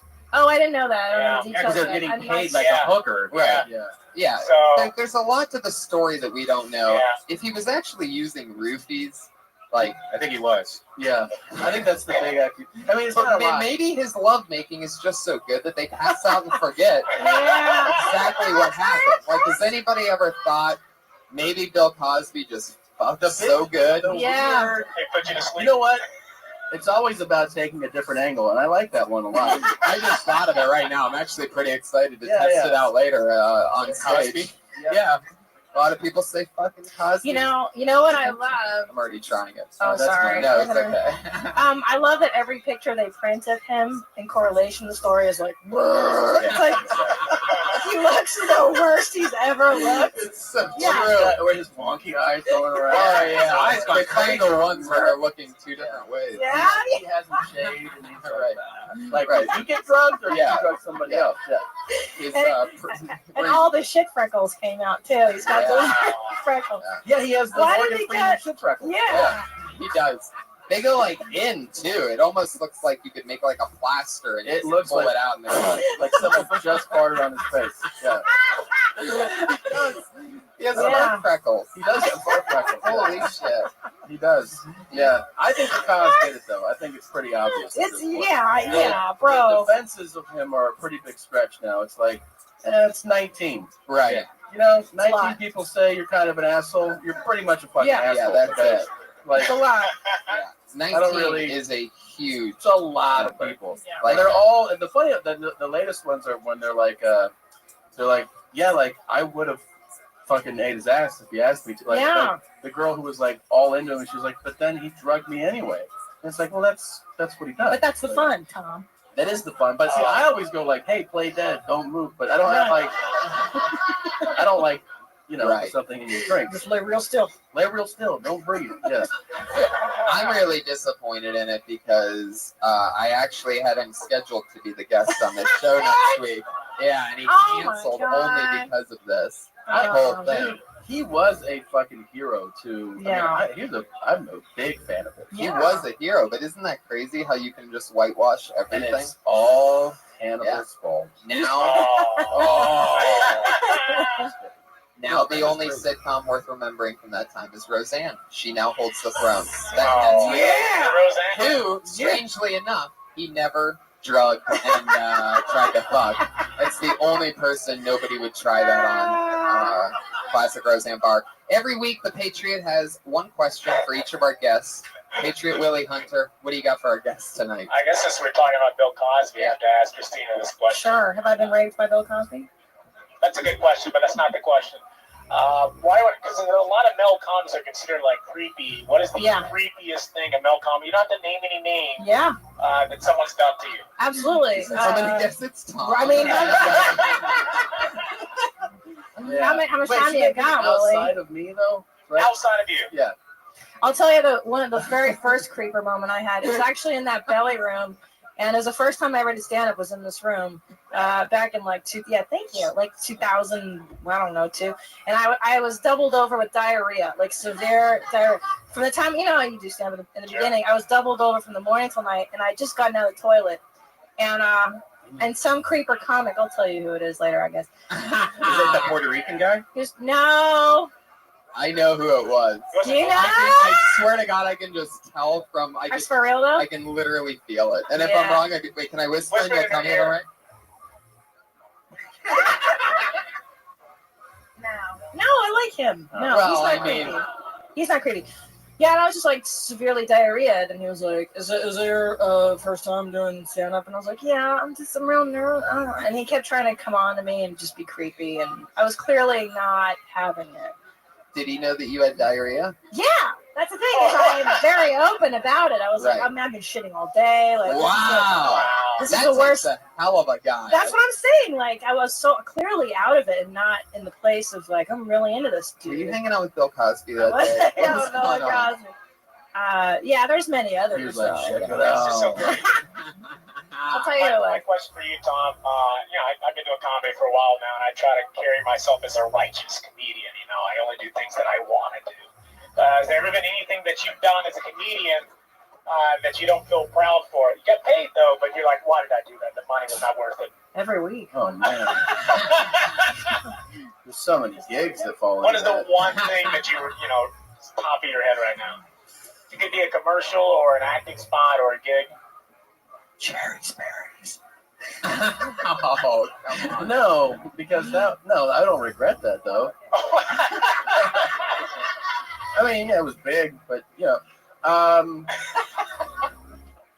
mean, like, there's gigs that like you accept, the terms. You're like, those are dog shit terms to do, and then you go, I'm gonna go do it anyways. And then while you're there, you're like, why did I lower myself to this? Like, I just think of like horrible rooms. I mean, TV wise, pretty much all. I did this show called it was called Final Justice or something, where it's like those reenactment crime things.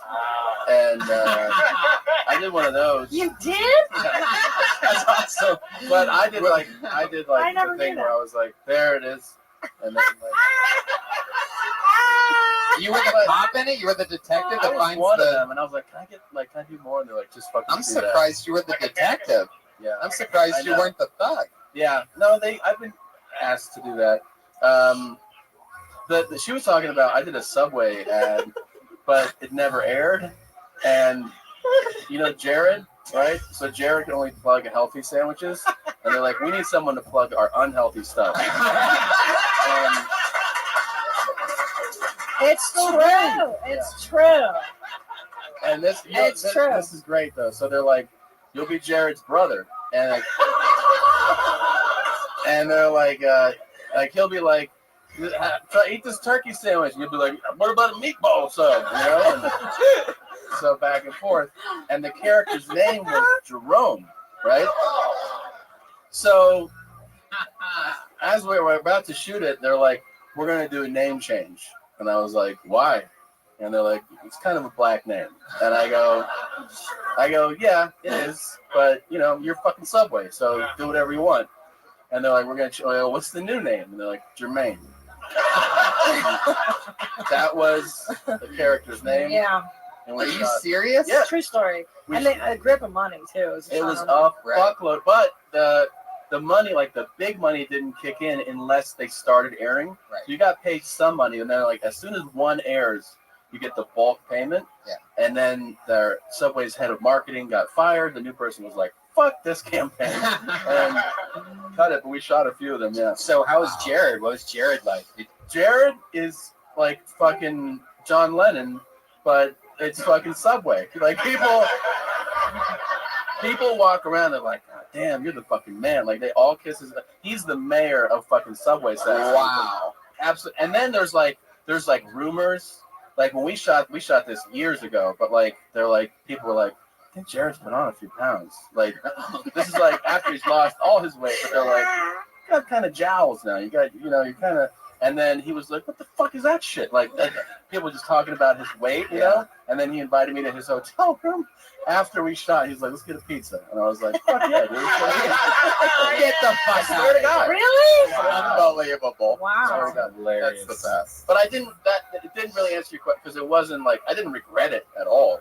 It was just like one of those things You where. didn't care. You reached a level where you're like, I don't care anymore.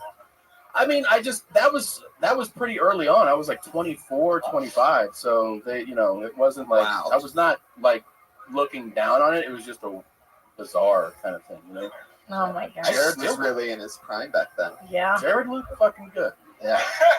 Ladies hit on Jared a lot. So crazy. Really? Yes. That surprises me, knowing that he would You just know try why? to take you to Subway 5 days a week. He's got that eat fresh money. And Eat fresh money.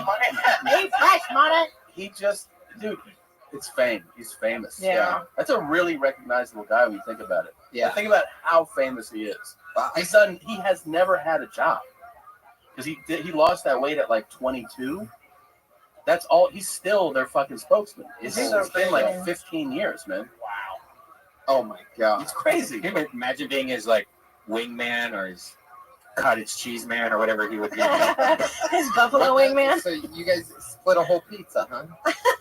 No. Did he try to get on You there? guys just went and binged it. You played the character that you were playing during the He shoot. had a buddy. I think he had a buddy who was like, Jared, it's 2 pieces already. Like, take it easy. Like, Wow. He's got the guy. Yeah. I love it. great. Guys, let's do this. Oh my God, okay. Over 30 comedians signed up with the chance to do 60 seconds on this stage. You know your time's up when you hear that sound of a kitty. Did you hear that? That was a Barely little hear it, I kitten. know, right? Let's hear what it That's sounds tiny like. meow. There it is. Oh, that's how you know your time's up. That's a very really important funny. part because that's so the format funny. of the show. So don't run your time or else you're going to bring out the angry West Hollywood bear. Ooh. Wait to hear that one again. That Wow. sounds very West exciting. Hollywood there. I'm really excited. Yeah, that That's keeps them funny. in line. They wrap it up. Well, they quick. like Tom too. Yeah, that's the East Hollywood bear right there. Yep. That beard. No. I love it. Let's get it started. You guys ready? Kill Tony 81. By the way. 81. Wow. It's number 81. Wow. Episode 81. And it will start with the comedian named Ken Gar. All right, Ken. It's good to be back. It's an honor to be here on Kill Tony, especially today, December 1st. I am 3 years cancer-free today. 3 years. Thank you. It took my wife forever to die.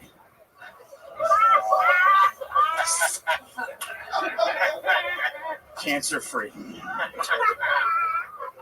She didn't die. We got divorced. I didn't want to get divorced, but my wife's boyfriend was insistent. He's a good guy. They're getting married. I am dating again, which is weird when you're 37. You don't want to be dating. Yeah, it is weird. My pickup line right now, because I'm sick of it, is, so do you wanna? Like, that's my pickup line. Because if not, I'm going to go home and make a Hot Pocket and put a heating pad on my back because I'm 37 and my back hurts. I don't give a shit if you come home with me. I got PlayStation. I'm going to be in the Super Bowl tomorrow. I got a big game to get ready for. Guys, that's my time. Thanks so much for Ken Gar. Ken Gar. In and out. 53 seconds of hot fire. Fuck yeah. Wow. Well, that's interesting. You're 37, huh? Yeah. And you've really been single for the last 3 years? Yeah, 4 years.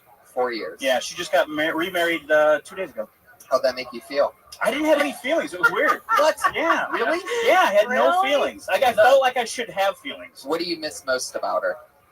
Nothing. You hated her. Yeah. You really hated her, huh? Yeah. Good, so Yeah. She didn't even have cute nipples or something, or No. something that you remember. No. She really, but she broke your heart Yeah. Yeah. badly. Yeah. And how Aw. devastated were you for how long? Probably like a couple of years. A couple I think. years. Yeah. So you're coming out of it now, Yeah. and you are dating for real? Yeah. That's good. Yeah. Did she break your heart with the guy that she just married? No, it was a different guy. It was a guy she Wow. met in San Antonio. Oh, that's Yeah. the worst. That Ew. sounds like some kind of country Yeah. song or Wait, something. how long were you married for? We were married for just under 3 years. Oh, okay. So not a long time. Yeah. Yeah. So we didn't have any kids, and it was Can I tell you what I really like about you is that when you started with like I've been cancer free, I was like, oh fuck your mother. She really like, dropped her head. yeah, I dropped my head because like I always get then that makes me feel bad as Yeah. a person. I'm like, oh shit, because like my mom had cancer and you get hit, but then I like how you twisted it, and Yeah. I saw like a little bit of like Rodney in you, like Oh, wow. Dangerfield, like that whole Rodney I- King? Rodney King, yes. But I just want to say I really like that. I really like that. Oh, thanks. Are we supposed to say things like that on the That's show? exactly it. Yeah, I really enjoy that. yeah. Okay, all right, yeah, I saw Rodney King because I wanted someone to beat the shit. No, I love like the kind of mean misdirect jokes, Yeah. especially to start a set. Yeah. And it's a great way. I love that because when somebody opens a set like that, especially when you're doing a longer set, and you get a response, you kind of know right away what kind of crowd you're dealing with. Right. Because if they're like, that is not cool, you kind of know what you're in for. And if they laugh, you're like, this crowd is fucking into this. This is going to be fun. I like that as far as like taking the temperature because you kind of figure it out in like 10 seconds. Yeah. I like what you did a lot. I thought Thanks it was a really lot. How long have you lived in Los Angeles? About 13 months now. Wait, where are you from? Chicago. Oh shit, you're fucked, man. You're. You know what I mean? Because you're my favorite kind of guy, and that you're like a normal dude. Like as you can see, I married like a normal dude. Oh boy, look at that. You know what I mean? Like Midwestern. Just average, yeah. Plain and normal as it gets over here. Like No. potatoes. You know what? Like I grew up in LA, and I get it that it's hard to fucking live here and to date here. It's got to be impossible to, because like you're competing with like hot actors and shit. Yeah. But then again, No, that's they're hot. Yeah. Yeah. Let's great. wrap it up. I'll just have that salad, and then we'll go. What do you? But that's kind of your advantage, bro, is Yeah. that you are like this normal fucking dude in a city full of crazy people. So like there's a lot of women, I don't know if they're in this audience, I don't know, that maybe want to marry a nice fucking normal Midwestern guy. Look at that. Stay single. Don't listen to her. We're in Los Angeles, the one city you're not supposed to date or get married in. Yeah. This guy that your ex-wife married, what's his story? You Facebook stalk him or anything? No, I You know anything I got about a bunch of not tweets. I got a bunch of texts one night that she posted a picture, and I guess he's like a Filipino version of me, like What? bald. Yeah, like bald and yeah, he looks. So I checked it out. I don't see it, but I had like 4 different texts from 4 different people. Like, he looks like you. Yeah, a Filipino? Yeah. She married a Filipino? Yes. Wow. She went off the Do grid. you take this Manny Pacquiao to do see what I did there? Is she Asian? Only works if it's a marriage Filipino. Asian? No, she's not. She's white. She's Irish Catholic. Irish Catholic. Yeah. Wow, you fucked her up, man. Yeah, Yeah, man. Yeah, it was a To good go one. there? Wow. When she marries the dry cleaning guy, that's fucked up. Yeah. Another thing that I like about you is that you're not LA, like you haven't been LA-ified yet, and I always envy that from comics that come from somewhere else to here. Like you're so, like I could smell it on you. Like this bro is not from LA, and that's not a bad thing. I grew up here. I'm not saying it's a bad thing. I'm just saying like it makes you actually really unique because you do have that Chicago-ness to you. Hold on to that. Yeah. Don't give in. Don't It's fucking hard. don't Yeah, lose it was hard. Yeah. Thank you. Like stay who you are. Yeah, it's hard because like I'm Keep wearing that Chicago White Sox jacket. Yes. The day that you give in to it, an American Apparel hoodie with white strings and Right. That's Obey T-shirt. That's Right. when you're in. Yeah. Don't buy the glitter shirts. Like you know how happens like male comics, they get the midlife crisis, they get the 20-year-old girlfriend, they get the fucking glitter shirts. You know what I'm talking about? We're talking about this the other day. Yes, I know. We're talking about this the other day. I see don't it do every that. fucking day. Yeah, of course. It's the worst. Yeah. Is this your second time on here? Third time on Yeah, here. my third. How long you been doing stand-up? Like 10 years. Yeah, you seem like I was just Oh, gonna say you yeah. seem like you're a professional already. Yeah. So Fuck yeah. Ken Gar. Thanks, Great guys. job, Ken Gar. He's on Twitter at comedian Ken Gar. See, it's fun. That That's was how great. That was positive energy. Yeah, positive Can we energy. get more drinks? Yes, Can we get definitely. alcohol? We need I have a drinks. glass. I'm gonna have a Crown and Coke, a bottle of Pellegrino. No. I'm doing booze now. Yeah, me too. We're switching it over. Can I have a Chardonnay? Chardonnay, Heineken. a bottle of Heineken. All where's right, this going? She To her right there. Oh, can I get Please? Jack and Coke, daddy size? Daddy size. Daddy size. There you You go. mean little boy size. No, That's cool. it. You mean I didn't have a daddy size? Drink those feelings away. Can I have one of those hats, Bri? I love your dolphin hat. Can I have one? I don't make these hats. Really? You should. What's his name stole that from him? Seth Rogen. Yeah, Seth Rogen. I thought I saw that on Instagram. Yeah. What do you mean? He wore it. I found this hat. It's a long story. I found this hat in the clearance aisle somewhere, and I was like, "Oh, this is my new favorite hat." And then no one else has this hat. And then he fucking starred in like a movie wearing the hat He the was whole the time. last one. Ah. Neighbors. He wears that hat the whole time. Creep me out. I thought he got it from Red Band. I really did. I was hoping that he took it out of your hand at the store. I'm being serious. Really? Yeah, I thought like it's not. I don't hang out with celebrities like you. What Like are you Mr. talking- Mike Tyson. I heard Oh. about this. Mr. Jared from Subway. What the fuck? Yeah. Wait, weren't you just like the A-listers kid? only, man. Jared from Subway. What's up? Weren't you like the one of the top 10 urban comics or something like that? You just got voted for something. Me? Yeah. No, I'm not a top 10 urban comic. I am on the top 10 hip hop jokes of the year from like hiphop.com or something. You didn't tell me that. That's a huge honor. You didn't tell me that. By the way, God. since he's here, let's just mention hiphop.com is Willie Hunter's website. So he actually wrote that article. Wow. I'll have you on BET someday. I've been on BET. Whoa. Yeah, I did one mic stand. He sounds like I'm paid years ago. It's so funny. You know what's crazy? When we did, I did one mic stand on BET, and when I show up to tape it, a guy that lives in our building is there, and I'm like, dude, what are you doing here? He's like, I'm a producer on the show. What are you doing here? And I was like, I'm doing stand-up. You don't know who's on your fucking show? Right. And he's like, all right, cool. And then we taped the set, and then Kevin Hart's the host. This is before like he really exploded. Yeah. And I see the guy in our building, and I go, can I get a copy of that? Like, since you're a producer, he goes, yeah, I wouldn't know how to get that though. And I was like, but you're a producer on it. Like, can't you just call someone else? And he was like, I can give you a number to call. Yeah. And then I called, and I was like, take a copy of my set. And they're like, nah. Right. A producer is a word that is thrown around a lot. Yeah, true. Everybody's a producer. You know, there is a whole line of producers. I mean, you need to. There's a whole art form to knowing what type of producer you're dealing with. It's a type of producer. The difference between associate producer and executive producer is so big. It couldn't be any bigger. It should not be. It It's shouldn't the have the difference same word. between an Olympic athlete and somebody being wheeled in a bed to a fucking surgery. Yeah. Yeah. Yes. That's true. And with that said, I pulled another name, everybody. I wish you were Urban Comic of the Year. I really do. I know what's crazy about you working with Jared from Subway? What? You know who I worked with? Who? I shot a commercial with? The Geico Caveman. Oh, no!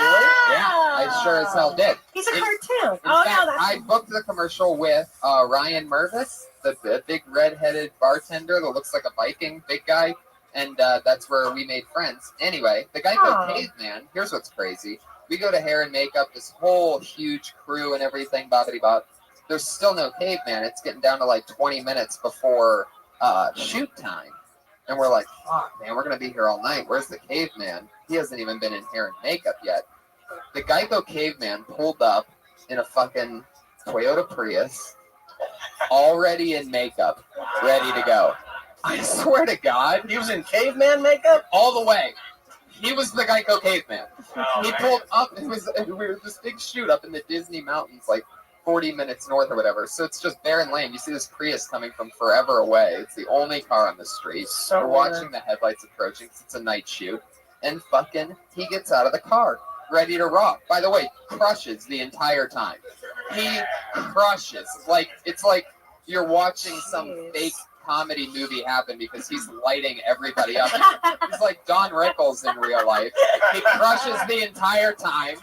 The director will give him some advice, but then he just starts directing the director. Like, he's like, don't you think maybe from like there? And she's like, totally. And then everybody just, you want to talk about kisses their ass. I mean, they were kissing like his ass. One take kind of shit. Now. They just replaced Geico with a lizard. They replaced the caveman. That fucking little Geico. That Yeah, lizard sucks. It's not funny.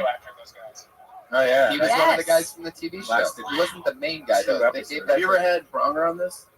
Yeah. Bronger? Yeah, twice. Oh, you have that? Yeah. Did he tell you, you got to get me to tell you the Michael Jordan story next time. I don't know. He shot a commercial with Michael Jordan. Oh, wow. Oh, Shit. Fantastic. That sounds great. Guys, your next comedian goes by the name of Damian Holmes. 1 minute. Damian Holmes is about to happen right now.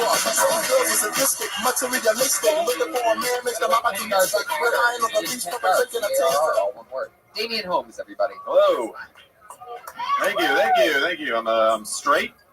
Okay, sure. Okay, weird thing to cheer about. I'm not scared of being gay. There's a lot of straight guys scared of being gay. Don't really get that. I heard one guy say one time, I'm scared to blow a guy. Because what if I like it? Why are you scared you're going to like it? That's the best possible outcome. To be blowing a guy and be like, this is pretty good. Are there more of these? Billions? Let's keep doing this. I'm a big fan. You should be scared you're not going to like it. That's what you should be scared of. Be like, that's exactly what I thought it was going to be. No, thank you.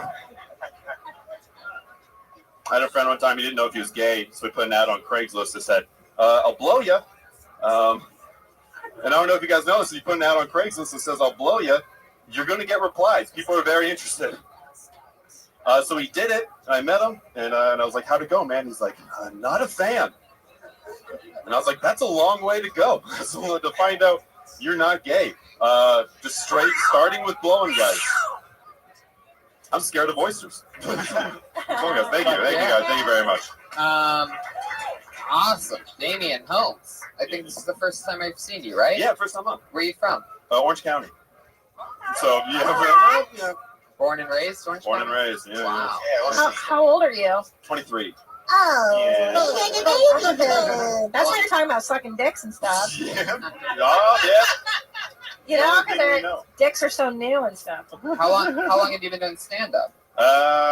Coming up on 3 years in January. Nice. Yeah. Thank you, And Meow. you do it mostly out of Orange County. Yeah, Orange County, San Diego. Pops So up here a little bit. you're saying in that one joke that your friend put a post on what that said On I'll blow you? Craigslist.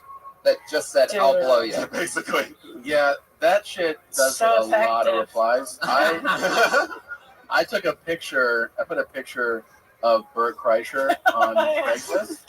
Yeah. When we were in Hawaii, and he was like he's always shirtless. He was laying, and I wrote a post like, I'm in my hotel room. I just want someone to come in there and just dig me out. Like, just don't ask questions. Just fucking stick it in my mouth. And we monitored the replies. It was like 110 minutes. Just a torrent. And it was all just dudes, like pictures of the lyric. I'm coming to fuck you right now. Like, Did you give out the hotel room number or anything? But it was cool just to have his image up there. Wow, that's amazing. Yeah, I love gay culture. I lived in San Francisco in the 90s for college, and my favorite was this magazine, like in the personals, because it would literally be like, I love stinky, sweaty, smelly nuts. Are your balls smelly? Meet me in the back of Home Depot. And you're like, how the fuck, like, you guys you can fuck just like that when you're gay. It's so awesome. When you're gay, you can't fuck like that. Not straight people. No. Like, if they women had, and women, maybe now, now with Grindr and stuff. If they had unisex I don't know. bathrooms, like where boys and girls just went together, Oh, Grindr's gay. there'd be like 30% more kids in this country. Oh, yeah. People would just be banging inside of Walmart. But back to the joke, the first joke. All these poor people that just can only fuck because it's free. They would just do that all the time.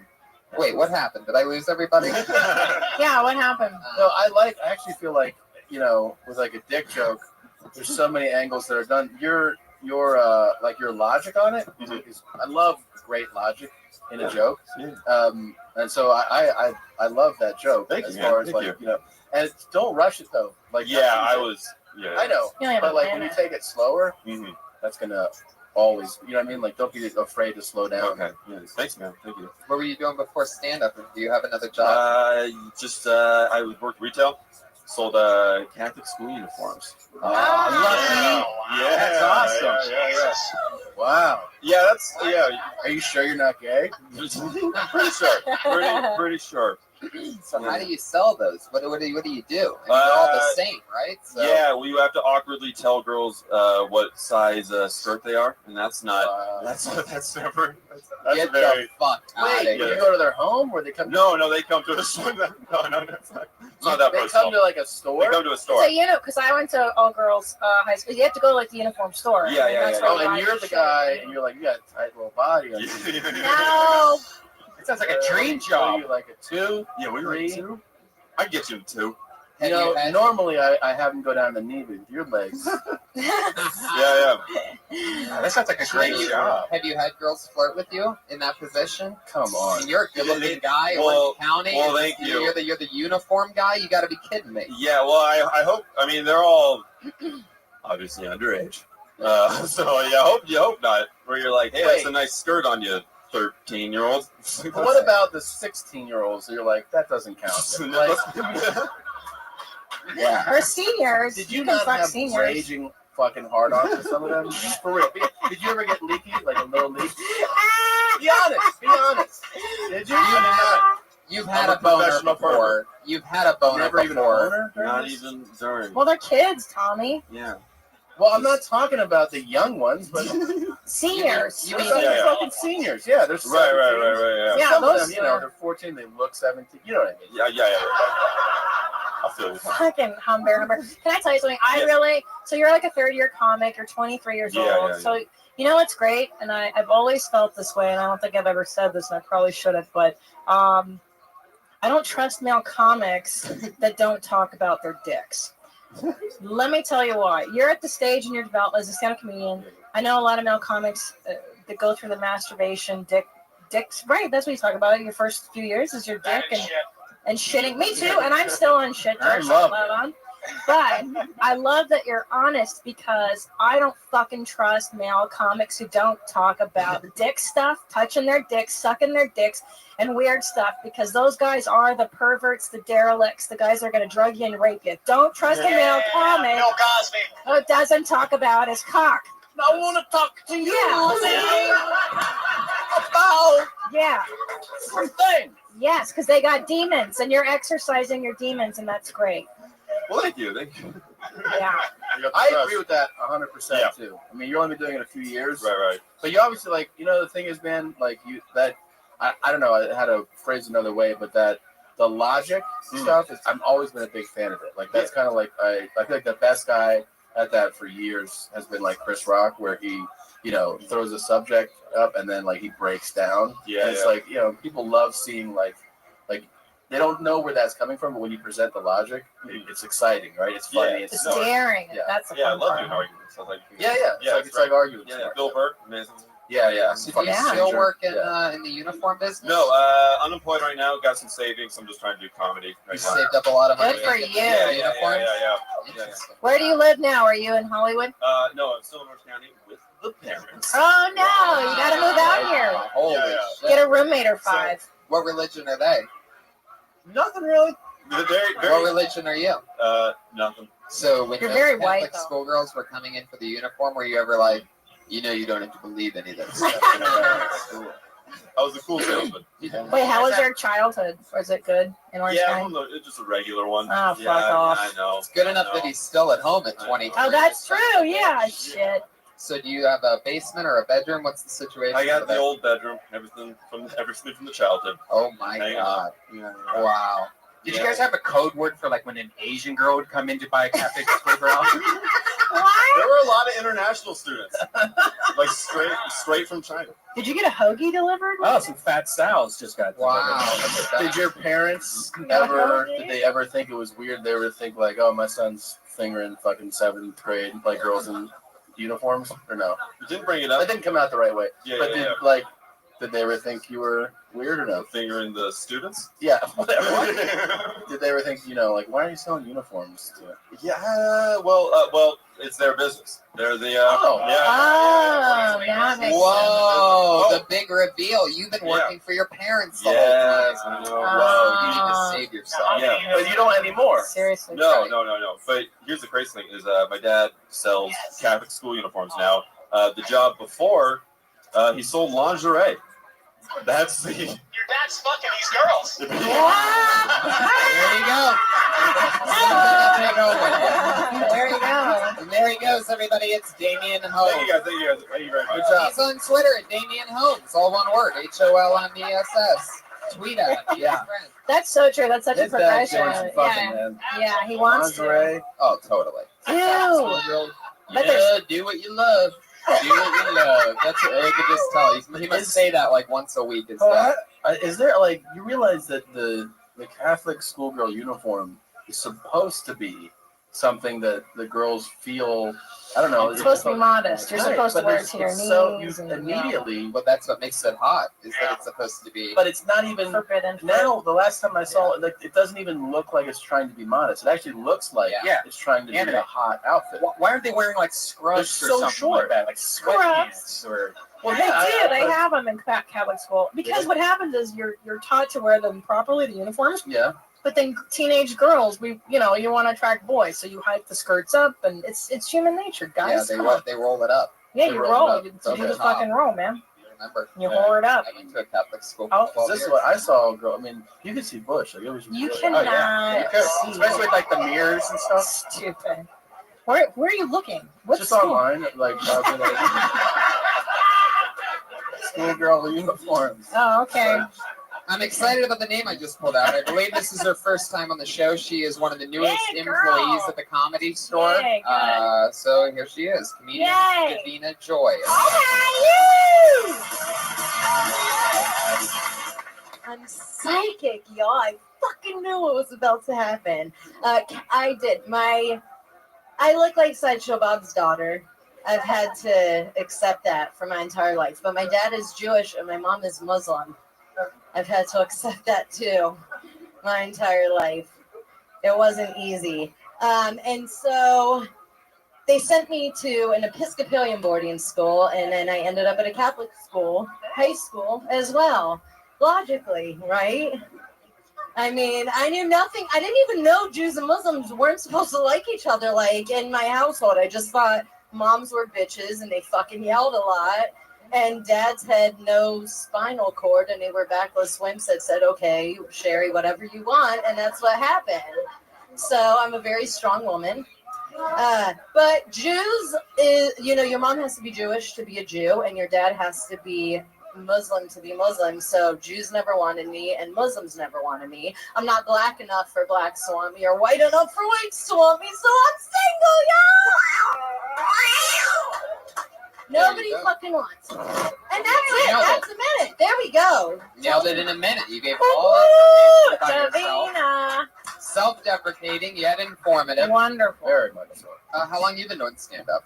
I've been focused on it for a year now, like just over a year. October 18th was a year. Yeah. So it's like your first year in stand-up ever. Yes, Wow. but I've been laughed at my entire fucking life. Of course, Like, yes. I went to a white school. I was a black girl. You were the at my token? school. I was the fucking. We had one of those, too. Where are you from? I grew up in Virginia, D.C., Virginia. Wow. Fairfax County. Whatever. You were the black girl in D.C.? Hold on, let me say Virginia then more. But yes, I grew up, my dad was a lawyer, so we grew up in a wealthy area in most. Now, which one's your dad? Your dad was the lawyer. Jew. He was. Your yeah, dad's that the makes Jew. sense. That And makes your sense. mom is the what? Muslim.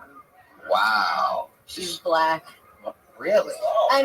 Well, he's German, Ukrainian, Latvian. Jesus He's Christ. Indian, African, Portuguese. That's stuff. horrible, yeah. I'm the United Nations. Yeah. And it's kind of hot. No? You're like the worst part of the United Nations. I am. You're fucking right. He's right. No, he's right. That's okay. Willie coming in defense for the color When I caramel. die from suicide, it's just the Muslim one. That's like You know what joke I thought you had coming was you said I didn't know that Jews and Muslims hated each other, or like how they were supposed to be. I just thought that moms were this way, and dads are this way, right? Spineless dads and moms yell out. But I thought you were gonna make a joke. It turns out that Jews are like this, and I'm waiting for you at that point to get away with a really harsh racist joke. Yeah, you can get Jews so and great on Muslims. You can totally get away with it. Yeah, there's a lot of funny fodder there. Yeah. Domestic violence, beheadings. Like for example, the Gaza Jewish Strip. Muslim, if they kill somebody or if they die, they get 99 virgins. But for you, 50. I have actually tried to develop a joke about when I die, who is gonna meet me, who's gonna claim me, want me, pretty much. Black I'm Jesus. in limbo. It's gonna be Black Jesus. It's gonna be some dude that just like you, like a Lenny Kravitz or something like that. Davina, how old are you? Well, I know you're not supposed to, but who gives a shit? Are you an adult or are you 23, but I'm 14. You know what I mean? Which is, you look fantastic. And also, you're black. It's so Are you really so 14? lucky. Because if you are, Damien's gonna fit you for a uniform. Dude, I wanna fuck the shit out of Damien. You will? Yeah, you want? Please do. Damien, please report to the bathroom. Damien, please report to the bathroom. If I had walked into that uniform, I'd have a Catholic schoolgirl in the park sitting on a date, but we won't talk about that. But I was going to say that because you look so young, but you have the presence of an adult. I can't tell how old you are. But that's so, it's so hard as a comedian. I think that takes 10 years just to be yourself up there. And at least for me, it did, just to be comfortable enough to be here's who I am. This is what I'm about. That takes fucking years. So you're so ahead of the curve, or the curve, as you say, that you're, you know what I mean? Yeah, I appreciate But it. you know what you should do though? I realize too with this experiment, we'll say it's a minute at a time. You convey a lot of information in that minute. Yes, So, we know more about you than I Yeah, do. we know so much about you in a minute.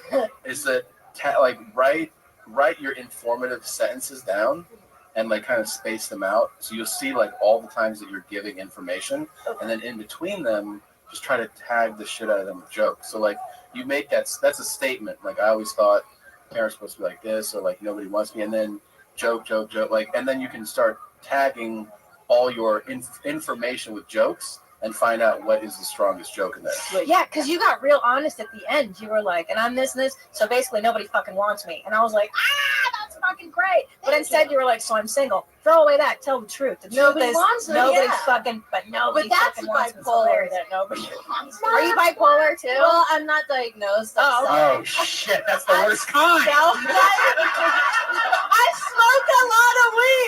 smoke a lot of weed. I have it under control. You can't smoke yourself to bipolar though. No, but you can smoke yourself out of it. Could, Tony. I would have that drug You dealer. can smoke yourself out of it. Yes, you can you smoke can. yourself. I'm saying I am bipolar. The weed chills it out. Gotcha. But remember this in your head: be more racist. Okay. Oh, no. Yes. You don't have to tell this bitch to be racist. I'm with you. Okay, I'll do it. I'll do it. It's a license for Well, you can it. get it. You have license to be like you can. so. You can say the crazy because Oh, you're white bro. and black, And you're a I do have an anorexic joke that has to do with the Holocaust, but it hasn't been hitting. Can I tell you something though? Everybody has an anorexic joke about the Holocaust. Yeah, hello. Fuck off. And as a female comic, everybody goes, isn't it so hard? And yes, it is in some regard, but the other part of it, no one expects you to say shit, especially because you're cute. So that's your license to ill, man. You can say all kinds of crazy shit, and they're just going to be like, oh, can you believe it? Oh, look at the dumb thing.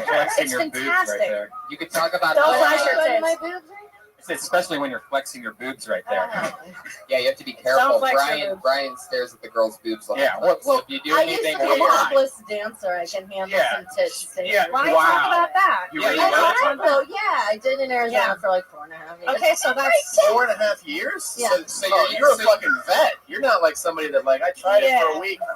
Damn. You were The money was good, and then 2008 happened. That's what killed it. 40, 80, 120. You were a topless dancer. You didn't know I was a stripper? We've never So talked. you're used to getting laughs on stage, huh? Oh. There you go. That's right. Actually, You can't come on. Actually, the truth is yes, because I'd be on stage just being like, "Fuck you." All right, there you go. There she Thank is. you guys. everybody. Love you. You're the Davina. All right. A lot of responses on that one. Very chipper. For I think maybe she watched a documentary about comedy in the 70s and was like, I'm going to the comedy store. I'm going to do a bump of coke before I go. She has a lot of energy, though. You know what I was thinking? Like, I was just looking over her shoulder, like, those compliments are for me. Wait, what? I thought those compliments Did were you for want? me. Did you want them, Willie? Just because you two have the same haircut doesn't mean you guys go to the same barber, Oh, we love obviously. you, Willie. Yeah, we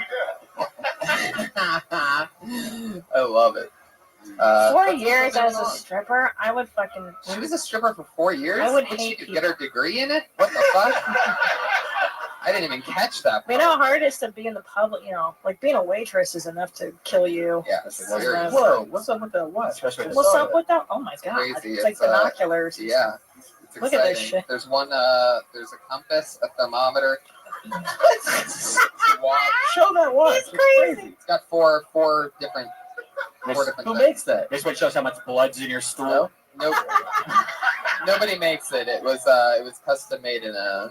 It was no, I'm kidding. Amazon.com. So It's like $15. It's made in China. Little Chinese hands. Little Chinese. Yeah, Show so fast. Amazon's, Whoa, that was Amazon's good. amazing. I get all this crazy shit for like $12. For your mom's house podcast.com. Yeah, Really? that's what I Click do. on our banner. Yeah, click on the banner at the Your Mom's House podcast. Put your hands together for your next comedian, Tim Warner. Let's go and see the stars, the Milky Way, even Mars. Look, we're all dead in the end. So I believe you should live life with some passion. You know, like there are these 3 tornado chasers in Oklahoma that died in their line of duty, chasing tornadoes wherever the fuck they do. And the headlines the next day read, they died doing what they love. And that statement kind of bothers me because we could say the same thing for heroin addicts. You know what I mean? But we don't. I've never read a headline that said, last night a young man died while chasing a dragon. Oh my God, this is so tragic. No, you should have known John. He died doing what he loved. Like, I don't know if you guys know this about heroin addicts, but hear me out.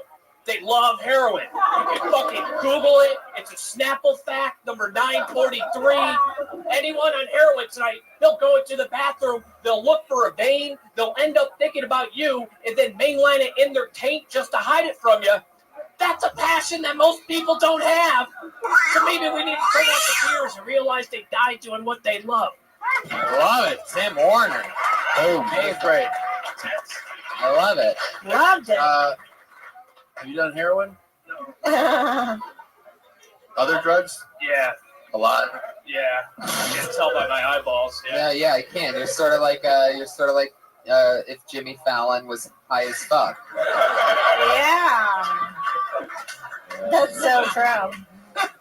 Like the Tonight Show is every night for you. What's your drug of choice? DMT, if I can. Wow. Fuck yeah. Look at this guy going straight for the home run derby. Yeah.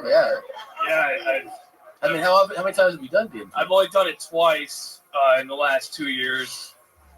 How about before the last 2 years? Mostly just shrooms, acid, weed. I love it. A lot of drinking.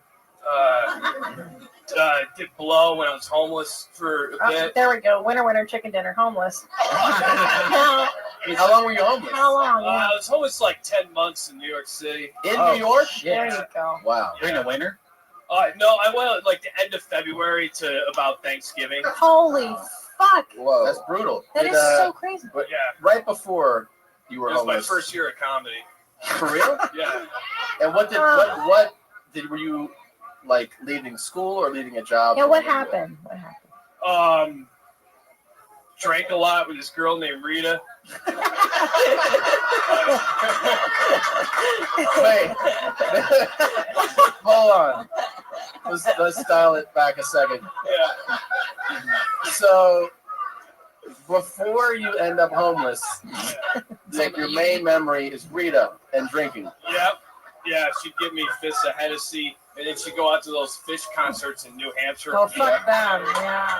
And then she'd come back with like the chocolate frog type mushroom fucking things. They're fantastic. Wow. Where are you living though at the time? Before you're homeless, are you living with Rita? Yeah. Oh, you're living with her.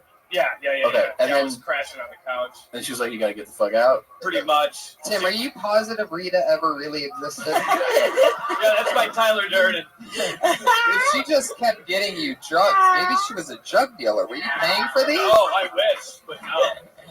I seem to have that effect on women. Where were you crashing in those 10 months? Like Yeah. shelters? It was so cold in February. Well, Tribeca is really good in the summer because you could be right on the water, so you can sleep on a bench. It's very well lit and very. And you had money. your just backpack or? Yeah.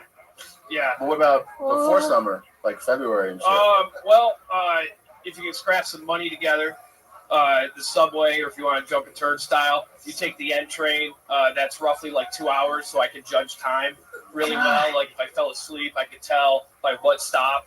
Like, oh, it's been This 3.5 guy's, hours. he loves it. He's dying right now. You're crushing. Did you ever have homeless sex? Did you ever bust some? What? That's what I want. I want to know. It just seems like it would be warmer. All right, I have a follow-up question. I did jerk off in an alley once. That's super homeless. Yeah. And it was weird. I almost came on a rat, which was interesting. What kind of alley was it? Was there like a Wendy's there, and you saw the girl with the pigtails, and you're like, I'm doing this right now? One of my comedy buddies bought me a spank mag because he figured I was down on my luck. So. Oh my god, a magazine! Holy shit, that really is the bottom, huh? You jerked off to a paper publication? Forget where you were sleeping. Now I feel bad. This is great. Wait, I'm a reader. You're not homeless now? No. What part of town are you living in? I'm staying out in Long Beach. Staying or paying? I'm here for 2 weeks, and then I go back to New York. To New York. Oh, okay. Do you live somewhere in New York now? Like, do you have a home in New York? Yeah, I live in Long Island City at the moment. Okay. Good. Look at that. This lady's clapping. Obviously, you've slept on her front yard once before. You have a very Doug Stanhope vibe to you. Yeah. When you first got on stage, it's like, oh That's man, it. it sounds like Doug Stanhope. Are you a fan of Doug Stanhope? Do you have any like comedy? My Mount Rushmore would be Bruce, Carlin, Pryor, Hicks. Cool. Love it because you're so dark and I just love it. I love those two that you just named. I love your album, by the way. How long have you been doing stand up? 8 years. Wow. Yeah, the main thing is I do not want to see a really together version of you. No. You know what I mean? Yeah, most people don't. No, I'm serious. I feel like it's really like you're a good performer and you know how to like play into like you saw what people are responding to even in the conversation. You know how to play into it. You're obviously a sharp performer, but like no one wants to see you fucking clean shaven and smelling good. No. It's like it's very true. Like if I'm doing shows and comics notice I don't have a beer or something, they get really upset with me and they buy me drinks. Yeah. Upset with you. Yeah. It's like, what are you doing? You trying to get your shit together? I'm like, no, I'm not eating kale. I don't know. I just want to drink at this moment. I fucking hurt. Yeah. You know? Yeah, because last year and a half has been rough. I could see you being like the dark hero, like Yeah. totally like a Stanhope, like Yeah. the Dark Lord. I love it. Do you want to stay in Yeah. New York, or do you have any thinking about coming to LA at all? This has all been surreal, like the week that I've been here. What happened? It's just broken every stereotype in like that I've had of LA, and You've enjoyed yourself, right? I'm actually having fun out here Yeah. and shit. Good. Yeah, it's pretty badass. Yeah, it's cool. Sorry for the weather this week. Yeah, it's better weather to be homeless in too. No doubt about that. It would be awesome if you toured for like a year homeless. Like. Well, I tried doing that with It's called Occupy featuring. a little bit when that was happening. Oh, you tried to jump on that movement in the middle of it? Well, no, I got asked to do the Zuccotti Park like 5 days in. One of the dudes who wrote the Constitution, the Occupy, saw me. Wait, they had a constitution for the Yeah, Occupy declaration is something that in the beginning they had. There were 3 gentlemen that wrote it, and one of them seen me do stand up and was like, "Hey, we got like fucking 7,500 people at the time down here. Would you just do some comedy for them, whatever?" And kind of. Oh yeah. So How many were left when you were done?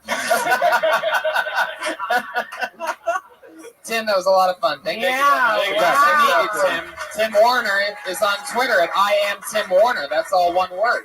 What a mess. We're He's rolling a wonderful mess. Yeah. That guy's a wonderful disaster. Never straighten up. Yeah, we meet a lot of fun people here. Yeah. It's always a blast. Well, I really like that. We're on to the part of the Dark show side now of where our force. 2 regulars every week, Oh. 2 girls write a brand new minute. They perform on this show a brand new minute every single week. Great. That's awesome. They're the only 2 regulars Good. here for us tonight. Okay, Your good. first comedian tonight, you know her from the Dysentery podcast and this podcast. Always picking at something normal and goofy and making it something bigger. It's the hilarious Sarah Weinshank.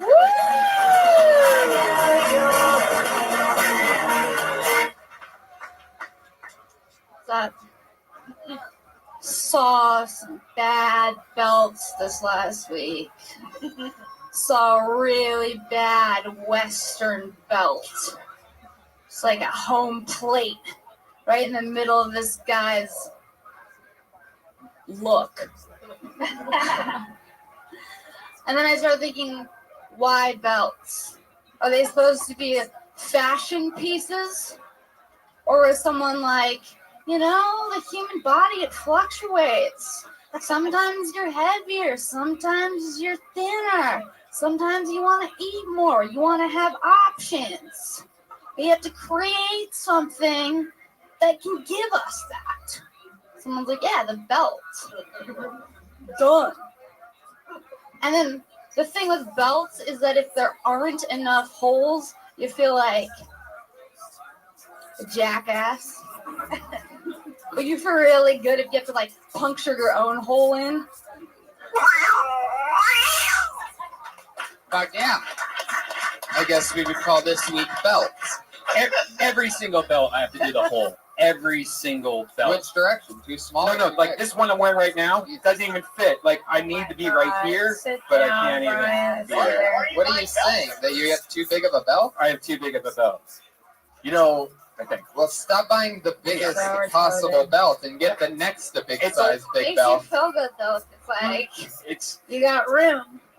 Like we're still good. I like the whole belt buckle thing because I never understood the belt buckle shit. Like the whole cowboy, like huge metal plate covering his dick. Was the joke, the line in the middle of his look purposely delivered like that? No, because Sorry, I You was so forgot? excited. No. I didn't want to talk about that first, but then I just wanted to remember to say it, so I talked about it first. But then you know that was actually that was like one of the funny. That was super funny. You gotta. Stay with it. You just say it like Wait, that. where are you just like from? that. Sorry, I didn't interrupt you.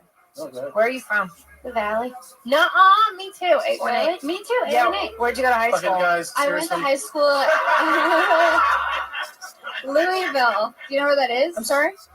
What's It's it called? across Just from say the name of the name No. of the high school. That's what again. it is, guys. What's it Louisville. called? That's where I fucking went. No. Are you serious? Yes. That is unbelievable. The Bill Tony Super Eclipse. We are bringing. You know what that sound means. We can guarantee on episode 1 of Kill Tony, June 2013, that if a comedian and a guest ever went to the same high school, then everybody in the audience, I still have it written down here, wins this exact amount of money. Me too, because it's a weird. $47 each. Everybody gets it.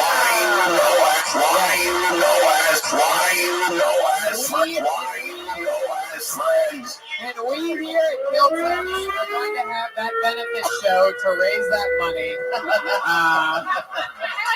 next April 2015. So That's hopefully you'll all be part of it. Hopefully Now. you'll retweet it. Louisville High School in the Valley. You No, both it's went so to random. No, it's a I went small. to Crespi. No, you didn't. Don't listen. I'll tell you, it's very Wait weird a to see second, it. that's where Willie went. I'll tell you why it's weird. So weird. Because it's a very small all-girls Catholic school. LBHS. Yeah. Did that guy fit you for your outfit? No. That's why you're so comfortable in skirts. No, but Squirts. Wait, what was that throw in? Squirt. Squirt. Second take. What's your Willie, That's why you're Willie. so comfortable in skirts. Actually, No, don't fix it now, you son of a bitch. Willie Hunter just had a Freudian slip from 3-point range. Did you hear that? It's why you're so comfortable in squirts. I mean, mobbity. I've in 10 years, I've never actually been with you when somebody else. Yes, motherfucker, it's a big deal. You're like, where where did you people, go? even people from here, are like, where Yeah. you're from, you can, whatever. Where It's are very you random. But here's the thing I can tell about you, okay, is that you've got like, it's going to sound fucking terrible. Okay, so You have the same sign. No, here's the thing, here's the She knows thing. what she's talking about. is that like okay, I love that you have a personality. I love that you're a full person. I like that you're doing something a little weird. I like that because it's so, especially for female comics, it's so easy to rely on like just being like cute or hot or whatever. And I love it when I see girls not doing that. You know what I mean? Like you're very beautiful, obviously. I don't mean that like you're not, but I like that. I like that you're taking a risk to be weird, and that's fucking huge. Yeah. And that's great. And that's It's not hard. just, It's hard. It's fucking hard, man. and that's not just advice from one of the top Yeah, okay, comedians. yeah. That's also It's sage alumni advice. How long have you been doing it? How long have you been doing it? It's 3 years. Yeah. See the babies. Great job. There, that's how it works. That She was does great, a brand new dude. minute every week. That's what so happens. great. That's Sarah huge. Weinshank. You guys. Good job, Viewing Sarah. belt. Wait a minute. What's your last name? Wine Shank. Are you a Jew? How did My you get into the dad's Catholic Jew. school? Jew? My It's a dad's Catholic Jew. school. My mom is Catholic from New York, so then they got confused. The Catholic school is whatever. They you let know? you in despite It's it. very That's what I'm saying. cool. Are like, you practicing? practicing nothing. Okay. It's all right. A little It's okay. better I'll let if you you go. kind of made the sign of the cross. Okay. Say Hail Mary, but I'm not gonna do that. Okay. All right. She's on Twitter at Princess. All right. Good job, buddy. Good SHENK, job. all one word. So funny every week. I just got some amazing news, guys. What? What's up? I just got verified on Twitter.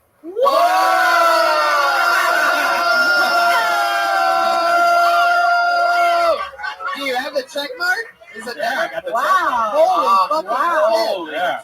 Shit. How did that happen? They must be like listening. Wait a minute. I Finally. feel like I don't know if anybody here actually realizes that this celebration is not a joke. Like, I feel like people have been you've talked about it. Twitter people have been tweeting at verified Wow. for For years. 2 years. 2.5 years, maybe. That's Like- what happens when they find out that you have a podcast where the regular matches the same high school. Yeah, as that's all it is. So the $47 is waived from earlier. Yeah. Oh, I got verified. Your money went to verifying Brian. Your That's final fantastic. comedian of the night, the final regular that also writes a new and performs a new minute every single week, dropped out of the University of Florida with just a few semesters left. Stand-up comedy here at Phil Tony. She's been here 1.5 years doing a new minute ever since. Put your hands together for Kimberly Congdon.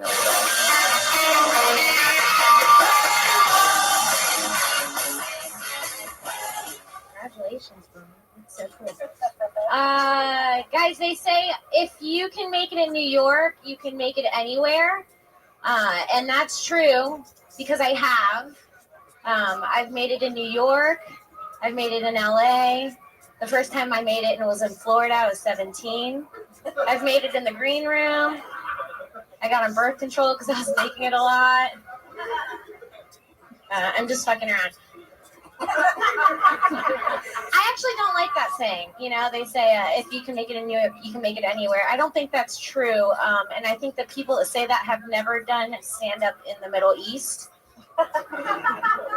Because they probably can't make it there, you know? The only light you'll be getting there is at the end of the tunnel. And it's a whole different kind of killing. And you can always expect a bomb. Okay. All right. Sometimes they write a new minute, sometimes they write a new 30 seconds, and then just repeat things that they... But those were solid jokes. Oh, yeah, Those were okay. set up punch. That was great. Yeah, of course. I could do without the Middle East joke overall. I mean, it's like... You know, Oh my god. Yeah, trust me. I loved it. Thank you. Great. That whole bomb thing I've heard before. Yeah. That's just... Well, okay, how long have you been doing stand-up for? Like a year and a few months. Oh, for fuck's sake. you know what? Come on. But we're tougher on the regular. Actually, here's the thing. It's good to be tough on regular, and it's actually good. If you're that early on and someone's telling you, right, don't do that. Don't even waste your time. Most Don't people feel safe with it. never fucking hear that. Yeah. You might keep that joke for fucking 6 years. Exactly. I know. I think People I do. Yeah. And they get I really know. good at doing So that that's- joke, yeah. and then all of a sudden it's like, oh, I got to do I thought it was my... gonna be the light was gonna be the red dot on your forehead or something, you know, Right. as opposed Right. He's a fucking sniper. Now you're from Florida? Yeah. Which part? I grew up in Melbourne and I went to school at US. Now, wait a second. Wait a minute. Oh. Hold on a second. Because it You're- doubles. what high It school did you go doubles. to? I went So- to Bayside High School. No way. Is it true?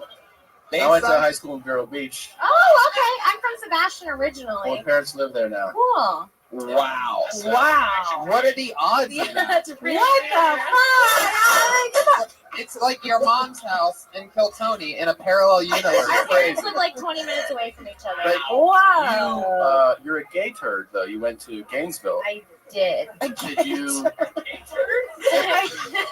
gator?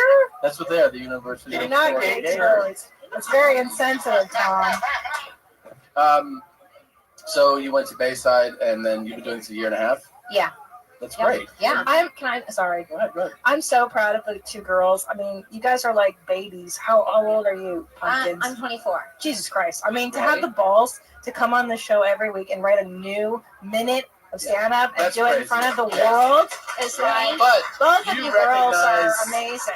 the Amazing. opportunity that this show is. Yeah. That's what I'm blown away. Like, if I can So get back, smart. That's so, like the fact that you get to do this is incredible. Dude, we were retards. I didn't do that. Yeah. stuff. And I started stand-up. I did my first set On the show? So I have Jesus every Christ. week videotaped since I've started. Wow. That's crazy. So, Wow. and then you're doing it with that more than just here, though, right? Yeah. I'm doing sets Yeah. of it and shows. All the time. Yeah. That's your time. Kimberly Congdon. She's Great on Twitter. job, Kimberly Congdon. ladies. Go Knowles. We did it again. Episode 81 goes down like that. Willie Hunter, you did a great job for us over there. Thank you, Willie Hunter's on Twitter at Willie Hunter, Will Hunter Show, at Will Hunter Show. David Deary helped us out tonight. He's on Twitter, all one word, Deery, at PDC, all one word. Helped us out big time tonight. Tom Segura, you're on Twitter at Tom Segura, the Your Mom's House podcast. Watch this special. It's on Netflix. One of the best comedy specials I have ever Watch seen. this Check it special. out. Rate it 5 stars. It is hilarious. I got a bunch of new dates. TomSegura.com Yes. if you want to. If you're on the road, out there somewhere. Also want to point out, Florida State further extended their winning streak to 28 games. Oh, get out of here. Weekend by beating the University of Florida Gators. It was your first time on the show. You destroyed it. I love Such a that. blast. Where can people catch you? You're on Twitter, Christina P. All one word. Yeah, at Christina P. I have a new podcast in addition to your mom's house called That's Deep Bro. It's philosophy and comedy together, which you guys should come on. I love that. Look at my dates, ChristinaComedy.com. I'm Tony Hinchcliffe. It's Brian Redband. Bye, guys. See you Thank later. you, live audience. We love you. Good night. God bless you, Chuck.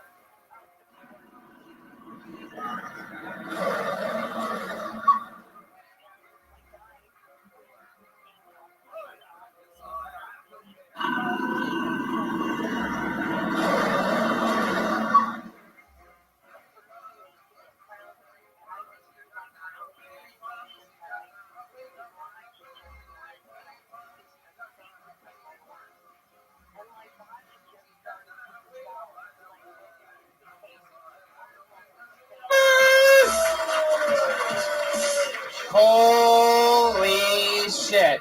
Here we are, everybody. We're doing it again. Episode 82 of Kill Tony. Welcome, Monday. Holy crap, holy. The buzz is happening. Louis is in another room tonight, and we also sold out. You're not going to stop us, Louis C.K. All right? I'll go up against number one. Let's do this. I'm so excited to have everybody here. I just had a delicious meal from our one and only sponsor, Elise Lane, everybody. There she is. She's that the girl with the pan, professional gourmet chef, ready for hire. She's on Twitter at Elise Lane, ELYSELAIN. She made pad thai for me, vegan pad thai for the little baby boy. The people that eat like humans got pork tenderloin, rice noodles, bean sprouts, cilantro, lady peanut, soy, all underneath the tamarind sauce. Elise Lane, everybody, come on. So good. I chowed that. Delicious. I got hiccups because of how fast I ate that. So much fun. I had an amazing weekend. We both did. Just fun, doing what we do. Normal weekend in comedy. We do the Ice House. We come here. We run around. We do our spots. And I had a lot of fun this weekend. When I was driving to the Ice House and back, I've been listening to our friend who's performed on the last 2 shows, Pat Reagan. He has an album called Pat Reagan Smells Like Shit that's available everywhere. And it's stuck in my head. I'm singing it at the top of my lungs. We've had him on the last 2 episodes. Every time he performs, it seems like a song's going one direction. He ends up fucking his friend Greg's dad. Like, it's always filled with fun, and you never know what to expect. So we're bringing him back. This 3rd time on the show. It's the great Pat Reagan, everybody. Here he is. Yeah. Little music stylings from Pat Reagan. His new album, Pat Reagan Smells Like Shit, available everywhere. Ladies and gentlemen, Pat Reagan.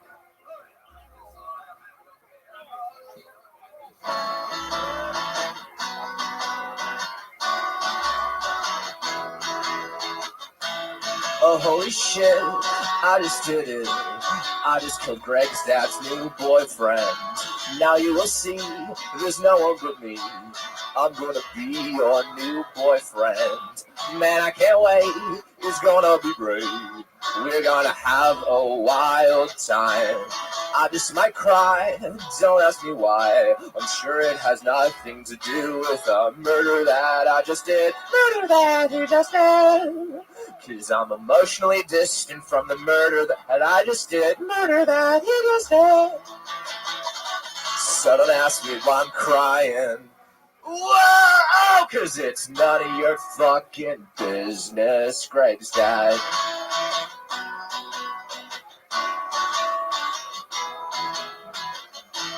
Knock at the door, who is it for? Special delivery for Greg's dad.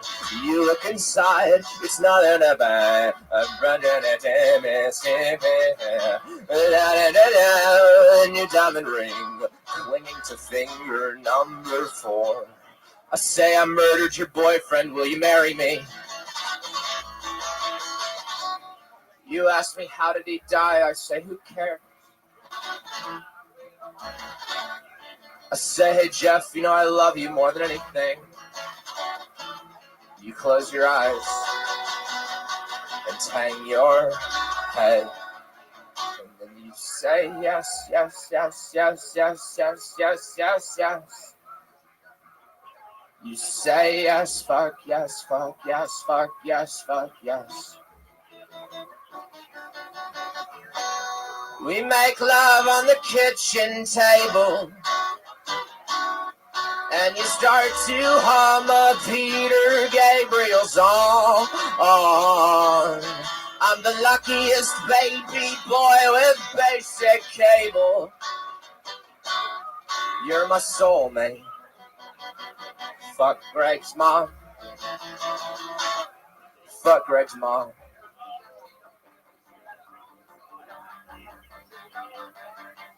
Ding ding dong.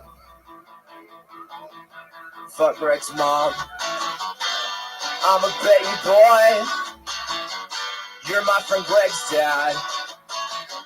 Greg was a source of joy, but now he is dead and so is someone else. You know I just can't help myself. I did it all in the name of love. Thank you very much. Yeah. Thank you. Pat Reagan, everybody. For those of you following the storyline, I don't know if they followed the story on that one. Yeah. You should give a recap right before each episode. And last week, Greg got ass sex from an older man. what's crazy is that the last couple times there's been a part where I feel like, I don't know, maybe he gets so, I don't know what happens, but I know the words that he didn't know there in the middle. Right? That's how much I've been listening to his album, how obsessed with. You've got to listen to this album in order. You did, right, Jared? Unbelievable, right? I'm telling you, it's freaky comedy album. And I'm not a big comedy music combining the two. I love comedy. I love music. I like them separate. I think Pat Reagan is the exception in the future. One more time for Pat Reagan, everybody. Follow him on Twitter at Patty Reagan. That's PATTYREGAN. A little something. So we have the listeners of this podcast hungry. We have them with songs stuck in their head. And that's not even what the show's about, guys. This is Kill Tony 82, where comedians sign up for the chance to do a minute in front of me and some always funny guests. But we always have somebody keeping an eye on us, a head of security, if you will. He used to be a guy in a $5,000 Iron Patriot suit until he said that he got too big for the show and that until it's picked up by a major TV show, he's not coming back. By a major TV network, he's not coming back. So what ended up happening, that might be him calling right now. What ended up happening is to show him exactly how replaceable he was. We replaced him with a brand new type of Iron Patriot every week since. This is one of our favorite Patriots that we've ever had. He's also the damn newest paid regular of the world-famous Comedy Store. My pal, Earl Skakel, everybody.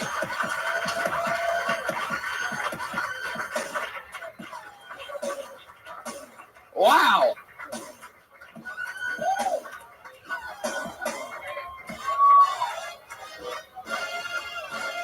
I feel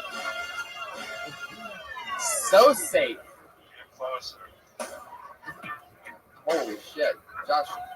Josh and you sort of have a resemblance. I never really noticed it until just now. Josh, get back up there for a second.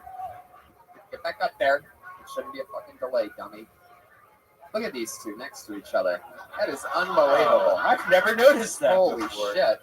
I'd imagine Josh doesn't quite have the same thing under the shirt that he has going on. Take it off, Josh. Let's see what you have. No, it's all held together by a Hello Kitty bow tie. I'd hate for that to all get messed up. Big Earl Skakel is with us, everybody. Just fresh from getting passed.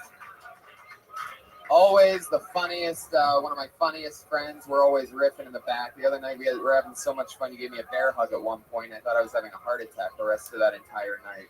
You got a great body, man. I love touching it. It's easily breakable. Not a lot of calcium going on in these bones. How you doing, man? What's been happening? You just got passed. What's next for you? Get the full Iron Patriot outfit so I don't look so stupid. I don't think it's stupid at all. You have one of the best bodies in all of stand-up comedy, without a doubt. Oh, well, that's not saying much. Right, exactly. It's Since like, Red Band has the second best body in stand-up comedy. It's like saying you're the skinniest girl in The Biggest Loser. Hey. I love it. Well, let's get this party started. We have two of our funniest guests that we've ever had on. One of them's coming back for his second time on the show. The other one is his first time. Put your hands together for the great. You know him. We love him. It's Moshe Ketcher and Michael Costa. Holy shit.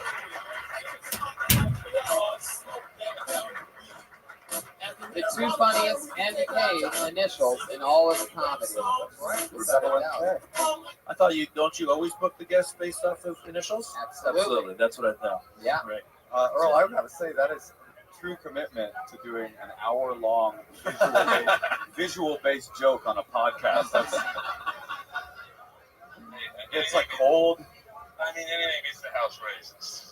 Yeah, that's true. Oh, we missed the house races. Michael, you've been up there at a roast battle that takes place here on Tuesday nights, and I said I have to fucking get you on Tony. I can't believe it's taken this long. I can't believe it's taken this long. I can't believe you've done 82 of these things. Yeah. That's unbelievable. I'm always excited to be on anything that's the 82nd one. You're the 82nd funniest comedian in Los Angeles. Well, Actually, there's two comedians per thing, and I've done it twice, so that makes you like 182nd funniest person in Los Angeles with the name MK. Right. And I'm honored to be here because of that. And especially honored because I'd never seen Earl with a shirt off. And it is a sight. It is a beautiful sight. I mean, I'm not gay, but you're a good-looking guy. Thank you. I'm not gay either. And thank you both for saying that you're not gay. We were getting very uncomfortable. Is it because I'm sitting like this that people have to say I'm not gay? Do I have to do this? Does that make it more to not the podcast listeners, Earl has his shirt off. Yeah. Michael has a dildo in his ass that he is. But I'm not gay. But he is not gay. There's nothing gay about it. There's nothing gay about a dildo in your ass, by the way. Just so we can really clarify. Unless the dildo's owned by another man. That's correct, yeah. Or it could be lent out to a woman who's using it pro bono. With Bono from U2, the lead singer of U2. Oh, that Bono. Who has glaucoma, so he can't tell that you're a man. I think that's more of a Bono. When you said pro bono, I thought you meant Chaz. Right. Pro Chaz Bono. Which I am, but I'm not gay. Big Earl, every week the Patriot always asks our guests a question. Anything you want to find out about either one of these guests? Well, you see the gigs I'm booking currently in the advice.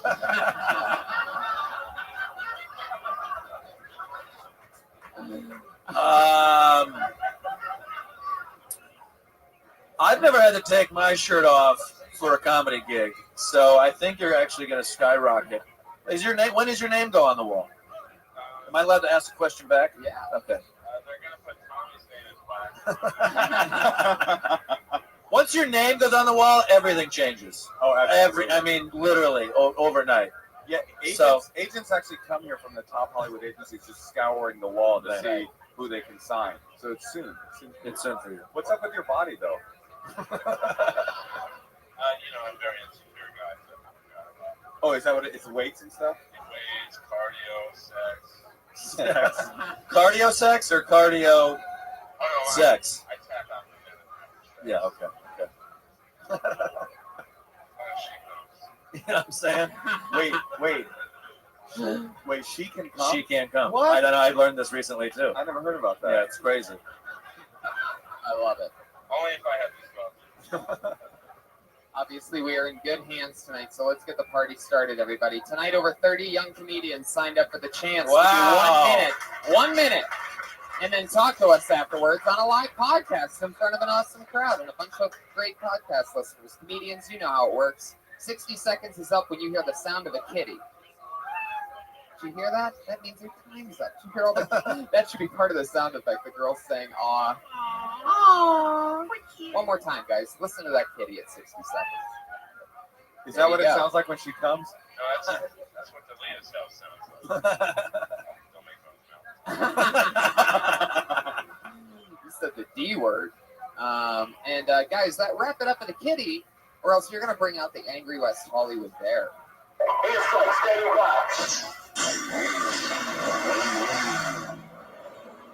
There he is. Oh, all right. That old bear into driving down the PCH into a horse. That bear was obviously fucking that horse. Yes, on the PCH. Not gay, though. No, not gay. It was a lady horse. I feel like you are there. So let's get into it, guys. Doing the first 60 seconds tonight. First comedian goes by the name of Michael Schertzer. Here he comes.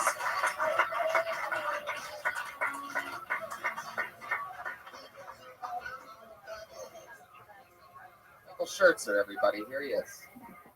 Thanks so much. Isn't it sort of redundant to say that you have a new baby? Like, where are all those old babies hiding at? You know? I told that joke to a girl on a date, and she said with a straight face, dumpsters. So I asked her to marry me. I don't think that Democrats should be able to legislate guns or Republicans, vaginas. My reasoning, you shouldn't be able to write laws about something you've never touched with your own hand.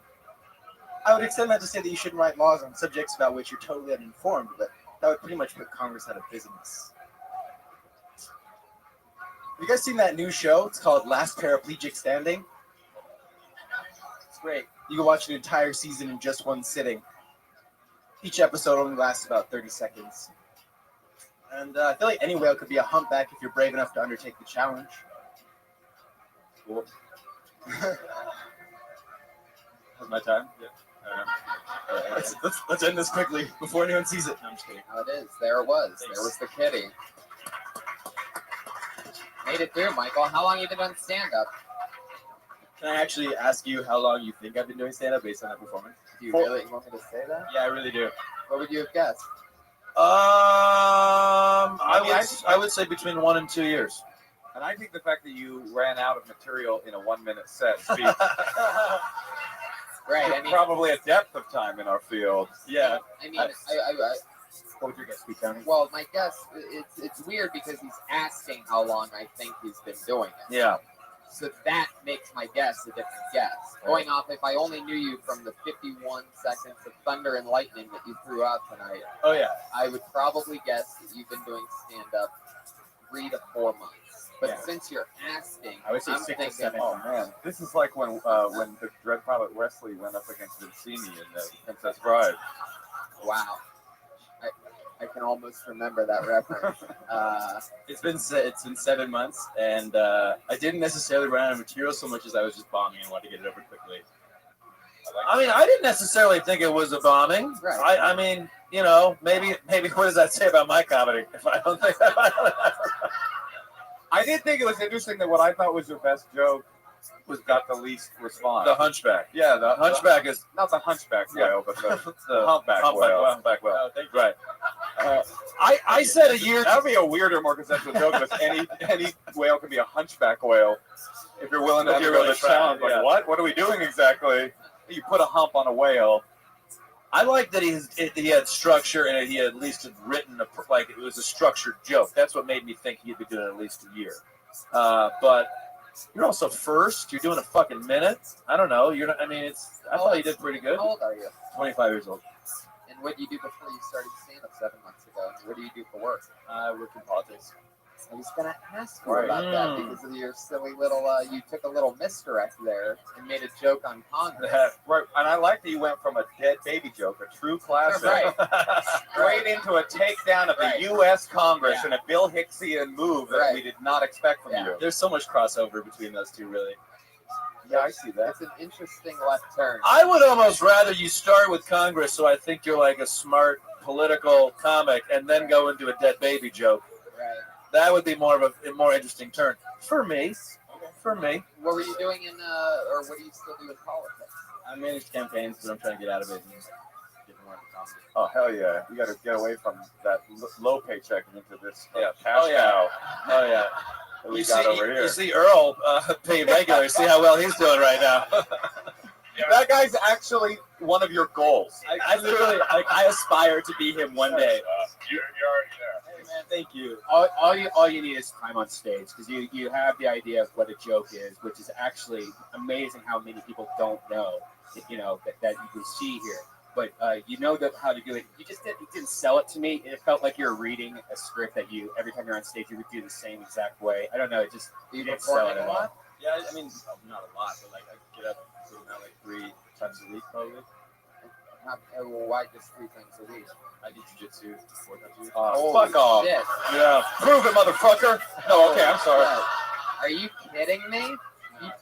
Those jujitsu guys, it's funny, like the nerdy looking guys that do jujitsu that you'd never expect. Thanks, man. Would you You do jujitsu because you have to, right? That's right. Survival of the fittest. It's so funny how like girls love funny guys and they love guys that can fight, but how unfuckable you are, nevertheless. Would you do my podcast, Kill Michael, where I have 30 brand new jujitsu people come up and do 1 minute of jujitsu? Yeah. Redman, would you broadcast that? Oh yeah, Absolutely. No shirt on either. And I totally love to do panel on that. Yeah, I'll kill that. No problem. okay. What do you think you're better at jujitsu or comedy? Probably jujitsu. I've been doing it for like 4 years. And what belt are you? Blue belt. You're a blue belt? Blue belt. He just scares people. Yeah. Oh, fuck! I've legitimately never been this terrified on stage before. That's so cool. Right now or when you were performing? Like right. Well, this whole continues. Like this whole, like this very fucking moment. Like from the moment that I stepped up and you called my name, and I was like, oh my god, I'm first. Right. Yeah, that's fucking perfect. But it's a good thing to do to a beginner comic because there is all we get up there is judged. So really, you might as well get it started right off the bat. Yeah, Start burning that soul away, learning how to perform when you're fucking busy. Yeah. And other than the jokes we're making at your expense because we're small, petty people and can't help it, no one's really saying anything bad about your act. I mean, you're right where you're supposed to be. At 7 months, that's how your comedy's supposed to be, and you're supposed to be, trying to figure out how to get a persona and be dynamic on stage and stuff. And you've got some funny jokes, and you just keep going and do it more than 3. I thought I got the bear. So even tell me to shut up. I deserve that. I don't know about you, but I would love to hear him talk. I only have a minute, so it's tough. But I would love to hear you talk to some jujitsu jokes. Not right now, but I'm saying in your set. That's Do you unique. have any? Like if you were going to talk What's about the quickest way to tap a keg? Rear naked choke. Wow, that's definitely a Oh, jujitsu okay. Yeah, joke. yeah. That's a jujitsu joke. That's a 5%er right there. That's something you whisper in a guy's ear when you have him in a clutch or something, right? Right, and then he starts laughing, and then you're able to Yeah, joke exactly. further. Making jokes. Has anyone done the actual move? Has anyone checked your oil? No. But you know that's a move, right? I know it's a move. I You want just to check your arm, stick your finger in their butthole. Yeah. Why would you do that move? It's pop. It's It popular works. in, like, It works. I'm not gay, but I love that jujitsu move. It's a common soccer play for real. Yeah, And like soccer play. you know, like Italian mud wrestling or whatever. Like, No, I don't. No.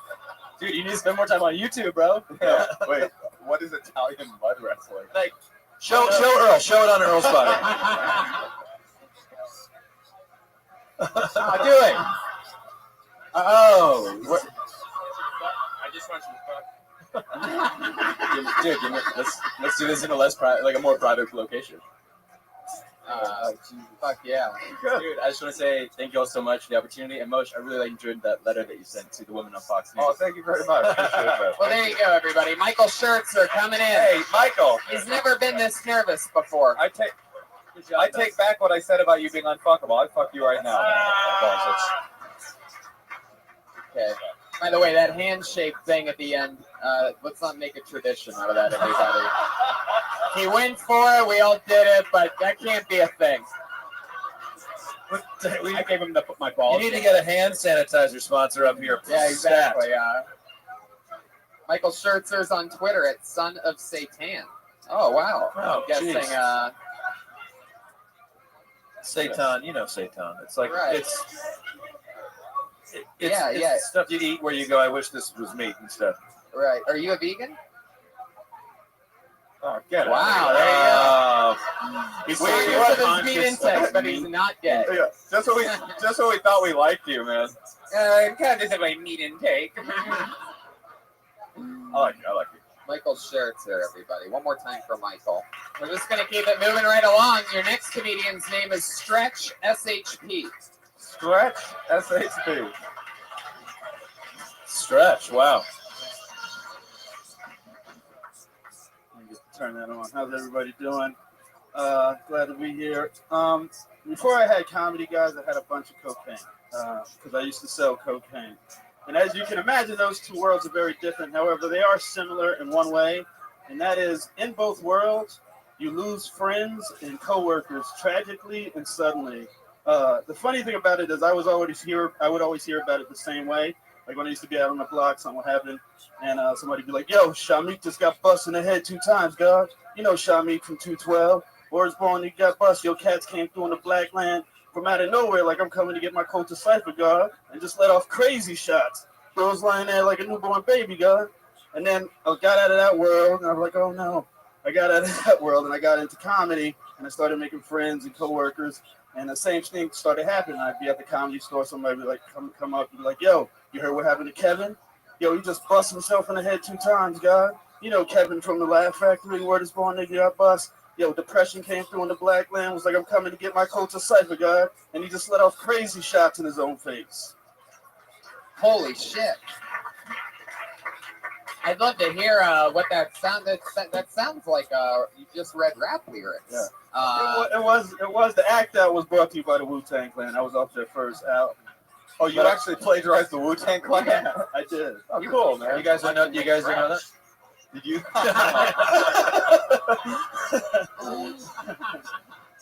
Stretch, I like your style. You've been doing stand-up a while. We've been doing it together for how long? You been doing it? 4 years. 4 years. Right. I may be super ignorant, but I don't completely understand the joke. I'm going to be honest. There was a few words I have no idea what the fuck. I started hallucinating Well, at one point. hey, I gotta be honest. I gotta be honest. I understood everything you said. I was feeling it the whole time. It usually kills with like, you know what I mean? I'm from the same street. I'm from Queens and Brooklyn and other boroughs. So I did. Saying "word is born" is a cool phrase, so that's awesome. But wait, so I get it. The first someone got killed who deals cocaine or in the coke gang, but then the tie-in I didn't understand. Am I an idiot?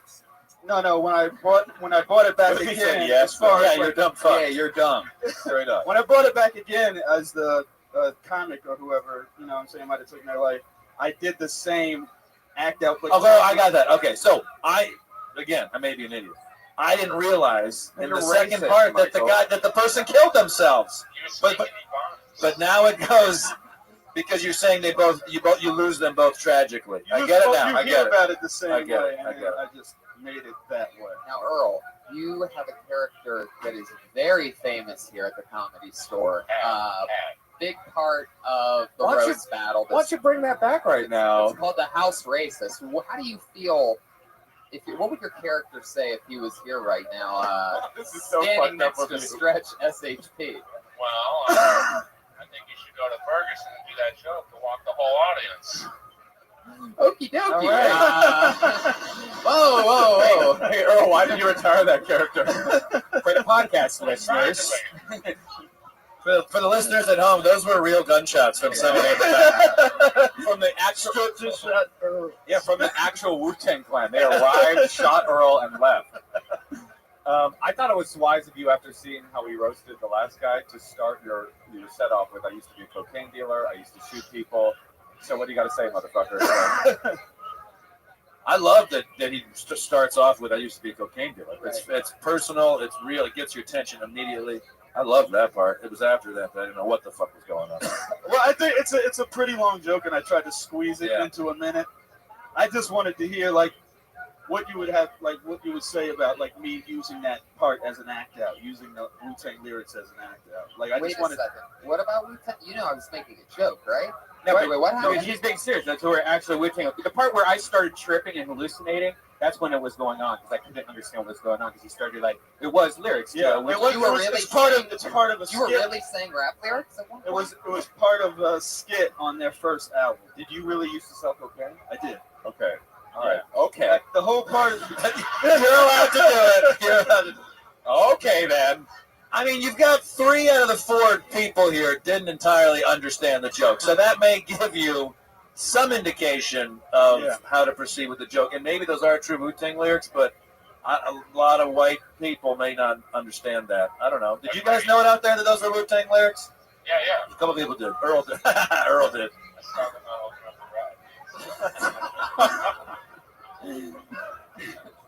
From what album is that? It's from the 36 Chambers. So that's like their first like album. a 20. It's like a 20-year-old album.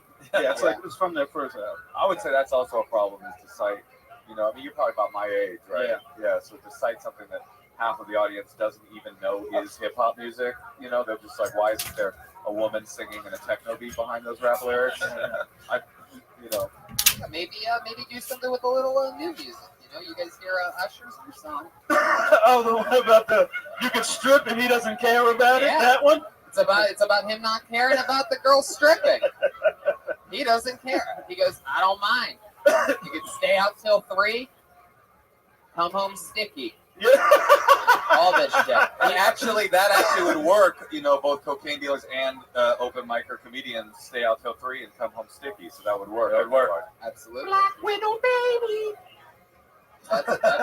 That's a different song. That's also out. Stretch. What else? Anything crazy happened today to you? No, that's it.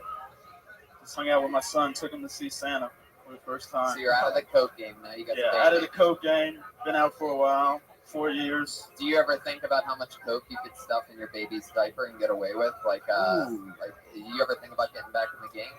No, I thought about it a while ago, but nah. That's when you get caught, I feel like. Like, I got out, I had a successful career, never got in trouble, never got popped. You know what I mean? Walked out on my own accord and left. What's going on in the audience? The audience are getting a little rowdy. I think people are talking over there and people are getting upset. I got security firing Earl on the... Well, security... Somebody's got a cough. Jerry and Laney are who are always here. Somebody's coughing on them. No cough. If you're gonna cough up there, cover your mouth. Fucking Jerry, you'll freak out. He'll stop a show with 100 people, a live podcast. He's giving him a napkin. Everything's Jerry's cool. furious. Earl, do you know the Heimlich? Yeah, believe me, I do. Yeah, okay. By the way, if you are choking, sir, just tell Earl. Don't look at me because I don't know how to do that shit. Fun fact, Jerry is also the one that never turns off his cell phone. It always rings every single show. He's got it set to that 70s ringer too, so it's like a real ringer, like ring, ring. His cell phone's rotary. Stretch, it's so much fun with you. Good job. Thank you, Stretch. Figure it out. Word is bond, son. I said it sounded like he was reading rap lyrics. It was a complete joke. It didn't get the laugh that I thought that it would. And then it turns out he was reading rap lyrics. It was like something it uncovered. He also called it an act out, and it wasn't an act out. Right. An act out is when you use your body physically and act something. It was more of an accent. Right, Yeah. now that the cocaine dealer's gone, let's talk about that motherfucker. Now I've got some courage. Now I've got some courage. Yeah. When Earl was the house racist, he used to say that black people act out all the time. I mean, it was just the characters. Right. That's true. It's a slippery slope, isn't it? Yeah, okay. Well, I mean, it's kind of Wait till he gets his name on the wall. You know, let him get the name on the wall first before we throw him under the... Are you no longer doing that for real? We're going to play a different character. Got it, okay. Got it, okay. Gay Earl? Is Gay Earl coming? I might be Gay Earl. I might be, who knows? I always ask comedians that are on for the first time this question. Ask it to you. Was there anything that you did when you very first started stand-up that you can't believe that you did, that like you'd be embarrassed you're just like, wow, what a rookie, goofy move that was. That wasn't who I was at all. I always ask everybody this. I'm always amazed at who used to do something where like they, take their shirt off and fucking do some dance or something. Like, is their big closer, or just a specific. I used to iron my shirt. I used to like care, and I thought you meant on stage. No, on stage. Now that would be good. Yeah, that would be fucking good.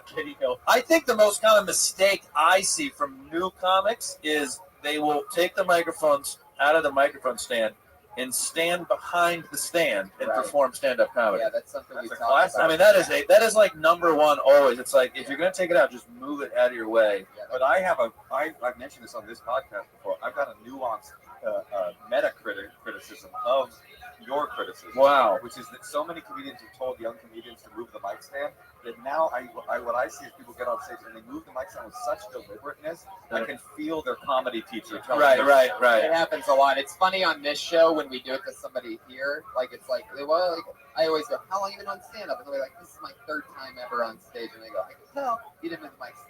Yeah. Always the next person that gets called up, no matter how long they've been doing it. It's ridiculous. Like you just hear like, they'll hit the thing on the top of the ceiling, and then you hear it just slam down as far perfectly behind them as it could be. With their cigarette on. You remind me of something though when you say the iron the shirt thing, because I was the same way when I very first started. I don't know if I thought this or if somebody told me like you have to look professional. And I remember I did this contest at the Ice House where first prize you get some stupid shit, but second place you get a side of French fries. It's comedy festival or whatever. It's something weird where they get these people that are just starting out in comedy, and they got me, man. I mean, they got me all the way. I was excited about this. I took the bus out to Pasadena, and I wore a like crisp fucking shirt with a tie. Like I'm going in. I'm gonna win this shit. Yeah. Like if you won, you became like a regular. You got another spot. I know that. Yeah, but there was a big drop off. Second place, side of French fries. And I got there and I realized immediately that everybody brought their friends. I think only my brother was there, or something like that. And it's all about having you vote on who did good. Sure enough, guess who walked out with the side of fries that night? Right, shirt McGee. Teal Tony. But that's actually first place in the comedy competition. French fries. Second place with no people, having brought no people, is the funniest person in the room. That's true. First place is the people. I didn't know that comedy competitions were that like terrible then, but I'll tell you, when you're taking the bus home with your French with your pressed shirt. I mean, I have a side of French fries and just a perfect tie and a perfect shirt. I mean, just fucking blades going down the arms. It was so perfectly pressed. I wish someone would have told me as a young comic that the competitions are what you just said they were. The best comic that doesn't bring people. The best comic is the one that usually places second because they didn't bring anybody. Right. You know? Because and that's always something that I've been against. And even with this show, I've always specifically made a point to never have a winner or a loser or rewards or anything like that. Right. Everybody's a loser that participates. Yes, exactly. Including the guests. And who will be our next lucky loser? Doing a minute of stand-up comedy, goes by the name of Becky Robinson. Becky! Should be interesting. Here she is. Stand out of the way here for a second. Hey guys, how's it going? Sweatshirt says Kale, not Yale. So you know.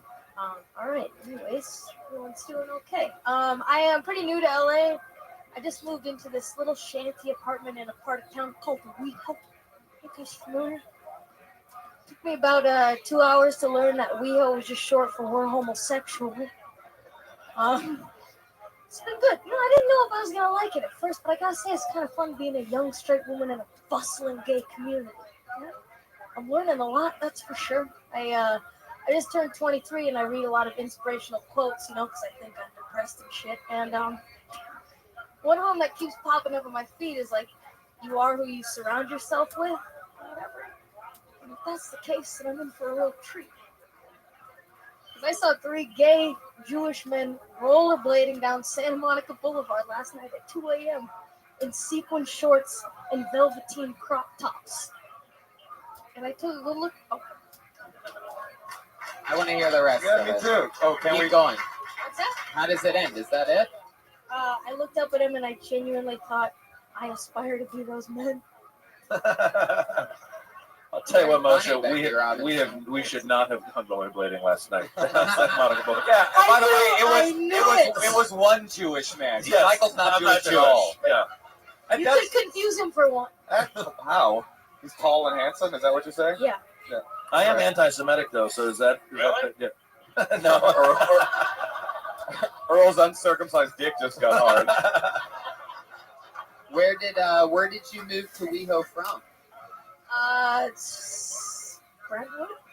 You're from LA? So white. You're from LA? No, I'm from Portland, Oregon. Oh, okay. Stop that. How did you, before we get into saying how good you were, how did you know they were Jewish? What? The rollerbladers? I had a feeling. Yeah, like you what? said, you said they were Jewish, all three of They them? look Jewish.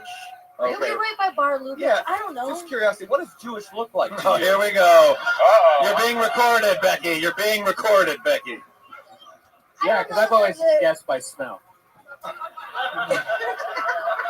Yeah, oh yeah. Smells like gold, bitch. Becky, were they stopping to pick up dimes off the street? Is that how you know? They were carrying little buckets of matzo ball soup. Yeah. Okay. Just fit everyone. It's weird how you have a different voice on stage than your normal voice.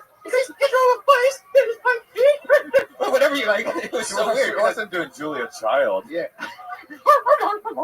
Is it but that like different? you definitely overdo it, and I noticed it. And do you notice that you do that? Is that a conscious thing? Because it's I didn't until recently, and people started coming up and being like, "Hey, oh, Becky, hey, gosh," and I was like, I didn't get it, and now I guess that's what it is. I actually strongly disagree that you overdo it. I think you have a. No, I didn't say you overdo it. I just said like I noticed it's more over. Like you do it more when you're on stage. Like, I thought that it was the thing that we were talking about in the beginning. How long have you been doing stand up? About a year and a half. Like, did you get? I mean, and this, I don't mean any insult by this, but like, I was trying to place what it was. Are you? Is that someone else that does that kind of little big voice? I'm wondering the same thing. Because I thought it was like a very deliberate, decided persona. It's very difficult to have and to come up with, but it felt also very familiar. Who So are some of your I was both impressed and I thought that perhaps Maybe it influenced her in some way. Yeah. I don't know. Maybe it is. Maybe. Hicks? Molly, is it like a Molly Shannon kind of? I've heard Or Sherry O'Terry. Sherry, that's what I meant. Sherry O'Terry. That's what it Gotten is. that, yeah. If it's Sherry O'Terry, then I don't think it even matters unless you're deliberately doing Sherry O'Terry. But if it's like Sebastian or something, like I was trying to like play, I was like going through the, you know what I'm saying? Yeah. Like, Yeah. do you feel like who's your favorite comedian? I do love. I'm Italian. I don't know. I do love Sebastian, but I don't. I didn't know who Sherry O'Terry was, and when people came up and they're like, "You like Sherry O'Terry?" I googled her, and I was like, You like John Caparulo too?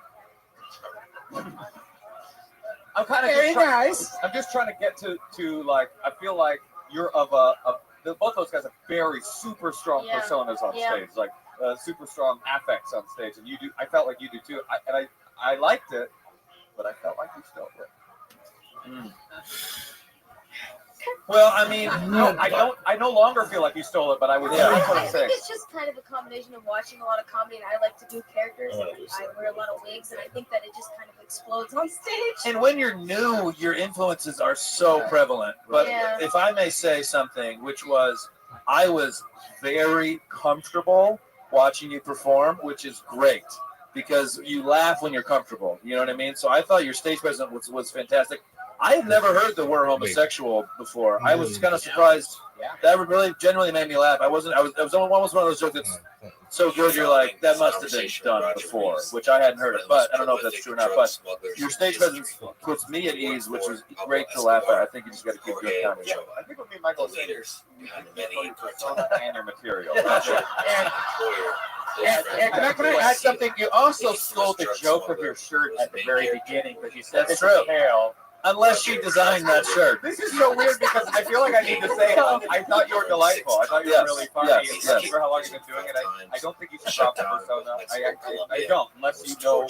I wanted you to say, "Oh yeah, I do this," and then I'm like, "Aha, I found it." But since you don't have that, I think keep doing it. I think it's really engaging, really funny, and that we were joking. Yeah, I agree. So it's like, I can't believe that we've never heard that before. Yeah. It's really funny. You thought it. Where were you when you thought I that? was stepping out of my shower. This podcast Tell us about that. our sponsors. New all forms. You know, you just think about things when you're like washing your dishes or stepping out of your shower. Sure, we don't watch her. I know you don't, but Yeah, but when you think about things, you're like dripping, like Yeah, like moisture.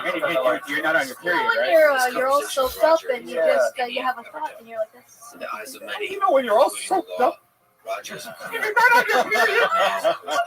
Becky, Becky, are you single? Because you're always you live in the house. Yeah, I'm single, but that's Wow. okay. Hey, come on. Would you ask the male comic, are you single? Tony. I thought about this. Boring. You're just not trying to get my male comic friends. Fuck, it's a girl. Good figure who helped the poor, was loved by thousands. Yeah. Well, there you go, Becky. Come back again soon. You were great, Becky. You did a great job. That was great. Thank you so much. Becky Robinson on Twitter, all one word. She's the only Becky Robinson. Given this, Earl just handed her his business card. I like that. Funny and nice. Yeah. Sitting across from Roger, Bright I saw future for Becky. Yep. Yeah. one who has kindness and Earl, you've lived in WeHo for a while. You seen anything crazy lately? and a disdain for violence. Again, his crime was the transport of drugs. Since 1971, the war on drugs has cost U.S. $1 trillion. Marijuana legalization alone would save and make $13.7 billion. I love it. Which one? The one on Sunset there? Or the one down on West? Universities every year. Yeah, sure. That's the AIDS Ralph. That's human beings sitting in prison for drug-related offenses. The 1.1 million. You're saying somebody would do something with a cucumber and Their put it life is back with a damaged. cucumber? No, someone with AIDS. That really is a dirty Ralph. Guy's dying of AIDS. He leaves his apartment. He goes to Ralph, takes a cucumber into the bathroom, fucks himself with it, somehow also gets blood and other particulate on it, puts it back in the pile of cucumbers and says, "Welcome to Ralph." And then While rollerblades slicing up. your new open wounds, so that when you grab the cucumber, it all goes full stuff. Prom King just walked in.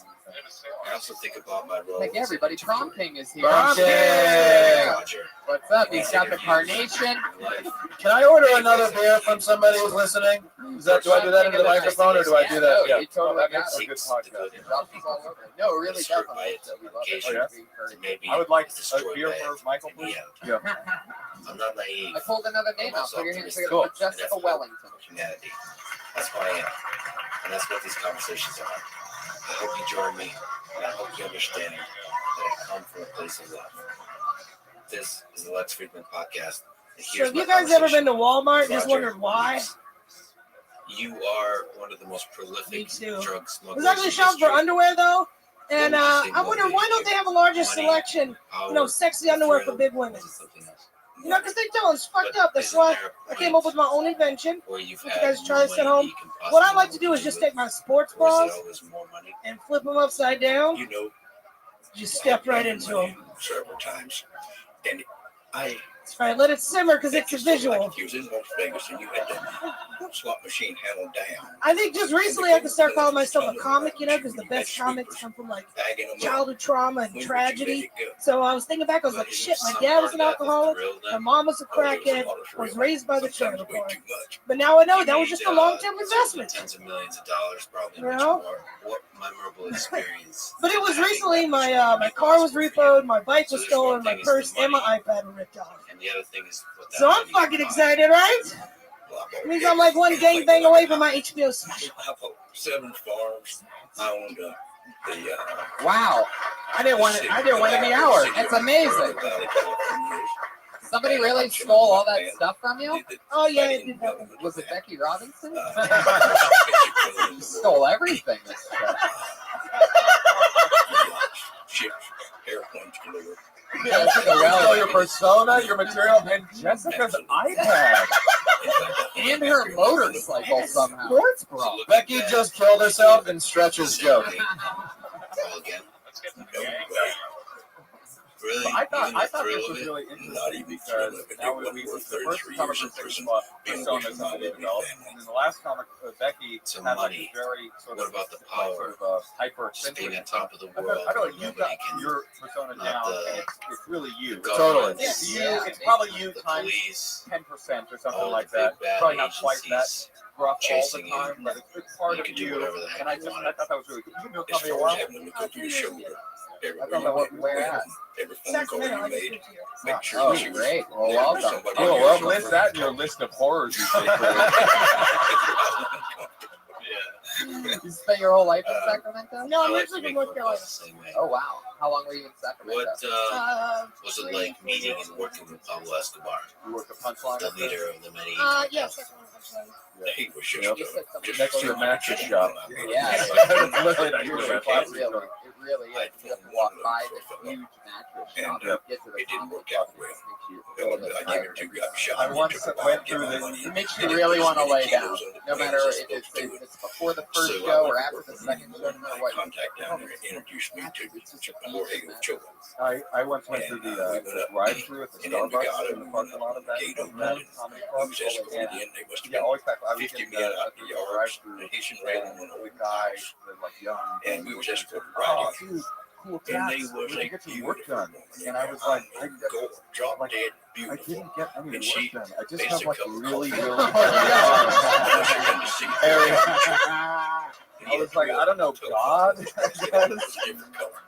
Oh, that would be a cool okay. tattoo, though. That would be a cool tattoo. I was similar with Becky. I was totally put at ease with your performance. You're very comfortable with there, which I loved. I loved all your jokes. The leather jacket works perfectly.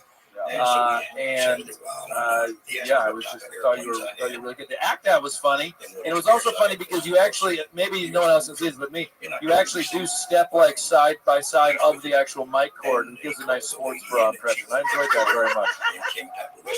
I enjoyed that. I love you on stage. I didn't want you to pitch it now, but I could tell that you got that shit already figured out. You're just gonna fucking destroy. Thank you. Oh, goodness. Yeah, definitely. It's something very Roseanne-esque I about. love Roseanne. My dog's name is Rose. $2.5 million for an 8-hour trip. Holy We're shit. talking about gang, That's awesome. That's cool. That first joke, you were going to Walmart. That's so why. That's like. And Jorge Ochoa was one of the. Yeah, I just need some to put some quick. Obviously, have a really strong understanding brains and spoke good English. comedy fundamentals. And they were nice people. Get them quick, take your time. Were you scared? Right? Everything. What's wrong with your mind that you weren't scared? Very real. Here's some of the And you're most finding dangerous the men things that are real in this about you that world, are also and original. you weren't scared. I remember if I asked, you said slow bikes. Is that bicycle or motorcycle? I actually do ride a scooter, but this was an actual bike. On my first loop. It may be funny to go through the list of all that terrible shit and then admit that you ride a scooter. That could be funny. Totally. I usually give a little like side note that don't actually say gang rape. Maybe I won't do that anymore. What do you do for work? This is it. I get VA disability, so that's it. That's what I live on, and then I'm. What would you attribute that honesty to? Yeah, I was in the Air Force for 6 years. Get the fuck out of here! It's an American hero. Holy shit! Well, I fucking love your. Inject your chaos into the system. I think you found your new security guard. Oh yeah, I love it. She's hip too. She feel like the irony patriot. I mean, I got a little joke for you, but it's a race joke. You know, there's a huge problem with sexual assault in the Air Force. And they don't have to think of remember the lie like that. And plus, they just honest to start with. They're making plenty. No, it's true because these girls were talking outside. And they're like, "I'm so trying to get hit on here." Oh my god, and they didn't even look at me. I was like, "Oh, Jessica doesn't get hit on. Don't fucking talk to her." Like I wouldn't relate. Well, also, no, I'm not saying you're not hit on a bolt, but that is another dimension of that joke. But also, you look like you could beat the shit out of an attempted rapist. So. His friend said, "Sure, Hey, so what did you do? I'll ship it up." And then he would look in the Ammo. newspapers. Oh, So like, God, sweet. Wait, like a Starship Trooper. You were ammo? it's what They would shoot you out of fucking cannons? They do that? That's how bad the sexual assault problem is with the Air Force. They decided. I knew our budget cuts were bad, but... So you would load ammo? No, we didn't load it. We actually build it, we test it, we store it, we send it out to the flight line. Everything but loaded. That's Air Force? Yeah. Is building ammo. We're like the only Building department that airplanes? they have. You know, they put the shoot missiles off of the airplane. Oh, They don't just fly around and go like, "Hey, everybody, shoot them! Where are the air force? You're gonna be really pissed off when you see the bullets that are coming. You're gonna hate the Marines, but we're real cool." Nice act out, everybody. Good Yeah, job. that was really good. Always. So may I? Is this rude? May I ask how the disability happened? I have arthritis. I have. Good. That's not as cool. That's not as cool as I was thinking. Yeah, but somebody just guffawed in the back. Right, like she's explaining why she has her medical marijuana card or something. Somebody's just like, oh, I bet it really hurts. Yeah, that arthritis. Oh, and I can't sleep at night. I've got post-traumatic stress disorder. Yeah, have some respect. I would definitely talk about being in the military in a longer set. I would love to hear more about that. Maybe you do, maybe you don't, but just so you know, I would love to hear more about that. Please keep signing up for this show and doing new minutes on here. Yeah, Thank you so much for having me. Thank you. Jessica. Holy shit. Great. And I'm free if you guys need me to open up for you at any moment. There you go. Moshe's got a bunch of openings open up. Now you're pushing it, okay? Jessica Wellington, we just found a new monster. She's on Twitter at the Duchess_101. Duchess? I wasn't expecting arthritis. I was hoping that something cooler than that, but whatever. No, What you did, you build ammo like all day long, do little tinkery things. I mean, you who go far, like without that ammo, like innocent Iraqis could not have been bombed. Had integrity, you work with them, all felt safe. I fucking love it. It's a fun one. It's a perfect way to move on with a big joke like that. Whoa, okay. I actually remember this guy. He was on 2 weeks ago, and a week before that, interesting, new, brand new, Dusty Lester, everybody. Here he is. It's going to take him a minute to walk up here. Dusty Lester, everyone. Machine gun pistol over my shoulder. You know how to use this. Woo! Good to be at the comedy store, everybody. Yeah. I just came here from Knoxville not too long ago. And is it just me, or is parking in the state of California way too expensive? Perhaps the brain. I remember when I first moved out here, I was homeless, living in my Jeep, and I had to wake up every 2 hours to put money in that damn meter. When he was a Jeep. And I remember. And I suppose. I remember one time this dude, this guy done write me a ticket, but I was too broke to pay it, so I had to go chase him down. I was just like, hey, sir, please don't give me this ticket, okay? I promise I'll move my vehicle. And I'll never forget what that guy said to me. Sir, please just put some pants on. 3 horns on it or around his leg or 4 X's on each. I had a great holiday. This past holiday was amazing because I didn't have to spend it with my family, so that was just absolutely incredible. Because my dad claimed. Yeehaw! Dusty Lester, everyone. What did your dad claim? Tell us more. I just can't get enough of it. So you're at Thanksgiving. What did your dad say? No, I was just going to talk shit about my dad because he wasn't here. What were you going to say? Oh, you like that? Yeah. We had skiing. You should have invited him over to your house. On floats on the water. I thought you were going to go more into that, like the idea that you have the cheapest rent. I mean, like your rent costs $7, compared to whatever hundreds of dollars. Because there's a lot to that. There's so many people I know that actually live in their car and have to do this exact same thing. I don't think they really go into that the idea of having to wake up every 2 hours. Well, that's because our friends don't want to live in their car. Don't park where there's meters. Oh yeah, that's true. I don't think you can pretty much park anywhere you want. You could be at PF Chang's all night if you want to. Right. Is it a true joke? So there's a line between murder and killing. That's right on. I think that's good that the youth of today are picking themselves up, but that's not what I was asking about. Did you really park at meters? And to Tony's point, I'm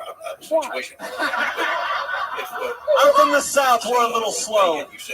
But I think I thought that it could be a good joke actually, which is, it turns out It's not the most expensive park in the world. I mean, he was just such a gentleman. He had a restaurant, and you could just small. I got addicted. It was street sweeping. 10 kilos he sold. He was sitting there, something like that. Yeah, you could get reactions like we just had. I fucked a girl in my basement or back trunk. I fucked a girl in her trunk. Actually, my trunk and her ass. Boom, 3-1. So it's all you, Dusty. What also I fucked someone that turned out it was a tranny, not actually a. I mean not the actual transmission. Yeah, not a trans. I fucked a tranny. No, like the actual transmission. I put my dick. But it was that way, so I ended up fucking a tranny. Oh, that's good. I mean my transmission. Dusty, what kind of car were you in? That you drive. Was it a dictatorship where Pablo ran everything? Yeah, you're more of an American than that Air Force person. From the CEO, CTO kind of thing. Managers and all those kinds of things. All right, next week, Dusty, we'll teach you how to not step on a professional comedian. Why? You son of a question from the audience? Oh, wait. Oh, wow. Look at this. An aggressive question from our friend, Chicago open Mikey and Ellis. And now known as the Medellin Cartel. Oh, wow. That was some genuine shit. You know, that was the question was Tony asked Dusty where he's living and how he got there. Right. Dusty, where are you living and how'd you get there? Well, I was homeless for 3 months. One day I was walking down the street and I saw this big house. But my main contact was Correo Chua, and Pablo Escobar was right there. And I saw plenty of stuff for him, too. It's strange that they didn't betray each other regularly. I asked this guy, I was like, how do you get to this house? Makes men betray each other. How do you explain that? Wait a second, you asked the guy that was on the same street as you while you're looking up at this majestic house. No, it's a big house on top of right, and then you're walking around on the street on Laurel Canyon? Yeah, I'm trying to find how to get there. Where was the Jeep at? Wait, it was like is this the plot of that Liberace movie on HBO?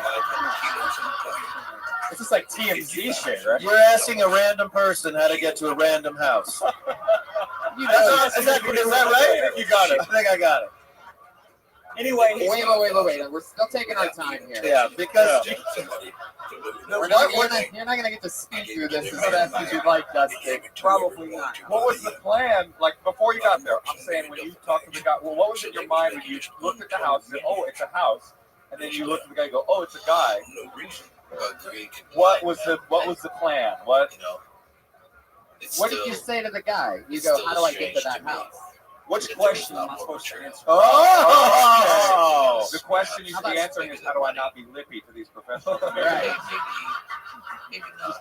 How about any of them? Just like in the casino, like you mentioned. But anyway, like the long story. No, we're not making the long story. There is no long story short. Christ! We got 8 fucking minutes until we get to the next part of the show, you son of a bitch. Here we go. Are you ready? Yes. So you're walking down the street. You see this fucking house up on the hill. You're starving. You're sweating. There's fucking vultures flying around you and shit. You're like, you're about to be done. You're starving. Organs are playing in your head. You're at the you realize that you should have drank more water on this day. What draws you into the house? It's just a big house. What draws your eye? The dude was walking, or the dude was outside with his dog. Outside of what? Outside his house. Oh, you're in front of the house. Dog. Yes. Wait, hold on. You're in front of the house, and you say to the guy, "How do you get in the house?" Yeah. So as you expand, homeowner. How to get to the fucking house on the hill? Different house than Yes. Yes. Can we use this? Can we use this to kill somebody? I think we might have to use it to defend ourselves. Okay, so you're asking the guy who owns another house how to get to another house that's higher up on the hill. Meanwhile, you're not even trying it. You parked down below, so you're going to walk up this hill yourself. Instead of taking the fucking Jeep that you live in. And why did you... That one I can't really explain. And why not ask the guy who was at an actual house, or can I please come into your house? They wasn't outside. Don't talk to us like we're crazy. Yeah. Stop that right now, Dusty. I mean, we also have to keep in mind. We're starting a Dusty chain in the We all slept under a roof and had a meal today. He was a fucking homeless person at the time. I think this story actually ends with him having a beautiful cushion bed with an older benefit. Yes. Okay. Check the oil. So what did the guy say when you asked him how to get to the house? That's what he said. Oh, I don't know. Okay, so that's the end of that. So we're showing it got into By the way, that's a part of the story that would have been edited out of the movie. Yeah. Wait, but you remember when everybody was laughing though? Yeah, so that was why we did. Yeah, that was great. And all the while, you were not afraid. You were treated like royalty. I was afraid when I landed in the United States. Okay, so Maybe let's go Anyway, back to the beginning. the dude's What was real the first nice to time? me. Overly nice. what dude? This guy. He Tell turned. me the story of the first time. Wait, the house guy? Yes. The guy you just said you wish we hadn't talked about for this long? Yes. We ended up talking. We ended up going to lunch, and he ended up giving me a place to live. And he's gay. And he's a producer for a major TV show, and I know what special effects on that. What? Yeah. Those aren't special effects, Dustin. That's real. Dustin or Dusty, doesn't matter. But they're the weirdest fucking producers. Oh, you think? You random people who accept random boys into their home, or You put webcams in your room and all jack off together in covered wigs. I'd say they do. Have you ever gone to sit on the toilet and you realize it's just sitting there already? No. But one time, seriously, one time I got up. I got up at 5:30. I got up at 5:30 in the morning, and you know how when you wake up you have morning one. Well, I woke up and I forgot these gay guys were early risers. Oh, totally. I had this big ass man. Hey, By the way, doesn't even connect. Yes. I know that is classic stereotypes about gay guys. They love house music, they rollerblade, and they be like, "Oh, is it dawn? I am getting up to suck some more dick." Right. That's stereotype of the show. By the way, I love that I love that you made a Morningwood reference, and then you said early riser, and you didn't connect how the two were funny at all. Complete accident that he made it the funniest thing he's said up here since he's been here. Total accident. I gotta acknowledge the fact that obviously our new storyline producer, Ian Allen, is in the middle of the room with his hand up for yet another question. I gotta ask what that question is. Dude, no, I'm not saying that. Oh. I'm not saying that. What happened when he found your boxers in the bathroom? I was gonna tell a good story that's not. No, you're gonna tell that story. Shit. What you think is a good story and what he thinks is a good story are two different things. This stopped being an episode of Kill Tony, man. Your mom does not have the internet, bro. Just stop being an episode of Kill Tony and start being an episode of Get This Open Mic Fired. What happened when you left your boxers on the floor? I don't want to say it. Dusty, you have to. Come on, we're gonna close strong. They're not gonna watch this, Dusty. Come on. Okay, well, I was upstairs. I just got done watching a video. What kind of video? The good videos. Okay. Special effects videos. Video. Oh, you were watching a live feed of the closed circuit camera that's in your bedroom. Yes, exactly. Yes. And anyway. Fly up at Mexicali and cross the border right at Calexico. What do you say? Just fucking tell the story. What are you talking You're not gonna about? get us hard, dude. And what are you trying to do? What happened in your pants? I came in my pants. Wait, you're watching porno and you came in your pants. Oh, yeah. Which I usually take my pants off when I watch porno, but that's up to you. No, but you know, it always solves that issue if you do. Yeah, I don't believe this anymore. But you know the stereotype about how straight guys jerk off with their underwear on.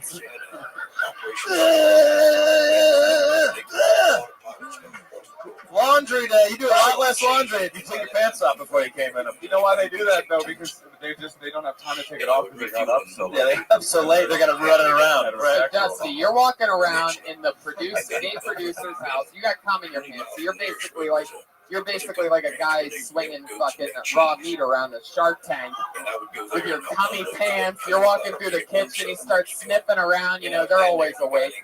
Well, they're doing poppers, you know what I mean? So wait a second.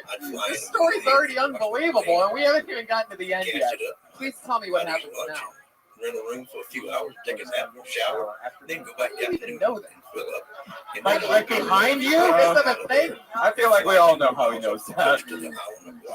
Because it was his comedy.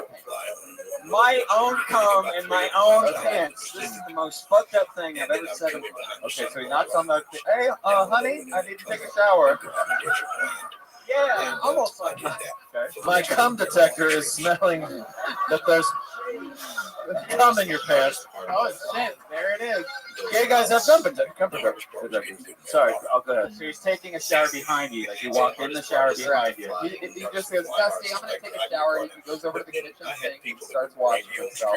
What happens then? Licking him clean. Dusty, it's time for my shower. Hey, you're Rick, bitch. You're right, bitch. How do you like that Kush sound effects job? He's like, eat my ass, Dusty.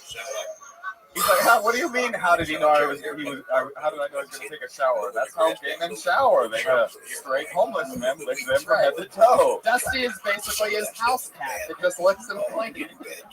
All right, Dusty, what happens next? So, make a long story short, he spoons my cums on my boxers into his mouth. I mean, just to get to the punchline of the thing. I mean, I guess that's what happened. He was hungry. He'd been up a long time. Okay, Dusty, if you don't say something, we're just gonna keep killing. This is why. Okay. So he came in. Where? Yeah, came in where? Came in the bathroom. In your ass? He came in the bathroom. He got my underwear. You're in the bathroom now? He came in the Why do I feel like, wait a second, wait a second. Why do I feel like that original guy from down the street's gonna reappear in this story and stuff? This is why I don't take. I see you finally found your way up the hill. This is why nobody walks in LA. So wait, it leads to this shit. So he comes into the bathroom and grabs your underwear?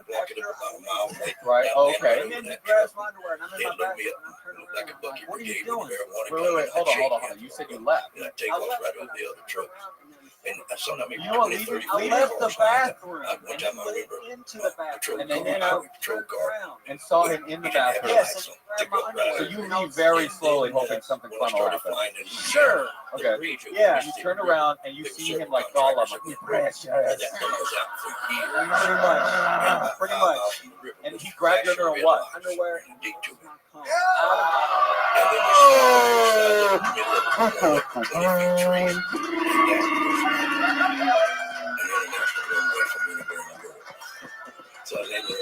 Whoa. Fuck you, Kim Kardashian. This episode's gonna break the internet. This is the one. Wait. Dusty, we're gonna make you a star, my friend. Let's go to. And you're not gonna even have to lick us clean or anything. Wait, hold on. Did you catch him in a moment of like horny, like or was he just like making eye contact with you while he did it? Use the microphone, dude. It kind of had like an aggressive, like. Oh my god. Wow, and he did one of those? He did the Bring It On? The fucking Razor Ramon? He gave you that? Wow. Bring it, Chico. Dusty, how did he know you had cum in your pants? You said something. Does he always do that? Fucking spot. Does he always grab your underwear, or did? No, he got. Well, I don't know if he does or if he doesn't. Have you had this for 90 days? This was just his lucky day. Have you finally I licked it. There is coming. Did he spit it back in your mouth? No, he's a swallower. He's a swallower. Have you been with a man before? No.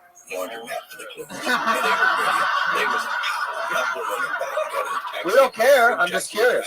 I'd give him $100 to go faster. He just Dusty Lester, everybody. There he goes. Thank you so much, Dusty. Dusty. Someone was kind enough to throw their gum at Dusty from when he told that story. So we have gum on the stage right now. Too bad it's not a cum. I'm saying right now. We would throw cum on a stage at a comedy club. I don't know. Someone was kind of grossed out by the become what Well, you say. somebody needs to be slapped. That's the dumbest shit ever. Somebody really think that? It's right down here. Then he put it out. Yeah, have some class. We're trying to tell a story about a weird pedophile eating that guy's cum. Yeah. I go way down in the It's middle. goddamn respect. That's why I don't live in the hills. Daughter's like 9 years old then. much And she was prefer sitting to in the middle, and my window was very sealed. You're damn right, Earl. By the way, it was Andy Dick the whole time. Yeah. I got about 5,000 feet in the other. God She said, "What was damn. that, Daddy?" He just Justy ordered Lester, I fucking love you. Thank you for moving to LA. He's at Lester _Dusty on Twitter. Or at pig_bottom. He said, "You fly these things?" I said, "I got Available there as well. Oh God, I love it. Yeah, this is the part of the show where our two regulars every week. There are two comedians who do a brand new minute each week, which is very exciting and it's always fun. Your first comedian going up tonight, she started here on this show and has been doing a new minute every week since Experience Get a Quarter. It's Kimberly Carson.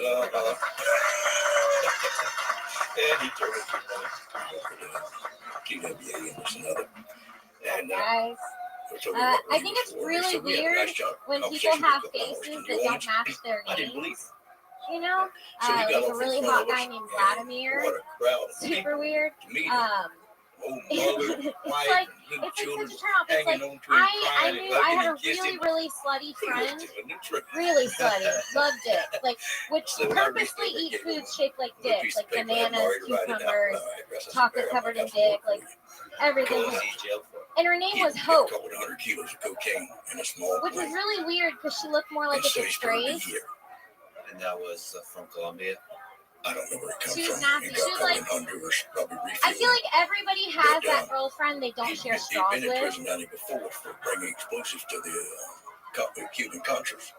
You know, And he lost his job with the airline. because 1 in 4 And then straws later have on, I found out he herpes. was ex-CIA and George Bush Okay, Senior's protege. There it is. Yeah. Give me 7 seconds of thunder. You did it again. How many seconds were left? There's a million Wow, questions that's I wanna good ask stuff. here, What but they're doing. Every week. That's what maybe I'm can we excited to linger watch. on a little That's bit like longer? wanted What was your stuff right relationship there. I like that like? whole thing. Thank you. It's fun. It's great. You were Maybe there's. I love that. That was very funny. Maybe there's other names too, right? Yeah, Besides yeah, disgrace. disgrace threw me off. It needs a 3. Oh, disgrace. Well, no, disgrace worked for me, but there's got to be more names. Make it longer, even more. Hope works, and then disgrace, and you know, I don't know. That's why she's gonna write it. Totally. I mean, is that a real name though? Hope? Yeah, disgrace. No. I mean, you I said she wanted it looked. to sound like I was gonna Went say to our house and stayed her with us name a was Hope, couple of but she days. looked And like I had her almost mother. brand new I said a disgrace. Aero We Commander all 690 kind of B. knew That on thing somewhere like that, you know, So I like. should the hottest thing out there. I don't know. Yeah, I would think it was different. That's what has to happen. It has to be something.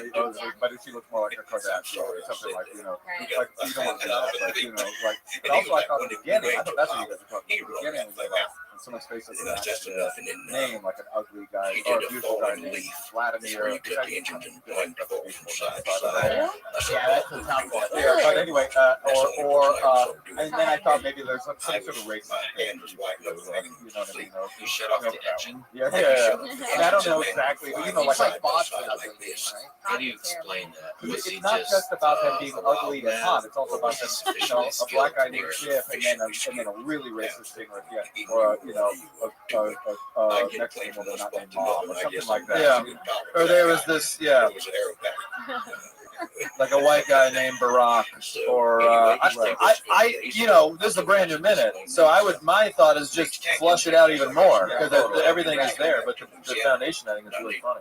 Literally look at the I got somebody in Mean Arkansas disgrace or anything negative or bad. So I gave him $10,000 and he flew away.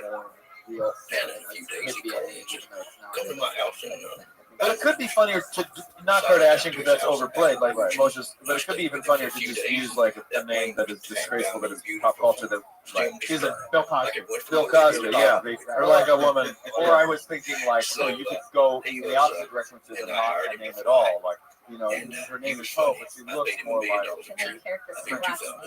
Well, that something fun like that, but also, you know, come guzzling curve. Yeah, exactly. But even saying like, And then my friend come guzzling curd horn. Yeah, you know that classic Swahili name, whatever it is. You You know, I thought of a guy's name that's never a good looking guy.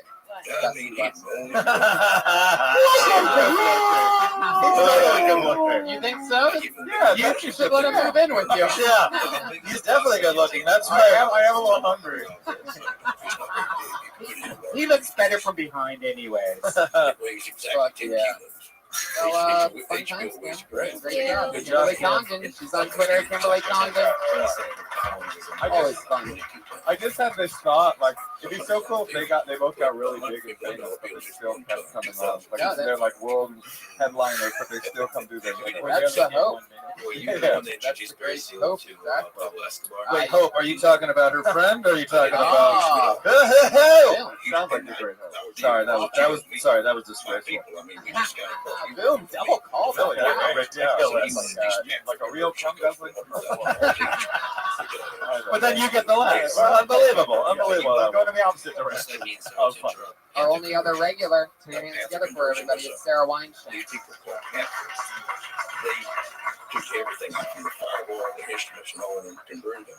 Cum guzzling curveball. Propellers on a full-bladed. I just want to get that out. Very quiet. And Do you think that I'm normally annoying kids off? Then you're in for a real treat tonight because I'm getting over a rash, a full body rash, which is fucking disgusting.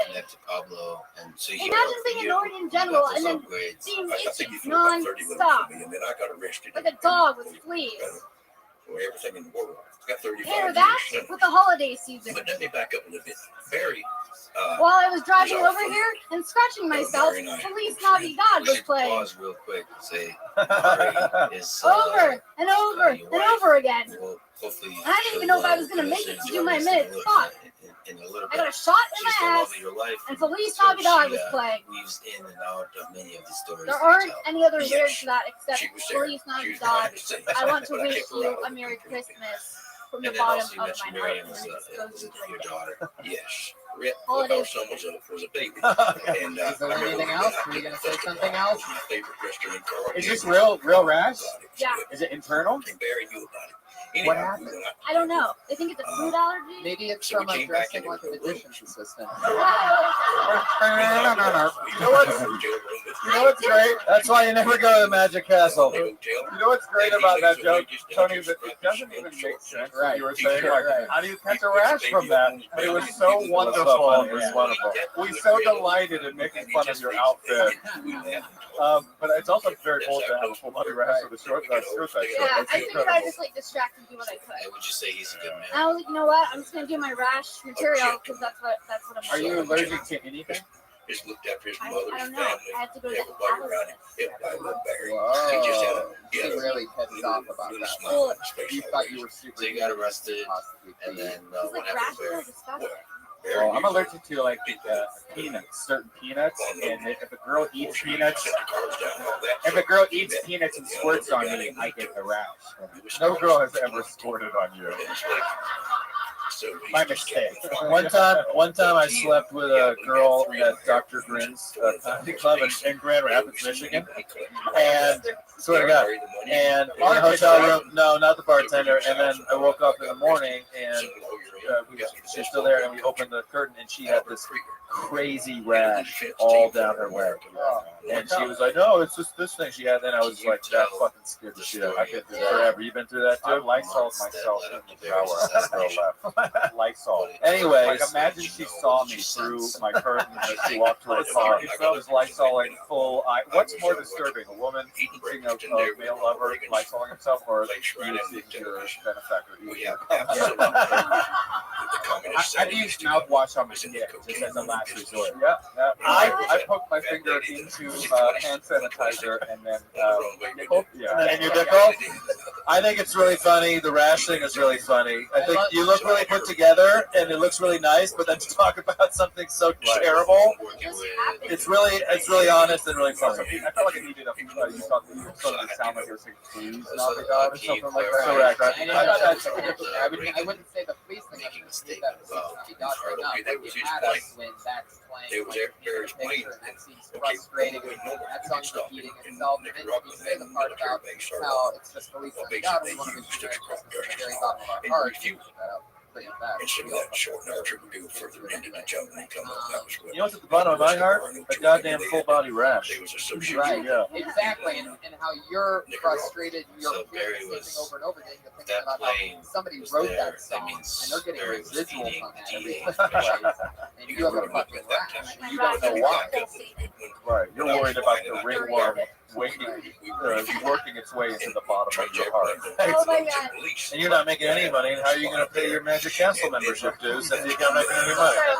I already tried. Second Magic Castle joke. Which is also in the Hollywood Hills, which is interesting because the producer made Dusty Lester wear that same outfit on Saturday night. Can I ask Sarah, this is actually the third time I've done this. I think, maybe even fourth. And the first time I did it, I gave you some advice to go to small rooms. Have you done that? I'm working on it. It's going to cost you $50,000. Last time I did it, I did like more than a year ago. Is that right? I just really think that would be the first time with Russell Peters. You get it, dude. It was a better guess. Forget it. I'm fucking right here, dude. I've done like a few. And it's not like did you give me Yeah, I money? just feel like this style is so. I'm not saying go to the store, do the store, do all the clubs. No all comics should ever not do clubs because then you just go into a weekend. But for your style, it's just so built for those kinds of rooms. And I really feel like being around other comedians like that would engender you making more and becoming more creative. And I really think it's a good idea for you. I know I look like this, so it sounds like I have a dog in this fight, but you're also talking about a guy who very well crosses over to both, so he knows both of them so well. So that I think it's really good advice. There she goes, funny again, Sarah Weinstein. We did it again. That's it. Episode 82 of Kill Tony is now over. The great Earl Skakel, everybody, is on Twitter at Earl Skakel, EarlSkakel. Michael Costa is at Michael Costa. Mike Costa, anything else you guys want to promote? Buy my album, fuckers. It just came out 2 weeks ago. Thank you. Okay, come see me in San Francisco. Just go to my website. I got all kinds of crazy dates coming up. Chicago, Nashville, San Francisco, and all kinds of stuff. MotionCaster.com. Motion Castro, that's Kimberly Congdon and Sarah Weinstein, our regulars. I'm Tony Hinchcliffe. I'm Brian Rippin, and that's Earl Skakel. Special thanks to our live audience. Hey, Josh Martin. Love you, Josh. Stick around. The Ding Dong Show is up next. They're not very popular, but that one really stuck. I mean, what's your sense? Well, I paid $1.5 million for buried land at Mena, Arkansas, so I was pretty well assured that he couldn't get caught. And I said, well, I can't get caught in Colombia, can't get caught in Nicaragua. I guess we got a license. So we went for it. So when you say I can't get caught, just to clarify, there's a sense where this is a safe place to land. Yes, like completely safe. So you don't think he was referred to some kind of, like my grandfather who fought in World War II would talk about bullets can't hit him. So it's almost like believing he's taking that $50,000 and giving it to somebody. And Barry was honest, so he wasn't just taking it from me because he was making $1 million. He didn't care for the $50,000. Oh man, taking the story forward, the months leading up to his assassination, what do you understand? Why he was assassinated? Who were the players involved? Maybe could you have stopped it? Well, I'll tell you, after I saw Reagan's face on the television saying we have the absolute proof, the phone rang, and it was Barry. I hadn't heard from him in a couple of years.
Yo,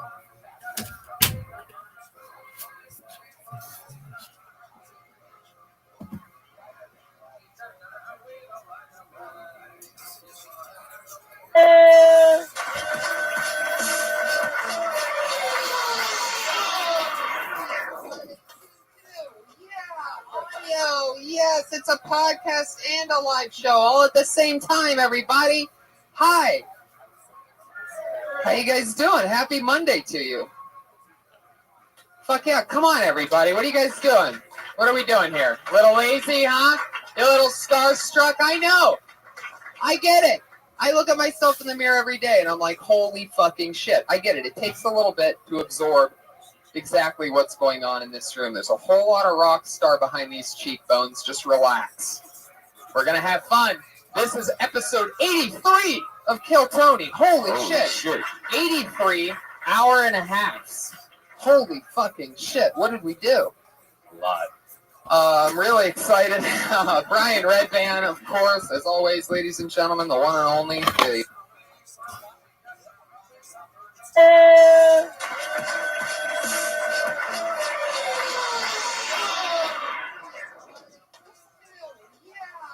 Yo, yes, it's a podcast and a live show all at the same time, everybody. Hi. How you guys doing? Happy Monday to you. Fuck yeah, come on, everybody. What are you guys doing? What are we doing here? A little lazy, huh? You a little starstruck? I know. I get it. I look at myself in the mirror every day and I'm like, holy fucking shit. I get it. It takes a little bit to absorb exactly what's going on in this room. There's a whole lot of rock star behind these cheekbones. Just relax. We're going to have fun. This is episode 83 of Kill Tony. Holy shit. 83 hour and a half. Holy fucking shit. What did we do? A lot. I'm really excited. Brian Redban, of course, as always, ladies and gentlemen, the one and only, the good cop, goofy cop, bad cop. We're all cops, basically. Yeah.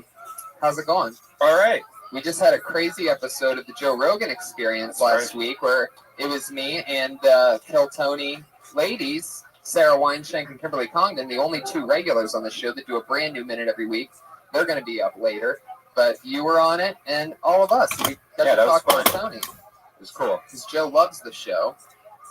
We got to get him on here soon. I've been to so many Christmas parties in the last week that I can't take it anymore. Really? It's weird being at Christmas parties when you're with non-comedians because you just want to make fun of everybody there, but you can't because then.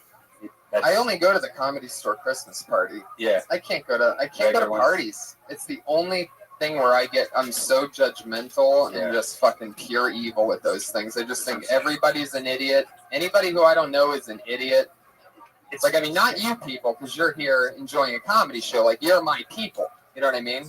But not everybody. That doesn't. You guys made it weird right there. Yeah. But I'm saying, like, if I don't know that they're a comedy fan, if it's just a stranger, then I'm like, oh, this fucking idiot. These are the people that, like, that don't know that it's two people go left when the light turns red. Yeah. Those are those people. Right. None of those people know anything about comedy. It really sucks, too, when things happen and you just want to, like, call them out, but you can't. You have to be we were at this dinner party, and the service was, like, bad, and our food was taking forever. So somebody else's burger came out, and this girl was so hungry, she just grabbed it. And the guy's like, "Oh, that's actually my burger." And she goes, "Well, I don't care. I'm just going to eat it because I am so sick of it." And she just starts eating it. And immediately I just wanted to start, like, as if it was a heckler, just started ripping into this poor woman. Right. But I can't. I just had to sit there and go, this crazy lady. No, yeah, I know. The lady that made my drink tonight at the Coffee Bean, I order. Look, I'm not that fancy pants of a coffee guy, all right? But I do take, in this specific case, it was a peppermint almond milk. Wait. Almond milk. It was a peppermint latte with almond milk. All right. Now check it out. No big deal. But at this Coffee Bean, you can go around and you can see exactly what they're doing over there. You know, Starbucks, they like shield their creepy people. But the Coffee Bean, the difference is they're like, hey, come on, check it out. Everything's going to be good. So, you know, they talk that shit. So I'm over there They give you, those little Dixie cups of water. You could sit there and sip water while making sure that they don't fuck up your drink. Sure enough, what does she pull out? Same lady that took the order. And I'm also looking up at the monitor that says almond milk. What does she grab? Non-fat milk, a big jug of non-fat milk, and starts pouring it and starts making it. There was some other guy that ordered after me. It was just the two of us in the place. So I'm like, is she fucking making this guy's non-fat milk latte before mine? And I look up, and he doesn't even have a latte. He got a black coffee. He's already gone. I say, whose is that drink? Whose drink are you making there? And she goes, that's yours. You just made it with regular milk. What if I was lactose intolerant and not just a flaming faggot? I had to bail out. I had to make it funny in the end. I'm not really gay, but that's the only way that would have worked is if I said those exact words. I had to say flaming faggot. It is like our little Christmas Tony treats himself to a little peppermint. It's true. It's true. I only have 2 holiday drinks. It's the peppermint one at Coffee Bean and also the pumpkin spice one at Coffee Bean. Yeah. So much better than, oh God, Starbucks is death. Speaking of delicious things to put in your body, our only sponsor of this show is a gourmet chef. Put your hands together for Elise Lane sitting over there. She cooks us something new every single week. It's always delicious. She's at the Girl with the Pan on Instagram and Facebook, and she's Elise Lane on Twitter. Tonight she made roasted chicken gyros. Or what do you call those? You call them something euros, don't you? Euros. Yeah. I think Joey Diaz calls them gyros. Well, it's like an East Coast thing, I think. It's Is a it? fucking gyro. Yeah, I think it's an Italian thing too. Yeah. Even though you would think they would call them euros. Anyway, oven roasted chicken breast, creamy tzatziki sauce. Man, Josh Martin would have gotten hit on the nuts tonight. Yeah. Why did we stop that? That was so fun. He got a little weird about it. He got hurt that I last don't one. know if the people are enjoying me getting hit in the nuts exactly as much as you two guys are enjoying seeing me get hit in the nuts. I feel like it's just for the two of you, and nobody else even understands exactly what this situation is. That's there he is. I asked him to do on a thing I was doing last night. I asked him to do an impression of Al Pacino, and he goes, "Hoo-ha." He separated the two words. Red onion, cucumber, cherry tomatoes, and olive oil are also in the delicious euros made by the great Elise Lane. Everybody, there she is. Hire her for an event. You having a Christmas? She just cooked for the Comedy Store Christmas party last night. All the regulars and employees here got multiple servings, and they eat a lot of Elise Lane's delicious cooking. It was the first time. It was my 8th Comedy Store Christmas party, and the first time that I've eaten the food at the Comedy Store Christmas party, because normally it's death here. Yeah, I was trying to talk Bobby Lee into it, but he was so scarred from past Comedy Store parties of eating the food, I guess, that he wouldn't do it. Fuck yeah. Not enough dog in the menu for Bobby Lee, obviously. Guys, I'm so excited about tonight's episode. Let's get a kick started with an artist who is just mind-blowing to me. My favorite new musician. I have his album in my car right now. It's called Pat Reagan Smells Like Shit. It's the one and only Pat Reagan, everybody. So they came back and said, All right. Hello. This is part 4 of a quintilogy of love songs about my dead best friend's dad. Me in the blue jeans, and I looked Correct, that's her, smells so good, I wanna kill myself, I wanna kill myself, I wanna kill myself. Correct, that's her, smells so good, I wanna jump into the ocean and die, and then kill myself.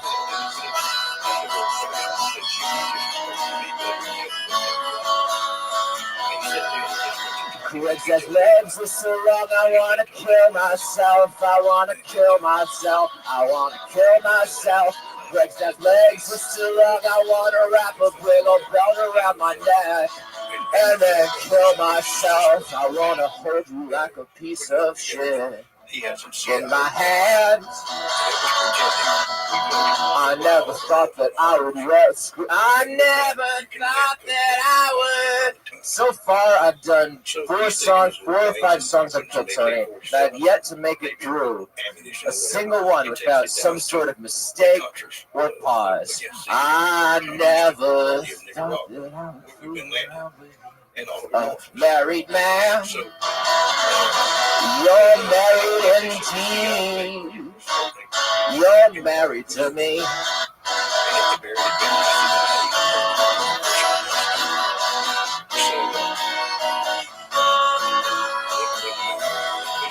Grapes that sweet are so sweet, I wanna suck on them. Yum, yum, yum, yum, yum. I wanna suck on them feet. Grapes that sweet are so sweet, I wanna dip them in raspberry vodka and then kill myself.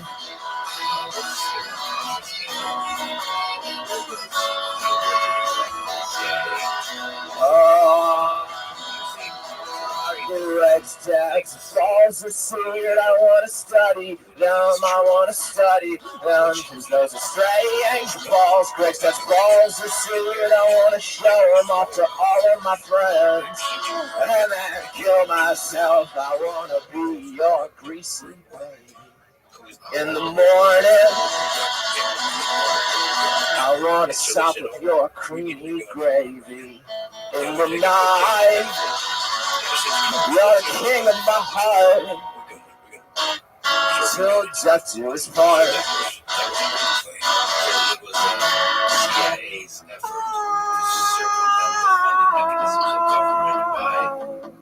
to circumvent the funding mechanisms of government by selling drugs and renegade CIA marriage friends.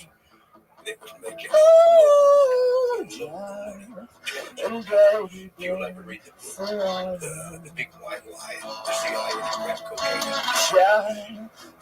Baby boy, forever. Just baby boy, forever. Just baby boy, forever. Ding ding dong. Just baby boy, forever. Ding ding dong. Just baby boy, forever. Ding ding dong.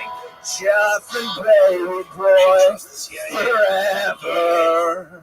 Do you think they're mostly good ding, ding, carrying out because this kind of yes. Thank you guys. Reagan, ladies and gentlemen. Holy fucking shit. I love him. Awesome. Another, that is the fourth song about his best friend Drake's dad. Yeah, we've heard. He's usually making love to him and things like that, and he still seems pretty obsessed with his, so ridiculous. I love him. One more time for the great Pat Reagan. He's on Twitter at Patty Reagan, PattyReagan. Sounds like Ronald Reagan, but without the A in the Reagan. So remember that when you're searching for him and finding his album on stuff. Is your watch on Twitter? Yeah, it's a big watch. This is my special Joshua Tree watch that has a compass on it, just in case I get lost. What else does it have? There's four different things on there. Well, it also has a thermometer. It's like a regular. It doesn't run off of anything other than mechanics. That's the crazy part. Wow. I mean, not really. A compass isn't, you know. Yeah. All right. Anyway, why are we talking about my watch? Guys, speaking of amazing technology, we have a highly we have an extremely what's the word? What the fuck? Apologetic. Jesus, no, that's not the word I was looking for. However, he is autistic, and you're right. Ladies and gentlemen, we always have a highly efficient. Fucking, that's not the fucking word. Forget it. It's so, I was going through the technology thing. What's the what? Oh my god. Anyway, ladies and gentlemen, we always have a person keeping us safe.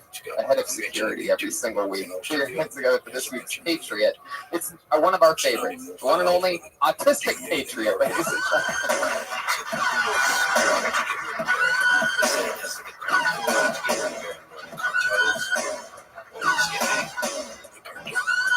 highly technological. Look at this.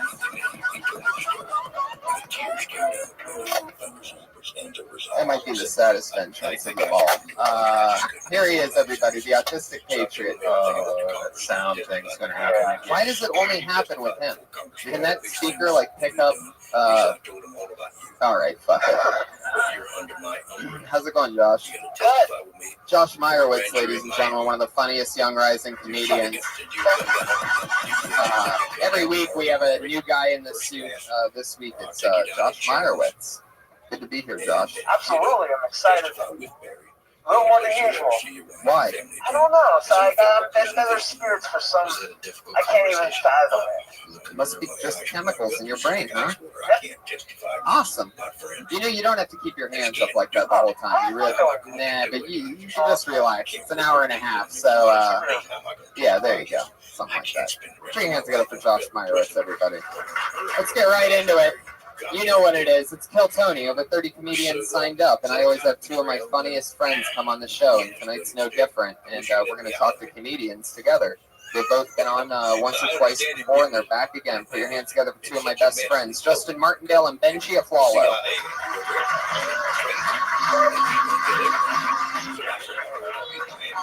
Oh, shit. It certainly is. It's raining men, indeed. Benji Aflalo and Justin Martindale, ladies and gentlemen. Here we are. Put your hands together for them, everybody. Writers, comedians, actors, producers. They're doing it all. You said something about cheekbones? Yeah. I don't know. I met Eddie Beat. I missed a meal today. I look like I'm dying. Benji, you look super healthy. I'm the fattest I've ever been in my life right now. You're like glowing though. It's like that Beverly Hills shower water or something. I stole body wash from my parents' house, so maybe that's it. Ooh, that was out loud. I was there. I grabbed some body wash. You guys know Josh Meyerowitz? Yeah. Tonight he's the Patriot. Patriot always asks my guests a question. Go right ahead. Hey, Justin, how's it going? Justin, you've written for several comedians, including the late great Jonah Rivers. Not just as a comedian, but as a gay man, how fulfilling did that feel to you? That's a great question. What's Ian Gilbert, great point oh. Whoa, burn! It was great. She was a great hugger. So that was fun. I got to say I hugged Joan Rivers. That must have been crazy. Was she like your jokes? Was she cool? Yeah, she was really cool. She's one of the best roasters of all time. Yeah, the first time I met her, I went over to her house, and we were sitting at the table, and she was sitting right across from me. And they were like, "Oh, this is Justin Martindale." She was like, "We know." I was like, "We know, all right. Well, I'm glad." But she said she knew me and like winked, and I was like, "This is very sexual." Yeah. Did she smell like perfume? Yeah, she was old. Did you have a conversation with anybody? She's not some dirty old woman running around smelling like cooch. What happens if old women don't use wash their perfume? vaginas? No, I mean, is it the vagina? Is that a thing? I think it's just the body letting go. Is that true? They're rotting. The older it gets, We all smell rotting. Is that true? Old people naturally smell? like sour milk. No, come on. You guys just are hanging around dirty old people. Benji, your old rich ancestors, do they smell? Well, I think he's right. Money, right? Old people wear perfume and cologne because they smell. They're rotting. They're dying. They're about to die. Yeah. When things are about to die, they smell bad. Right, like the worms are about to come out. Like, guys, I don't want to talk about this. I don't think Josh Meyerowitz knows that we die at the end of all this. I don't want to ruin his Santa Claus. I don't want to ruin his Santa Claus moment. I don't want to be the one on a podcast. Oh, all right. You really committed, Josh. Come back. Okay. Well, first, people who don't know that you're autistic and a comedian might feel sensitive. If you don't commit too hard. considering your life expectancy was 8, I think you're doing great. There we go. Now we're cooking. What's your question for Benji? Benji, you are a writer for several of the Comedy Central roasts and Burn with Jeff Ross, and you're pretty regular here. But besides that, are we good? Oh my God, like you're sarcastic to me. I don't know if it's at me or with me. And I like you. I prefer you to be a friend of mine. So are we good? Yeah, I think we're great, Josh. You know, everyone kind of kisses your ass because you're autistic, and that's just. Don't want them to. I know, and so I'd just rather be real with you, rather than be like, oh look, this autistic guy. Some love. That's what he told me. He said sometimes. Yeah, he's all, you gotta go. You give much love to everybody. That's his catchphrase. He walks up and he goes, much love. I'm like, you're saying that to everybody. Clearly, it's not much love for just me. And so now he goes, some love, varying degrees of love. And you know what, Josh? That feels more like real love. Wow. I appreciate that, but can I tell you, it's an inadvertent catchphrase. I really mean it every time. God, we get it. You're nice. If you weren't autistic, you'd be the biggest dick. Oh. He wasn't just ugly, he was I also. I don't know what that means. Guys, you know the show. Over 30 comedians signed up for the opportunity to just do 1 minute of stage time, guys. You ready to get this thing started? They do a minute. Let's do it. We talk to them. And it's always fun. It's fucking crazy. Who knows what can happen? Maybe we help them out with a joke. Maybe we find something different, totally hilarious about them that they didn't even talk about just by talking with them on a live podcast. Comedians, you know you get 60 seconds. You know your 60 seconds is up when you hear the sound of a kitty. Aw, that's adorable. That means wrap it up, or else you're going to bring out the angry West Hollywood bear. The American Made. What do you think that movie got right? Yep.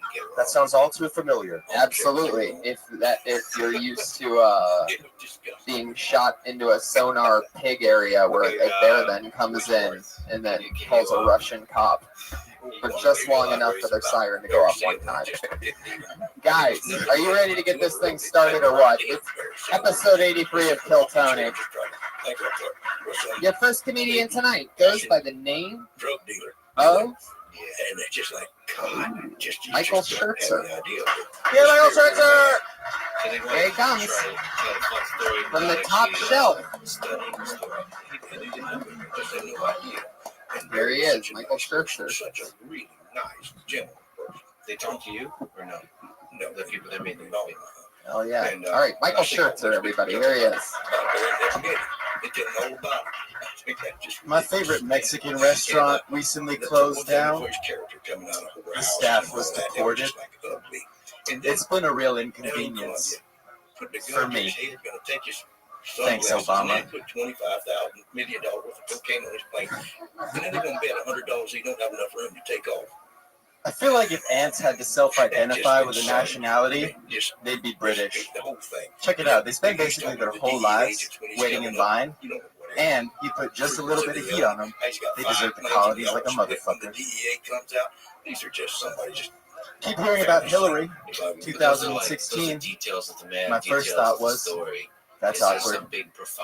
Wouldn't it be extremely terrible to have to report to work at the very same desk where your husband got a Hummer from an intern? I feel like it's just something to consider when casting about. That's it? That's it. Is that really the end? Something to consider while casting the ballot? So you're doing, okay. Initial thoughts, anybody? Or else I'll just get right into it. Yeah. So you're doing political humor, right? And I think you were on a couple weeks ago or something, right? You work in politics in the Valley, correct? Yeah. Okay. Now I see, because you only did one political joke that last time, I remember. Anyway, point being, now you're committed to the political thing all the way. How long have you been doing stand-up? 7 months. 7 months. And you like politics. You think that stuff's funny. You watch Jon Stewart and Colbert and Bill Maher, and that's what you're into, right? It's like you're reading my soul, Tony. All right. I don't think it was that weird, but it's like you just talked about politics for 60 seconds, and I'm just confirming that you like politics, but if you want to get in the whole soul thing, maybe you're right. So let's talk about this, because that's cool, as long as that's truly what you think is funny, because you sort of look like you would talk about other stuff. You seem like you have a different look than the typical type of, do you think other shit's funny too? Yeah. Or are you just like a political.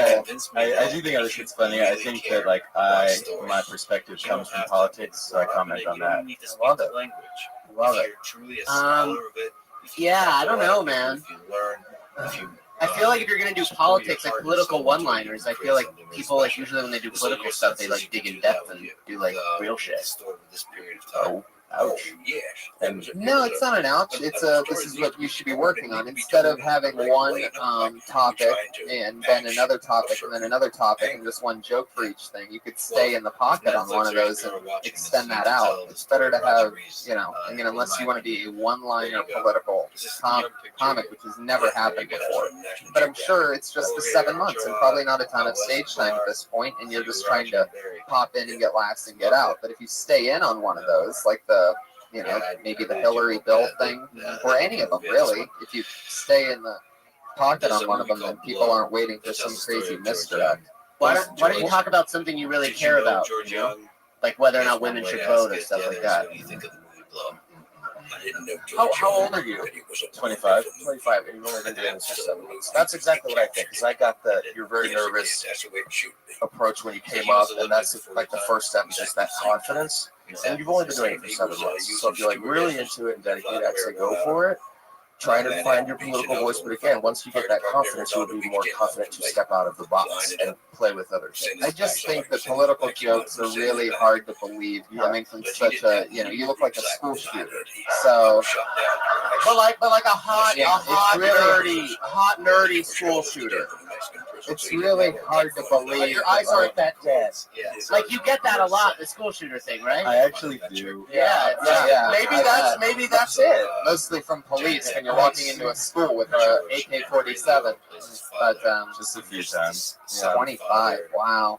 So young. You got this so tender. And are you from? You're from California? I was born in New York but raised in LA. Yeah. Wow. What do your parents do? My dad's a lawyer. My mom's a director. Wow. Damn. You did amazing. Did your mom make that war bomb movie a few years ago? What's her name? What's the coolest movie your mom's made? She made a documentary about a Burmese refugee. Okay, what's the coolest movie your mom's made?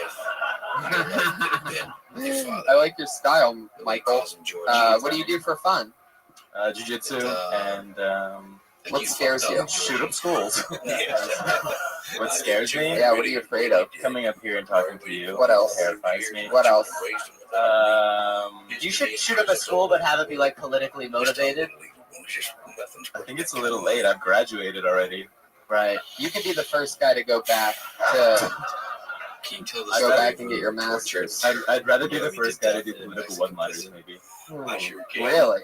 No, I don't think you really do. I don't think you realize what that entails. And I do have longer bits, but like there's a minute. Everybody thinks they're going to be, not everybody, most people think that they're going to be one-liner comedians when they're very first starting. That's how you start. Once you realize that, and I'm talking when you very first start, and it might seem that way now, but you'll enjoy, it's very rewarding to be able to get multiple laughs on a single subject, whereas coming up with one funny thing about a thing and then moving on. And I'm not dissing, there's great one-liner comedians, great writers that have happened, Stephen Wright, Brenton Biddlecombe, and all those people.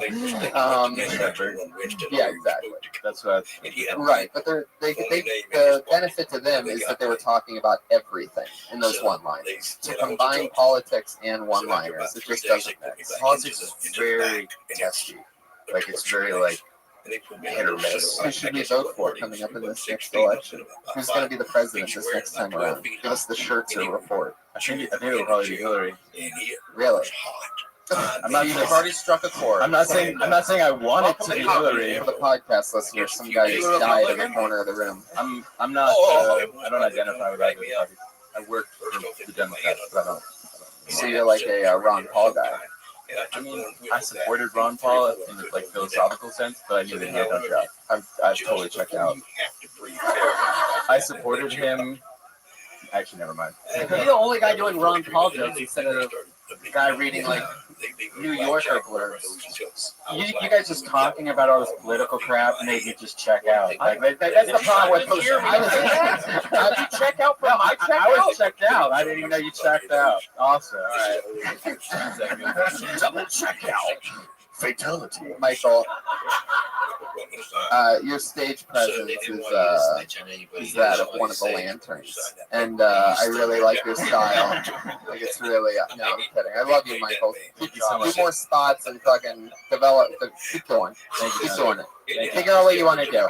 Don't be married to the idea of being a one-liner political comedian. For the love of God.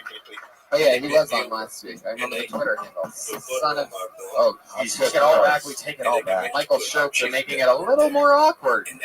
Just when you thought you couldn't fucking. I love you, Michael. Please don't kill yourself because of this. Please don't do that. We love you here. I love seeing somebody apologize for the autistic person instead of the other way around. That's like a. Do we get to all make a wish after that or something? Like that should be some kind of reward. Magic Monday. You know you're really a school shooter when you're standing next to the autistic guy and people are like, you're a school shooter. Especially when you're next to the autistic guy wearing the 7-year-old Halloween costume. It's adorable. This looks like a new name. I'm excited about this. Put your hands together for Cyrus Natterbohr. Fuck yeah. Thank you. I got pet peeve. I can't stand people who live in a different time period.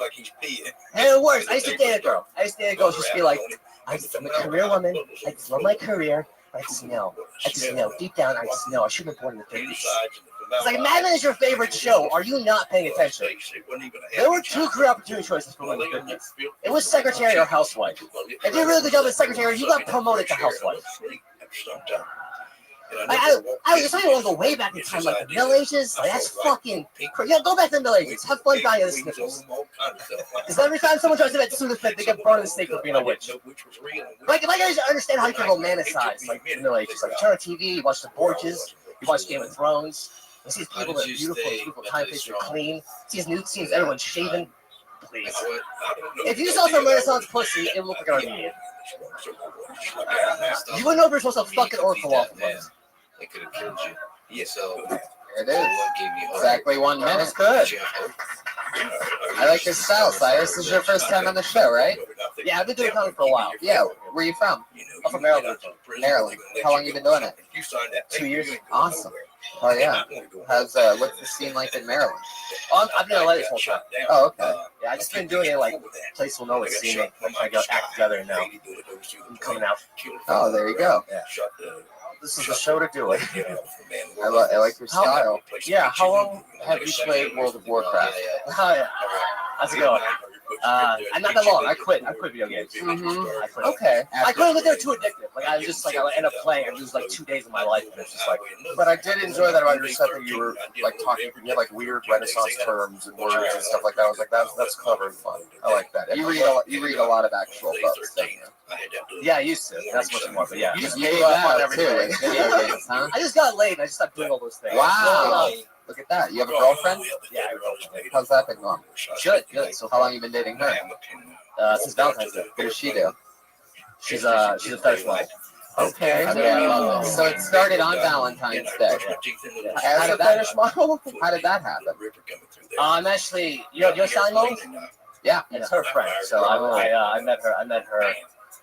She did taping, and I emceed it, and then I met her there. Does she like Renaissance fairs? How many turkey legs do you eat a week? Over on 3 now. Do you talk about getting the fetish model, like the spankings and the rosing of the cheeks? No, I haven't yet. I've started to work on stuff, but hasn't fully developed yet. I think that would be fun to talk about. It's a weird lifestyle.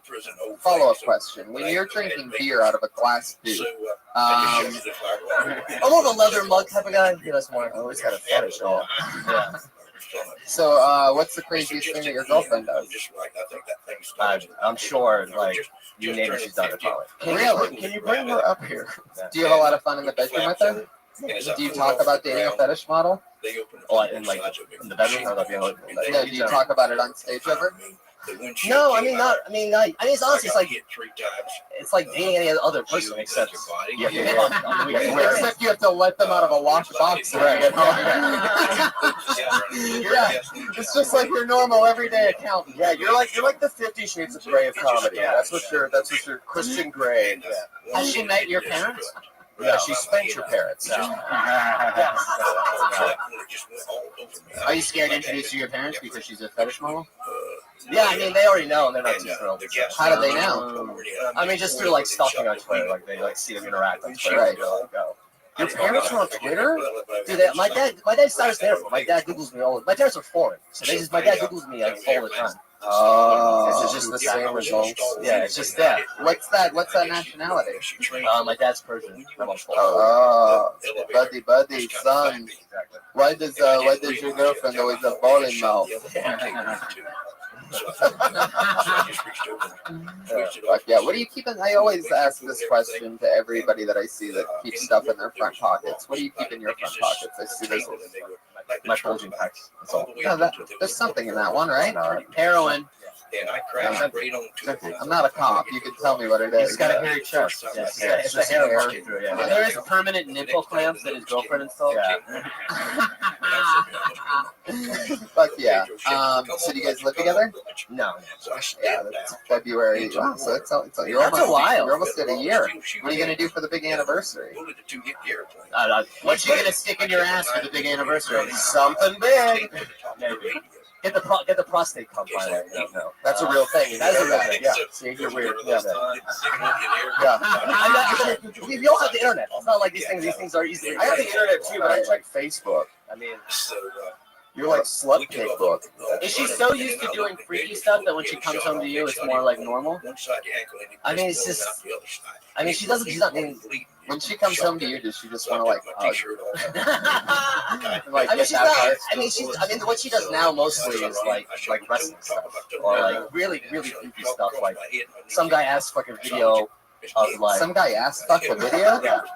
No, someone asked for a video where she pretends to be shot with a ray and melts. Like that's like the stuff that she does. It's like really random. Like fetish is normally really. So she's a webcam girl. You have to be talking about all of this on stage. Yeah, this is incredible. This is it. Everything, just all the questions that I've asked and everything we've said about you. All of that Renaissance fair, every single fucking thing. All of it.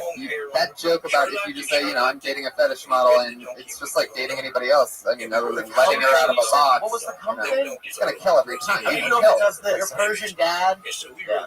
You're gonna be the first guy that kills as a comedian that looks like a magician. You're gonna pull a full. I was thinking Warlock. Yeah. Warlock magician. Who do you think did magic for the Warlocks? Simon Matter over here. I think he's normal looking. I think a dude. No, I can see it. You have like a fucking king in your ancestry or something. There's something weird going on. You have like some kind of You like guillotined women for fun. You look like the guy that's painted on like the jack of cards. You know what I mean? Like you have the face of that guy with a sword or whatever. You're the pirate on every poster. I never used that, by the way, ever as a description of somebody. You brought that out of me because you literally look like that fucking guy. Yeah, just hit me right now. You know what I'm talking about? The guy, the jack. Yeah, like the jack of whatever. He's like on the. You're like the fucking jack of clubs over here. Yeah, or like the pipe, whatever. He's like the green Pied Piper. Yeah. Speaking of the plaid pipe piper. Speaking of a deck of cards, his girlfriend will creep him out of her pussy for $20. Too real? Come on, guys. Oh my god! I totally thought that was gonna make more sense at the end. She's a fetish model. Logistically, like it's not a stripper. It's just like you went like dark, Benji. You're like, where'd I go? Like that. That's not dark. That sounds festive. Make it like a rabbit or something. Cyrus, you got to be talking about all this stuff. Okay, we're working on it. Yeah, good stuff though. Good stuff. Fun time. Anything by the way, I did say like what I did say anything good, bad. You like it? Is that what you want? Do you want to know whether it's good or bad? Yeah, I mean, okay, yeah. I'd say you could trim out some of the front and get to the stuff quicker, and just get to it and connect. cut out words and breathe more. Take your time and actually get the, instead of presenting this thing as fast as you can, let people know how you actually talk and how you look how relaxed you are right now. With the arm up against the thing, that's how you actually are standing in real life while talking to people. But meanwhile, when you were performing, you weren't like that at all. You was like, you know. Don't be afraid to think. Right. Cut out words, add more. What's the minute? So it's trying to shove Yeah, like a wall. but there's people that can destroy in this minute. And I've seen it. And it's not that your material couldn't do it. What I'm saying is get rid of some of the fat. And it's always there. Everybody has it. I always have it on everything that I first write. It's always there. And then you get rid of it. And you got to get rid of it. So there's your thing that you wanted. Cyrus Matterport, everybody. Good job, Cyrus. He's on Twitter at Cyrus the Clown. I like his style. That was fun. See, that's the crazy stuff that can happen. Cyrus, you should be talking about all that shit. It's hilarious that he gets a fetish model. I didn't realize how funny it was until he started talking about it. Fucking ray gun and all that. That's insane. Did you ask to see the video that she made for him? That had to be sort of funny, right? Awesome. Your hands go for your next comedian, Malia Sias. Sias! Malia Sias!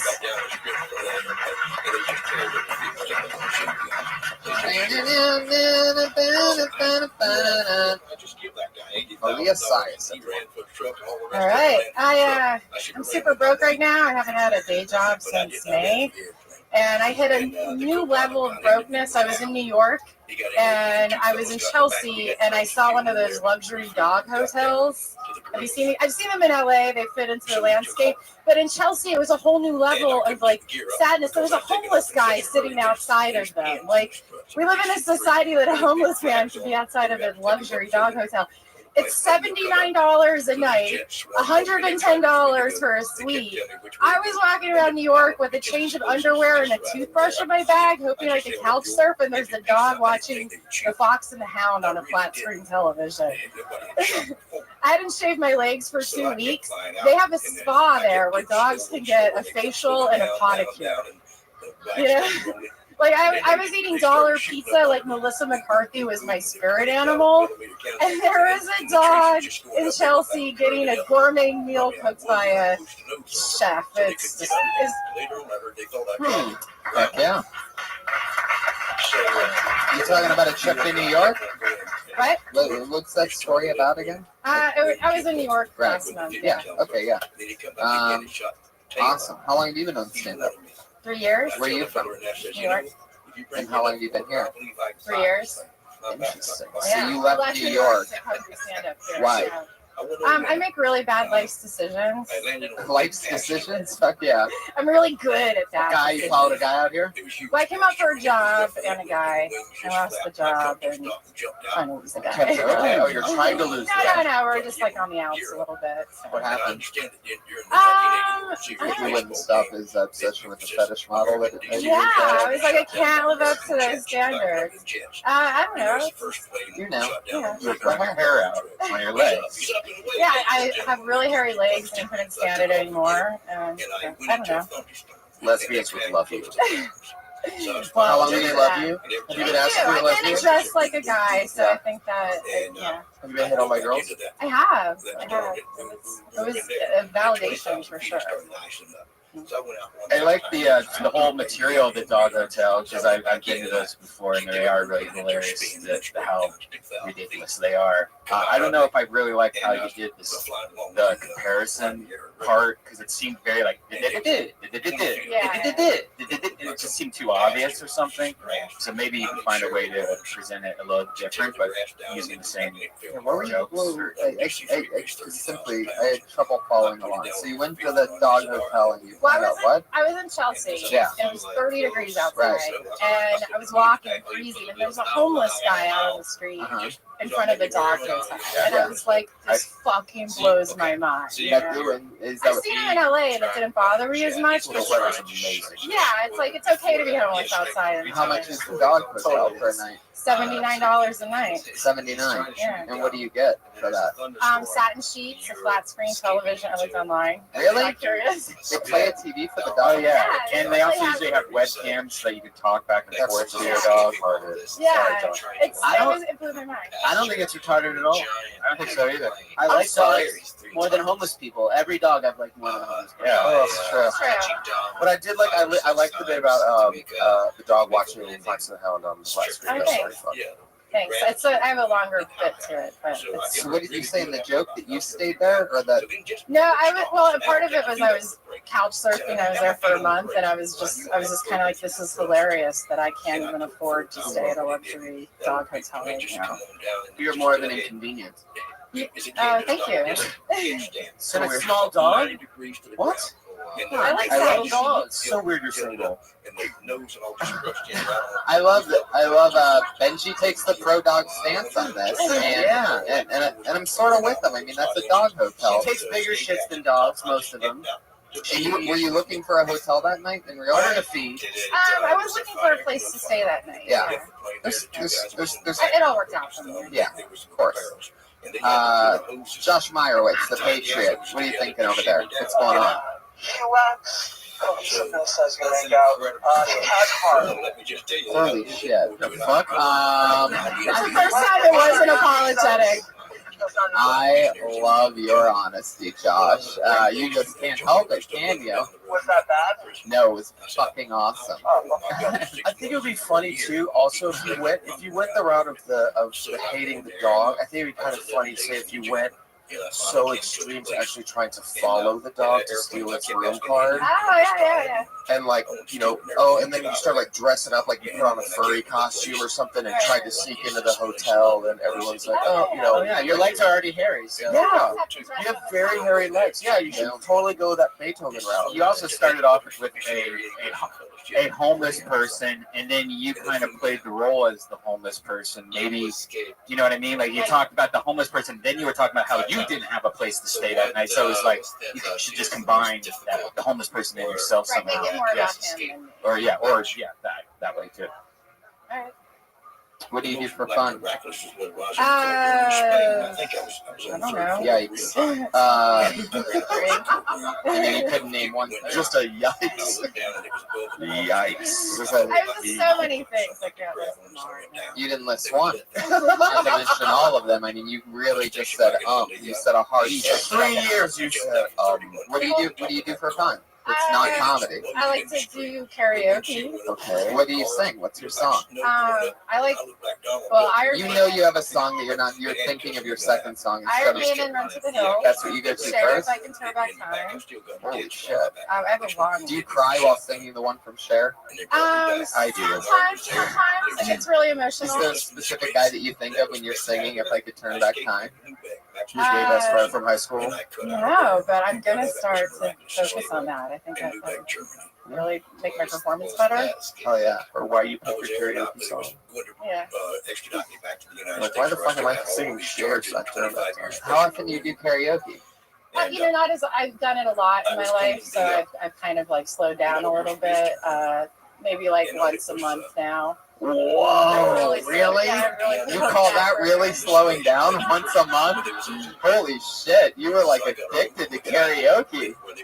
That's a hilarious, that's like a, She's not addicted to karaoke. If you want to come to karaoke, come to the Den on Wednesday at 10 o'clock. Oh shit, I see how it goes down. She doesn't fuck around. She goes to Dimples. You go to Dimples and I Bourbon? haven't, but it's on my list. You I haven't go to been Big there? Fish. I like Big Fish in Glendale. You have a karaoke bucket list. That's amazing. Yeah. I don't have the words. Here, come over here. There's an iPad right here. Back time. If I could find a way. This is totally going to be a part of Kill Tony from now on, by the I'll way. take back those words that hurt you, and you stay. I don't know why I did the things I did. I sing everything in a I could tell you only do it once a month now. I didn't say I was good. Bites like a knife. It cuts deep inside. What's that growling Words voice? are like weapons. They wound Me sometimes. criticizing karaoke. I could do this 24 hours a day. Come on, go to the chorus. Come on, bring it home. I didn't want to see you go. I know I made you cry. But baby, I want to turn back time. You have to find a way. That's right. I take back Okay. If I could turn back time, I probably would have made that happen. Malia, I had so much fun with you. Come back again soon. That's Malia Sias, everybody. She's on Twitter at the Beastmark. Chester is now asshole. She got like growly instead of using like her woman voice. She's like, yeah. That comes from like the heart, man. That is a lady with demons. Yeah. That was amazing. She was just fucking, I don't know what that is. She's on Twitter at the Beastmark, though. So if you had her, go sing some karaoke. She's trying to wean herself off of it. She's way down from her normal amount, and she only karaoke's once a month. So just changed it. And if you're a dude trying to hook up, she might be wanting to fuck up the relationship with you. So there you go. Josh, do you ever do karaoke? Very rarely, but I'd like to. What's your song? Yeah, I have to see that. Can you do it? I just gotta divert from the show. In that, how do we not get intergalactic in this outfit? Yeah. Do you want to get closer on this? Just this part, maybe? Is that weird? Can you just, yeah. God, shit is getting real. Well, no, we're not gonna just fucking. All right, this isn't your fucking The Voice appearance. All right. Our chairs are already turned around. I would also like to become famous this evening. No, you're gonna do intergalactic. When's the last time you went karaoke? And everyone I went to. Extreme like further east, I went to Now, holy shit! You better grab the microphone, you crazy man.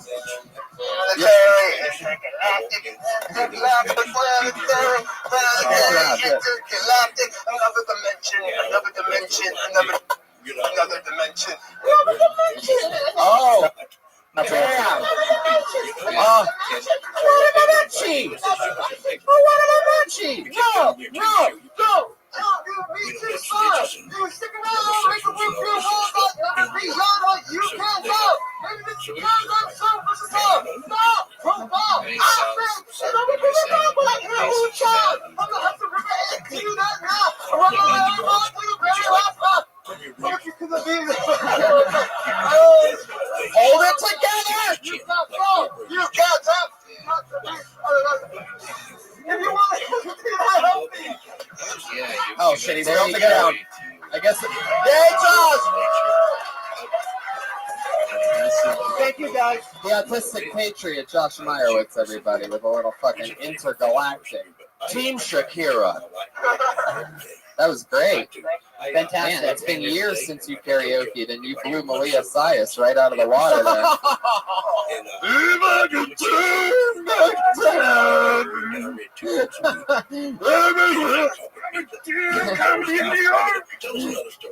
Quick, go change into a Wonder Woman costume and come back. She was taught karaoke by the great Kermit the Frog. So. I see cold smiles. Oh, yeah, you can do that. What? You can do that. I didn't know that was in your repertoire. Put your hands together for your next comedian, Bud Galloway, everybody. Here he comes.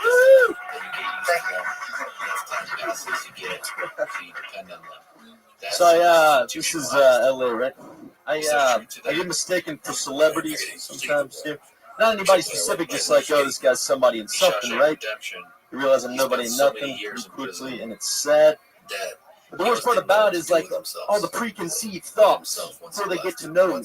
You know, like this guy must be just some no talent, little dick, fuck stain, poser. He should just kill himself, really. And I don't disagree with that, but why do we got to bring dick size into this? But it's true, you know, to make it in Hollywood, you got to have a big dick or a big dick attitude.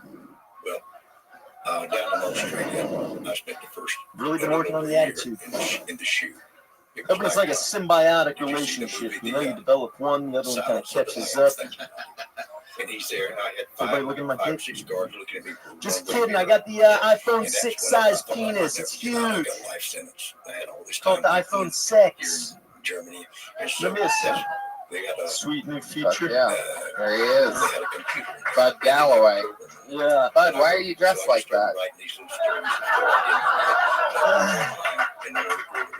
I don't know. Make a statement or something. I guess that's what people say, right? Is that true? I don't know. I like the sweater. What, lazy old lady? What's the statement? Lazy old lady? Lazy old man. I mean, you're wearing Isn't that just sweatpants. old lady? No, I'm old lady. Because he's like wearing sweatpants. Well, that's the thing. Is at first you notice that it's the worst sweater of all time. Right. But then you move down and it just sort of gets sad at that point. Like, those are pedophile sweatpants. Complete with creepy stains and like faded and are you They were my stepdads. no socks tonight, No huh? socks. What are Swamp feet. Well, and with someone with such a huge dick, you should know this. Are your parents rich? Nah, no. My dad's poor as fuck. Really? Yeah. What's your mom do? She was a photographer for a while. Why's your dad poor? He was a hut builder and he never. A hut builder? Hut builder? Yeah. Well, Dad built huts? Has your dad been alive since the 1600s or something? How does that happen? I hope we're talking about Pizza Huts here because there's definitely no money in any other kind. It's like the slang. Yeah. Yeah, but who's living in huts though? Where was he building huts, John? People's backyards and bar restaurants down in Florida and shit. Florida. Oh my god. Bath salts and huts. Your dad is the guy that makes those? Yeah. It's like a surfboard rental hut. Yeah, Basically, like is what that you're kind of saying. stuff. But I mean, he made some pretty big ones. How about a sunglasses hut ever? No? No, I don't think so. When Jewish people make cartoons of dumb Christian people, they're you. Where'd you get the sweater from? It was a fine. I think Goodwill. Fine. You think? In Seattle. I think that's where it was. I mean, it was some kind of thrift store. It may not have been a Goodwill. But How are you not dead? What do you do? What's your thing? That's surprising. What's your money thing? How do you put food in your mouth? Landscaper. You're a gardener. How long you been doing that? No, I just do that off and on. I do a lot of, I don't know, hustle, do whatever. Climb. What other kind of hustle? Landscaping, construction, Drug dealing. Drug dealing? I What kind have of drugs? before. I have sold marijuana before, and I have. Have? Yeah. Oh. Yeah, see, here's a client. That was in Florida, though. That was Florida. So How about the sweatpants? Where did those come from? My stepdad, actually. Exactly. You I see know, what I'm I know. saying? Like that's. I would have guessed that. That would have been my first guess. Yeah. Your stepdad. How old were you? Show us. Point us on your body where he touched you when you were a little bit. Those are pedophile pants, dude. You look back at all the video, all the pictures of Sandusky, Michael Jackson. Yeah. They're always wearing those pants when they're chilling, like going open mics. Was the family car a windowless van? We did have a windowless van. Yeah. Actually. Do you live in your car? Had a white. I don't. You have a place you live in. I do sleep in my car occasionally. That's what I just asked you. Yeah, occasionally. I don't live there. Oh, okay. Yeah, You yeah. sleep there every night. Yeah. Oh, okay. No, not every night. Just sometimes. How long have you been out of Florida? How long have you been here? 3.5. Wow. What do you do? Are you sticking with the landscaping thing? You're the only, I was a writer's assistant You're the only white on a, blonde landscaper in Los Angeles. You're the writer's assistant on what? and a PA on a Disney Channel show. Weren't you the guy that lives with the guy that's trying to suck your dick and all that shit? What, the oxymoron? Was that somebody else last week? Oh, yeah. Oh, no. How'd you get the Disney job? What's that? How'd you get the Disney job? Where are those I knew a producer. How did you know producer? My stepdad, the owner of these pants, grew up with him. You see what I did there? Yeah. And so Florida moved out to Hollywood because your stepdad has a friend, right? Yeah. Look where that gets you. Now, did you get that sweater from the Goodwill in Seattle? Or here? Seattle. Yeah. You went all the way to Seattle for that. I did. You brought that back. It from was Black Seattle. Friday. For sure. Black Friday. Those are some of the birds that are on this shirt. Toucans. Yeah. Yeah, that should be in the trash cans, if you know what I'm saying. See what I did there? I took the word cans. It didn't even make sense. Interesting, man. So you dress like that, and there's like, do you know what that stain is underneath the Nike swoosh? That one. Probably skis or something. I don't know. There's a booger. Probably what? What did you call it? Skis? What's that? I don't know. Whatever you want it to be. Is that a Renaissance word? Somebody hears what that is. Something disgusting. I've no What's the idea. scariest thing about you that you would never want to tell anybody or have anybody find out about you? Let's try to make this entertaining, or else I'm just going to get you out of here. Scary. The SATs? Yeah, that's it. He's pretty scary. 9:30. Didn't even break 1,000. I know. Stay in the Florida. Focus on the question that I asked you about. Something scary. What don't you want people to know about you? A Sudoku? Yeah, I'm not competitive. Man, Bud, you are dead air. Do you know that? I'm sorry. When's the last time you huffed computer duster? I know you did before buying that shirt at the Goodwill in Seattle. Mine was Friday. Really? No. What was the computer duster's name? Oh shit! You got to be careful with Martindale. Yeah, you really do. I'm just forget. Dick Shark. Joshua Meyerowitz, you've been killing all night tonight. I'm going to check in with you, get the Bud Galloway report on you. What do you want to do with this guy? He's too confident for his own material, even though some of it does work. It's still not enough to pose him in the West. Makes him like charisma. Yeah, I would say, rather than going the safe dick route, like, you have more to talk about than the big dick. Am I right, ladies? Because they're going to be like, that sweater, no, we don't. And making people look at the outline of anything through your pants is like the worst idea ever. Yeah, we live in West Hollywood. We get it. Yeah. I feel bad for the people that got the outline of Meyerowitz's Thundercock when he was up here singing Intergalactic. I'm going to give you the opposite advice. Because you know autistic people are dealing with 17 inches of No, we don't know that. Sorry, Benji, go on. I cut you off. I'm going to go with the opposite advice here, and I'm going to say your real problem is your lack of intelligence. So you might as well dress comfortably. Like, fuck it. It's not going to happen. So just wear sweatpants.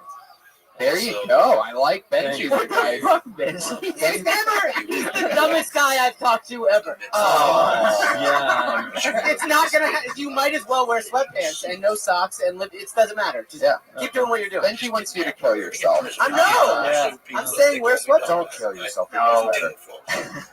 You know what? I'd be okay with Bud killing himself. I just don't want Michael killing himself because he's only 25. How old are you, Bud? 27. Yeah, you're ready. Bud Galloway, everybody. There he goes. Good job, Bud. Please don't kill yourself. It's so much fun to talk with people. Thanks, Bud. Jesus Christ. That's funny. Hey, sorry. This is all I'm thinking. I love it, man. My buddy told me last week, he goes, I remember when Kill Tony used to be a lot harder, like meaner to people. And then, you know what? I'll have Benji back next week.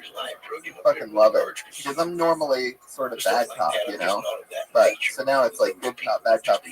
Worst cop you'd ever want to meet ever. Yeah, that's good cop, bad cop, and the guy from Ferguson, basically, who just will kill you on stage. We haven't seen all the evidence, guys. It's true. Who knows what could happen?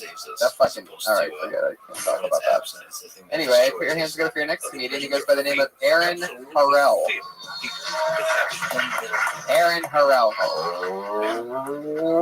Damn, you know what that means? He just got blacklisted. That's what happens.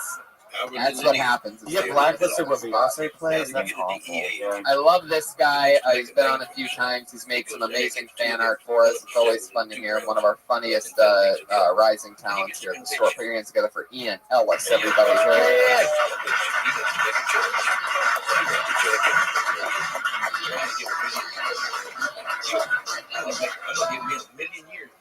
This is not the night to show up too high. There's a lot of weird shit going on. He was fucking dancing and shit. Doesn't he look like Degrassi's Drake? And drugs Ghosts don't make a lot of sense to me. How come nobody's ever seen a ghost dinosaur? They know. I think that shit would be really scary. What's that outside by a creepy little girl? I woke up to a T-Rex and blood on my wall.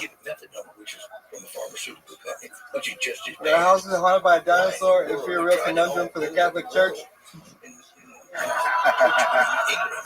And when they do, the girls clean up. They're prepared to do exorcisms, but they might have to admit the Earth is more than 6,000 years old. Might have to see a Scientologist for that one. They just perpetuating it.